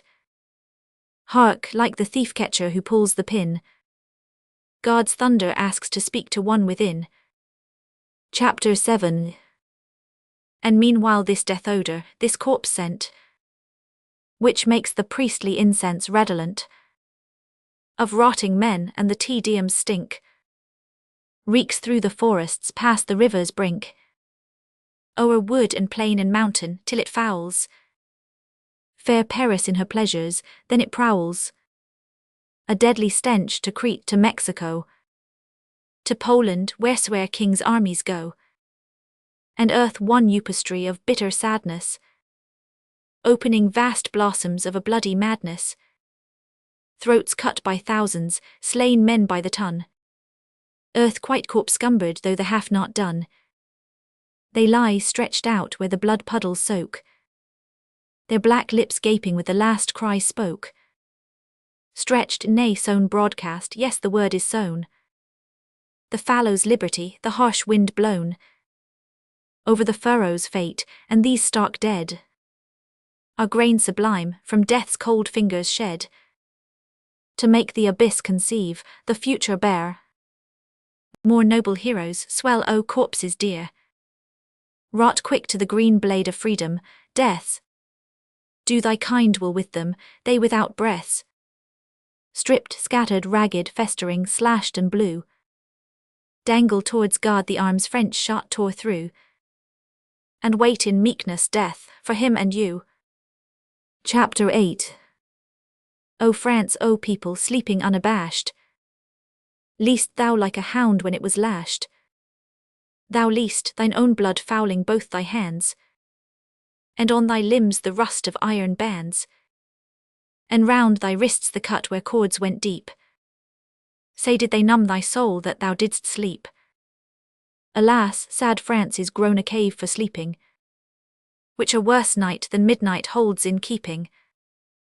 Thou sleepest, Sartish, lost to life and fame, while the stars stare on thee and pale for shame. Stir, rouse thee, sit, if thou know'st not to rise. Sit up, thou tortured sluggard, ope thine eyes. Stretch thy brawn, giant, sleep is foul and vile. Art fagged, art deaf, art dumb, art blind this while. They lie who say so, thou dost know and feel the things they do to thee and thine, the heel that scratch thy neck in passing, whose, canst say, yes, yes, 'twas his, and this is his fair day.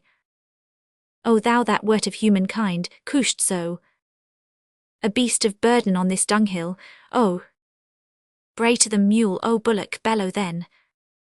Since they have made thee blind, grope in thy den. Do something, outcast one that wast so grand. Who knows if thou put'st forth thy poor maimed hand? There may be venging weapon within reach. Feel with both hands, with both huge arms go stretch along the black wall of thy cellar, nay, there may be some odd thing hidden away. Who knows, there may, those great hands might so come, in course of ghastly fumble through the gloom. Upon a sword, the hands once clasp, its hilt must wield it with a victor's grasp. EDWINARNOLD, CSI. Les chansons des rues et des boys. Love of the woodland. Orphée, O boys du caster.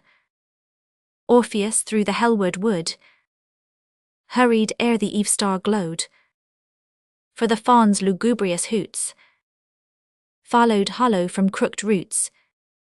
Aeschylus where Aetna smoked, gods of Sicily evoked, with the flute till sulphur taint dulled and lulled the echoes faint. Pliny soon his style mislaid, dogged Miletus' merry maid, as she showed Eburnean limbs, all multiplied by brooklet brims. Plautus see like Plutus hold, bosom fulls of orchard gold. Learns he why that mystic core was sweet Venus mead of yore. Dante dreamt while spirits pass, as in wizard's jetty glass.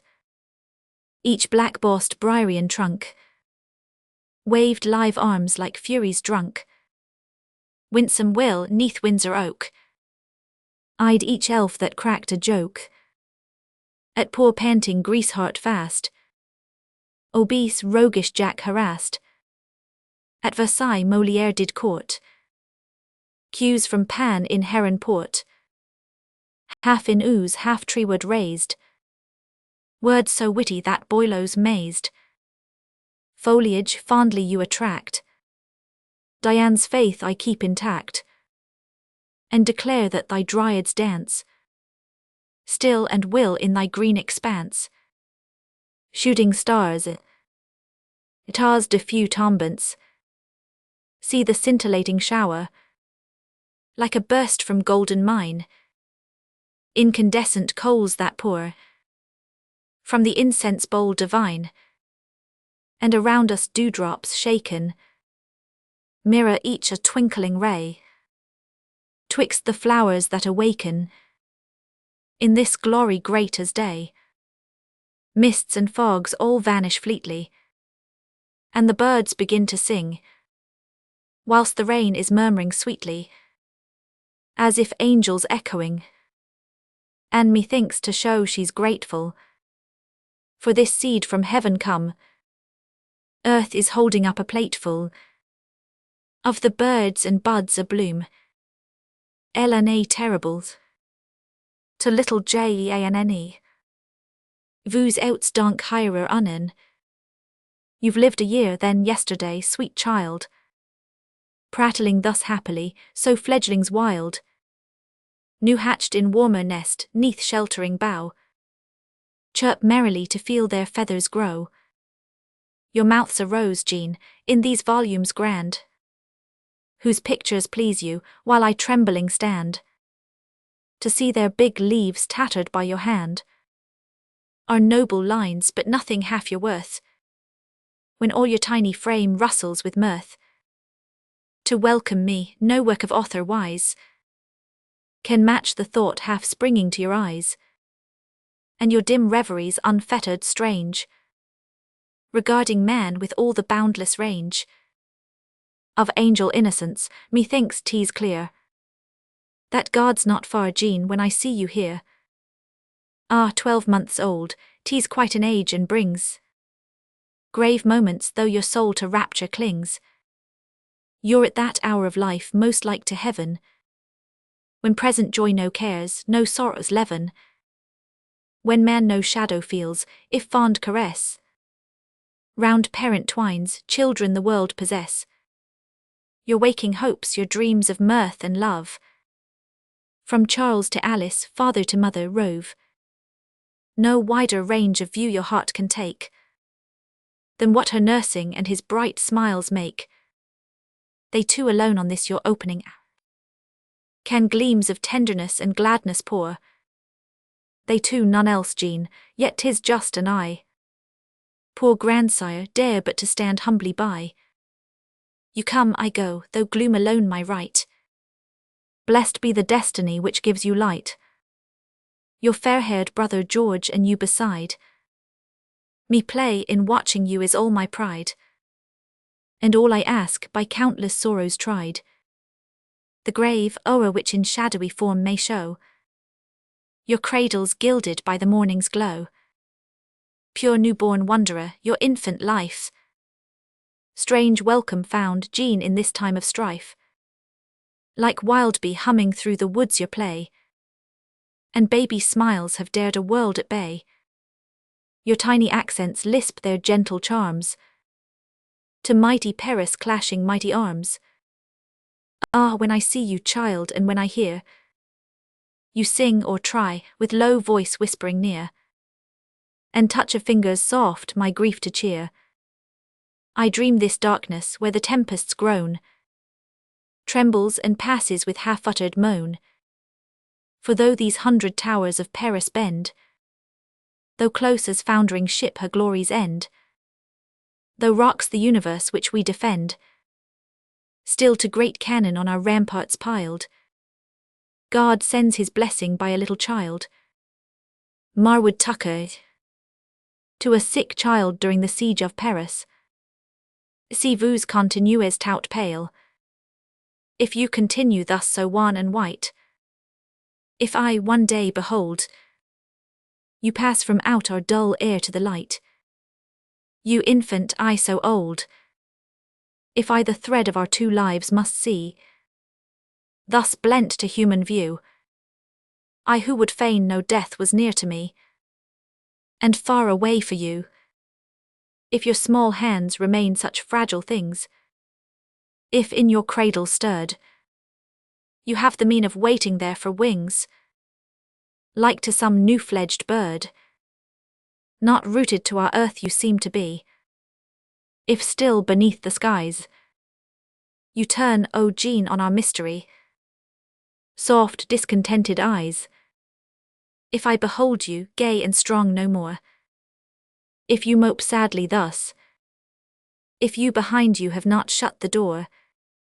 through which you came to us, if you no more like some fair dame I see, laugh, walk, be well and gay, if like a little soul you seem to me, that fain would fly away, I'll deem that to this world, where oft are blent the pole and swaddling band, you came but to depart, an angel sent to bear me from the land. Lucy H. Hooper, the carrier pigeon. O questi quesse dank que elincanu. Who then, oh, who is like our God so great? Who makes the seed expand beneath the mountain's weight? Who for a swallow's nest leaves one old castle wall? Who lets for famished beetles savoury apples fall? Who bids a pygmy win where titans fail in yoke? And in what we deem fruitless roar and smoke, makes Etna Chimborazo still his praises sing, and saves a city by a word lapped 'neath a pigeon's wing. Toys and tragedy. Infants on vous dire plus tard.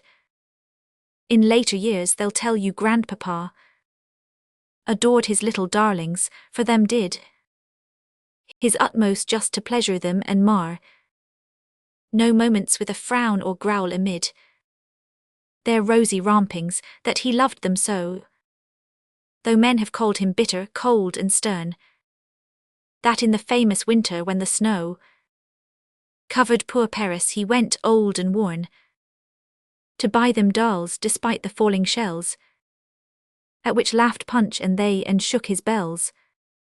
Mording Charles o circumflex moan fils. Charles, Charles, my son, hast thou then quitted me? Must all fade, not endure?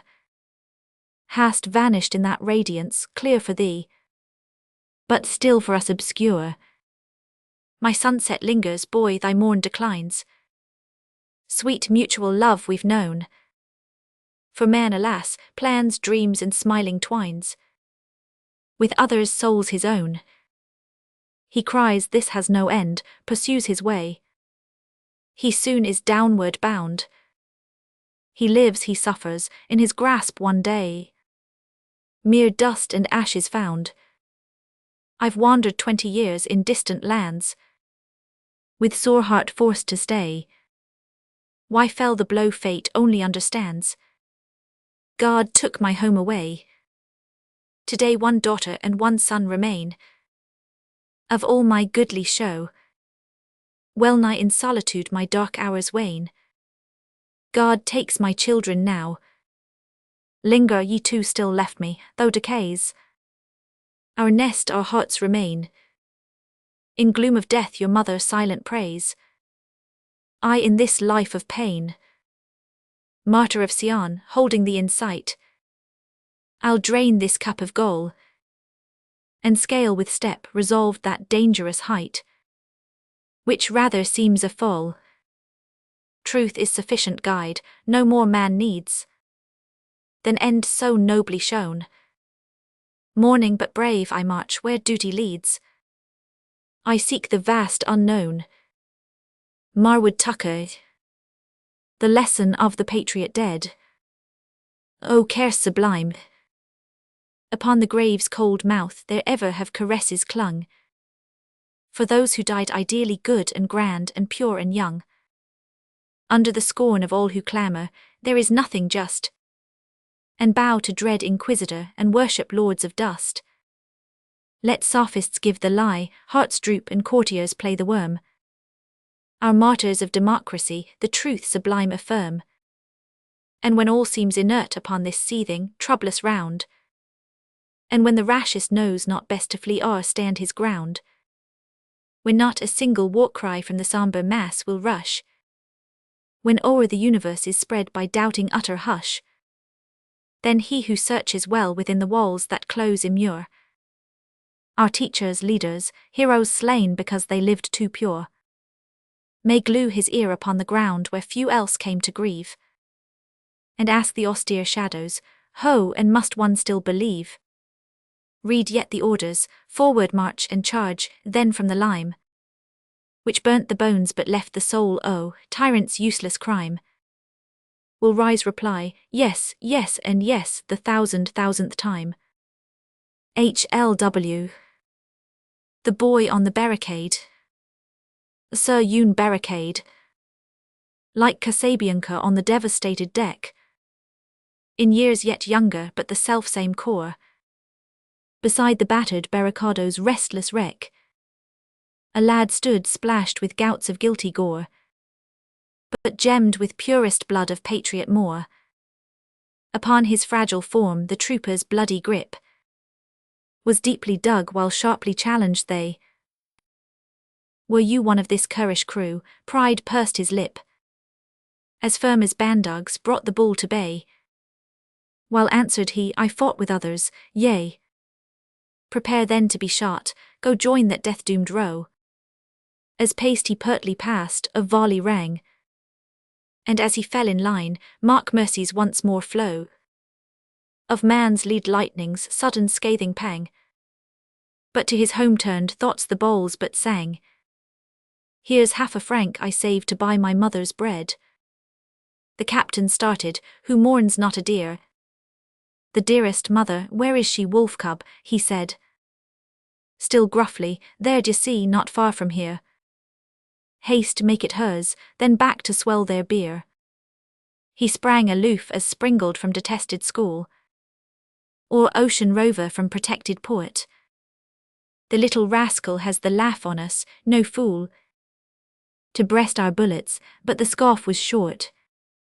For soon the rogue is racing from his court, and with still fearless front he faces them and calls. Ready but level low she's kissed these eyes. From cooling hands of men each rifle falls, and their grey officer in grave surprise. Life grants the lad whilst his last comrade dies. Brave youth, I know not well what urged thy act, whether thou'lt pass in palace or die racked. But then shone on the guns a sublime soul, a Bayard boy's bound by his pure parole. Honour redeemed though paid by parlous price, though lost be sunlit sports, wild boyhood's spice. The gates, the cheers of mates for bright device. Greeks would whilom have choicely clasped and circled thee, set thee the first to shield some new Thermopylae. Thy deed had touched and tuned their true Tyrtaeus tongue, and staged by Aeschylus, grouped the grand gods among. And thy lost name, now known no more, been gilt and graved on cloud-kissed column, by the sweet South Ocean laved. From us no crown, no honours from the civic sheaf, purely this poet's tear-bejewelled eye-green leaf. HLW. To his orphan GRANDCHILDREN. O Charles, GT sends prise de moi. I feel thy presence, Charles, sweet martyr, down in earth where men decay. I search and see from cracks which rend thy tomb burst out pale morning's ray. Close linked are bier and cradle, here the dead to charm us live again. Kneeling I mourn, when on my threshold sounds two little children's strain. George Jean sing on, George Jean unconscious play. Your father's form recall, now darkened by his sombre shade, now gilt by beams that wandering fall. O knowledge, what thy use, did we not know? Death holds no more the dead, but heaven where hand in hand angel and star smile at the grave we dread, a heaven which childhood represents on earth. Orphans may God be nigh, that God who can your bright steps turn aside from darkness where I sigh. All joy be yours though sorrow bows me down, to each his fitting wage. Children, I've passed life's span and men are plagued by shadows at that stage. Hath any done, nay only half performed, the good he might for others? Hath any conquered hatred or had strength to treat his foes like brothers? E'en he who's tried his best hath evil wrought. Pain springs from happiness. My heart has triumphed in defeat, my pulse ne'er quickened at success. I seemed the greater when I felt the blow. The prick gives sense of gain, since to make others bleed my courage fails. I'd rather bear the pains. To grow is sad, since evils grow no less. Great height is mark for all. The more I have of branches, more of clustering boughs, the ghastlier shadows fall. Thence comes my sadness, though I grant your charms. Ye are the outbursting of the soul in bloom, steeped in the draughts of nature's boundless spring. George is the sapling, set in mournful soil. Jean's folding petals shroud a mind which trembles at our uproar, yet half longs to speak aloud. Give then, my children, lowly blushing plants, whom sorrow waits to seize, free course to instincts, whispering mid the flowers, like hum of murmuring bees. Some day you'll find that chaos comes, alas, that angry lightning's hurled, when any cheer the people, Atlas huge, grim bearer of the world. You'll see that, since our fate is ruled by chance, each man unknowing great should frame life so that at some future hour fact and his dreamings meet. I too, when death is past, one day shall grasp that end I know not now, and over you will bend me down, all filled with dawn's mysterious glow. I'll learn what means this exile, what this shroud enveloping your primes, and why the truth and sweetness of one man seem to all others crime. I'll hear, though midst these dismal boughs you sang, how came it that for me, who every pity feel for every woe, so vast a gloom could be? I'll know why night relentless holds me, why so great a pile of doom, why endless frost enfolds me, and methinks my nightly bed's a tomb. Why all these battles, all these tears, regrets, and sorrows were my share, and why God's will of me a cypress made, when roses bright ye were. Marwood Tucker. To the canon Victor Hugo. Thou deadly crater moulded by my muse, cast thou thy bronze into my bowed and wounded heart, and let my soul its vengeance to thy bronze impart. Elot Deuter grandpera, the children of the poor, Prenez guard a si petty erter. Take heed of this small child of earth. He is great, in him is God most high. Children before their fleshly births are lights in the blue sky. In our brief bitter world of wrong, they come, God gives us them a while. His speech is in their stammering tongue, and his forgiveness in their smile. Their sweet light rests upon our eyes. Alas, their right to joy is plain. If they are hungry, paradise weeps, and if cold, heaven thrills with pain. The want that saps their sinless flower speaks judgment on sin's ministers. Man holds an angel in his power. Ah, deep in heaven what thunder stirs, when God seeks out these tender things, whom in the shadow where we keep He sends them clothed about with wings, and finds them ragged babes that weep. Dublin University Magazine. The Epic of the Lions. Un lion avait pris un enfant. A lion in his jaws caught up a child, not harming it, and to the woodland wild, with secret streams and lairs, bore off his prey. The beast as one might colour bud in May. It was a rosy boy, a king's own pride, a 10-year lad, with bright eyes shining wide, and save this son his majesty beside, had but one girl, 2 years of age, and so the monarch suffered, being old, much woe. His heir the monsters prey, while the whole land in dread both of the beast and king did stand. Sore terrified were all. By came a knight that rode, who halted, asking, "What's the fright?" They told him, and he spurred straight for the sight. The beast was seen to smile ere joined they fight. The man and monster in most desperate duel, like warring giants, angry, huge and cruel.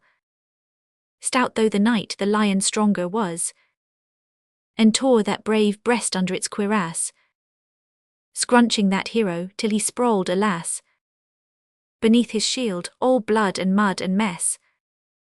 Whereat the lion feasted, then it went back to its rocky couch and slept content. Sudden loud cries and clamours, striking out, qualm to the heart of the quiet, horn and shout, causing the solemn wood to reel with rout. Terrific was this noise that rolled before. It seemed a squadron, nay, 'twas something more. A whole battalion sent by that sad king, with force of arms his little prince to bring, together with the lion's bleeding hide. Which here was right or wrong, who can decide? Have beasts or men most claim to live? God wots. He is the unit, we the cipher dots. Ranged in the order a great hunt should have. They soon between the trunks espy the cave. Yes, that is it, the very mouth of the den. The trees all round it muttered, warning men. Still they kept step and neared it. Look you now. Companies pleasant, and there were a thou. Good Lord, all in a moment there's its face. Frightful, they saw the lion not one pace further stirred any man, but bolt and dart made target of the beast, he on his part, as calm as Pelion in the rain or hail, bristled majestic from the teeth to tail, and shook full 50 missiles from his hide. But no heed took he, steadfastly he eyed, and roared a roar, hoarse, vibrant, vengeful, dread, a rolling, raging peal of wrath which spread, making the half-awakened thunder cry. Who thunders there, from its black bed of sky? This ended all, sheer horror cleared the coast. As fogs are driven by the wind, that valorous host melted, dispersed to all the quarters four, clean panic-stricken by that monstrous roar. Then quoth the lion, woods and mountains, see 1,000 men enslaved, fear one beast free. He followed towards the hill, climbed high above, lifted his voice, and as the sower sow the seed downwind, thus did that lion throw his message far enough the town to reach. King, your behaviour really passes speech. Thus far no harm I've wrought to him your son.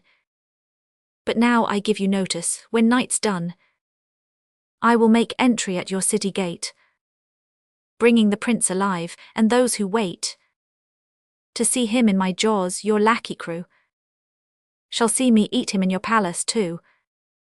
Next morning this is what was viewed in town.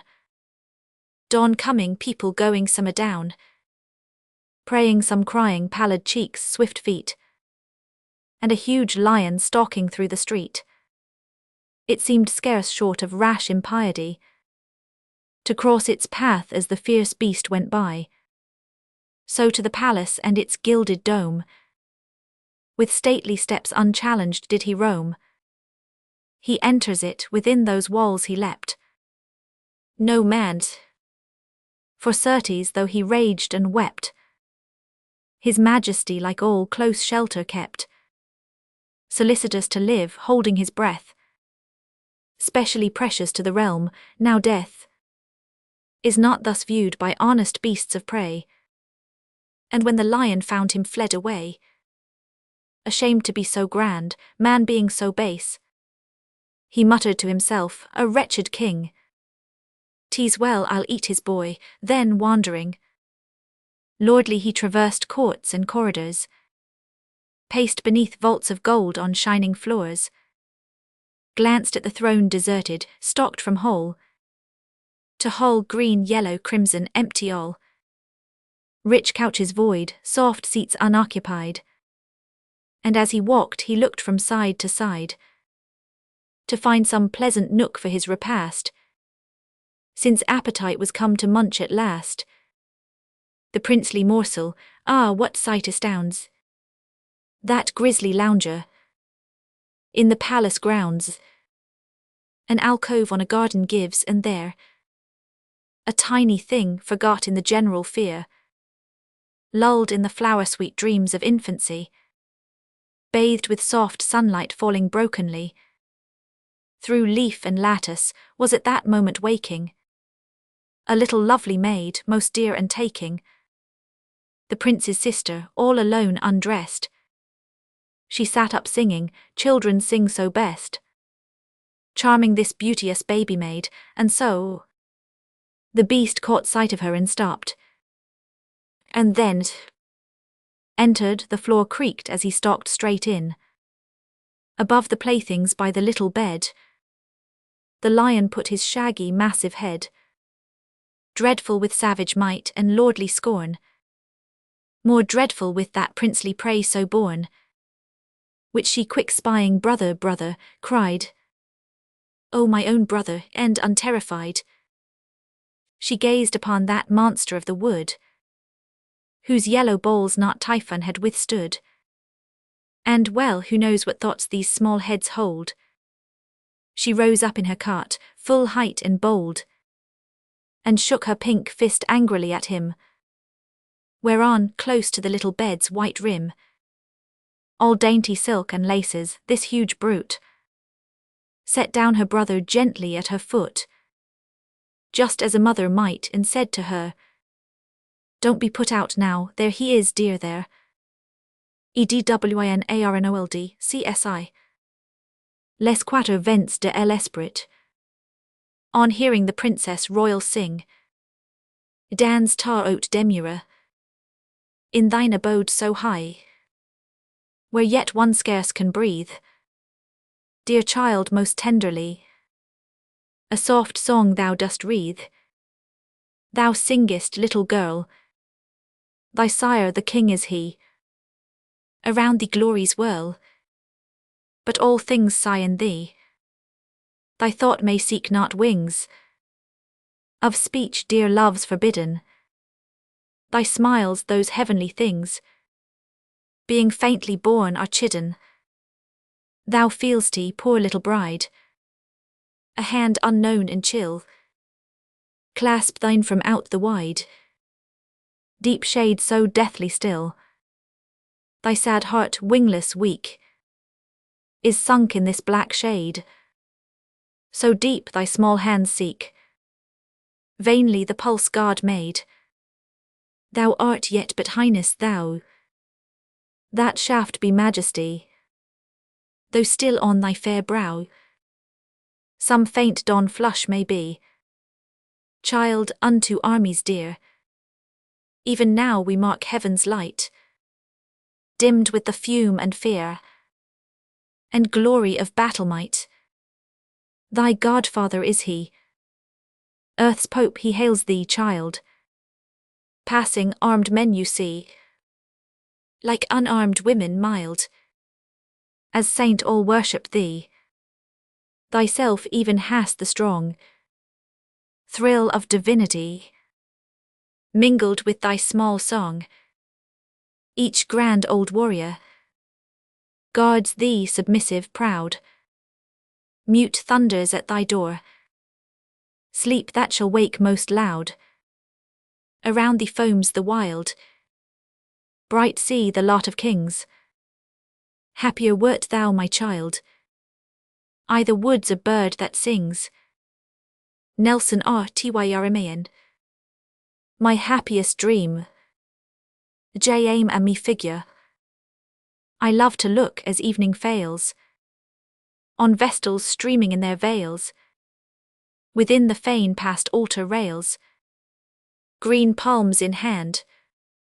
My darkest moods will always clear when I can fancy children near, with rosy lips a laughing deer, light dancing band, enchanting vision too displayed, that of a sweet and radiant maid, who knows not why she is afraid, loves yet unseen, another rarest among the rare, to see the gaze of chosen fair, return prolonged and wistful stare, of eager end, but dream o'er all to stir my soul, and shine the brightest on the roll, is when a land of tyrants toll, by sword is rid. I say not dagger with the sword, when right in champions the horde, all in broad day so that the bard may sing the victor with the starred, Bayard and Cid, an old-time lay, Jamai's Elni rail, where your brood seven lie, float in calm heavenly, life passing evenly. Waterfowl, waterfowl, often I dream, for a rest, like your nest, skirting the stream, shine the sun tearfully, ere the clouds clear fully, still you skim cheerfully. Swallow, oh swallow swift, often I sigh, for a home where you roamed, nearing the sky, guileless of pondering, swallow eyes wandering, seeking no fonder ring than the rose garland love gives thee apart.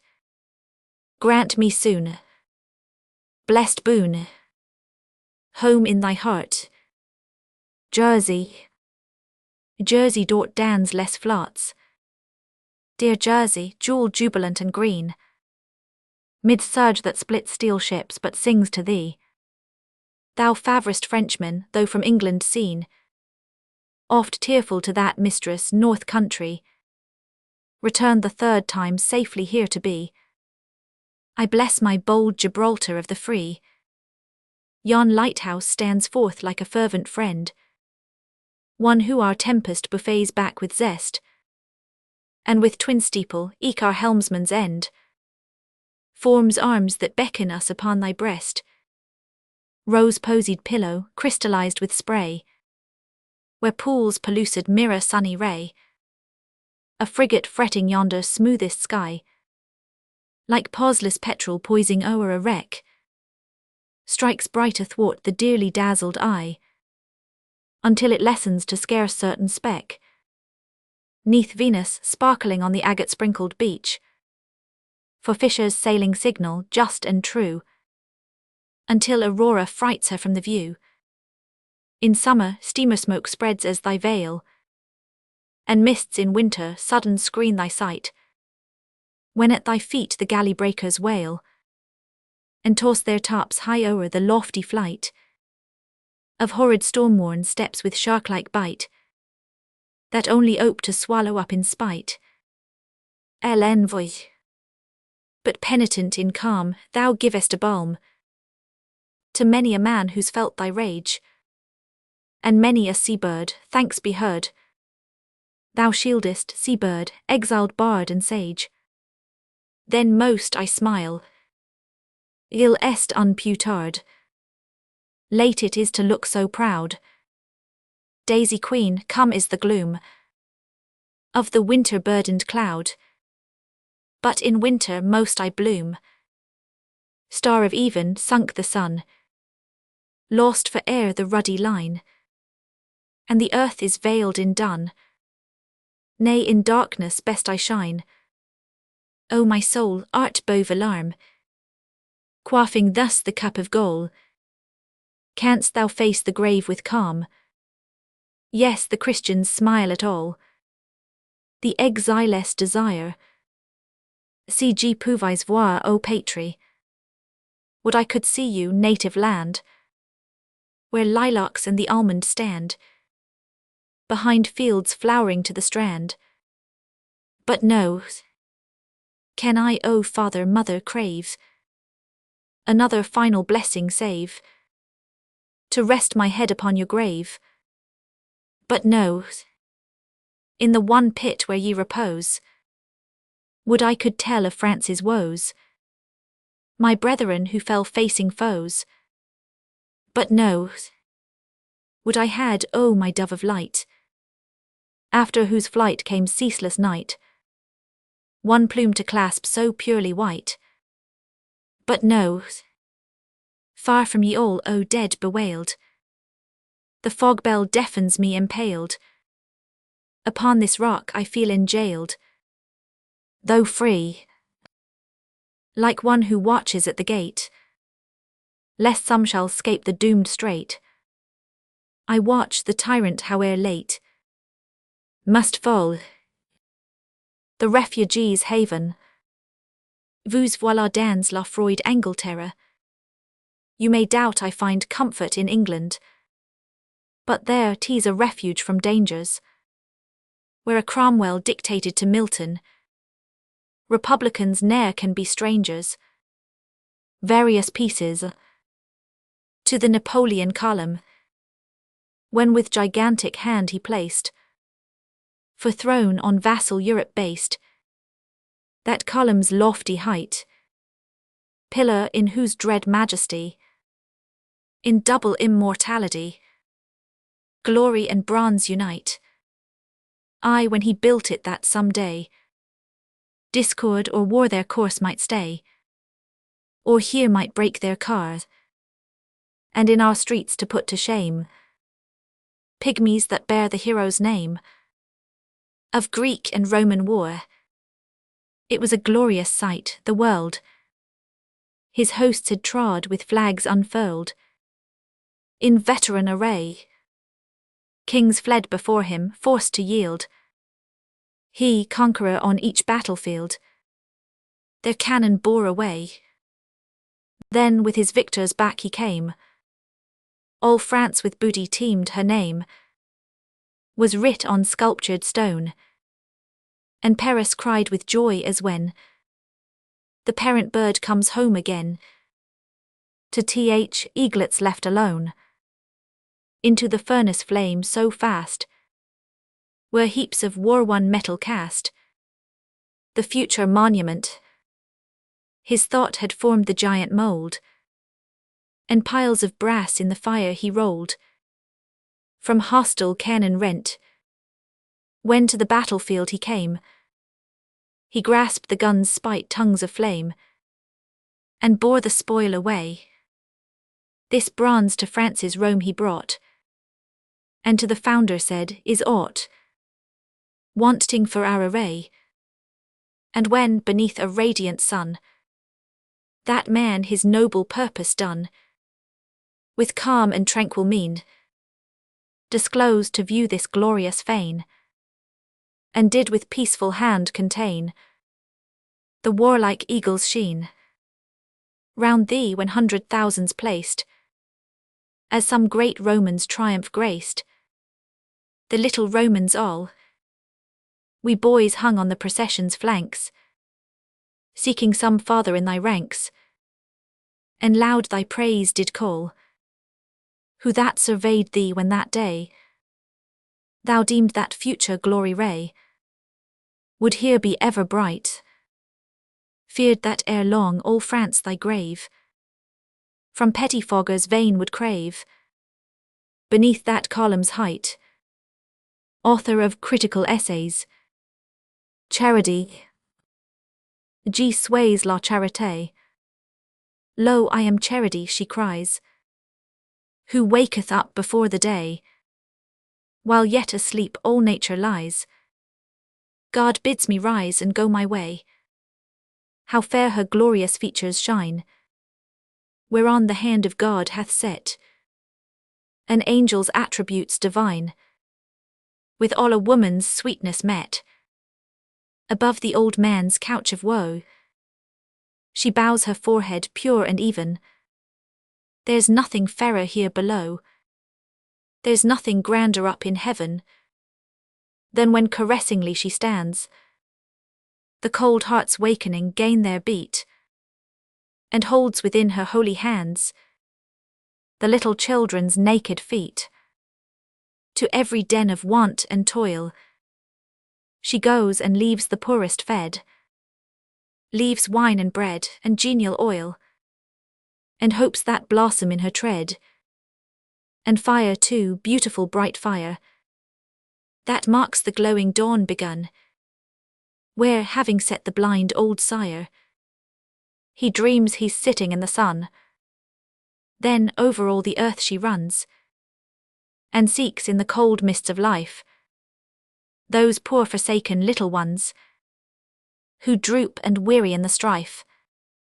Ah, most her heart is stirred for them, whose foreheads wrapped in mists obscure still wear a triple diadem, the young, the innocent, the poor, and they are better far than we, and she bestows a worthier meed.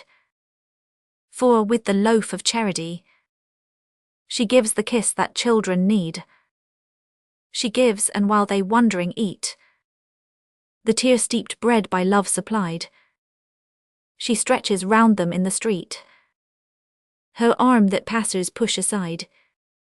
If with raised head and step alert she sees the rich man stalking by, she touches his embroidered skirt and gently shows them where they lie. She begs for them of careless crowd, of earnest brows and narrow hearts, that when it hears her cry aloud, turns like the ebb tide and departs. O miserable he who sings some strain impure whose numbers fall along the cruel wind that brings death to some child beneath his wall. O strange and sad and fatal thing, when in the rich man's gorgeous hall the huge fire on the hearth doth fling a light on some great festival, to see the drunkard smile in state, in purple wrapped with myrtle crowned, while Jesus lieth at the gate, with only rags to wrap him round. Dublin University Magazine. Sweet sister, vous qui ne savez pas combien l'enfance est belle. Sweet sister, if you knew like me the charms of guileless infancy, no more you'd envy riper years, or smiles more bitter than your tears. But childhood passes in an hour, as perfume from a faded flower. The joyous voice of early glee flies like the halcyon o'er the sea. Enjoy your morn of early spring, soon time maturer thoughts must bring. Those hours, like flowers that interclime, should not be withered ere their time. Too soon you'll weep as we do now, o'er faithless friend or broken vow, and hopeless sorrows which our pride in pleasure's whirl would vainly hide. Laugh on, unconscious of thy doom, all innocence and opening bloom. Laugh on, while yet thine azure eye mirrors the peace that reigns on high. Mrs. B. Summers. The pity of the angels. Un ange vit un jour. When an angel of kindness saw doomed to the dark men framed in his likeness, he sought for a spark, stray gem of God's glory, that shines so serene, and falling like lark, to brighten our story, pure pity was seen. The sower, sitting in a porchway cool, fades the ruddy sunlight fast, twilight hastens on to rule, working hours are well nigh past, shadows shoot across the lands, but one sower lingers still. Old in rags he patient stands. Looking on I feel a thrill. Black and high his silhouette dominates the furrows deep. Now to sow the task is set. Soon shall come a time to reap. Marches he along the plain, to and fro and scatters wide. From his hands the precious grain. Moody I to see him stride. Darkness deepens, gone the light. Now his gestures to mine eyes are august and strange his height. Seems to touch the starry skies. Toro dutt. Oh, why not be happy? A quoi bon entendre les oiseaux? Oh, why not be happy this bright summer day? Mid perfume of roses and newly mown hay. Great nature is smiling, the birds in the sing love lays together, and all is most fair. Then why not be happy this bright summer day? Mid perfume of roses and newly mown hay. The streamlets they wander through meadows so fleet, their music enticing fond lovers to meet. The violets are blooming and nestling their heads in richest profusion on moss-coated beds. Then why not be happy this bright summer day, when nature is fairest and all is so gay? Leopold Ray. Freedom and the world. Le pupil est pédi. Weak is the people, but will grow beyond all other. Within thy holy arms, thou fruitful victor mother. O liberty, whose conquering flag is never furled. Thou bearest him in whom is centred all the world. Serenade. Quond tu chants. When the voice of thy lute at the eve charmeth the ear. In the hour of enchantment believe what I murmur near, that the tune can the age of gold with its magic restore. Play on, my fair one, play on for evermore. When thy laugh like the song of the dawn riseth so gay, that the shadows of night are withdrawn and melt away. I remember my years of care and misgiving no more. Laugh on, my fair one, laugh on for evermore. When thy sleep like the moonlight above, lulling the sea, doth enwind thee in visions of love, perchance of me. I can watch so in dream that enthralled me never before. Sleep on, my fair one, sleep on for evermore. Henry F. Chorley. An autumnal simile. Less fuels qui giscient. The leaves that in the lonely walks were spread, starting from off the ground beneath the tread, coursed o'er the garden plain. Thus sometimes, mid the soul's deep sorrowings, our soul a moment mounts on wounded wings, then swiftly falls again to cruel ocean. Where are the hapless shipmen, disappeared, gone down where witness none save night hath been? Ye deep, deep waves of kneeling mothers feared, what dismal tales know ye of things unseen? Tales that ye tell your whispering selves between, the while in clouds to the flood tide ye pour. And this it is that gives you, as I ween, those mournful voices, mournful evermore, when ye come in at eve to us who dwell on shore. Esmeralda in prison, Phoebus enestil sur la terre. Phoebus, is there not this side the grave power to save those who are loving, magic balm that will restore to me my former calm? Is there nothing tearful eye can e'er dry or hush the sigh? I pray heaven day and night, as I lay me down in fright, to retake my life or give all again for which I'd live. Phoebus, hasten from the shining sphere. To me here. Hither hasten, bring me death, then love. May let our spirits rise, ever linked above. Lover's song. Monet me ton cœur est donné. My soul unto thy heart is given. In mystic fold do they entwine. So bound in one that were they riven. Apart my soul would life resign. Thou art my song and I the lyre. Thou art the breeze and I the briar. The altar I and thou the fire.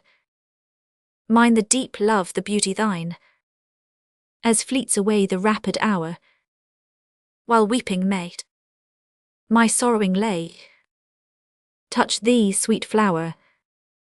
Ernest Oswaldcoe.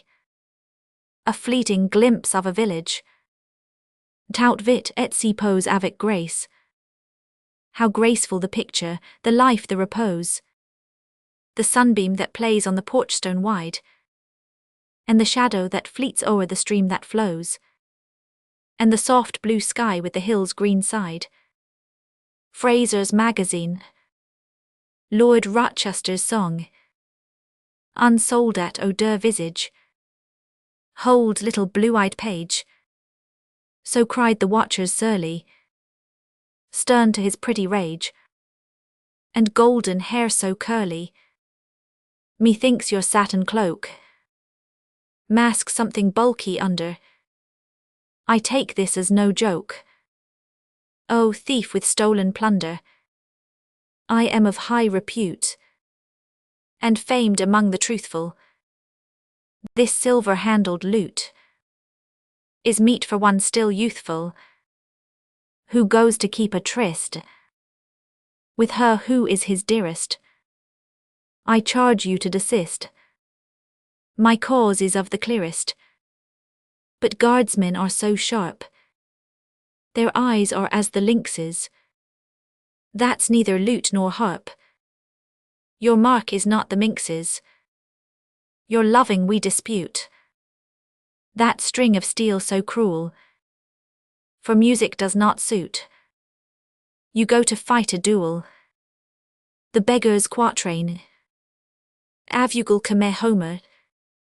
Blind as was Homer, as Belisarius blind. But one weak child to guide his vision dim. The hand which dealt him bread, in pity kind. He'll never see, God sees it though for him. HLC, London Society. The quiet rural church. It was a humble church with arches low. The church we entered there, where many a weary soul since long ago had passed with plaint or prayer. Mournful and still it was at day's decline, the day we entered there, as in a loveless heart at the lone shrine. The fires extinguished were. Scarcely was heard to float some gentlest sound, scarcely some low-breathed word, as in a forest fallen asleep is found. Just one belated bird. A storm simile. Oh, regardes le ciel. See where on high the moving masses piled by the wind break in groups grotesque and wild. Present strange shapes to view. Oft flares a pallid flash from out their shrouds, as though some airborne giant mid the clouds sudden his falchion drew. Dramatic pieces. The father's curse. Vous sire écoutez moi. M. St. Valier, an aged nobleman, from whom King Francis I decoyed his daughter, the famous beauty, Diana. Poitiers. A king should listen when his subjects speak. 'Tis true your mandate led me to the block, where pardon came upon me like a dream. I blessed you then, unconscious as I was, that a king's mercy, sharper far than death, to save a father doomed his child to shame. Yes, without pity for the noble race of Poitiers, spotless for 1,000 years. You, Francis of Valois, without one spark of love or pity, honor or remorse. did on that night thy couch her virtue's tomb, with cold embraces foully bring to scorn my helpless daughter Diane of Poitiers. To save her father's life a knight she sought, like Bayard fearless and without reproach. She found a heartless king who sold the boon, making cold bargain for his child's dishonor. O monstrous traffic, foully hast thou done. My blood was thine, and justly though it springs amongst the best and noblest names of France. But to pretend to spare these poor grey larks, and yet to trample on a weeping woman, was basely done. The father was thine own, but not the daughter. Thou hast overpassed the right of monarchs, yet 'tis mercy deemed, and I perchance am called ungrateful still. Oh, hadst thou come within my dungeon walls, I would have sued upon my knees for death, but mercy for my child, my name, my race, which once polluted is my race no more. Rather than insult, death to them and me, I come not now to ask her back from thee.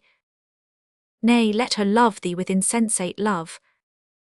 I take back naught that bears the brand of shame.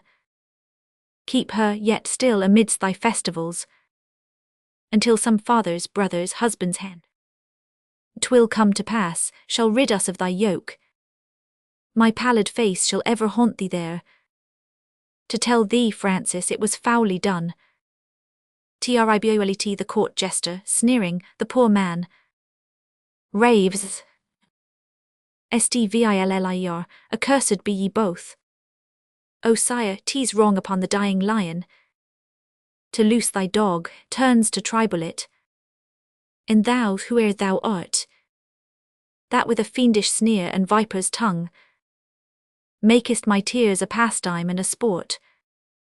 My curse upon thee, sire, thy brow doth bear the gems of France, on mine old age doth sit. Thine decked with jewels, mine with these grey hairs. We both are kings, yet bear a different crown. And should some impious hand upon thy head heap wrongs and insult with thine own strong arm, thou canst avenge them. God avenges mine. Fredk, LSLOUS. Paternal love. Ma fil o circumflex sul ben hur. My child, O only blessing heaven allows me. Others have parents, brothers, kinsmen, friends, a wife, a husband, vassals, followers, ancestors and allies, or many children. I have but thee, the only. Some are rich. Thou art my treasure, thou art all my riches.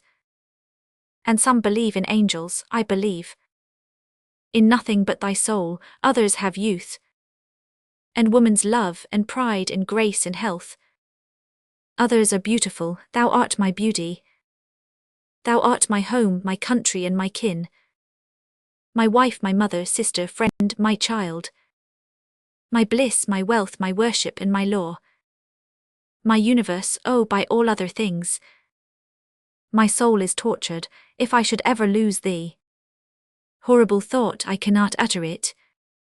Smile, for thy smile is like thy mother's smiling.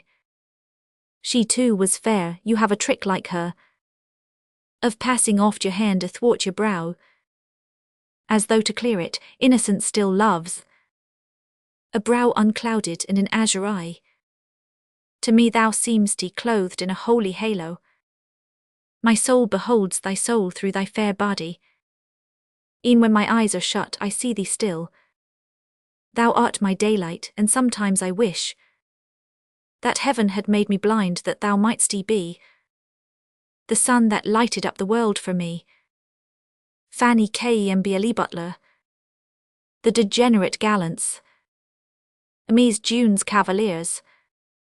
What business brings you here, young cavaliers? Men like the Cid, the knights of bygone years, rode out the battle of the weak to wage, protecting beauty and revering age. Their armor sat on them, strong men as true.